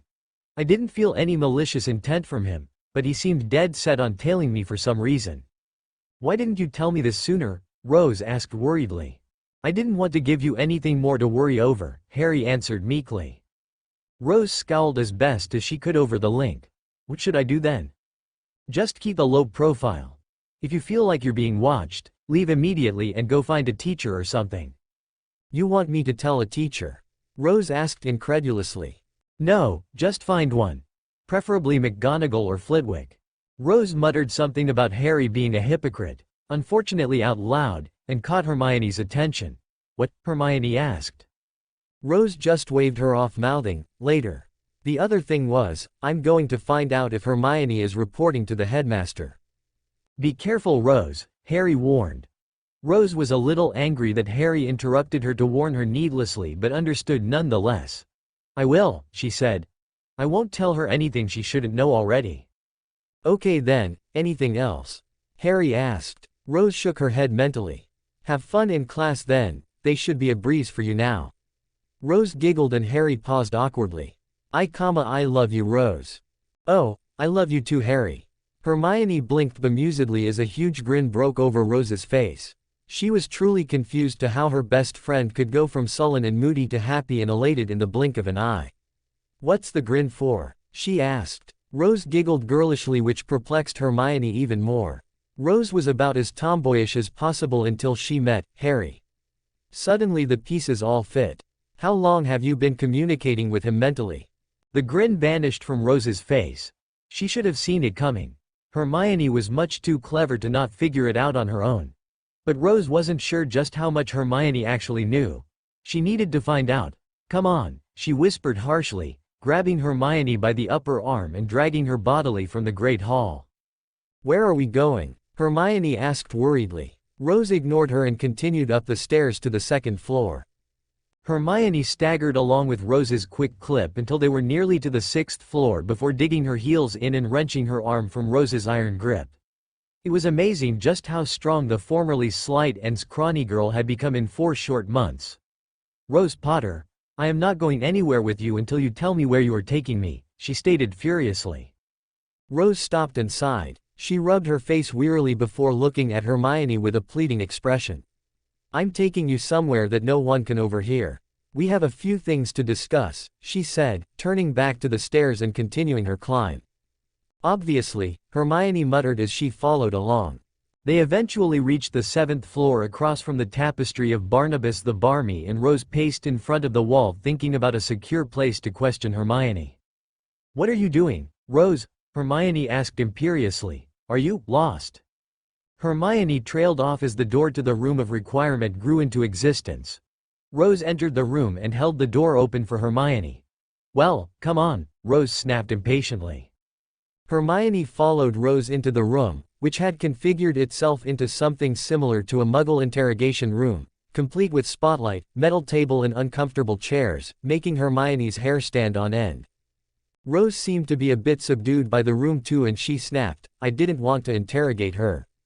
Just ask some questions." Instantly the room reconfigured itself into a comfortable sitting room with 2 plush armchairs on either side of a coffee table. On the coffee table there was a tea kettle and 2 cups along with a plate of scones waiting for the 2 girls. "That's better." Then Rose went to the door and threw the deadbolt, a curiously Muggle deadbolt, and locked the door. "What do you know?" she asked from the shadows of the entryway. Hermione, honestly confused, sat down heavily in one of the armchairs. "About what?" she asked timidly. "Don't, about what, me, Hermione. You know what I'm talking about," Rose snapped angrily. She then blinked and stumbled over to her own chair and slumped in it. She honestly didn't know why she was so angry. It seemed that lately her temper had been getting the best of her over and over again. "I am sorry, Hermione, I honestly don't mean to be so angry." Hermione got up from her seat and went to sit next to Rose. The two slight girls easily fitted into the one huge armchair. Hermione put a sisterly arm around the redhead's shoulders. "It's okay, Rose. I understand what you're going through." "Do you really?" Rose laughed ruefully with tears in her eyes. "Because if you do, I'd like you to explain it to me." Hermione just hugged Rose until she calmed down. "Why don't you tell me what's going on? Maybe I can help out?" Rose sniffed and wiped her eyes. She quickly used what little occlumency she knew to compose herself and turned to face Hermione. "First, I need to know what you know about Harry," she said seriously. "Okay," Hermione said hesitantly. "I know that he is cute and seems nice enough from what I know of him. He lives in Hogsmeade and just recently moved there. He's rather mysterious and no one knows much about him other than he's really powerful and teaching you what he knows. Honestly, I'm really jealous of you." Rose blinked. She honestly couldn't think of any time that Harry had shown up to anyone other than her. How does everyone know how powerful he is? Hermione adopted her professor position. Hogwarts. A history states that you can't apparate through the wards, yet the two of you did at the Ule Ball. There was so much power in that apparition that you and he set the air on fire. Then before that, he apparated off the grounds after the first task. Rose's lips made an "oh" as she thought about this. While Harry may have apparated off of the grounds after the first task, no one else knew about their animagus forms so couldn't put the flaming teleport together with them. Rose decided to leave it that way. "Okay then, what else?" "Well, tonight at the feast confirmed for me that the two of you can communicate telepathically," Hermione went on. "You would always space out and no one knew why, but then when you did it at the dance, I started putting the facts together. Then tonight, when you reacted as you did when I told you what I thought, it confirmed it for me." Rose mentally cursed at herself for letting something she thought so trivial slip. She figured that it would be the best course of action to tell the truth. What of it she could? "Well, you're right." Hermione's eyebrows shot up into her hair. "About the mental talking thing, it's a spell Harry knows." A familiar glint appeared in Hermione's eyes and Rose decided to move on before the bookworm could begin to ask any questions. "What else do you know?" Hermione paused to think. "Nothing much," she said. "I figured that you'd tell me when you were ready." Rose nodded. She decided for the direct approach. "Did you tell Dumbledore what you know?" Hermione's face turned red and she huffed indignantly. "What?" she screeched. "Okay. The direct approach was bad. How could you think that I would be spying on you? After what has been going on this year, and finally getting your friendship back, you think I'd jeopardize it on something as stupid as—" "Hermione, I'm sorry," Rose blurted before Hermione could get going too far. She took the other girl's hands in hers. "There's just things I need to tell you and I can't if I wasn't certain that you wouldn't go to Dumbledore with them." Hermione's righteous anger deflated as she blushed, looked apologetic. "Sorry," she muttered. "I just don't want to lose your friendship again." Rose hugged Hermione. "I know, and I don't want to lose you again either." "So, what did you want to tell me about?" Rose chewed her bottom lip as she pondered whether or not it would be okay to tell Hermione anything. She decided to wait until she could ask Harry personally. "I can't tell you here and now," she said seriously. "But I can tell you that Harry isn't who you think he is." "Oh." The next 2 weeks passed quickly and uneventfully, beyond Hermione nearly begging Rose to tell her about Harry. Rose stayed true to herself and didn't bother Harry to let him know about Hermione's loyalty. The Friday night before the first Hogsmeade visit of the term, Rose received a letter from Sirius at dinner. It was a short note, reminding her to be at the Hogshead Tavern at 11. The next morning Rose awoke bright and early with butterflies in her stomach. She had every reason to be nervous. She had no idea just how her godfather would accept Harry. As she made her way down to breakfast, her mind was replaying different scenarios with Sirius and Harry. In one, Sirius accused Harry of being a Death Eater and the two of them dueled to the death in the middle of the tavern.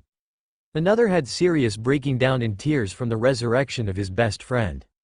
She was so engrossed in her fantasies that she just stared at her empty plate as Hermione sat next to her.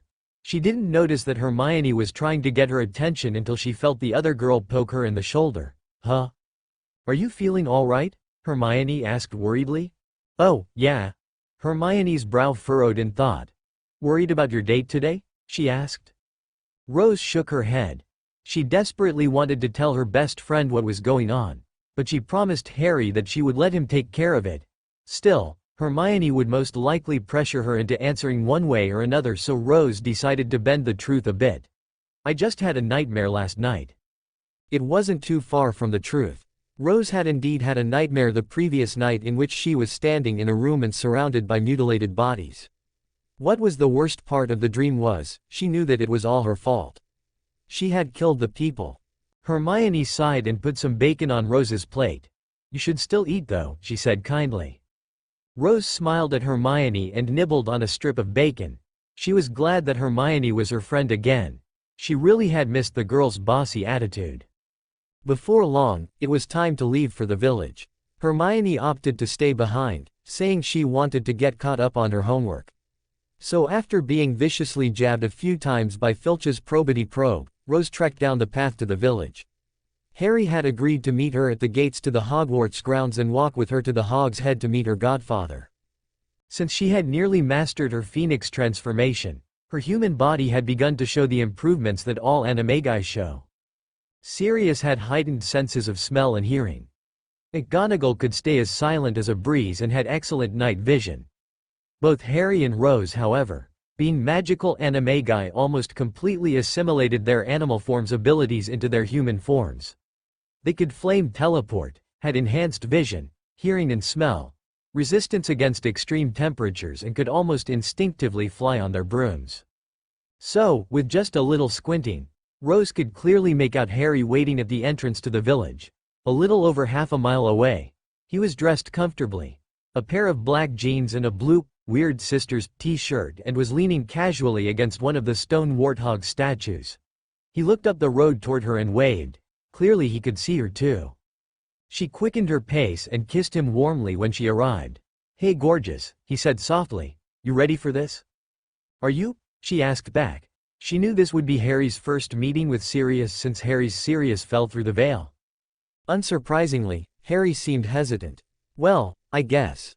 Rose knew exactly what Harry was hesitant about. He was afraid of rejection. She reached up and placed her hand softly on Harry's cheek to get his attention. When he looked her in the eyes, she said, "He'll be overjoyed to meet you, Harry. If anything, he'll faint from the shock. I'm sure he'll be happy to have a prongslet as well as a rosebud now." Harry smiled confidently. "You're right," he said after a moment. "Let's go." The two walked hand in hand to the Hog's Head, both of them ignoring the jealous glances they received from the other students. They entered the dingy pub and took a seat in a dimly lit corner to wait for Sirius. Harry ordered 3 drinks, a butterbeer for Rose and 2 fire whiskeys for himself and Sirius when he arrived. Rose fidgeted nervously as she sipped her drink. She looked over at Harry and saw him smirking knowingly at her. "What?" she snapped. "He's not going to mistake me for Dad," Harry said softly. Rose's eyes widened almost comically. "It's almost like we can read each other's minds," she said after a moment. "Technically," Harry began. "Oh, shush," Rose chided with a smile. "Well, we are pretty much the same person," Harry said seriously. "We do kinda know how the other thinks." Rose nodded, and then Harry couldn't resist one cheeky jab. It'd be great for a marriage. Just as he thought, Rose turned the color of her namesake and tried to drown herself in her butterbeer. She muttered something through the liquid and all Harry could make out was, "Love too," and, "too young."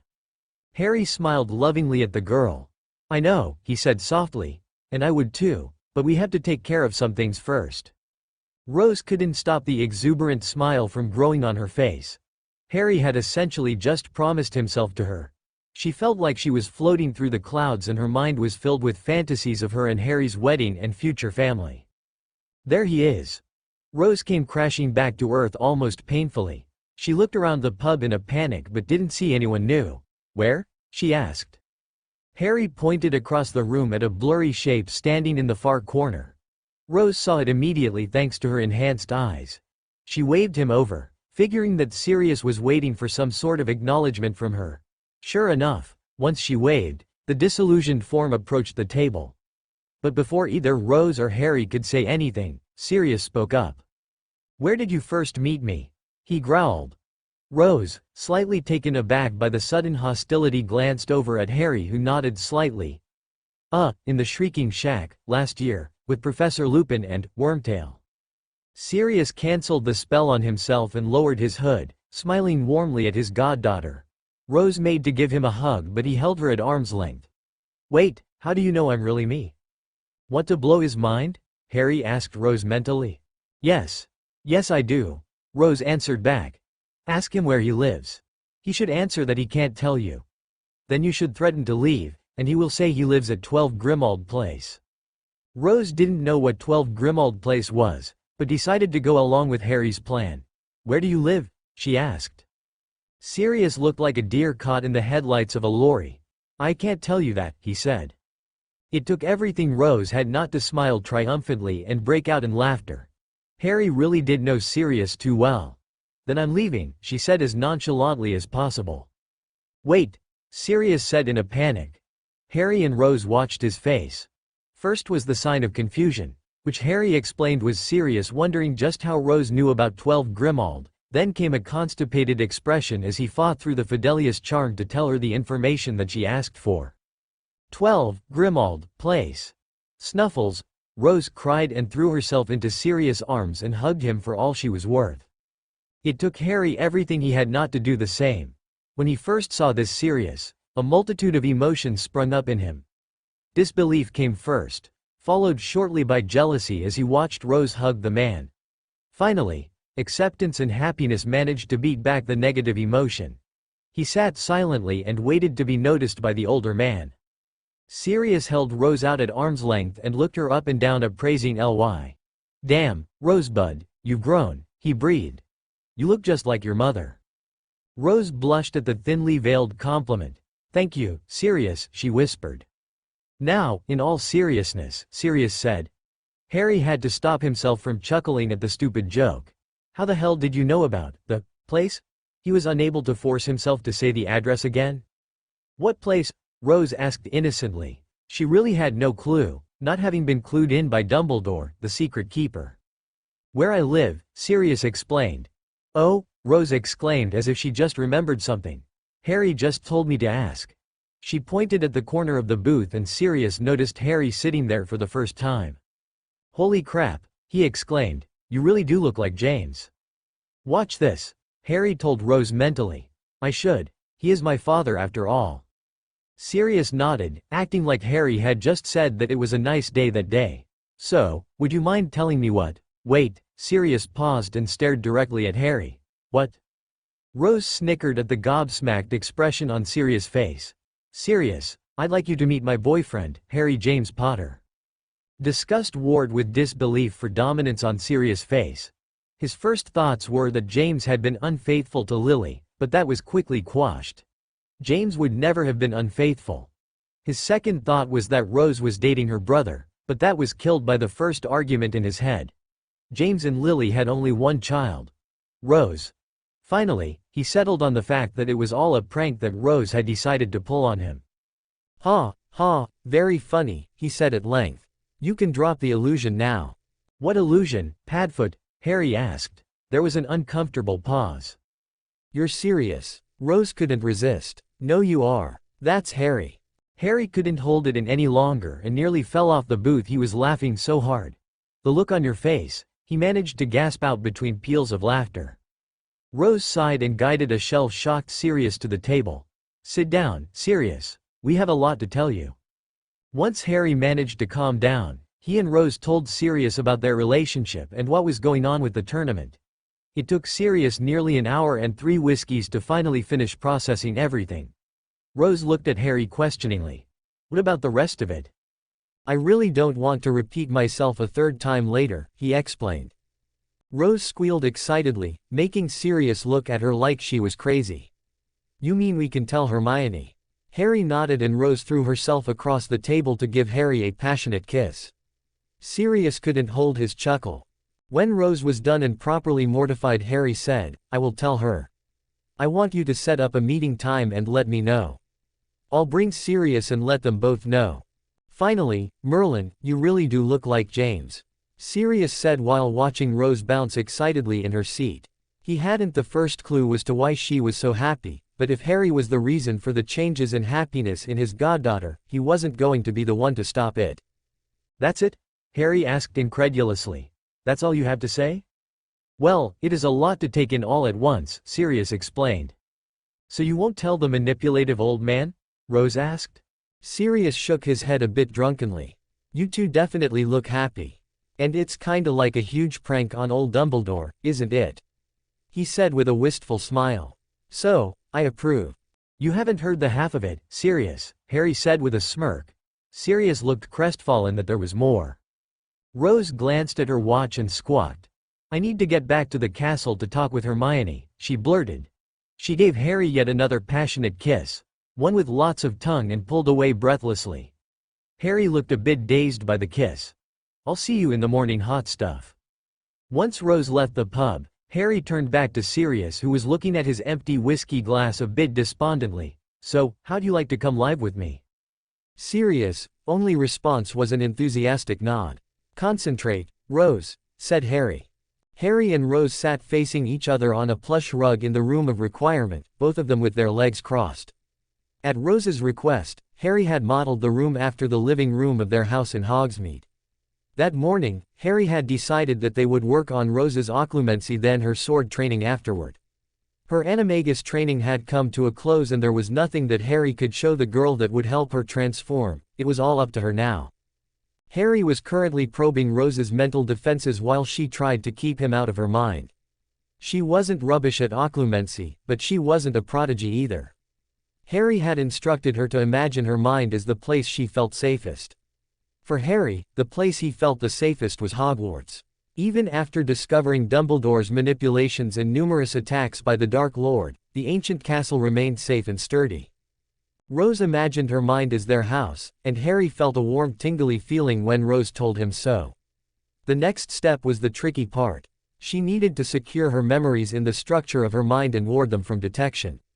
Harry explained that the warding could be in almost any form, from mentally casting spells, charms and wards, to simply locking the doors and windows.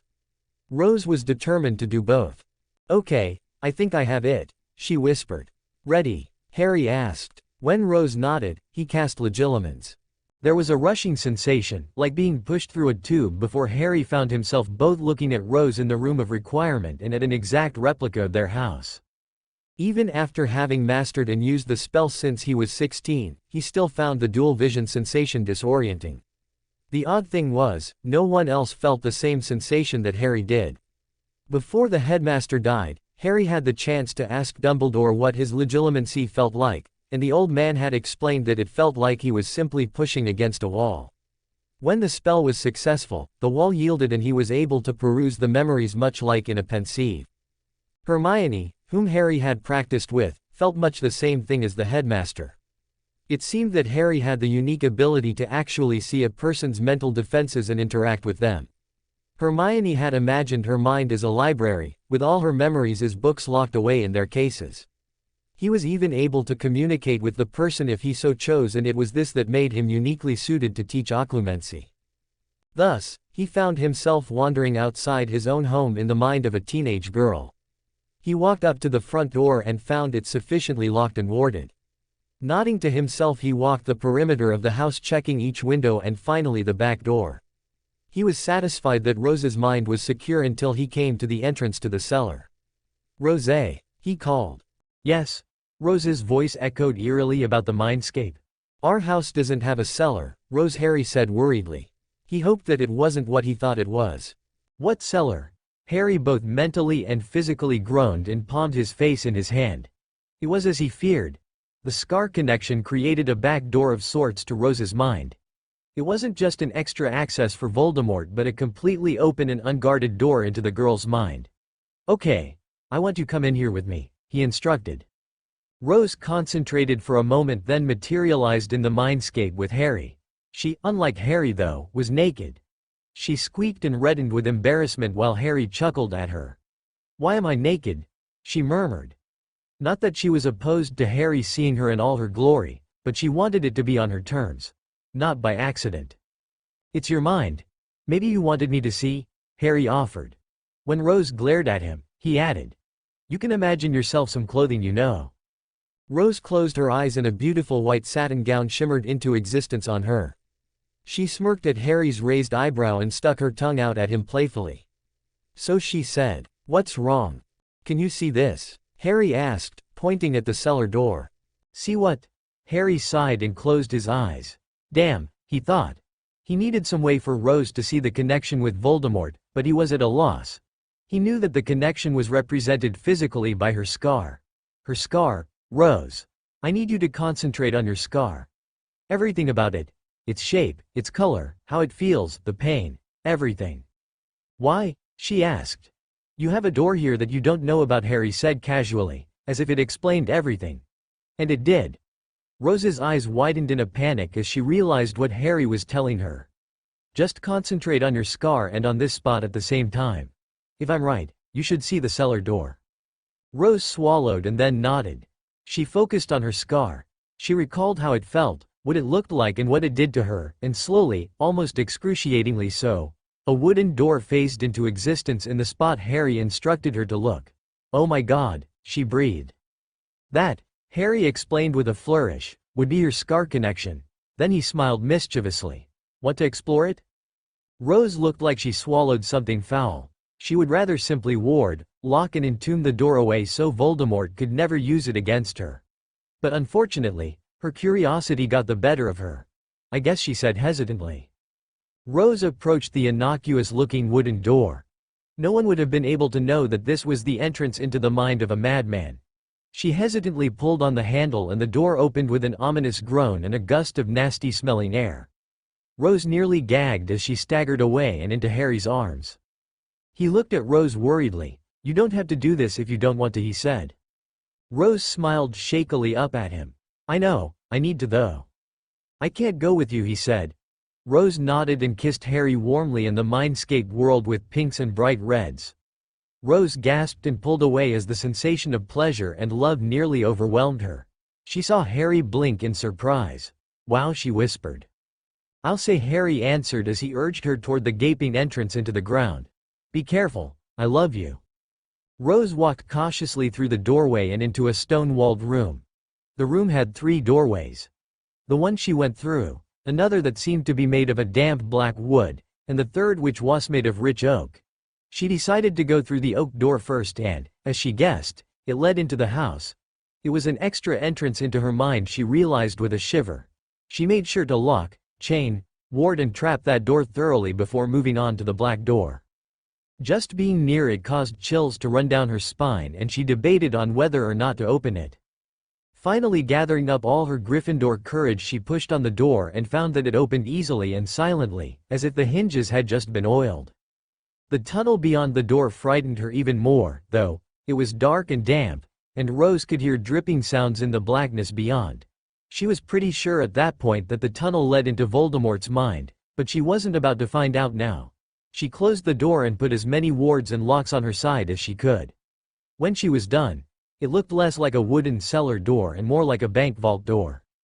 Satisfied with her work, Rose left the cellar and met a worried-looking Harry on the outside of the house.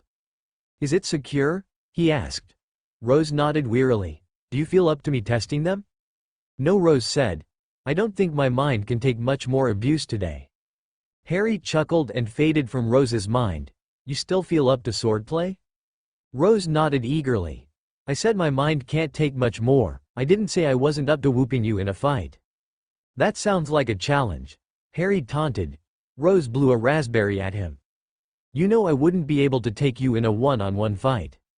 You're coming awfully close, Harry said. So, just sword training then?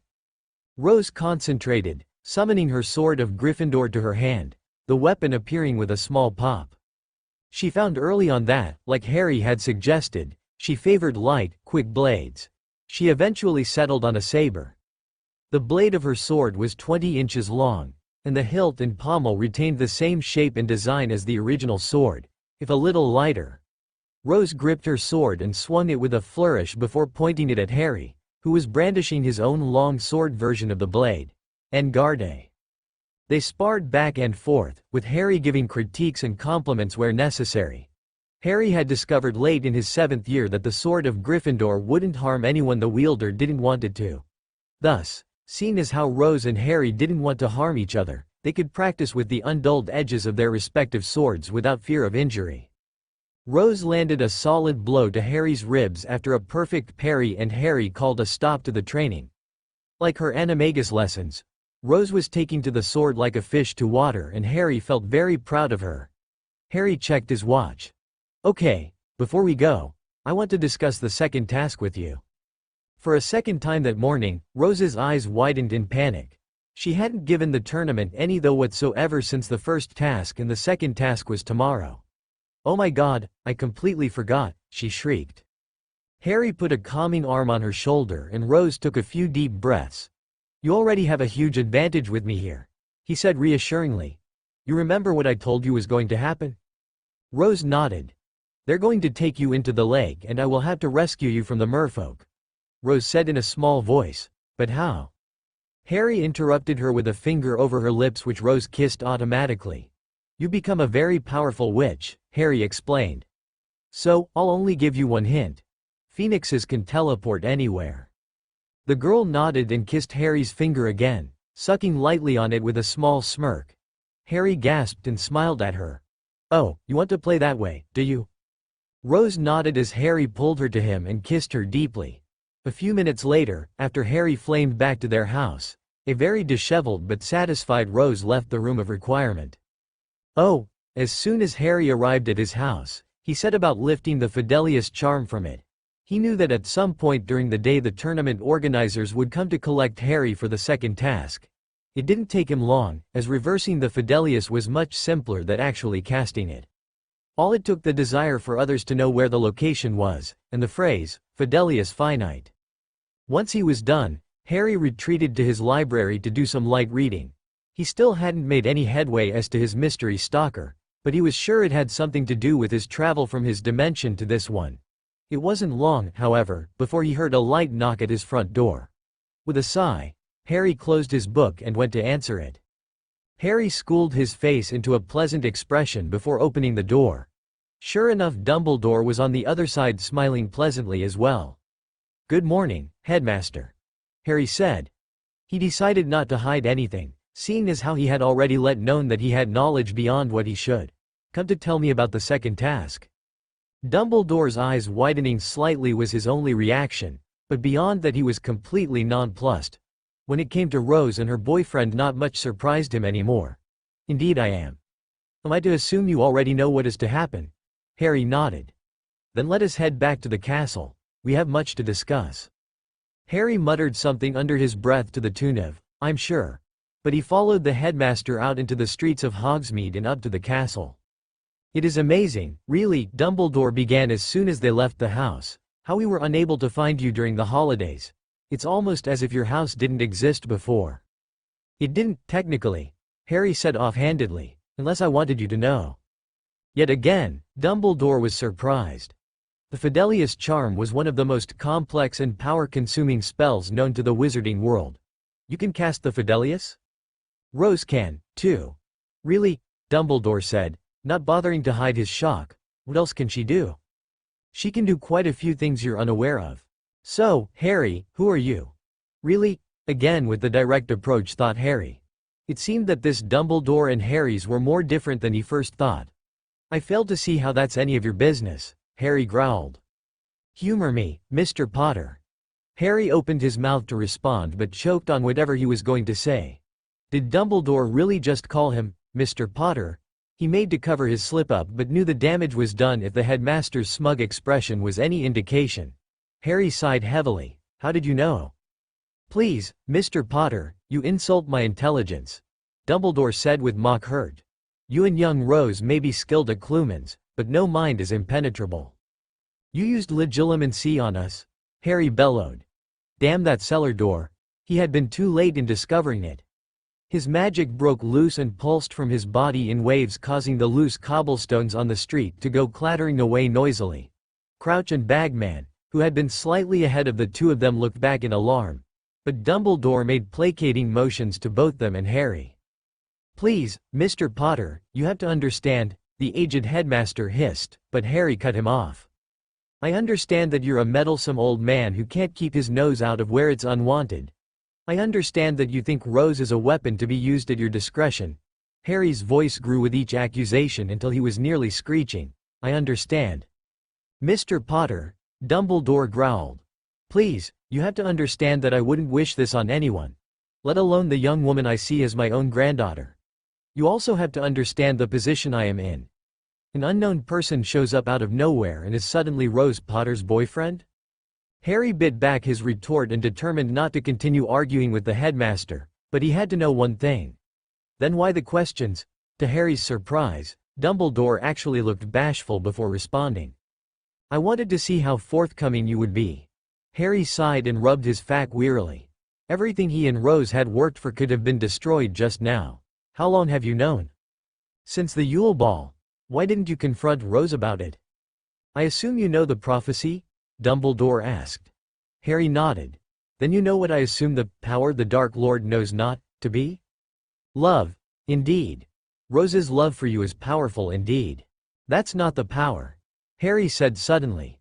Dumbledore paused and looked at Harry strangely. Indeed. And just how do you know that? You'll have to regain my trust before I tell you that, Harry said. How can I regain what I never possessed in the first place? Dumbledore said sadly. Harry just raised his eyebrow. Dumbledore sighed heavily. Harry, it would be better for us to be allies than enemies. We'll see. The rest of the walk proceeded in silence until they reached the castle. Can I trust you to keep my secret until I say otherwise? Harry asked. Of course you can, Mr. Evans. Dumbledore led them into the annex off of the Great Hall, where a group of people had gathered.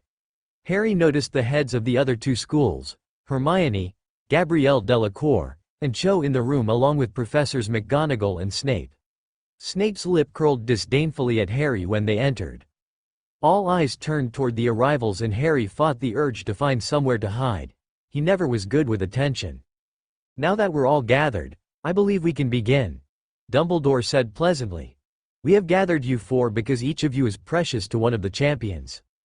For those of you that don't know already, Dumbledore said with a pointed look in Harry's direction, the second task for the champions is to rescue you from the bottom of the Black Lake in under an hour.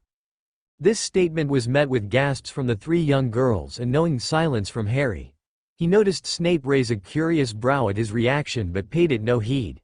Snape was the least of his concerns at the moment. Dumbledore calmed them down before speaking again. Please, we have taken every safety precaution to make sure nothing happens to any of you.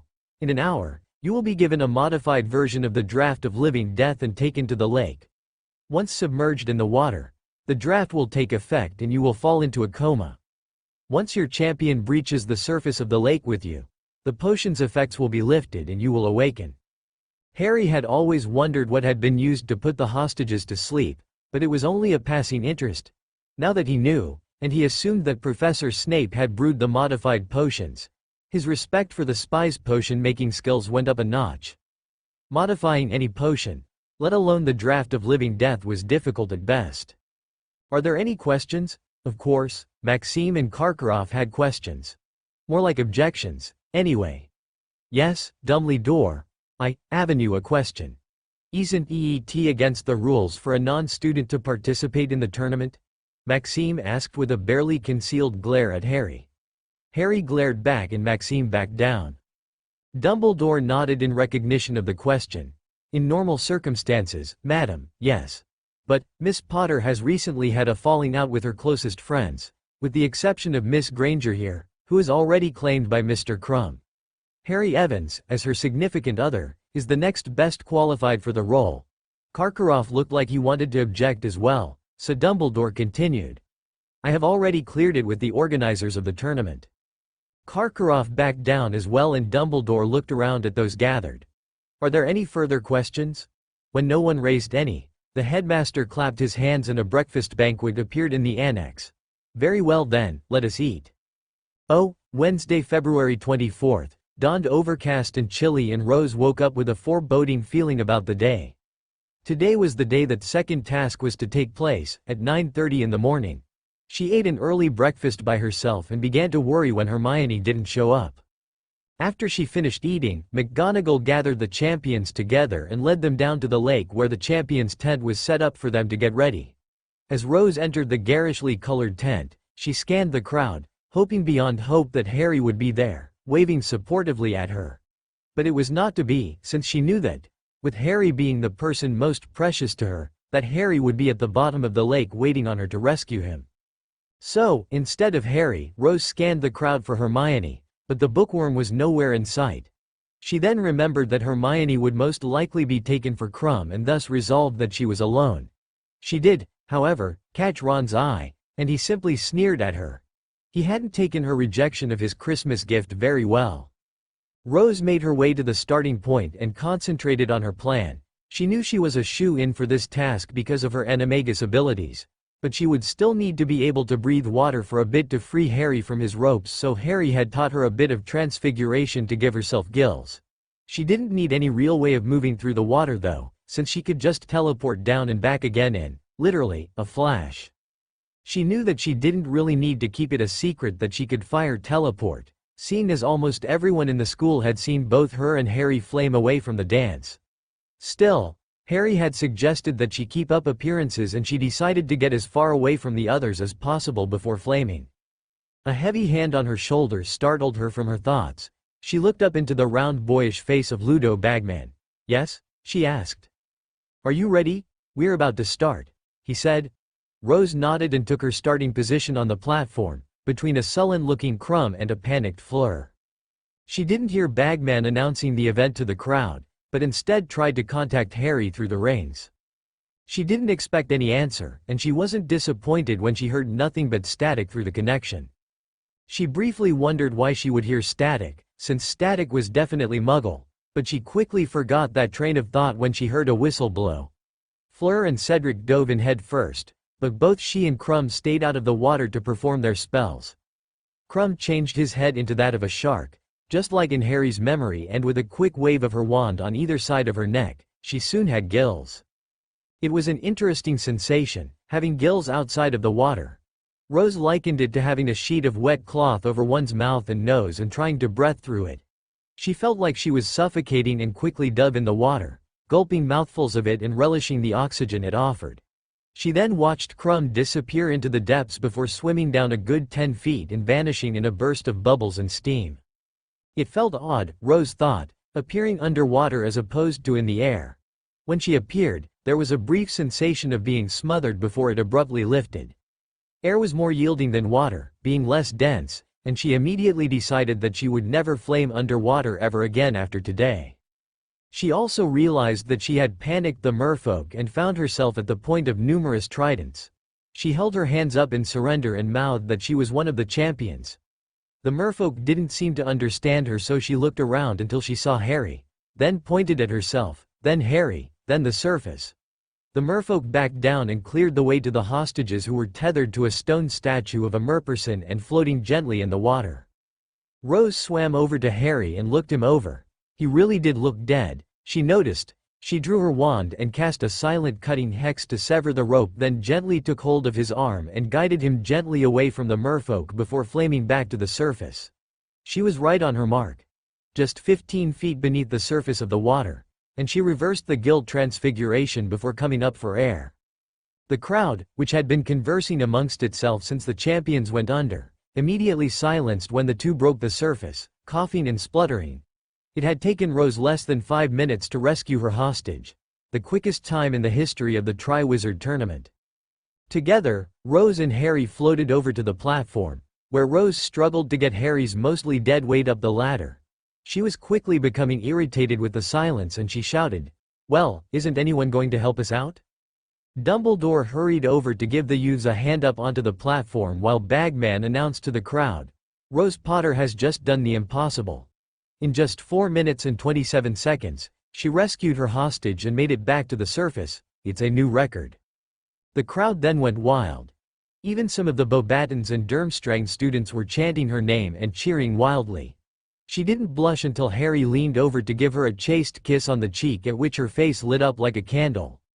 Rose was allowed to rest with Harry for the rest of the task, and he took the opportunity to tell her that Dumbledore knew who Harry really was.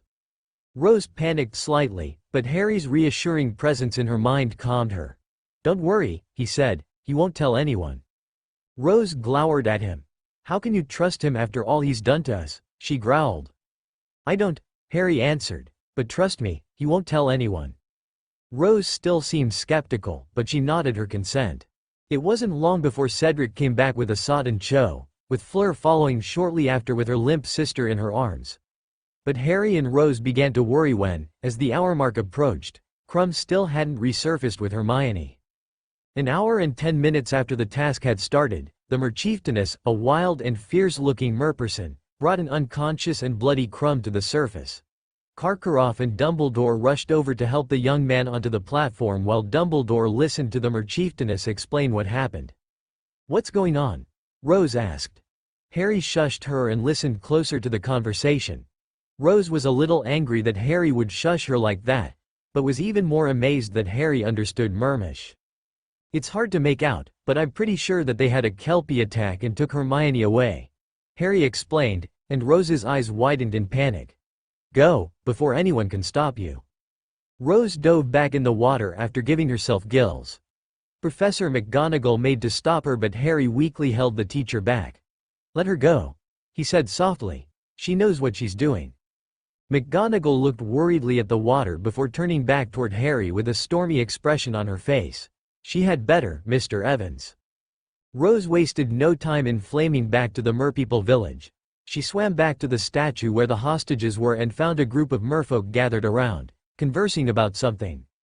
Their language, while screechy and harsh above the water, was strangely beautiful underwater. "It sounds almost like birdsong mixed with whale noises," Rose thought. One of the merfolk saw her coming and swam out to meet her. Seeing as Rose couldn't get any air in her lungs to make noise with, she gesticulated wildly at the statue, trying to get her point across. The merman, a sturdy-looking male, took pity on her. "You look for girl?" he asked. Rose paused and stared at the merman incredulously. "They can speak English?" Almost as if she had asked the question out loud, the merman answered. "Yes, I speak human language," he said with something akin to a smile on his fishy lips. "Your friend taken by Kelpie? They go that way." He pointed toward a deeper and darker section of the Black Lake. Rose gestured to the gathered merpeople, then to herself, and finally in the direction the merman indicated. She wanted their help. The merman shook his head sadly. "We cannot help. Kelpie's sacred to merpeople. We no understand why it attack." If Rose could sigh underwater she would. She was alone in this. Taking a moment to transfigure her feet into flippers and web her fingers, she set off in the direction she was told. It didn't take her long to find the Kelpie's cave. It was huge, and the size of it did nothing to reassure Rose. She glided silently into the blackness after silently charming her eyes to see in the dark. The entrance of the cave was a tunnel that led into a large chamber that was full of glowing, multicolored crystals. On the far end of the chamber, Rose could see the surface of the water. Evidently, there was a pocket of air in this cave.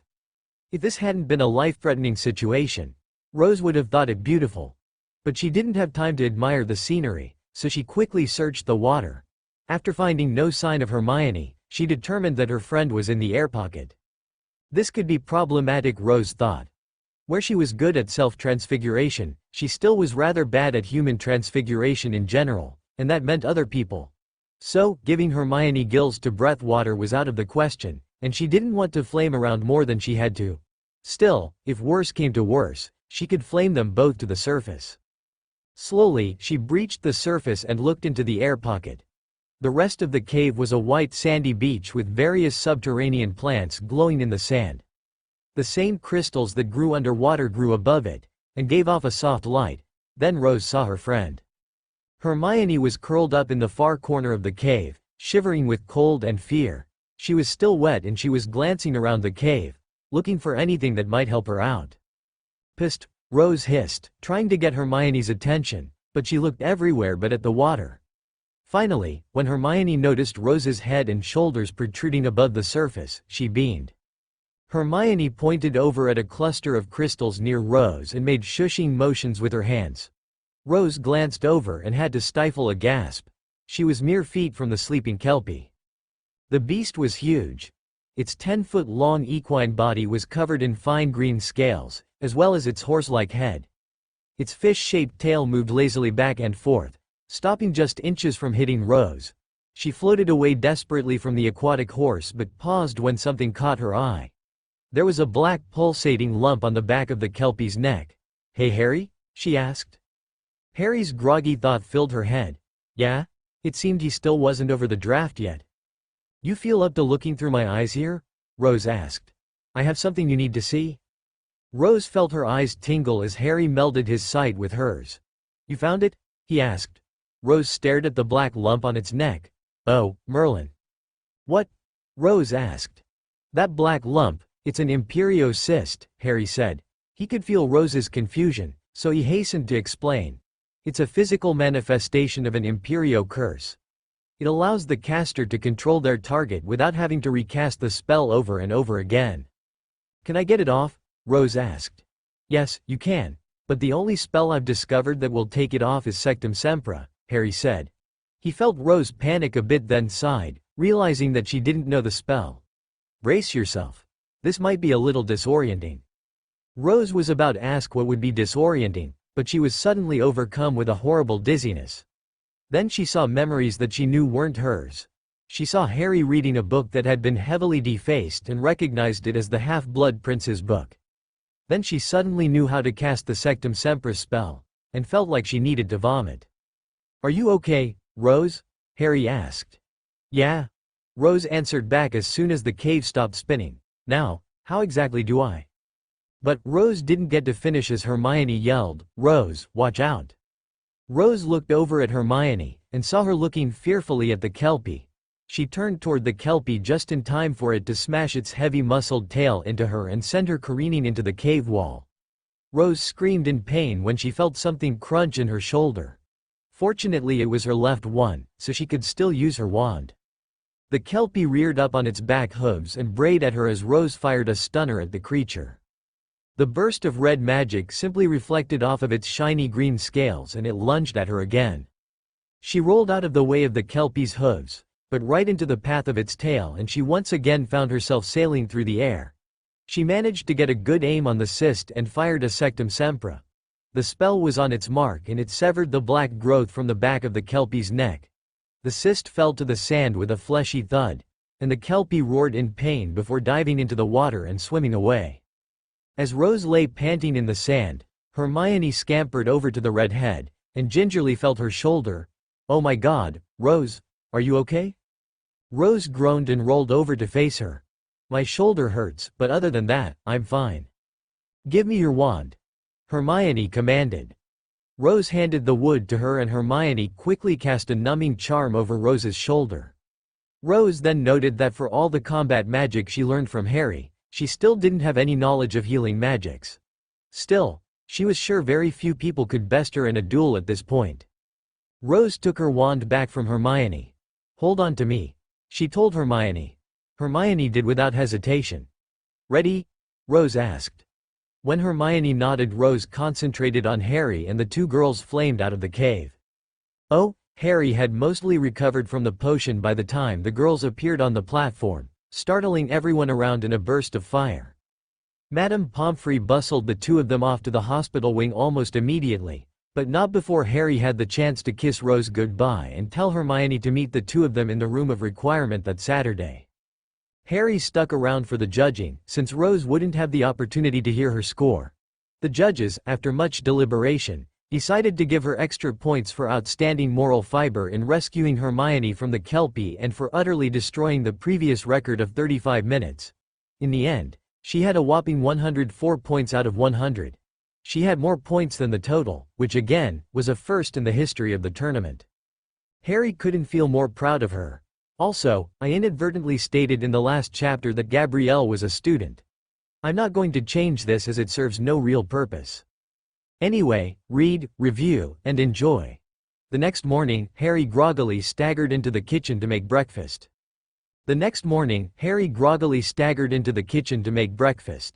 It seemed that the draft of living death he had taken for the second task still hadn't worn off completely, and he cursed the inventor of said potion.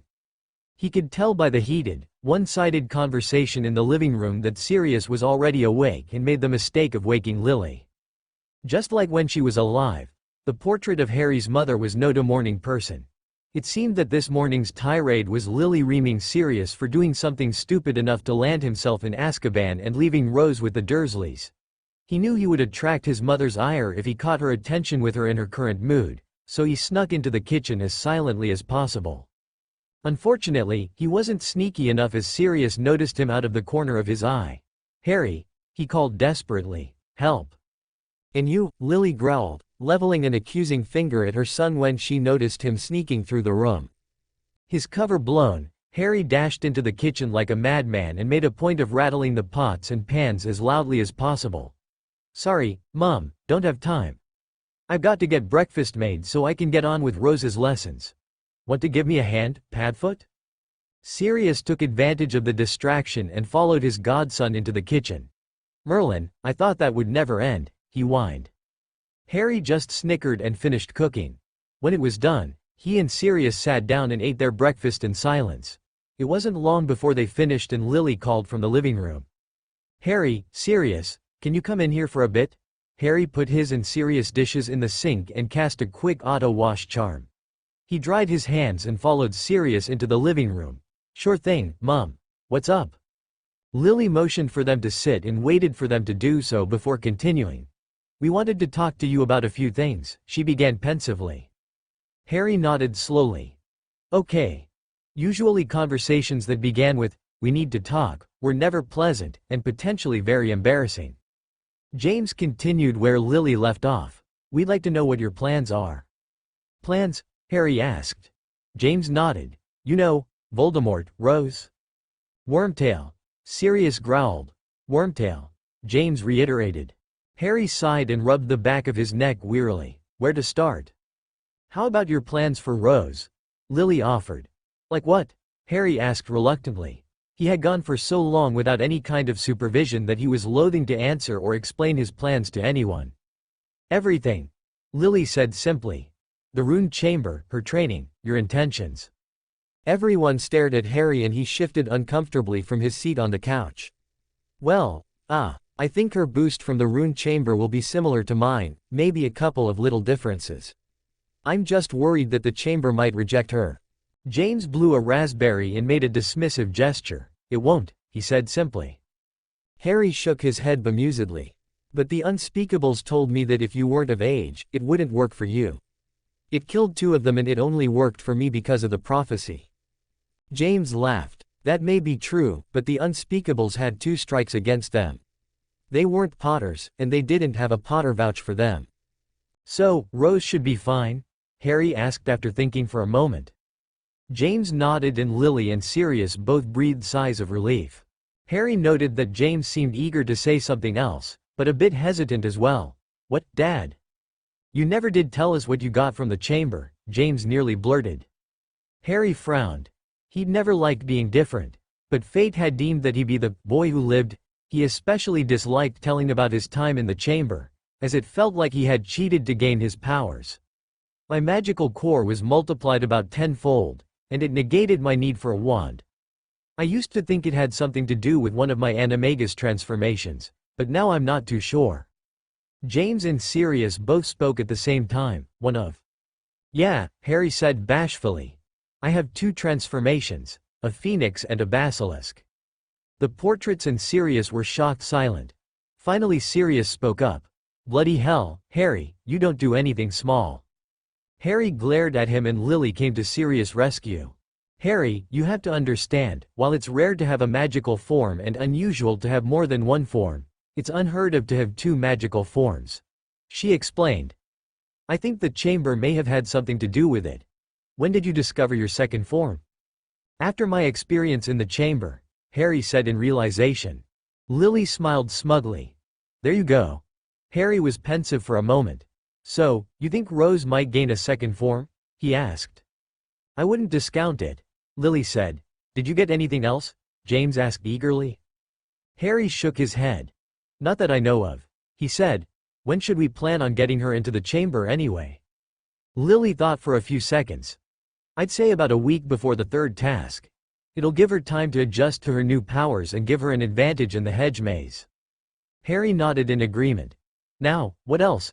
Your plans for Voldemort, James said. Harry hoped that they would avoid the topic of his intentions toward Rose. As it was, he was still unsure of them himself. He did know that he wouldn't mind spending the rest of his life with her. We've been discussing them, and we think that Rose has to be the one to finish him off. Yeah, I know, said Harry, but she doesn't have to fight him, just kill him. That's always been my plan.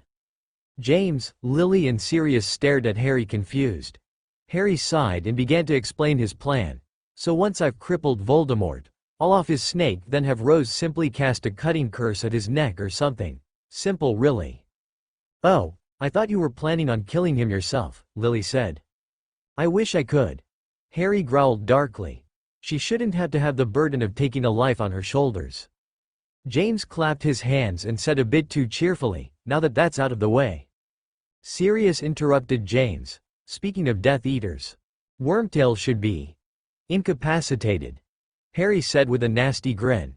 At least until someone releases him. Or I die. And no, you can't kill him. Sirius pouted and Harry looked at him reproachfully. Freedom or revenge, Padfoot? He asked. Sirius muttered something about having his cake and eating it, too, but Harry ignored him. I'll send someone after the Death Eaters once Voldemort is confirmed dead. He continued. Someone I trust to not cover anything up or manipulate anything. That way we can get you proven innocent. Sirius smiled appreciatively. One more thing, he said. Are you going to tell me the rest of your story? Not till tomorrow, Harry said with a mischievous grin. Oh, come on, whined Sirius. Please? Oh, would you look at the time? I have to get to the castle to train Rose. Ta-ta. You get, oh, as Harry bustled about the dining room setting the table for dinner, he thought back to Rose's training session that morning. She had learned remarkably fast, and Harry didn't have much left to teach her beyond his extensive knowledge of spells. The rest of her training would simply be practice, and her magical maturation in the rune chamber. He had learned that afternoon that the Department of Mysteries had not yet taken the rune chamber from Potter Manor.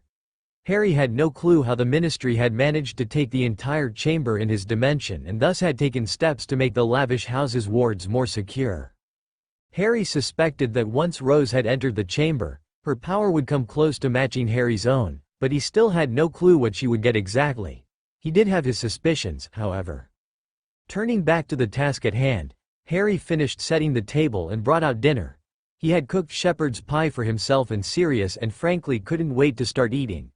Dinner was relatively silent between the two of them, before James's portrait spoke up. It's not fair. You guys still get to eat. Lily smacked James's shoulder. We don't need to eat. We're not technically alive. That doesn't mean I don't want to, James whined. Sirius made a big show of savoring his bite of pie and James whimpered at him. Harry flicked a pea at Sirius to get his attention. Padfoot, quit it, he chided. Sirius made ready to throw some potatoes at Harry, but was distracted when James said, Hey, Sirius? Remember that food fight in 4th year? Oh, Merlin. Lily grumbled, shaking her head ruefully. Sirius laughed and put his spoon of potatoes down. Oh God, how can I forget? He gasped. We ended up getting it blamed on Snivellus and he was the first target? Harry listened intently as they reminisced. He had never had the opportunity to listen to any stories about his parents' time at Hogwarts and truly enjoyed hearing anything he could about them. But even over Sirius and James's raucous laughter, he still heard the slight noise from the living room. Silently, he checked the wards and nearly cursed out loud when they told him that there was someone who was not keyed in the house with them. He waved his hand and conjured glowing letters that said keep talking, man in living room. Sirius and the portraits didn't miss a beat. We even got Minnie in on it, Sirius said with a sidelong glance in the living room. She plastered old Slughorn with that cream pie. Harry gestured for Sirius to follow him. Really? I would kill to see that. Harry and Sirius snuck silently into the living room after Harry cast wordless disillusionment charms over the two of them. Once in the living room, Harry opened his senses to magic so he could feel as well as see the intruded. But something felt off. It was then that he realized that he couldn't feel the Fidelius charm over his house. For the second time that night, Harry nearly cursed. He had forgotten to cast the charm after the second task. Why the hell am I making all these bloody mistakes? He asked himself. But Harry didn't have the chance to answer himself as Sirius had spotted something and immediately fired a spell at it. Harry barely had the chance to squint and make out a blurry spot before he had to dodge a spell himself. It was a stunner, so Harry fired one in return, but the blur dodged to the side and Harry's spell missed. The next few seconds saw stunners fly all about the living room and Harry realized that they were getting nowhere. Both he and Sirius were disillusioned, as well as the intruder, and they were essentially firing at shadows. They were doing nothing more, scoring the walls and furniture with scorch marks. As Sirius and the intruder continued ruining Harry's living room, Harry waved his wand and cast a wide-effect magic dispelling spell he had developed on his travels. There was a muffled concussive boom and a ripple of distorted air blasted outward from Harry. Everything magical in the house ceased. The clock stopped working, a few of his decorations clattered uselessly to the floor, and even portraits of his parents froze. Harry raised an eyebrow at the startled expression on the intruder's face. The intruder was a man with a medium build and he was swathed in deep maroon robes that would have billowed impressively had he not been standing there gawking at Harry from behind his cloth mask. Harry held up a hand to forestall Sirius from casting any more spells. "Well, then," he began, "now that we're all here, how about you tell me what you're doing in my home?" The man answered with a snarl and a stunner barrage that Harry effortlessly swatted away with his free hand. "All right, then. Sirius, I want him alive." "Yes, sir." The three of them started firing relatively harmless spells back and forth, though the intruder focused mainly on Harry and defending himself by levitating various objects in front of Harry and Sirius spells. Every time a vase shattered or a chair broke, Harry winced, but he managed to keep focused. Then, without warning, the man turned towards Sirius and fired a white burst of light that Harry didn't recognize. Sirius raised a shield, but the spell passed through it without slowing. "Sirius!" Harry cried. The spell struck Sirius square in the chest and knocked him backward, where he stopped, hovering and suspended in midair, evidently in some sort of stasis.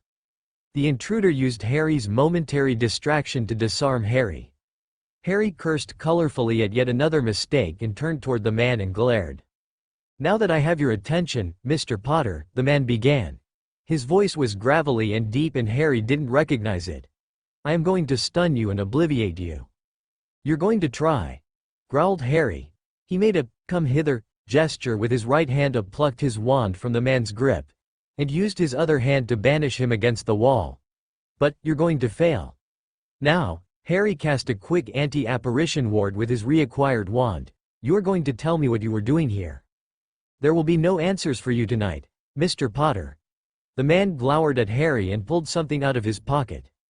Harry made to take it from him, but the man muttered, "Activate," and vanished before Harry could reach for it. "Damn it!" Harry screamed. He had forgotten portkey wards.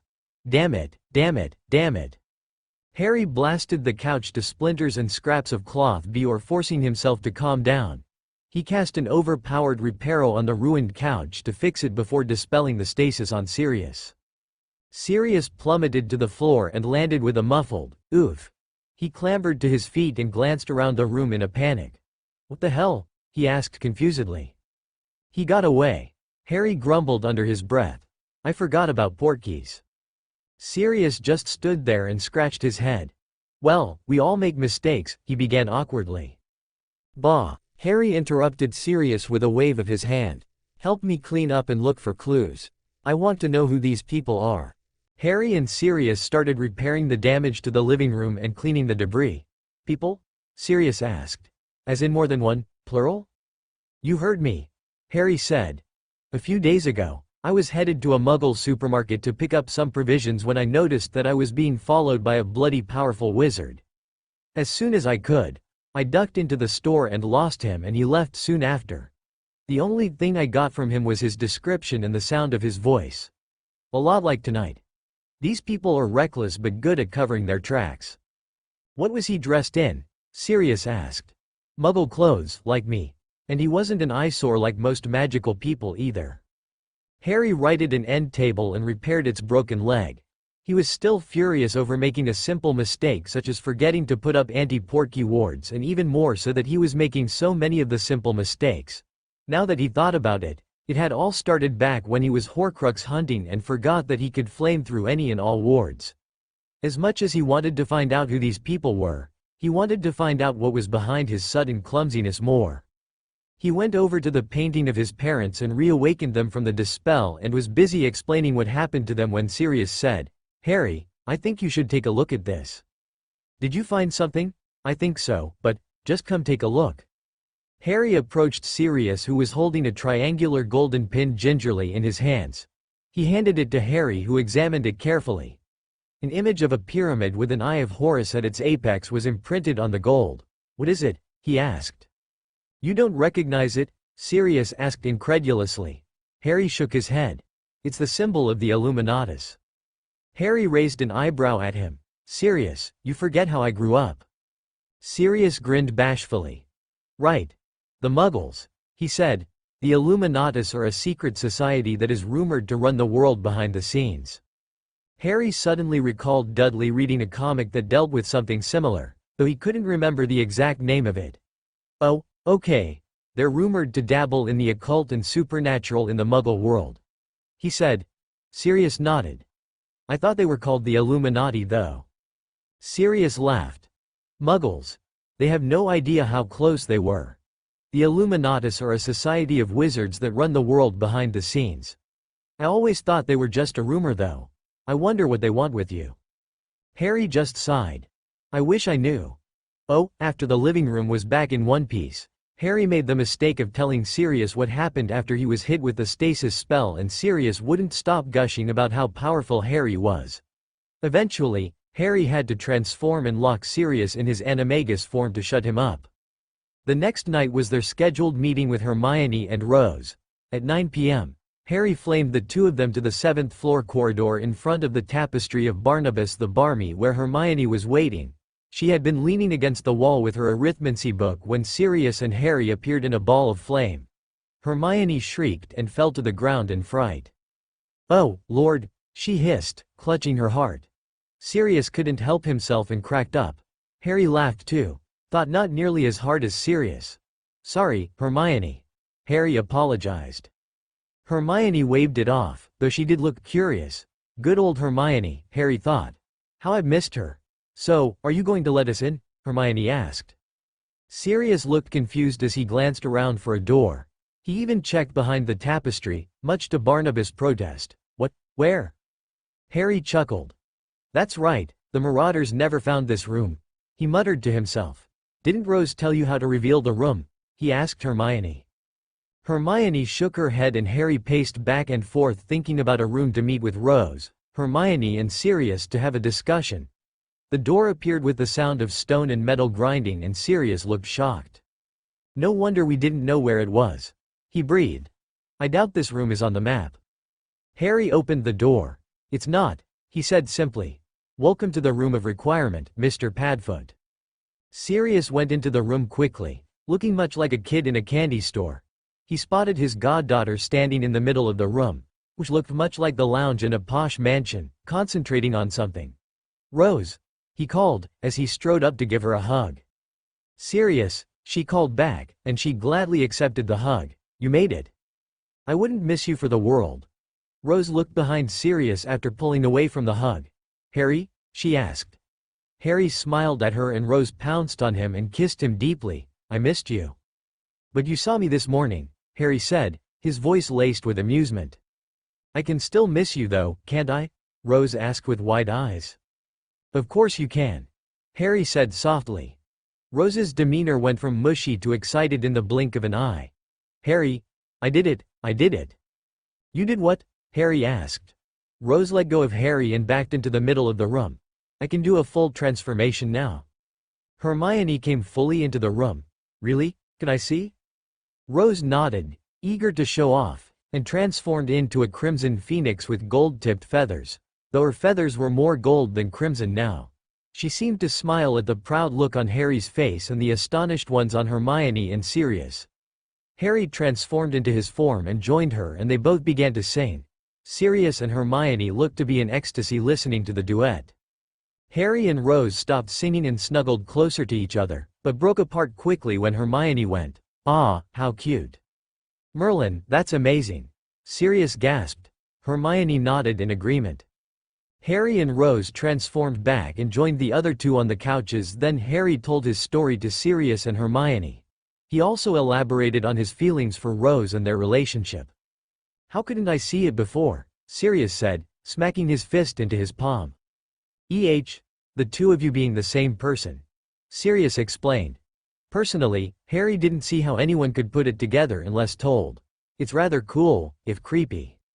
"But you're okay with it?" Harry asked tentatively. Losing Rose would be the worst thing in the world to him right now. Sirius nodded and then said, very seriously, "If you hurt her though." "I can take care of myself, Sirius," Rose said as she wrapped her arm around Harry's waist. "Besides, Harry wouldn't dream of hurting me." Harry didn't need to be told twice. He glanced over at Hermione to gauge her reaction and found her to be lost in thought. Still, he didn't expect any less than for Hermione to ponder every possible angle before making her decision. "You don't seem disturbed by this at all." "I'm not," she said thoughtfully. "Philosophically, you two are the same person, but technically, and I believe genetically, you are different." Sirius and Rose both listened raptly, though for different reasons. "Oh?" Harry asked. Hermione straightened up and smoothed the skirt of her school uniform, entering what both Rose and Harry liked to call lecture mode. It meant that they were going to get answers. "It doesn't seem right to me that there are infinite dimensions with infinite copies of the same person across reality. There has to be some difference between each copy of a person. In Harry's dimension, Rose was born a boy, but in this dimension, Harry was born a girl. In Harry's original dimension, I was most likely slightly different from myself here, since Harry is a boy and Rose is a girl." Harry nodded. "I am willing to theorize that in yet another dimension, I was born a boy and Sirius here may have been a girl. Fundamentally, we are the same people. I believe that their base genetics are different on the molecular level. Enough so that they are really two different people from similar parents. And it gives you a chance to try out a new spell you discovered," Harry said. Rose laughed. Hermione blushed. "Am I really that transparent?" she asked meekly. "No," Harry said, "but I knew my Hermione well enough to know you that well. Go ahead and cast the spell." But, Hermione being Hermione, she had to explain the spell first. "Now, what should happen is you two will glow different colors based on how closely related you two are. White would mean twins. Going down the spectrum, red would be the next step down from white, meaning a child or parent, followed by orange and so on until we get to violet, meaning very distantly related. Like the Malfoys to the Potters." Both Harry and Rose winced at the insinuation that they were even distantly related to the ferret, but Hermione ignored them and continued. "Finally, we have gray, which would mean not related at all. Now, are you ready?" They nodded and Hermione muttered a Latin phrase while pointing her wand at Rose. Then a slightly different one while pointing it at Harry. Harry glowed a light shade of purple. "See?" Hermione said smugly. "Never doubted you for a second, my own," Harry said. Rose squealed as she realized her dream of a family with Harry could become reality. She wrapped him in a rib-cracking hug and showered him with kisses. Hermione waited patiently for Rose to finish before continuing. "Still, it's rather amazing, you being from another dimension and all," she said. Sirius nodded and Harry frowned. "I still don't know why I'm here, though." Hermione frowned in thought again and Rose said, "Well, she and I can look into it. The Hogwarts library might have something on dimensional travel." Harry thought about it then nodded before turning to Sirius. "Padfoot, can you do me a favor?" Sirius nodded. "Anything. Stay with the Order and let Dumbledore know you have my trust. He already knows that I'm from an alternate dimension and is most likely looking into it himself. He might let something slip that I don't know. I need you to tell me everything he tells you." Sirius saluted Harry. "Cute. Anyway, I need to do one last thing before I quit monopolizing your time," Harry said. "Do either of you know occlumency?" Sirius nodded happily. "I've heard of it," said Hermione, "but never attempted it. Is that what you've been teaching Rosé?" Harry nodded. "Amongst other things." "Okay, Hermione, I'm going to cast a charm on you that will obscure the memory of this meeting. You'll only be able to talk about it with the three of us. Anyone who looks through your mind won't be able to find it." Hermione's face looked a mixture between apprehension and excitement. Harry knew that she wanted to know what spell he was going to use. Harry sighed, knowing why she looked apprehensive as well. "It won't hurt. I promise. And I'll teach the spell to you afterward, okay?" Hermione perked up happily and Harry cast the spell. Hermione winced and clutched her brow. "You said it wouldn't hurt," she said accusingly. "It feels like a brain freeze." Harry laughed. "It'll pass. I guess my definition of painful is a bit different from yours." The pain passed and Hermione glowered at Harry. "I'm sorry," he offered. "Anyway, Hermione, if you want, you can join Rose and me for our morning training and I'll teach you that spell." Hermione nodded excitedly and they all get up to leave. "One more thing," Harry said. "Be careful, oh." When Sirius and Harry got home, Harry found an owl resting on his dining room table with a letter addressed to him from Dumbledore. The owl glowered him and hooted reproachfully as if to say, "How dare you not be home? What is it with people glaring at me tonight?" He asked no one in particular as he removed the letter from the bird's leg. The owl rewarded him by nipping a hole in his finger before it flew to wait at the window. "Get." Harry opened the letter and sucked his finger while he read. "Dear Mr. Potter, it has come to my attention that you will be as important in the coming war against Voldemort as Rose will be.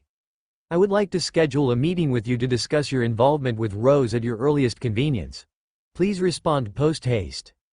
Sincerely, Albus Percival Wulfric Brian Dumbledore." Harry frowned at the letter as Sirius returned from the toilet. "What's that?" Sirius asked. Harry handed Sirius the letter and inspected his finger. It had stopped bleeding. "It's Dumbledore's not-so-subtle way of telling me that he wants to meddle again." Sirius read over the letter and frowned thoughtfully. He was silent a moment before he spoke. "I think you should meet with him," he said. Harry blinked in shock. "What?" he blurted. "You heard me," Sirius repeated. Harry just blinked at him in confusion and Sirius hastened to elaborate. "First of all, you said it yourself. He might have some information you can glean from him." Harry gawked at him incredulously. "What?" he asked for the second time. "Glean? Dumbledore is not as smart or covert as he was in your dimension." Harry's lips pressed into a thin line with his agitation. He didn't think Sirius had it in him to be this perceptive, and he hadn't been one-upped by anyone since his 6th year at Hogwarts. "Still, I don't trust him.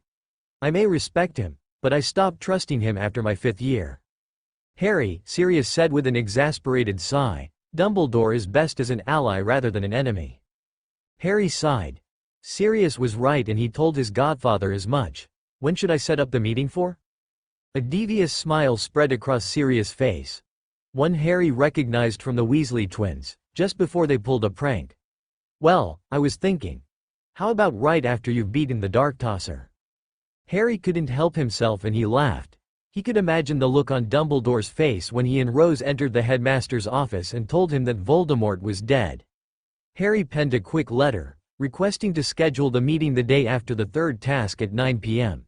He carefully reattached it to the owl's leg, being careful not to get bitten, and sent the bird on its way laughing all the while.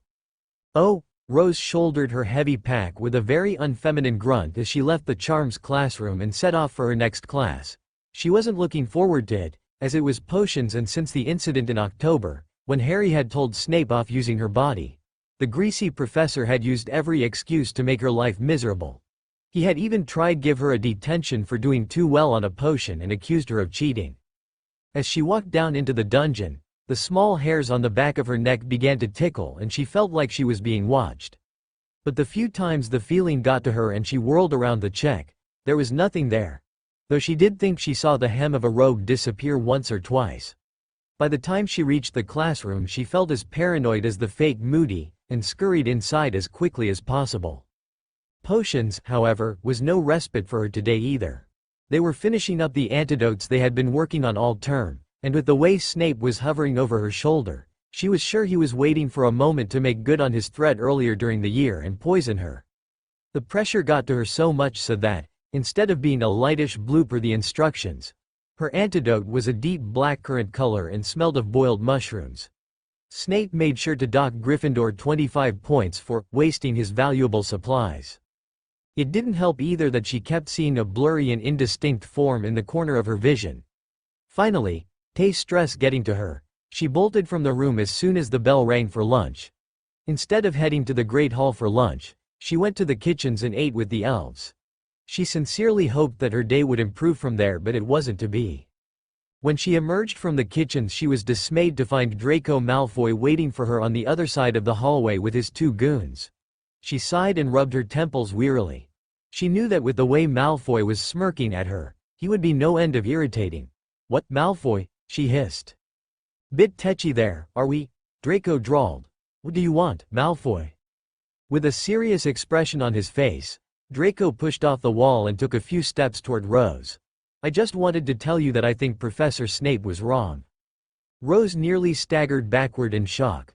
"What? Is Malfoy sympathizing with me? Has the world gone loopy?" She was about to say something to the effect of, "Thank you," when Malfoy continued. "I think he should have poisoned you when he had the chance," he sneered. Good old Malfoy, thought Rose. I can always count on him to piss me off. She turned to leave and tried to block Malfoy's grating voice as he simpered on, but his last phrase broke something in her. The world would be better off without yet another mudblood bollocking things up. Rose stopped as if she had walked into an invisible wall. She stood there, her shoulders quivering with a nearly uncontrollable rage. Her fists clenching and unclenching at her sides as she worked to control it. Inevitably, she lost the battle and she whirled on the Slytherins, her eyes glowing the same color as her irises. Crabbe and Goyle quickly went for their wands, but Rose was quicker, and with a simple flick of her wand, she banished the 2 ogres down the corridor all the way into the entrance hall. She couldn't see if they got back up, and honestly didn't care. All of her ire was focused on the sniveling little ferret before her. As Draco stumbled getting his wand out of his pocket, Rose twisted and flicked her wand, simultaneously disarming him and suspending him in midair in a spread eagle position. She evidently silenced him as well, as his mouth was working furiously and fearfully, though no sound was coming out. "You have gone too far this time, Malfoy," Rose snarled. She needed to hurt him at this point, and she ignored the small voice in the back of her mind that must have been her conscience.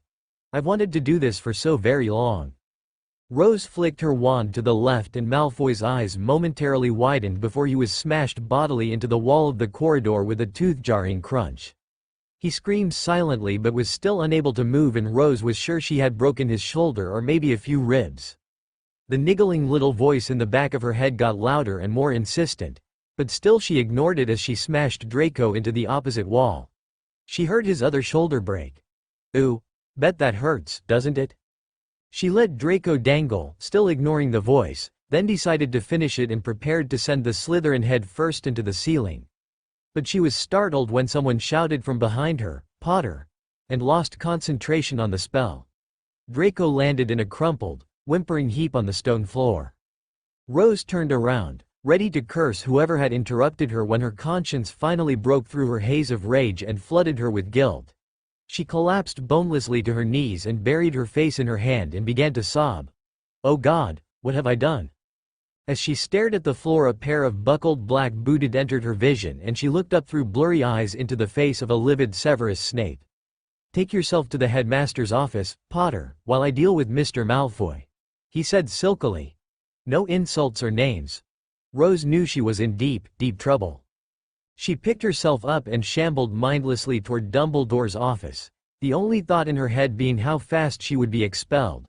She had nearly killed a student while in a blind rage. Briefly she wondered if she would still have to compete in the tournament, but she dismissed that thought as another, more sinister one entered her head. "Are they gonna send me to Azkaban?" Suddenly, Rose found herself at the gargoyle and realized that she didn't know that password. She began to absent-mindedly list off various sweets before the statue slid to the side when she mentioned gummy worms. Rose trudged up the stairs and knocked on the wooden door at the top.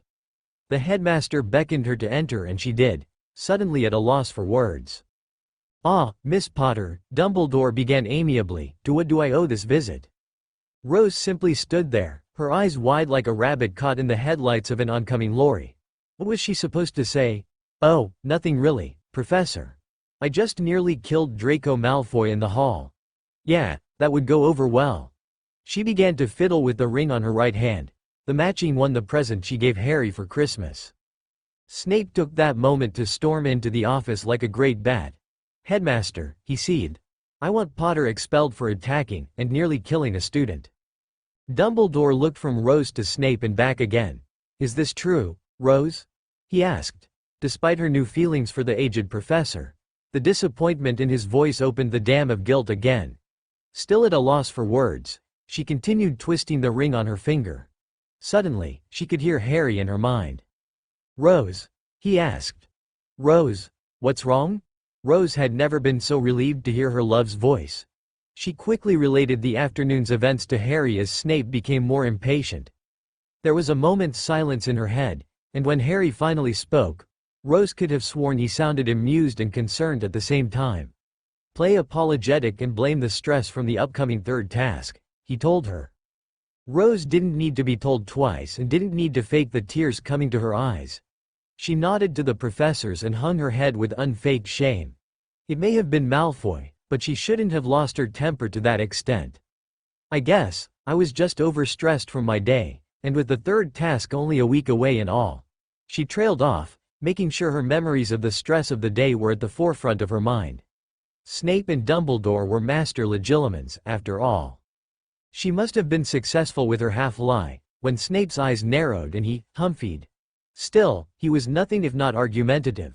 "I do not believe her, Headmaster," he said with an oily voice. Normally, Rose would have glared at the man, but for the sake of her half-act, she kept her head down and eyes on the floor. Dumbledore was silent for a moment as he considered things. "I do," he said softly. Snape made to argue, but Dumbledore cut him off and continued. "Greater witches and wizards than ourselves have killed themselves with the stress of this tournament. It was for that reason, more so than the actual deaths during the tasks, that the tournament was disbanded." Snape's face turned red and he seemed fit to explode before Dumbledore said, "Still, her actions do deserve punishment." Rose was slightly shocked at how fast Snape's attitude changed. He went from livid to pleasantly smug in the blink of an eye. 100 points from Gryffindor and a week's detention with Professor Snape. "I also want you to apologize to Mr. Malfoy." Rose winced but realized that in the scheme of things, she got off easy. Snape seemed to be satiated as well. "Very well," he said. "The detentions will begin the day after the third task. 8 p.m. sharp," and with that he left the office. Rose bid good night to the headmaster and followed the potions professor out. As she headed up to the tower, she heard Harry again. "Did it work?" he asked. "Yeah," Rose replied in a small voice. "What's wrong, hun?" Rose stopped in the hallway and leaned against the wall wearily. The adrenaline was wearing off and she felt like a nap. Fortunately she had an off period after lunch. "I nearly killed someone, Harry," she said weakly. There was a lengthy pause before Harry said, "Meet me in the room of requirement."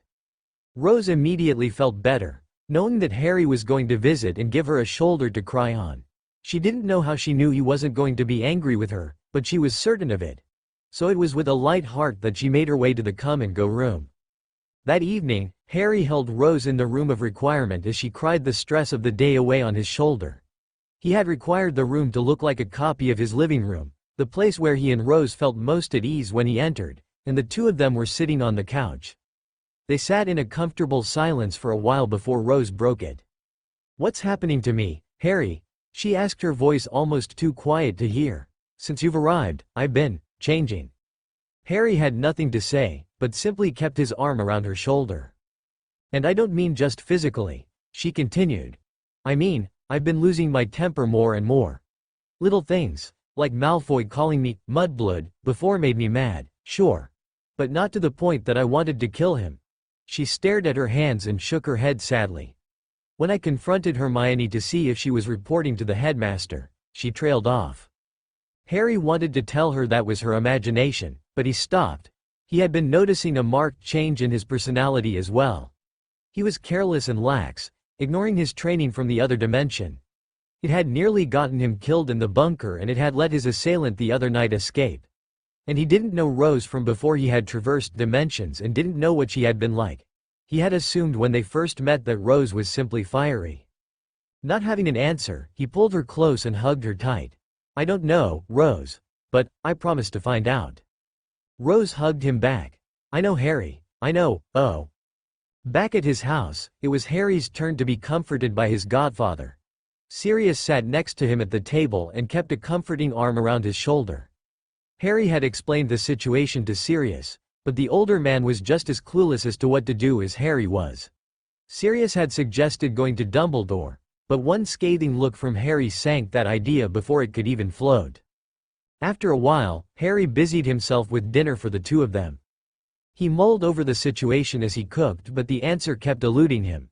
Then, while Harry was busy mashing the potatoes, a black owl flew through his open window and lit on the dining table. Harry eyed it warily, thinking it was the same owl that tried to take off his finger, but this one was a bit smaller. The bird held out its talon for Harry to take the letter, and he did, cracking the seal and reading it hastily. As he read, his face became paler and paler. "Harry," Sirius asked worriedly.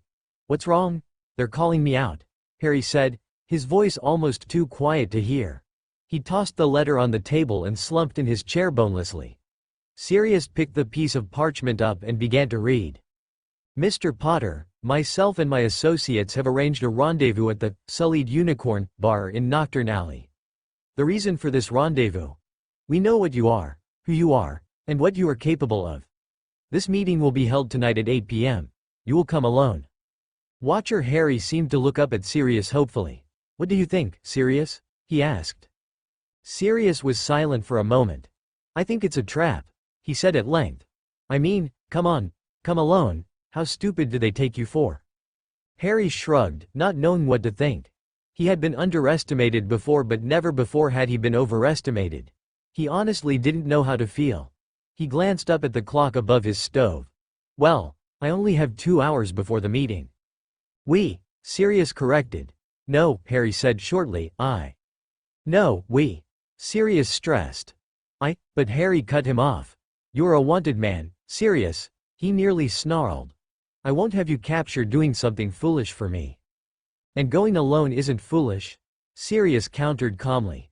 Harry noticed with some irony that Sirius, the hot-headed one, was keeping his cool, while Harry was losing his. 1. It's Nocturn Alley. I'm sure people are wondering why I haven't been spotted there yet. And 2, I won't have you captured or worse because you were too stubborn to take back up. Harry was at a loss for words. He scowled down at Hans. It had been so long since he had last been reprimanded by an adult that he didn't know how to react. He was used to working on his own, but serious concerns made him feel strangely light and relieved. "Harry, this concerns my godchildren," Sirius said. Harry looked up sharply. "Yes," I said, "children, you might be rather new to me, but you are still Prongs and Lily's child, and I do care for you." Harry couldn't help the gratified smile that grew on his face. "Besides," Sirius continued, "I don't want to imagine what Rose would do to me when she found out that I let you go alone." The two men had a good chuckle out of that. Harry could imagine Rose slapping Sirius upside the head and calling him a few choice names. "Okay, fine. But you stay in your dog form unless absolutely necessary, clear?" Sirius nodded somberly, no trace of the prankster in his expression. "Oh, this place reeks," Harry muttered as he waved his hand in front of his nose. The Sullied Unicorn was one of the lower-class, dingier establishments in Nocturn Alley, and the atmosphere certainly proved it. Various people and creatures of ill repute sat in the darkened corners enjoying their drinks and talking in hushed voices. Cigar and pipe smoke made the air hazy and thick, and Harry could swear he smelled something akin to rotting flesh. Some patrons stopped what they were doing to look at the man and his dog that just entered the pub, but soon went back to their conversations as Harry hurried to a secluded booth in the back of the room. "Why, of all places, did we have to meet here?" Harry continued to mutter to himself as he sat down. Padfoot plopped down ungracefully under the table at his feet. "We stick out like sore thumbs." Padfoot growled at him and Harry shut up. Harry fidgeted in his seat while waiting on the mysterious Watcher to show up. Never one to be patient, Harry occupied his time by occluding his mind and organizing his thoughts. He was still a bit shaken by how careless he had been since his arrival in this dimension. It was while he was sorting his memories and thoughts of Rose that a man in a dark maroon robe slid into the booth opposite him. Harry regarded him with a wary eye. "Mr. Potter." The man said. "Mr. Black." Padfoot made an odd little choking noise under the table and Harry sighed. So much for anonymity. "You must be Watcher," Harry said. He discreetly drew his wand and leveled under the table at the man's abdomen.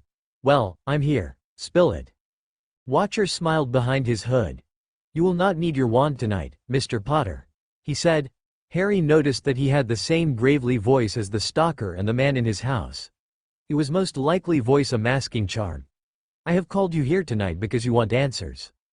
Harry made no motion but raised his legitimacy to its full strength.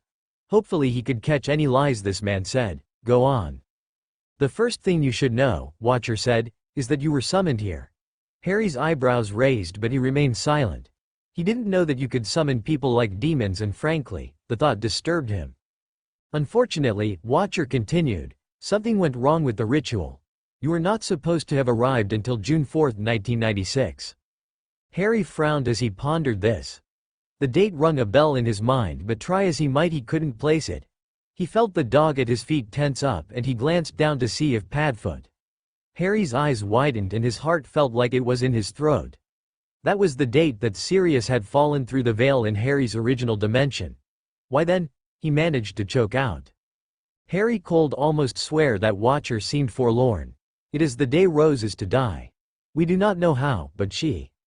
"No," Harry said shortly. Padfoot growled angrily. Harry felt his magic surge much like it did before a battle. Watcher seemed to go from apologetic to malicious in the blink of an eye. "You don't have any say in the matter, Potter," he sneered. Harry struggled to keep both his magic and his temper in check but it was hard. "Bullshit, I don't," he said. His voice was louder than he wanted it to be but he didn't really care. "I'm here now. She can be protected. She doesn't need to." Watcher interrupted him. "Stow the naivety, Potter," he snarled. "Do not meddle in things you don't understand." "Why, then?" Harry growled back. "Tell my why she has to die."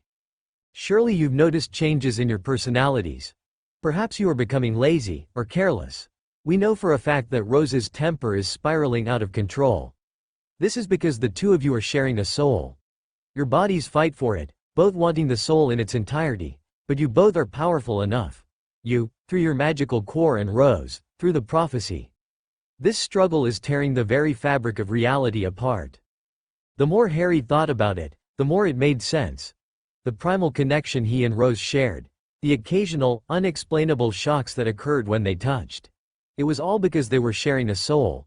But Harry had to wonder, what happened to his soul? Why hadn't it come across to this dimension with him? He managed to rein his anger in and asked, "There has to be some other way." Watcher's attitude remained the same, condescending and arrogant. "There is not. What part of Rose must die, do you not comprehend?" Harry's anger returned full force. He knew that the only thing keeping Padfoot from ripping the man's throat out was Harry's presence, but there was nothing holding Harry back but his own force of will. He desperately wanted to hurt Watcher. There must be some other way. He bit out through clenched teeth. "I refuse to let her die." "Oh, she will die," Watcher said in a whisper, "and there is nothing you or Black can do to stop it." For the first time since he was a child, Harry lost control of his magic. It surged outward from him, overturning tables and patrons alike and scorching the walls and floor. His eyes glowed, and his voice seemed to boom from everywhere at once as he hissed, "You dare harm a hair on her head and nothing short of the apocalypse will stop my vengeance." Watcher apparated away with wide eyes, leaving a puddle behind on the booth. It seemed he had wet himself in fear. Even Padfoot's hackles were raised as he stared at Harry fearfully. Harry blinked once and surveyed the destruction of the pub. While not a clean place to begin with, his magic burst had turned the place into a wreck. Half the lamps had gone out and debris littered the floor. The patrons, just now climbing to their feet, started to draw their wands and other weapons. Harry reached down, grabbed Padfoot by the scruff of his neck and flamed the two of them back to his house. Sirius transformed back as soon as he regained his feet. "Bloody hell, Harry, what was that?" Harry took one look at Sirius and broke down in laughter. "Look at your hair." Sirius' hair was still standing on end. It wasn't his hackles that had been raised. It was the burst of accidental magic Harry had released in the pub. Sirius unsuccessfully tried to smooth his long hair back down before giving up and addressing Harry again. "Be serious," he said. Harry opened his mouth to say something, most likely along the lines of, "I can't, you are." But Sirius plowed on, "And don't you dare crack a joke."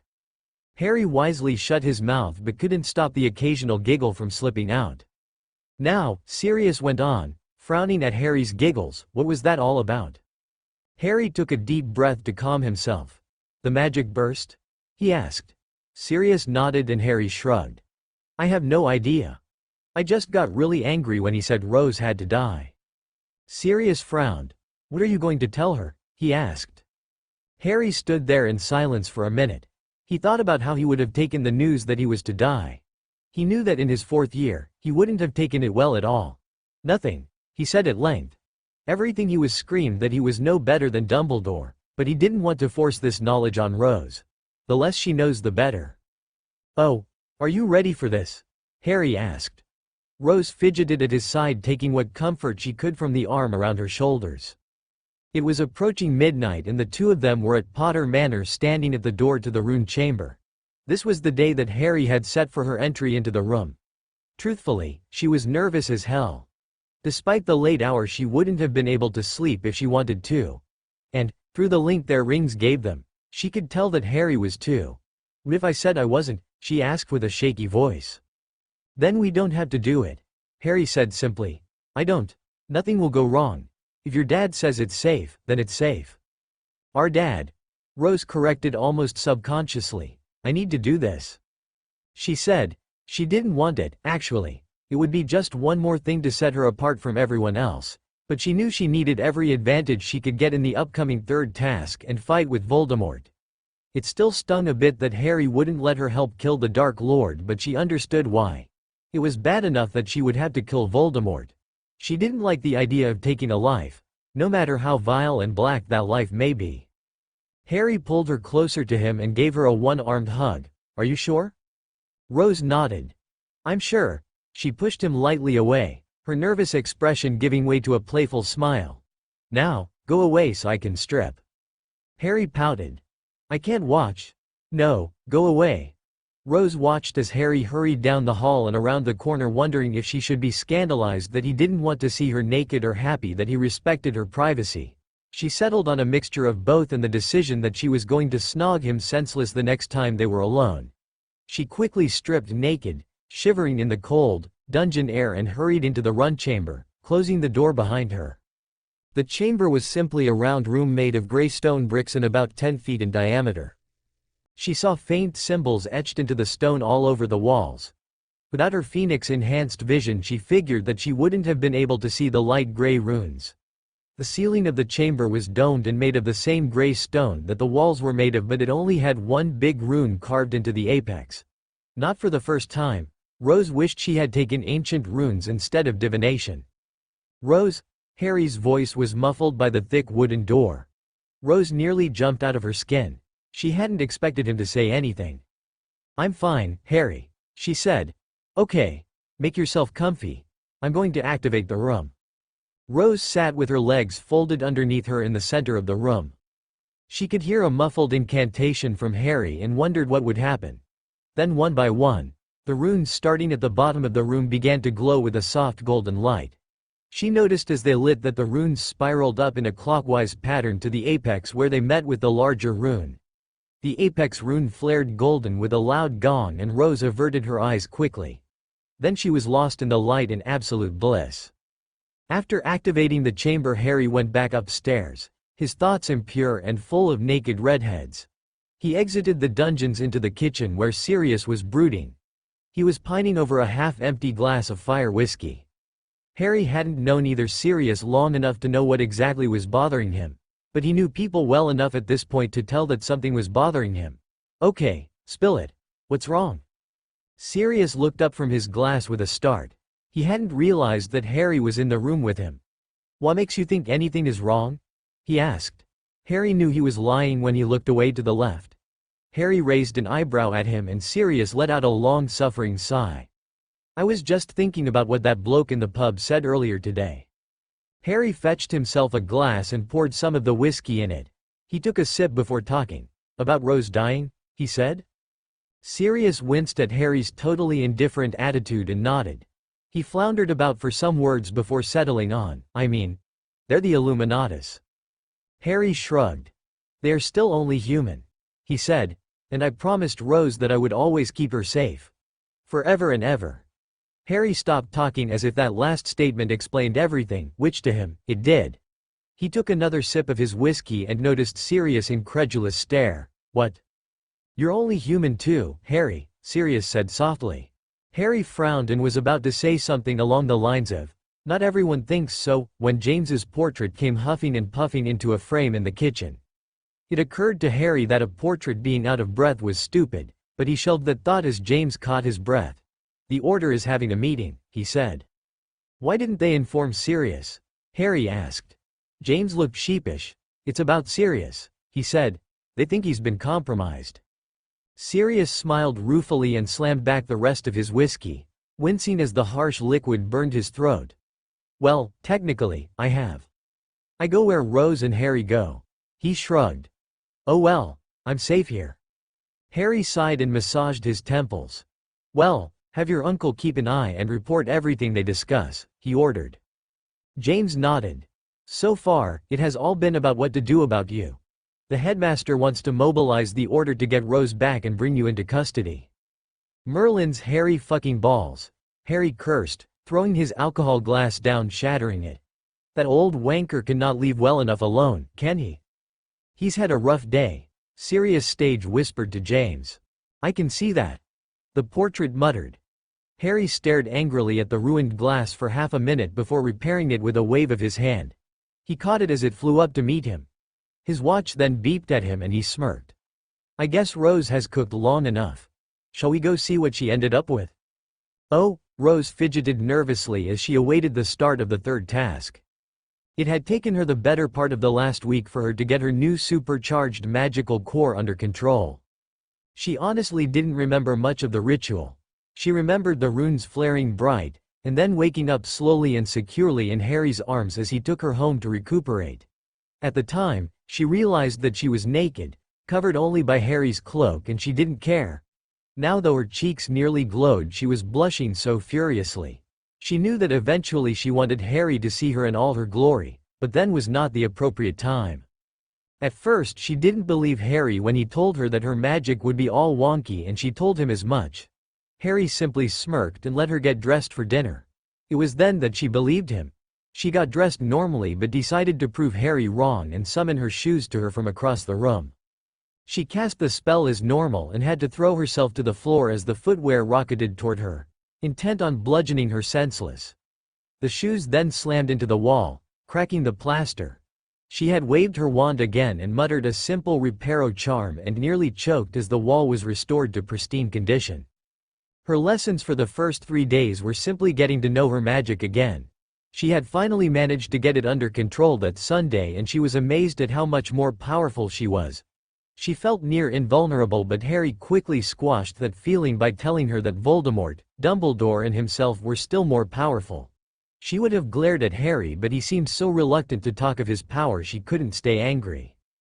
Her animagus transformation came quicker now too. The feathers of her phoenix form had gone from solid gold with red tips to a pristine white with gold and red tips. Harry explained that a phoenix's plumage followed a fire's heat color scheme. A red phoenix was the least powerful, whereas a white, and then blue phoenix was the most powerful of the species. He also said that it had a lot to do with her new magical core. She spent the next 2 days after that finding out what the chamber gifted her with. It turned out that her father only got a slightly stronger core and no other powers. At first she was worried until Harry explained that he was sure the prophecy had something to do with his extra powers and it would do the same for Rose. They hadn't had any luck. Perhaps it hadn't manifested yet, Harry said. Oh well. Rose didn't really care one way or another. She was different enough as it was. The only reason she didn't protest more was that Harry was as different as she was. She could share with him. Harry had decided to keep her at his house instead of sending her back to the school after the ritual. It turned out that Dumbledore was going to bring her back and arrest Harry for kidnapping. Harry said that as long as he was being accused of the crime, he may as well commit it. The day before the task, she had flamed back directly into her dorm room, startling Hermione so badly that the bushiness of her hair seemed to double. She told Hermione everything, swearing the other girl to secrecy before heading down into the Great Hall. She smirked, remembering the headmaster's reaction. Rose was startled from her reminiscing by a hand on her shoulder. It took all her willpower not to whip her wand out and curse the person, and even more when she realized that it was the fake Moody. "Are you ready, lass?" he asked. Because of her huge point lead, Rose was being given a 30-second head start. Not that she needed it. She had reviewed Harry's memories and remembered exactly where the cup should be. She could get a decent way into the maze, flame there, and be ported away to the graveyard. She realized that she hadn't answered Moody and nodded. "Nerves?" he asked with a crooked grin. Rose nodded again. She looked over at Dumbledore, who met her gaze with a disapproving one of his own. She ignored it, much like she had the night before, and tried not to smirk as Dumbledore's frown grew. "Go left first," Moody muttered. Rose ignored him too. Then came the shot from Bagman's wand signaling that she should start. She sprinted into her entrance and rounded the first corner, running a bit further before concentrating on the location of the cup. She disappeared, then reappeared in a burst of flame and froze in shock. The room was empty. It hadn't taken Harry long to set up the trap for the Death Eaters. He had a few things to do beforehand, like cluing Dumbledore in on the real identity of his Dada teacher and explaining to Rose just why she needed to get the cup instead of flaming directly to Harry. If she flamed there, it might spook Voldemort. As far as Harry knew, Voldemort was unaware of, or underestimating Rose's power, but soon he was on his way. After scouting the graveyard for any sign of Wormtail or Voldemort, he set about casting his spells. He had set a series of wards in concentric circles around where the cauldron was set up. The wards were programmed, so to speak, to cast a powerful if somewhat dark stasis charm on anyone and everyone within the ward when he spoke the activation word. He wanted it to be something along the lines of, "Riddle sucks," but figured that enraging Voldemort wouldn't be very good for his pending health. So instead he settled for the dull, boring, wards activate. Sirius was greatly disappointed in him. He was sure, however, that Voldemort would be able to throw the stasis off, if he was affected at all. He was hoping beyond hope that the Dark Lord would be frozen. He didn't fancy another long and grueling fight with Voldemort, but he was prepared for it nonetheless. "Is the ritual site repaired, Wormtail?" Glad that he had hidden himself under his invisibility cloak, Harry couldn't suppress the shudder that Voldemort's unnaturally high voice elicited from him, nor Wormtail's close proximity. They brought back so many painful memories. He ruthlessly smothered them behind his occlumency shields. "Yes, my lord," Pettigrew simpered. "And you are sure that you performed every spell to secure the site as well?" There was a hint of venom in Voldemort's voice that made Harry pause. Certainly he wouldn't be able to sense any of Harry's wards. "Yes, my lord," Pettigrew simpered. He sounded like a broken record. "Then why, pray tell, do I sense ambient magic?" Harry's breath hitched in his throat. "He knows," Harry thought in a panic. He started backing out of the graveyard quickly. He needed to make it to a safe enough place to flame away and warn Rose, but Voldemort continued. "But no matter," he hissed. "It is not like I have a choice in the matter, do I?" Voldemort's voice sounded very bitter, Harry thought. But Harry's heart stopped hammering in his chest. He crept back toward the ritual site, all the while berating himself for panicking. He ignored Wormtail's sniveling attempts to gain favor with his master and resumed his hiding spot amongst the grave markers. "Harry!" Harry nearly fell over in shock as Rose's voice sounded deafeningly in his head. "But I don't have my ring on," he thought in confusion. He had taken it off before flaming to the graveyard because he didn't want to take any chances that Voldemort would be able to detect any magic in the area. Voldemort had been, but that was beyond the point. Right now, Harry was worried about why and how Rose was mind-speaking with him. He patted the pockets of his pants silently, then checked the pockets of his dragonhide battle robes. No rain. Just to be sure, he checked his fingers, feeling each one. No rain. Then how? He shook his head. It didn't matter. Somehow, Rose had found a way to contact him and she sounded very close to panic. He concentrated hard on her and thought, "Rosé, can you hear me?" "Thank Merlin it worked," Rose exclaimed back. Harry was about to ask what was wrong when Rose plowed on. Harry, the cup isn't here. Harry's heart started hammering again. All his plans hinged on Rose getting the cup before Cedric did. Hundreds of what-ifs whirled through his mind, the first and foremost being, did someone know? He shook himself mentally. He needed to focus. Okay, Rose. I'm almost positive that the cup is at the far end of the maze. He tried his damnedest to remember which direction the maze ran and came up with a blank. But an idea did take form. Rose, look up. Can you see the sky? Yes, came Rose's answer. I want you to change and flame up as high as you can. When you get there, look down and tell me what you see. He waited a moment before Rose replied. It looks like one huge hedge. I can't see any of the maze. Harry cursed colorfully, thankfully all in his head. He could feel Rose's indignation at his language, but she remained silent. If he was correct, there was an obscuration and befuddlement charm cast over the top of the maze. Dumbledore was craftier than Harry gave him credit for. Which end is the far end from where you started? Rose was silent for a few seconds. The north end, I think. Okay. Flame back and work your way north. You know the point me spell? Harry felt Rose's confirmation. Hurry, Rose. I love you. I love you too, Harry. Now all Harry had to do was wait. Oh, Rose reappeared in the leafy room she had just left in a burst of golden fire. It had been a spur-of-the-moment decision to contact Harry, but she was glad he had kept his on instead of removing it. She didn't know what she would have done if he hadn't been there. Most likely she would have gotten lost and wandered about the maze fruitlessly. Cedric would have gotten the cup and gotten killed again, and Harry would be disappointed with her. Point me north, she said. Her wand spun on the palm of her hand, finally coming to rest pointing at the far edge of the room. She frowned in frustration. Of course, she groused. A quick idea struck her. She leveled her wand at the hedge and said, Reducto. She poured everything she had into the blasting spell.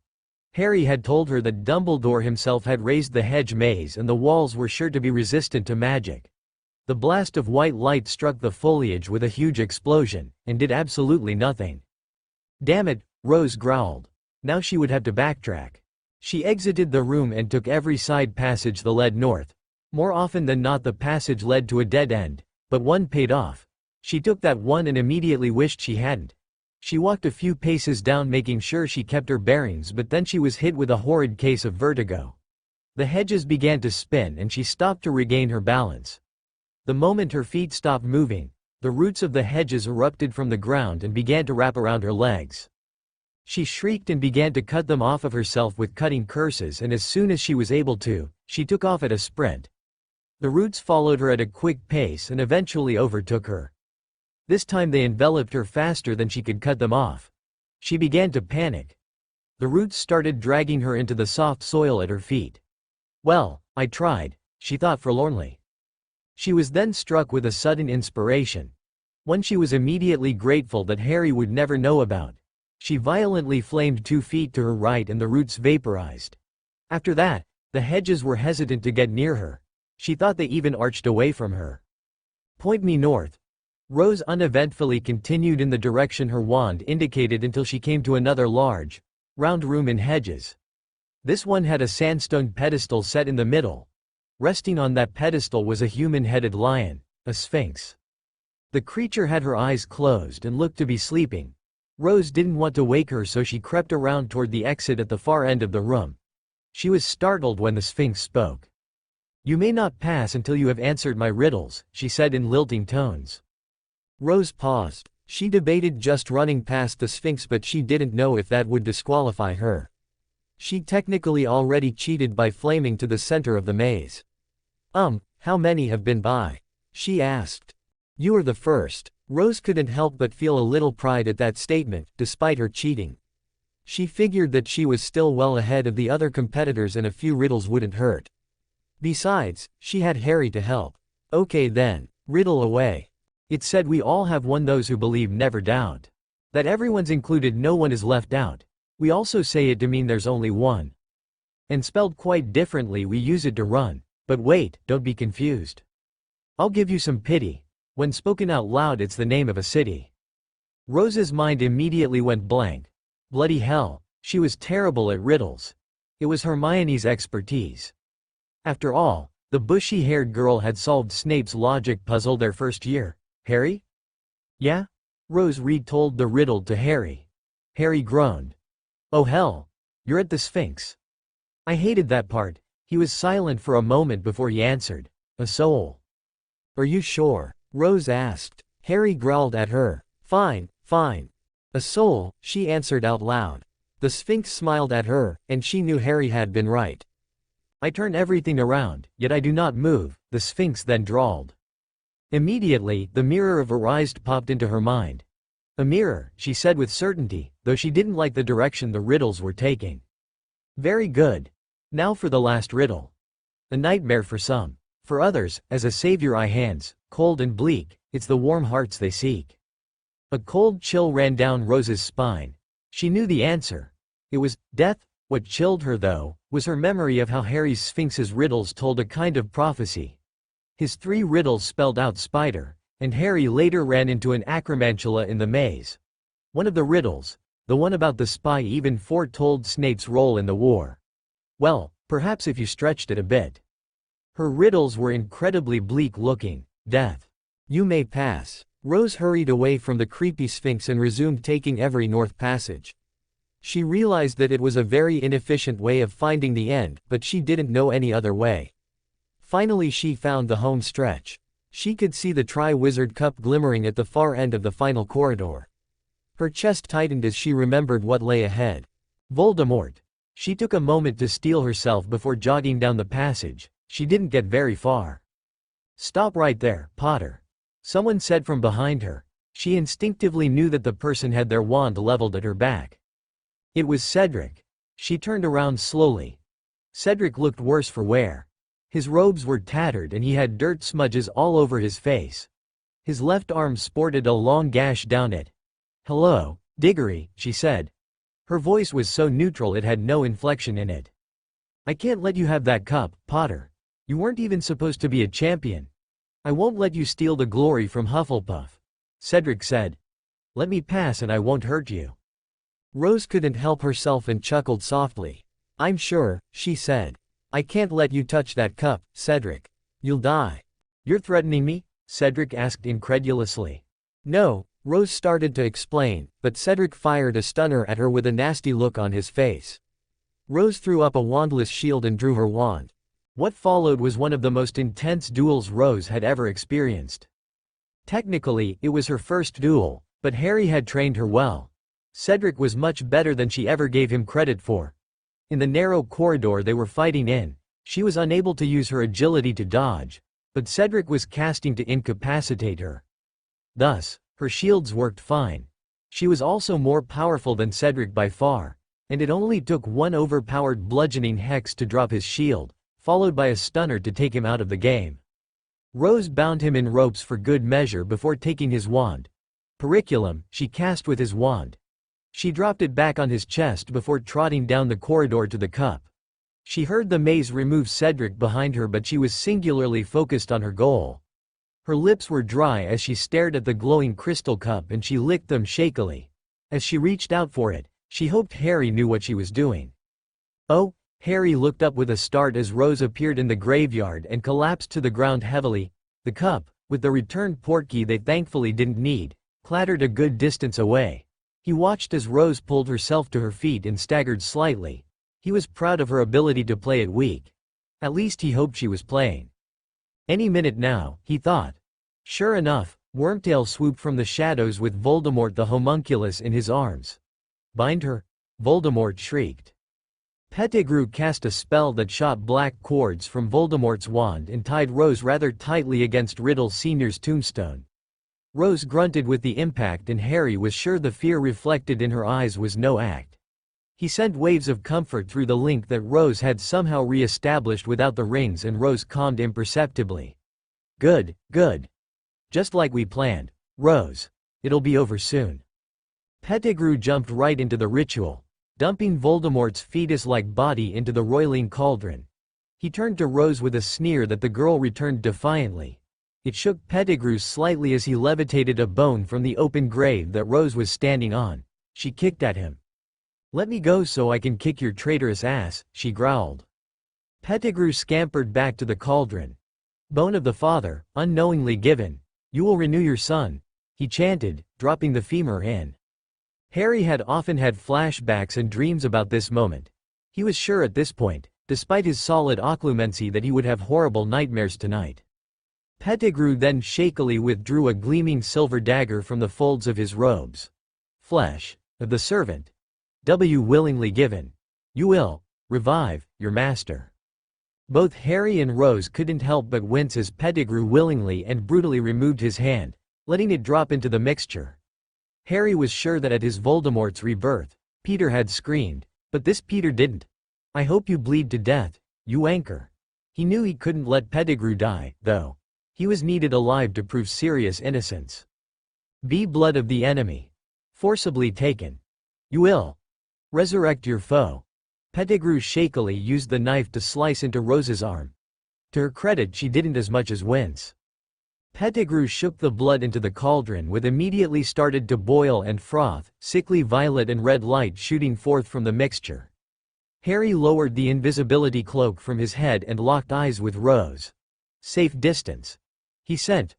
Rose nodded and flamed away silently. Harry saw her reappear and hide behind a mausoleum about 100 feet away. Satisfied, he raised the hood back over his head and took his place where Rose was.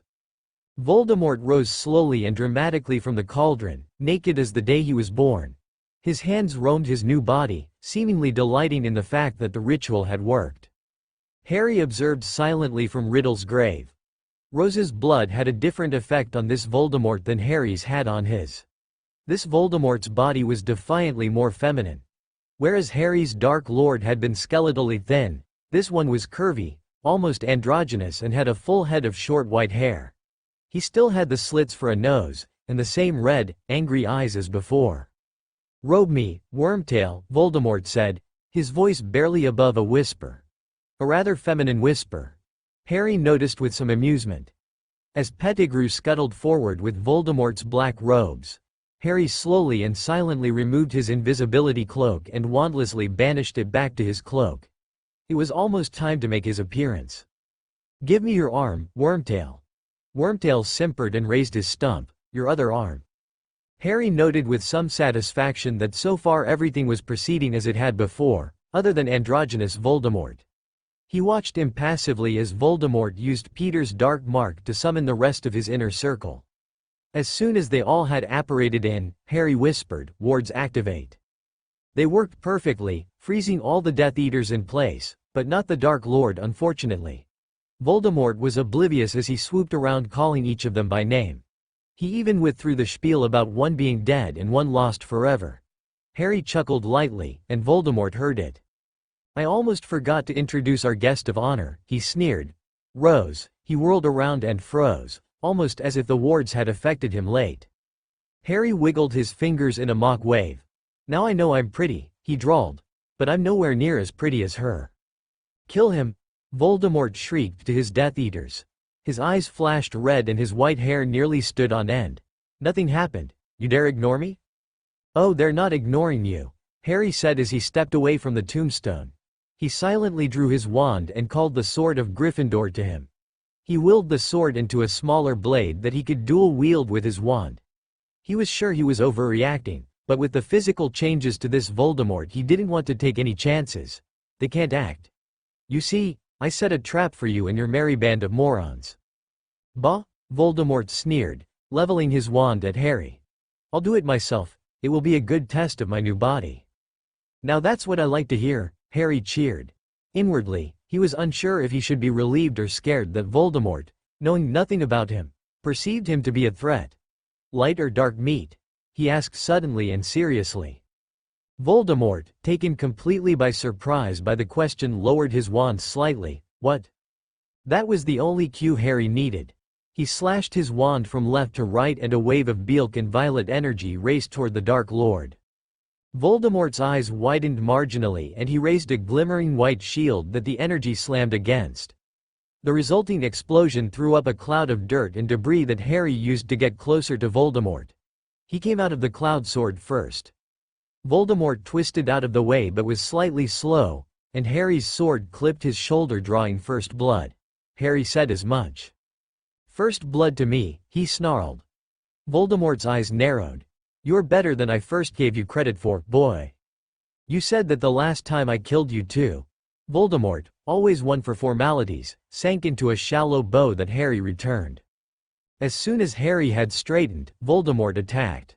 He sent a flurry of lightning-fast spells at Harry that Harry had a difficult time dodging. The ones that he was unable to dodge he managed to parry with his wand, physically moving the spell away from him. When he recovered, he noticed a flurry of dull metal darts flying at him.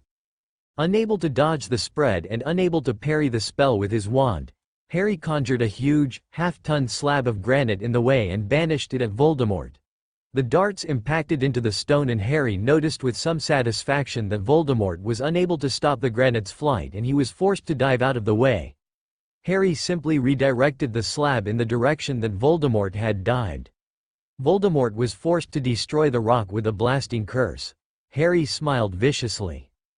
The granite, instead of completely blasting to powder, exploded into small, golf ball to baseball-sized chunks that Harry joyously flung at Voldemort. Voldemort retaliated by casting a spell that made him slightly incorporeal, allowing the rocks to pass harmlessly through him. Harry frowned. So much for that idea. As soon as the barrage of stones ended, Voldemort waved his wand, canceling the spell on him and launched into the offensive. Harry easily managed to deflect and redirect all the spells with his wand or the sword as he spun and maneuvered his way closer to the Dark Lord.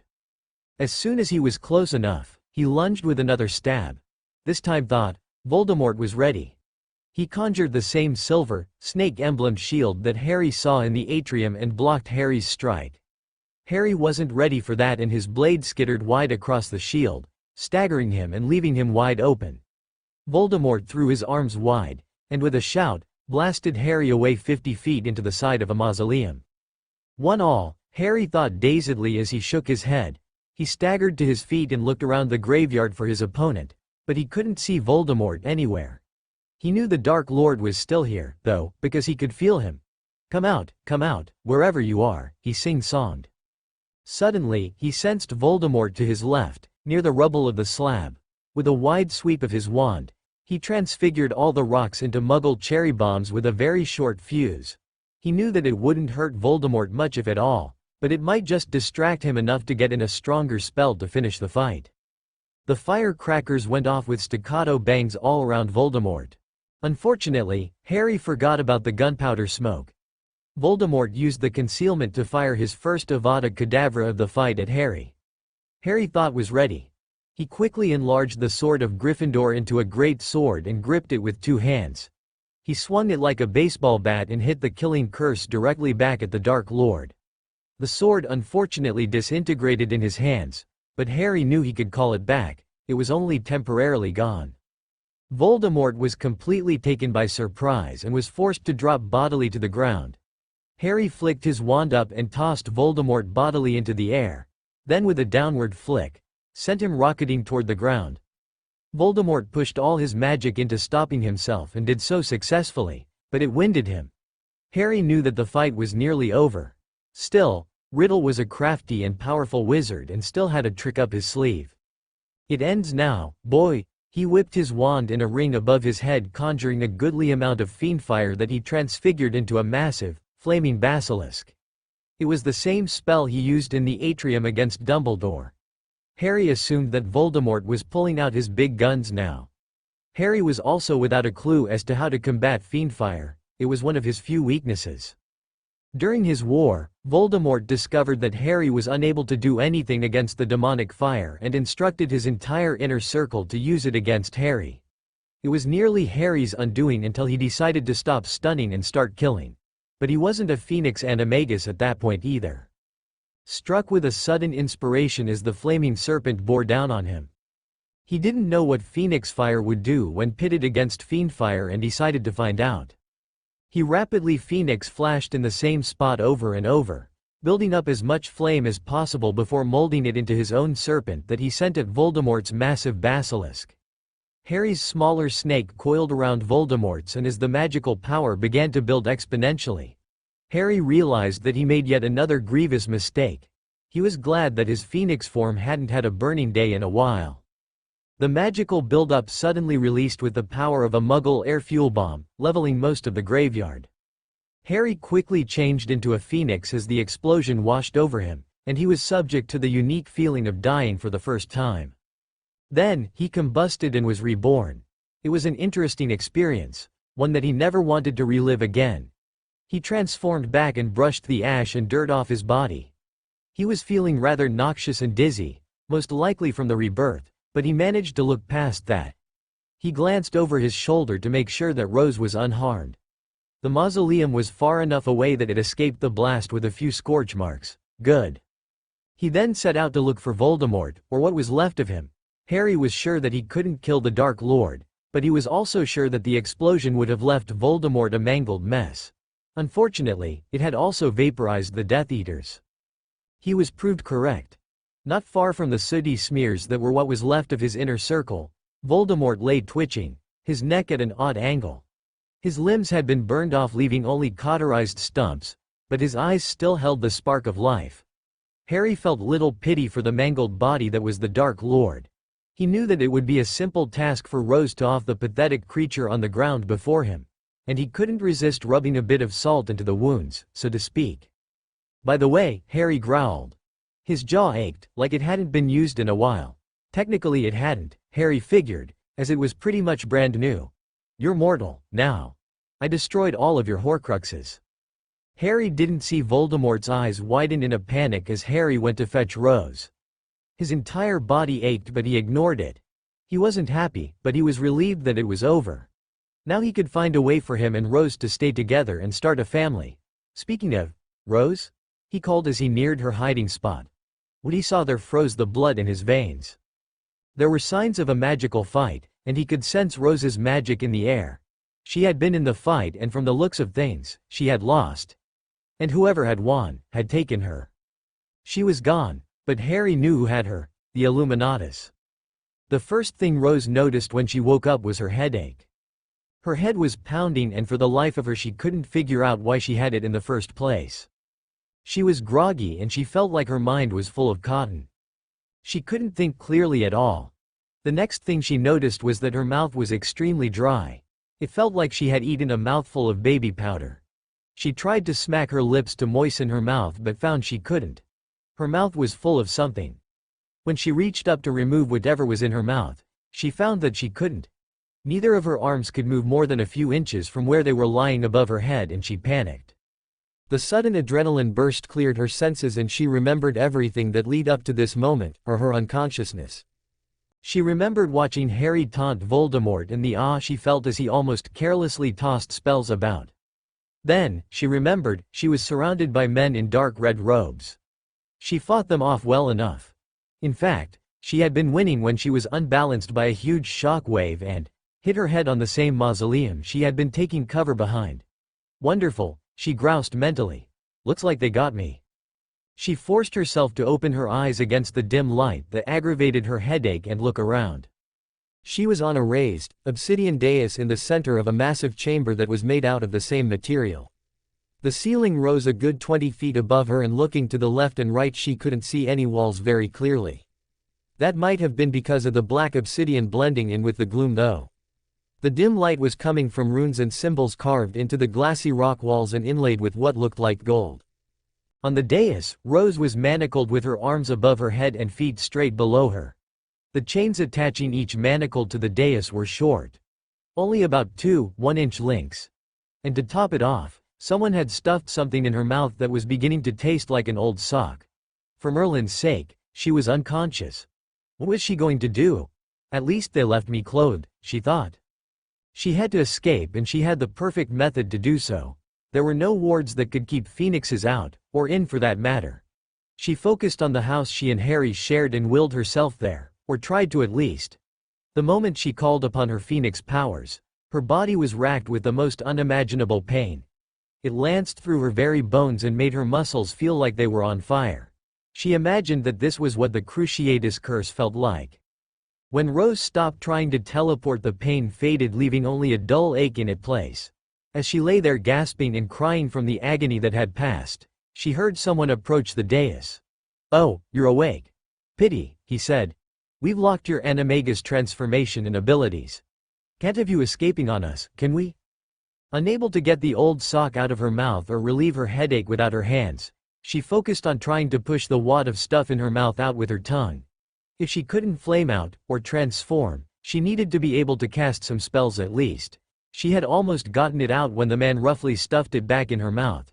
She squinted angrily at him and could make out the color of his robe, but not much else thanks to her pounding headache. Perhaps she had a concussion too. He taunted. "Can't have you casting any spells either." Rose groaned through the gag and bit down hard on it. The man's jovial attitude to her kidnapping grated on her nerves. That's not to say she wasn't scared though. She was, terrified in fact. But if there was one thing Harry had drilled into her during their training, it was, keep a clear mind. It looked like she had to get out and free first. The first thing she tried was silently and wandlessly pushing magic into her limbs. She thought that if she could make herself strong enough, she could break the chains like Supergirl. She focused hard and gasped when she felt her limbs twitch. It was working. She concentrated, pushing more and more magic through her arms and legs. Then when she thought she was strong enough, she pulled. And pulled, and pulled. The chains groaned and creaked, but not much else. "It won't work," the man watching her said nonchalantly. "The chains have been charmed unbreakable." Perhaps for the first time in her life, Rose hated magic. Bloody-ass spells, she thought bitterly. She closed her eyes and called out to Harry mentally. Perhaps she could clue him into where she was and he would come rescue her like always. But no, that didn't work either. All she heard was the strange muggle static. She thrashed fruitlessly against her bonds and growled at the man in the maroon robe standing guard over her. "I know it won't do much good, but try and relax," he said. "It won't do to get worked up before the ritual." Rose raised an eyebrow and grunted in confusion. "Woo." The robed man scoffed before waving to yet another man in identical robes. Rose noted then that similar men bustled about busily. She wondered if they were preparing for this ritual. "Didn't we tell you?" the man said. He seemed anxious to tell Rose something since his cocky grin turned maniacal. "This ritual requires your sacrifice. It will remove your soul and give it fully to Mr. Potter. It is necessary after all." Rose's eyes bugged out and she couldn't stop the whimper that escaped her throat. "Don't worry," the man continued. "It will be painless and quick." Rose began to trash in earnest now. She needed to get out. In her panic, she tried to flame away and only succeeded in hurting herself again. Eventually she collapsed back on the flat surface of the dais completely exhausted and trembling with the pain. "I wish these wankers would just die," she thought bitterly. Then, she had her answer. It repulsed her. As much as holding hands with Voldemort and frolicking through Hogsmeade would repulse her, but she knew it would work. She remembered Harry telling her about his second animagus form. The basilisk. At the time, she hadn't thought much of it beyond, "That's pretty awesome." But when she realized that she might have a second form after the rune chamber, it had made her skin crawl. Every time she thought about what her second form might be, she wished for anything but a basilisk. Hell, even something as mundane as a regular cat would be better than a basilisk. She would have even taken the form of that traitor, Wormtail, a rat. But it seemed that fate was mean and vindictive. She knew what her second form was. And as much as he hated it, as much as he loathed taking any human lives, she was thankful. It would give her a way out and back to Harry. With a weary and resigned sigh, she concentrated on what she remembered of basilisks. She remembered the fight against Slytherin's basilisk in the chamber to save Ginny. Everything was in crystal clear focus despite her headache, and in a smooth 2 seconds, Rose transformed. Oh! When Harry flamed back to the spectator's stands, he found the site of the third task a scene of absolute chaos. People were shouting and darting back and forth, and it seemed there was nothing the ministry officials could do to calm the crowd. Harry's arrival with Voldemort's desiccated body did nothing to calm the panic. If anything, it got worse. As people fled from the gruesome sight of Harry and the torso, Harry tried in vain to get someone to talk to him. It was a few minutes later before Dumbledore noticed him. "Mr. Potter," Dumbledore greeted him. His eyes were completely void of any twinkle. Harry's eyes in turn narrowed in suspicion. "Dumbledore," he said shortly. "What's going on here?"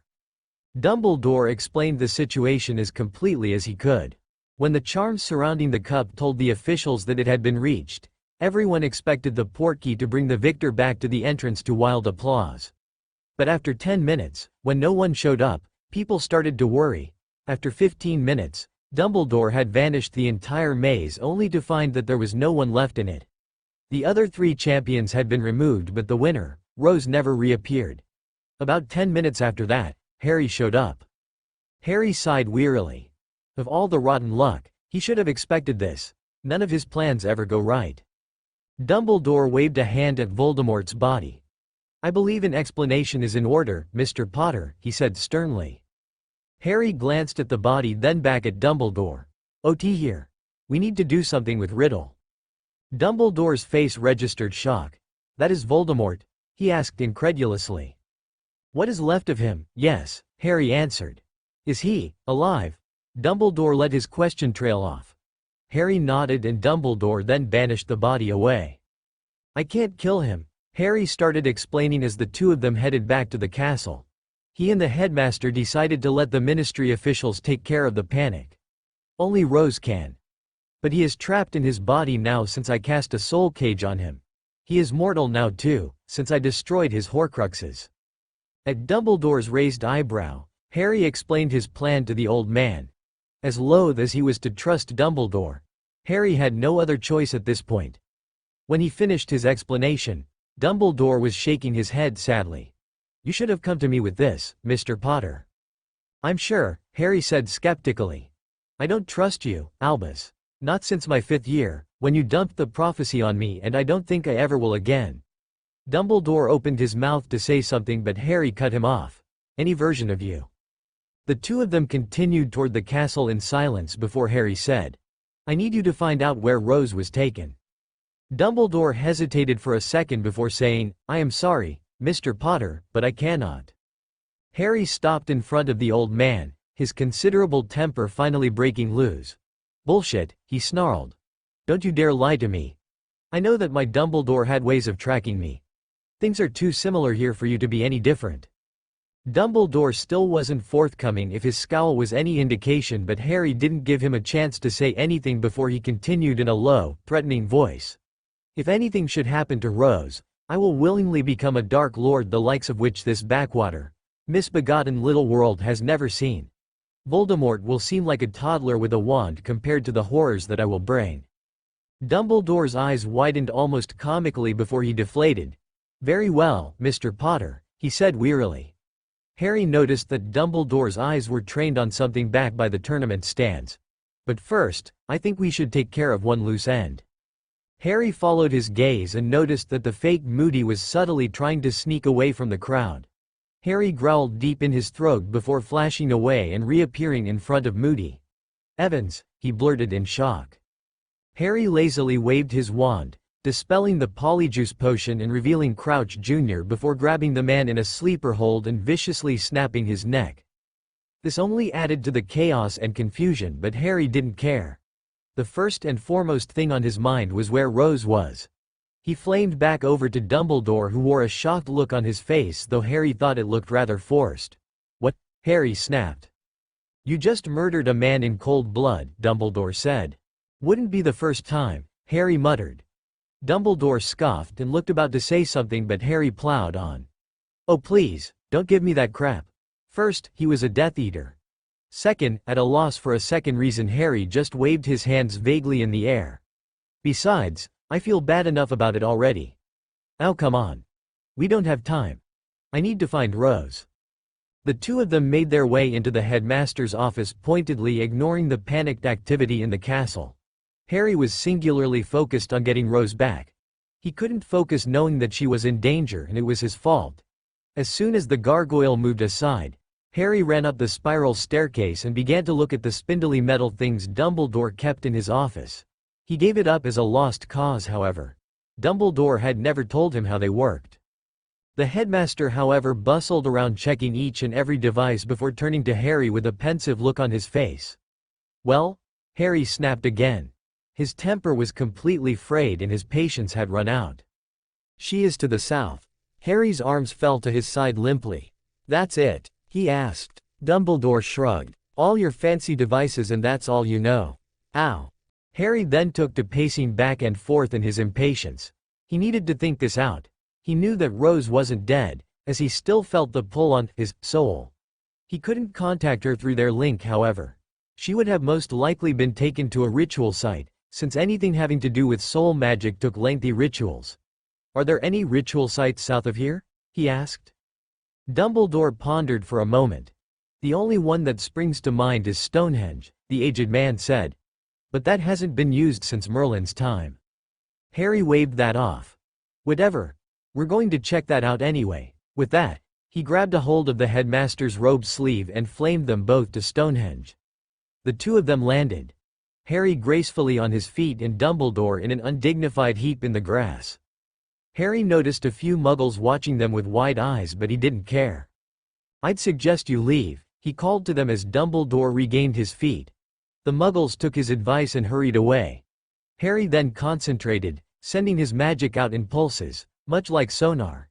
He could tell that there were tunnels beneath him, but he didn't know how far down or big they were.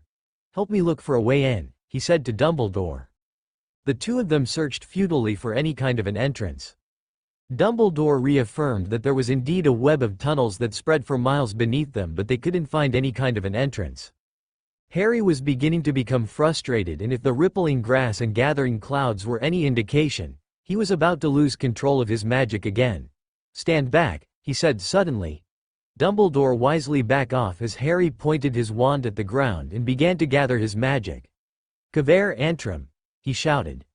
A wide beam of white energy erupted from the tip of his wand and literally melted its way into the ground, leaving a red glowing tunnel into the catacombs beneath them.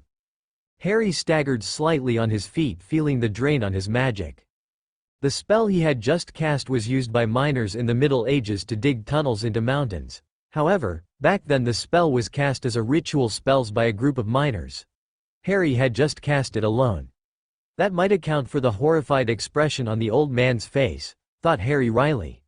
It didn't take long for the tunnel to cool and the two men hurried down the steep slope into the catacombs.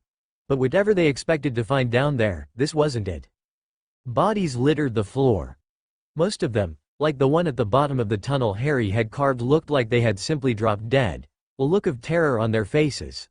A few others had been petrified so thoroughly that Harry thought a full-strength mandrake draft wouldn't revive them. They were as good as dead. Then still others had been mangled, disemboweled, or had limbs or heads chopped off. All of them were Illuminatus members. Harry smiled maliciously as he realized what had happened. Rose had discovered her second animagus form. The mysteriously dead people had been killed by her stare. The petrified ones had been caught in Rose's stare reflected off the obsidian walls and floor. As for the mangled ones, Harry suspected that she had used her sword. From his kneeling position next to one of the eviscerated bodies, Harry looked over his shoulder at Dumbledore and noticed that the old man had schooled his features into an expression of revulsion and shock. He even looked fake. "What do you think, Mr. Potter?" he asked. Harry stood and wiped the blood on his hands off on his jeans. "I think Rose needs me," he said simply before starting off down the corridor at a jog. Now that he was in the catacombs, he could clearly feel Rose through their link, even if she wasn't answering his call. Amazingly, Dumbledore managed to keep up with him. As Harry ran, he could make out the sounds of a fight in the distance. The screams, shouts and grunts seemed to be magnified as they echoed down the hallway. He turned his jog into a sprint for the last few meters before skidding to a halt at the sight before him. Rose stood limply in the center of a large chamber next to a raised platform, her sword of Gryffindor clutched loosely in her hand. Almost every exposed part of her body was covered in blood. Amazingly enough, she looked unharmed save for the haunted look in her eyes as she looked at the writhing and suffering man on the floor in front of her. Eventually the man stopped suffering and died. "Rose," Harry called softly as he took a few tentative steps forward. He glanced back at the headmaster to see him stop at the entrance to the chamber, a look of unfeigned horror on his face. Rose didn't respond, so Harry tried again. "Rose, talk to me." Rose simply stood there, a blank expression on her face. "They wouldn't stop coming," she said suddenly, making Harry jump. I had to, but I didn't want to." Harry closed the last few steps toward the girl softly and slowly. "I know, love, I know," he said, He placed a hand gently on Rose's shoulder and she startled. The sword dropped from her hand and clattered against the blood-smeared obsidian floor before fading back into the ether. Harry? I'm here, Harry said as knelt next to her. Rose sunk down against him and began to sob. Harry clutched her to him and discreetly cast a few scourgified charms to clean the blood from her face and hair. As she continued to blubber incoherently, Harry did his best to soothe her.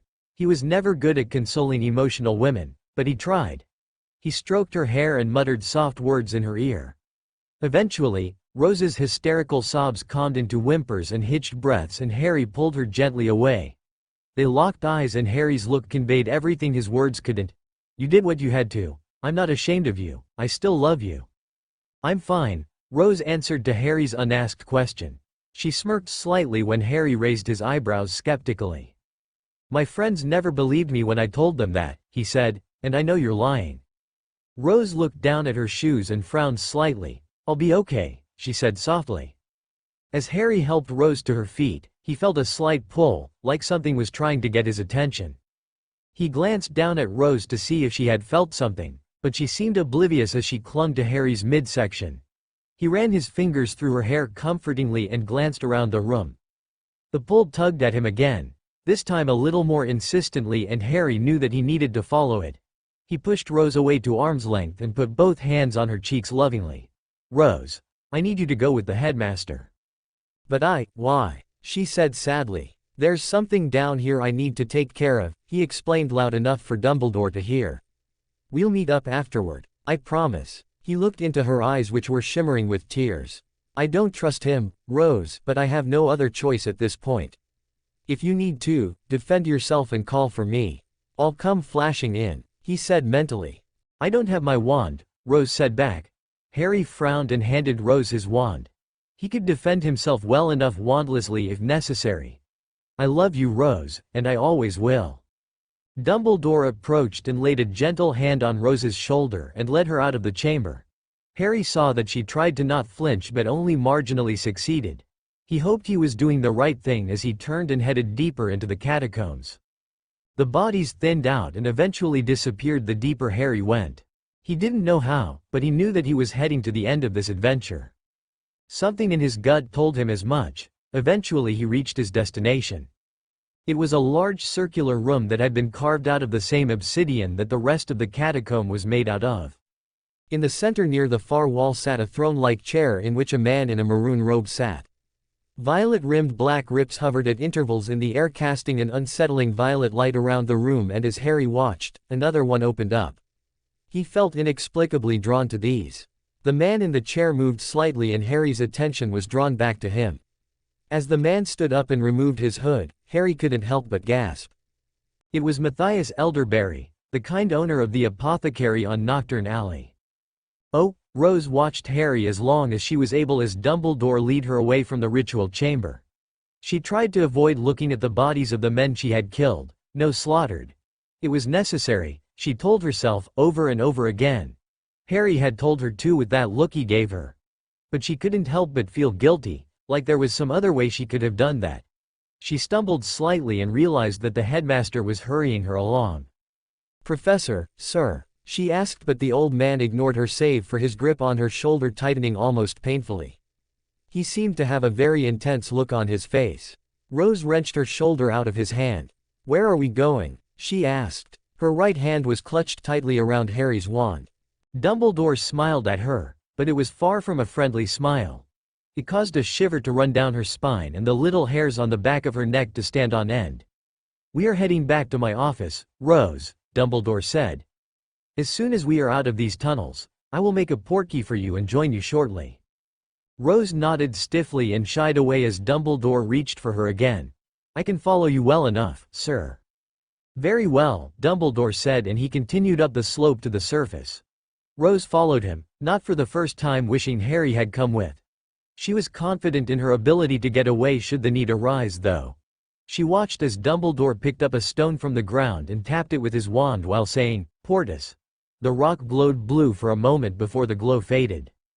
If you will just take this stone, we can get on with business as usual, he said. As soon as Rose touched the stone, Dumbledore activated it and Rose felt the disconcerting sensation of having a hook pulling her by her navel. She landed sprawled on one of the rugs in the headmaster's office and clambered to her feet, her hand still gripping the wand. Dumbledore popped into existence beside the bookcase in his office. Without another word, he then pulled a book out and the bookcase slid to the right, revealing a hidden antechamber. How cliché, Rose thought. Wait here please, Dumbledore said as he disappeared into the room. Rose didn't have much time to wonder what he was doing before the old man re-emerged, levitating what looked to be a mangled side of beef behind him. Rose recoiled in shock when she realized that it was the remains of a man. What? She started to ask, but Dumbledore cut her off. This, he started, dropping the torso to the stone floor with a fleshy thud. As the remains of Lord Voldemort. It is your job to end his pitiful existence. He's still alive? She asked incredulously. Dumbledore nodded. It is your job to finish him, he said. I assume you know the prophecy? Still fairly numb from her experience in the catacombs, Rose approached cautiously and leveled her wand. I do, she said. Voldemort's eyes blazed with hatred and insanity. Rose could only imagine what torment he must be going through, to be stuck in a mangled corpse of a body. She decided to end it swiftly. Clenching her eyes shut, she fired a silent bludgeoning hex at Voldemort's head, crushing it beyond recognition. Almost immediately she felt a tingling in her scar.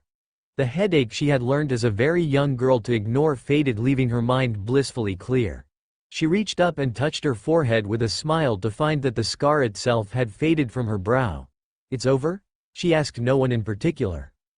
Not quite, Dumbledore answered. Rose snapped her head toward him so fast she was sure she would develop a crick in her neck later. What do you mean? She asked. Dumbledore looked remorseless as he explained. I plan on taking credit for Voldemort's downfall, he began. What I require of you now is your full cooperation in turning yourself into the authorities as a willing servant of Harry Evans, a rising Dark Lord. I need you to sign these documents. He gestured at a stack of parchment on his desk. Rose could only stare at the headmaster incredulously. You're crazy, she blurted, leveling her wand at the old man. Harry is no Dark Lord. A sinister smile spread across the headmaster's face, looking completely out of place there. His eyes were twinkling, but this time his was malicious. But he confessed to me directly, he said, walking over to his Pensive. He placed his wand to his temple and withdrew a silvery strand that he placed in the stone bowl. He swirled it for a moment and a tiny image of Harry emerged from the glowing liquid. I will willingly become a Dark Lord, the likes of which this backwater, misbegotten little world has never seen. Voldemort will seem like a toddler with a wand compared to the horrors that I will bring. The image of Harry said. Rose was silent for a moment before shouting, that was probably because you were trying to keep him from coming to get me. Rose was defiant as she pointed Harry's wand at Dumbledore's head. Harry wouldn't do anything he didn't think he had to. Regardless, my dear, Dumbledore said. Rose shuddered at the, my dear, title. I will have your cooperation, with or without your consent, Imperio. Rose couldn't dodge the spell even if she had any warning. A warm fuzzy feeling enveloped her along with a soothing voice that commanded her to sign the papers. But she didn't want to sign the papers. The voice was insistent, however. She had to sign the papers. Rose felt herself walk aimlessly to the desk and reach for a quill. Then, in addition to the soothing voice that wanted her to sign the papers, was another voice that sounded like her own. It was reminding her that should she sign the papers, both her and Harry's lives would be over before they even started. Rose stopped with the quill touching the parchment. No, she ground out. Dumbledore sighed. I suppose I have to do it the hard way then. You're about to be killed resisting arrest. Rose quickly transfigured the quill into a dagger that she threw at the headmaster. You'll have to catch me first, you son of a bitch, she growled. As Dumbledore deftly dodged the knife, Rose flamed away to the only place she now felt safe, Harry's house. She appeared in the living room and took a few deep breaths to calm her racing heart, only to have it nearly stop as Dumbledore popped into existence right behind her. Harry must have forgotten to put the Fidelius back up. Rose thought frantically as she dove behind a couch. How did he even know I was here? Don't make this harder than it has to be, Miss Potter, Dumbledore said in a false cheery voice. He waved his wand and simply vanished the couch, but Rose was ready for it. She popped up and rapid-fired bludgeoning hexes at the old man who had to twirl out of the way to avoid them. Rose took the opportunity to flame away, back to the one place she thought she would never see again. Number 4, Privet Drive. She appeared in an inferno in her small bedroom that used to be Dudley's second room. She quickly put out the small fires her appearance had caused, but evidently she wasn't quiet enough. Petunia burst into the room brandishing a carving knife. When she spotted Rose, she shrieked and dropped the knife to clutch her ear. "What the bloody hell are you doing here, brat?" she demanded harshly. "Shouldn't you be at that freak school of yours?" Rose wouldn't let herself be baited and simply frog-marched her aunt out of the room and back downstairs into the immaculate kitchen. "You need to get somewhere safe, Aunt Petunia," she said quickly. Petunia turned and shoved Rose away. "What are you talking about?" she spat. Rose gritted her teeth against her anger. Her aunt really could be insufferable. "Look, a very nasty man is trying to kill me. I don't think he will be able to find me here, but—" Rose was interrupted by Dumbledore apparating directly into the kitchen. Petunia shrieked again, but her scream was turned to a gurgle and she fell to the floor as her throat was cut by Dumbledore's cutting hex. Rose stared at the blood that gushed from her aunt's corpse. She may not have loved her aunt, but Petunia was still family. "You see what you made me do?" Dumbledore said snappishly. "You monster!" Rose screamed. She flung curse after curse at the insane old man, but none of them met their mark, instead being deflected away or dodged to destroy the kitchen. In a fit of fury, Rose banished the entire refrigerator at the headmaster. It crushed him against the far wall with a sickening crunch. Rose took the opportunity to flame away. This time she reappeared at the park on Wisteria Walk, scaring the few children and their parents that were playing on the equipment. "I need a place to hide," she thought, looking around frantically. She didn't know how Dumbledore always knew where she was. She spied some bushes in the distance and thought they would be good enough. As she hurried over to the hedges that ringed the park, her emotions caught up to her and she began to sob. She managed to control them enough that the crying wasn't hysterical, but she was shaken nonetheless. She pulled her knees up and hugged them to her chest. "Harry, Harry, I need you, please," she called. But she was answered only with that weird muggle static. She nearly jumped out of her skin when Dumbledore appeared with a loud pop in the middle of the park, startling the few people that Rose hadn't. He looked ragged, his left arm hanging limply from his shoulder and his purple robes tattered and soaked with blood. It seemed that the refrigerator had done a number on him. "I know you are here, girl," he snarled. It seemed that he had dropped the false grandfatherly attitude. "If you come out now, I promise to make your death swift and painless." Rose shook her head frantically, wondering just what had happened to the kind old man from her first 3 years at the school. Was he possessed? Insane? Or was he always like this, just waiting for the opportunity to show his true colors? And how the bloody hell was he? Then it hit her. The strange silver instruments she had seen in his office in Harry's memories. Harry had explained that most of them were tracking devices keyed to Harry when he was under the headmaster's thumb. Was it too much of a stretch to think that this Dumbledore was tracking her? She tried once more to reach Harry, but still only got static. With a resigned sigh, she then flamed to the headmaster's office, not hearing or seeing the others that apparated into the park. When she reappeared, she looked around for anything she might recognize, and for the first time she wondered just where Fox was. Perhaps the Phoenix had left the headmaster. She then proceeded to completely destroy the office and study more thoroughly than Harry had in his 5th year. As she finished off the bookcase, she heard a pop behind her near the office entrance, followed by a series of other pops. She spun around just in time to see the headmaster collapse, his chest a gaping, bloody hole. Behind her were 4 men cloaked in maroon robes. Where the hell was Harry? "Oh, you have no idea just how badly you screwed things up, do you?" Matthias said.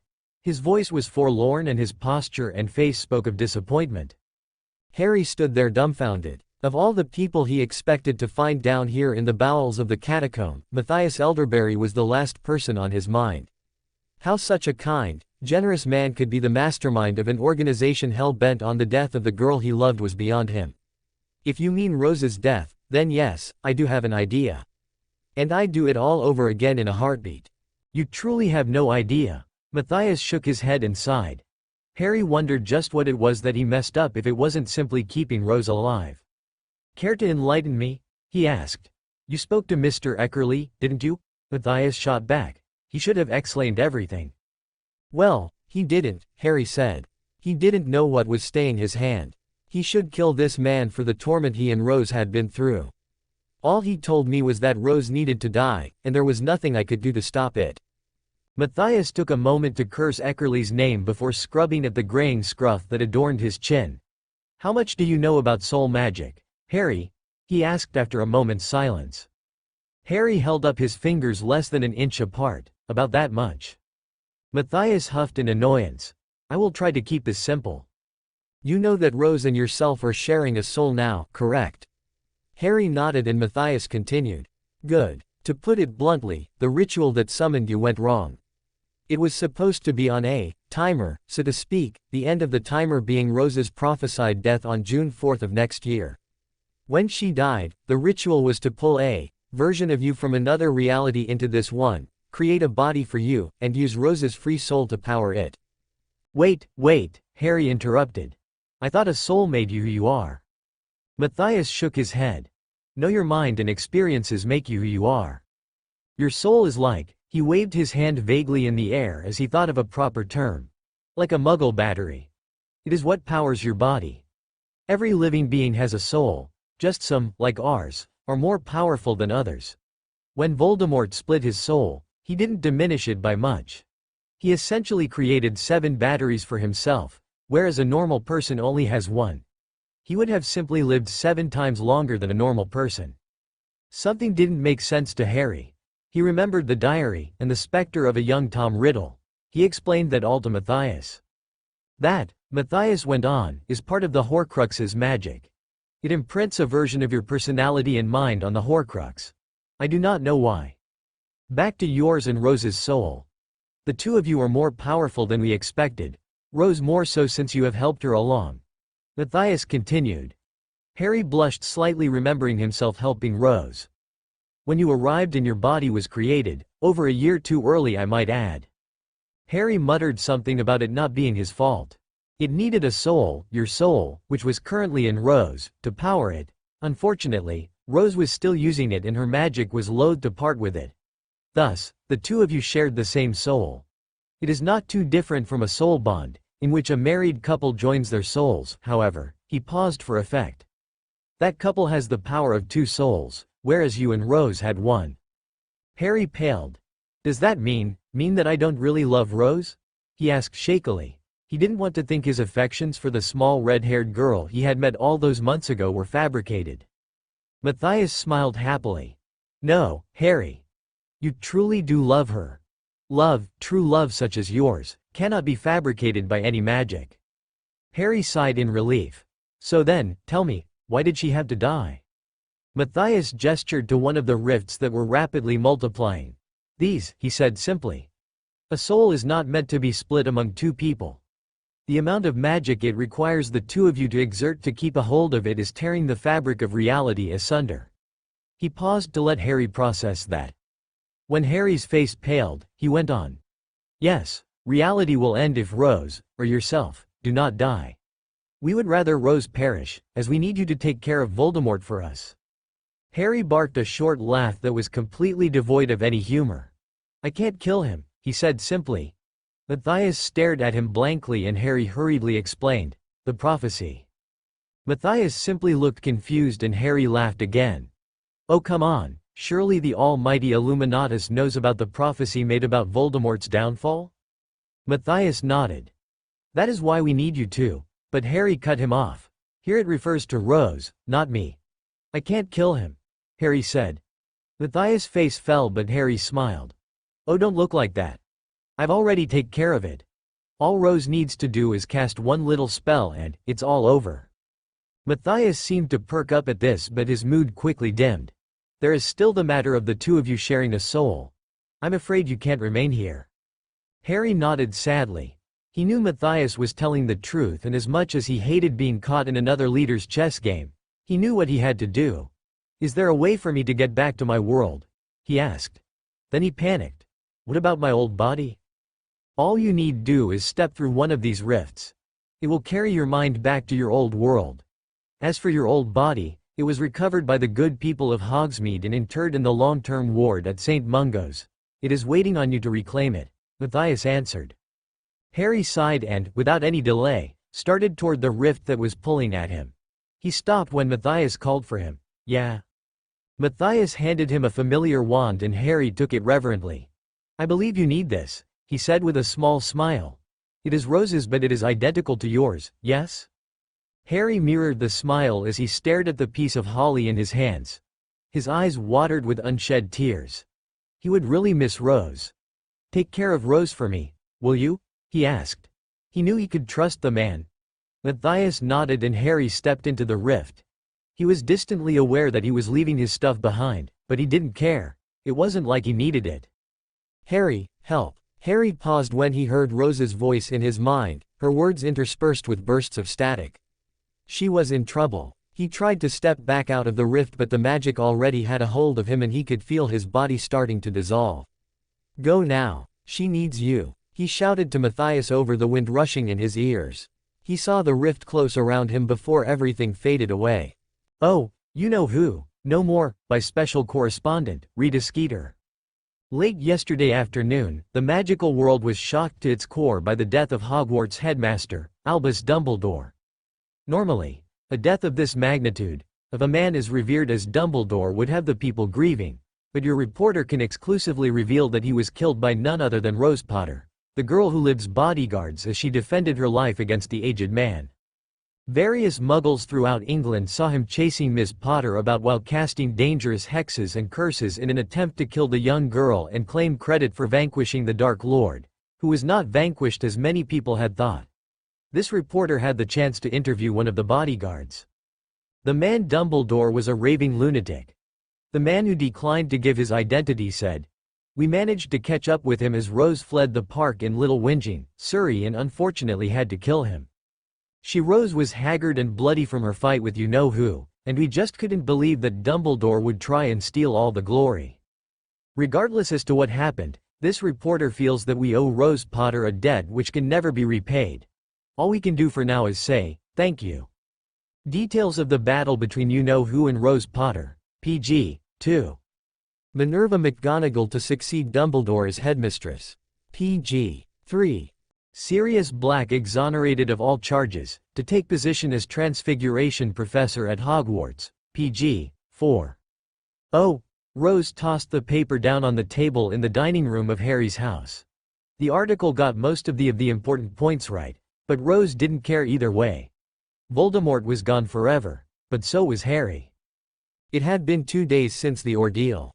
2 long days since Harry had left her. She couldn't fault him. Matthias and the remains of the Illuminatus had explained everything to her, and her feeble legilimency skills had told her that they were telling the truth. She had grieved, and in truth she was still grieving, but she wasn't without hope. If the Illuminatus had found a way to bring Harry here in the first place, she was certain that there were others. 8 months later, Rose and Hermione sat in the library researching dimensional travel. They had taken every weekend to do so, except Christmas. But information on the topic was sketchy at best. But still, Rose kept hoping. Rose rested her chin in her hands and tried not to fall asleep as Hermione pored over a huge tome. By her grunts of frustration, Rose could tell that Hermione wasn't making any progress. Rose's mind wandered back to last year, when Harry had helped her train for the Tri-Wizard tournament. She thought about the dragon and her gamble of casting the ancient ice magic. She thought about the Christmas they spent together, and the portraits he had found for her which were hanging on either side of her bed in her dorm.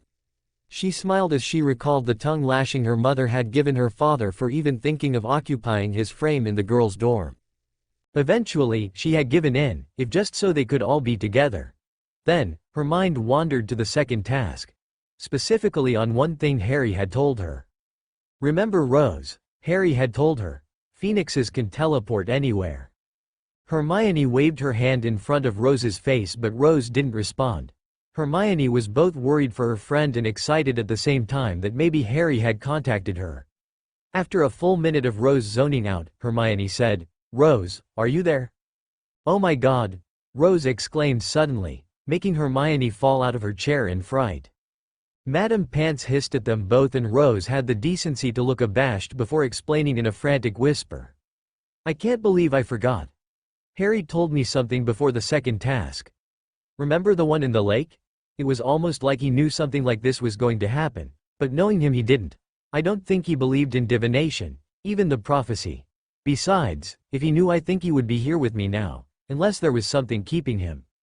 Rose, you're babbling. What did Harry say? Sorry, Rose said. Thought she didn't sound like she meant it. He told me that a phoenix can teleport anywhere. At Hermione's sudden gasp, Rose nodded. Anywhere. You think you can? Hermione asked. She held up one hand and moved her other past it, pantomiming passing a barrier. Rose nodded excitedly and moved into the center of the library. She scrunched her eyes shut and began to concentrate, only to have it broken by Hermione screeching, "Not in the library, there are books here." Madame Pants ejected them from the library after that. Hermione felt mortified if the blush and scowl on her face were any indication. But Rose didn't care either way.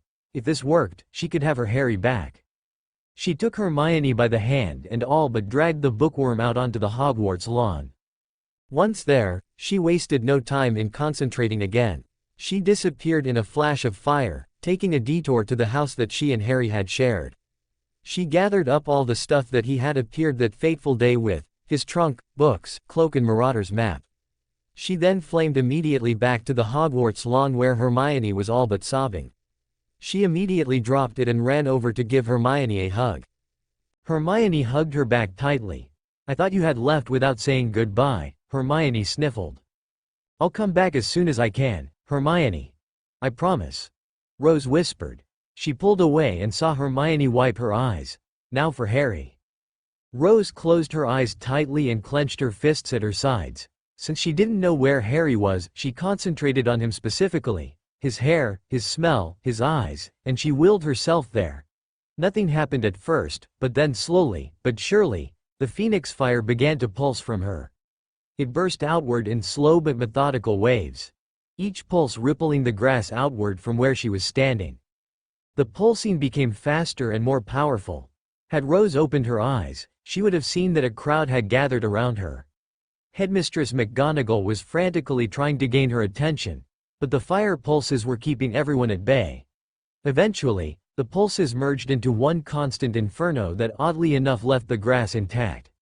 Then, with a ripping sound, Rose finally tore her way through the fabric of reality. In the blink of an eye she reappeared, oddly enough almost in the exact same place that she had flamed away from.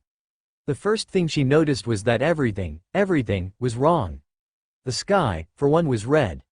The formerly lush, green grass she had been standing on was gone, replaced with hard, unyielding earth. The thing that stood out the most, however, was the ruined remains of Hogwarts. She didn't have much time to grieve or otherwise admire the scenery, as she was forced to roll quickly away from a sickly yellow bone-breaking curse that had been fired in her direction. She bumped into a pair of jean-clad legs on her way back up and was nearly knocked off her feet, but someone steadied her. "Rose?" he asked bewilderedly. "Harry!" she shrieked, throwing her arms around his torso. She was mildly surprised when Harry quickly pried her off. "Now is not the best time," he said. Rose followed his gaze over her shoulder and her jaw dropped. Leading an army of Death Eaters in various states of decay was none other than a very young, very beautiful, very alive Bellatrix Lestrange. The end. Now we will see you in the next video.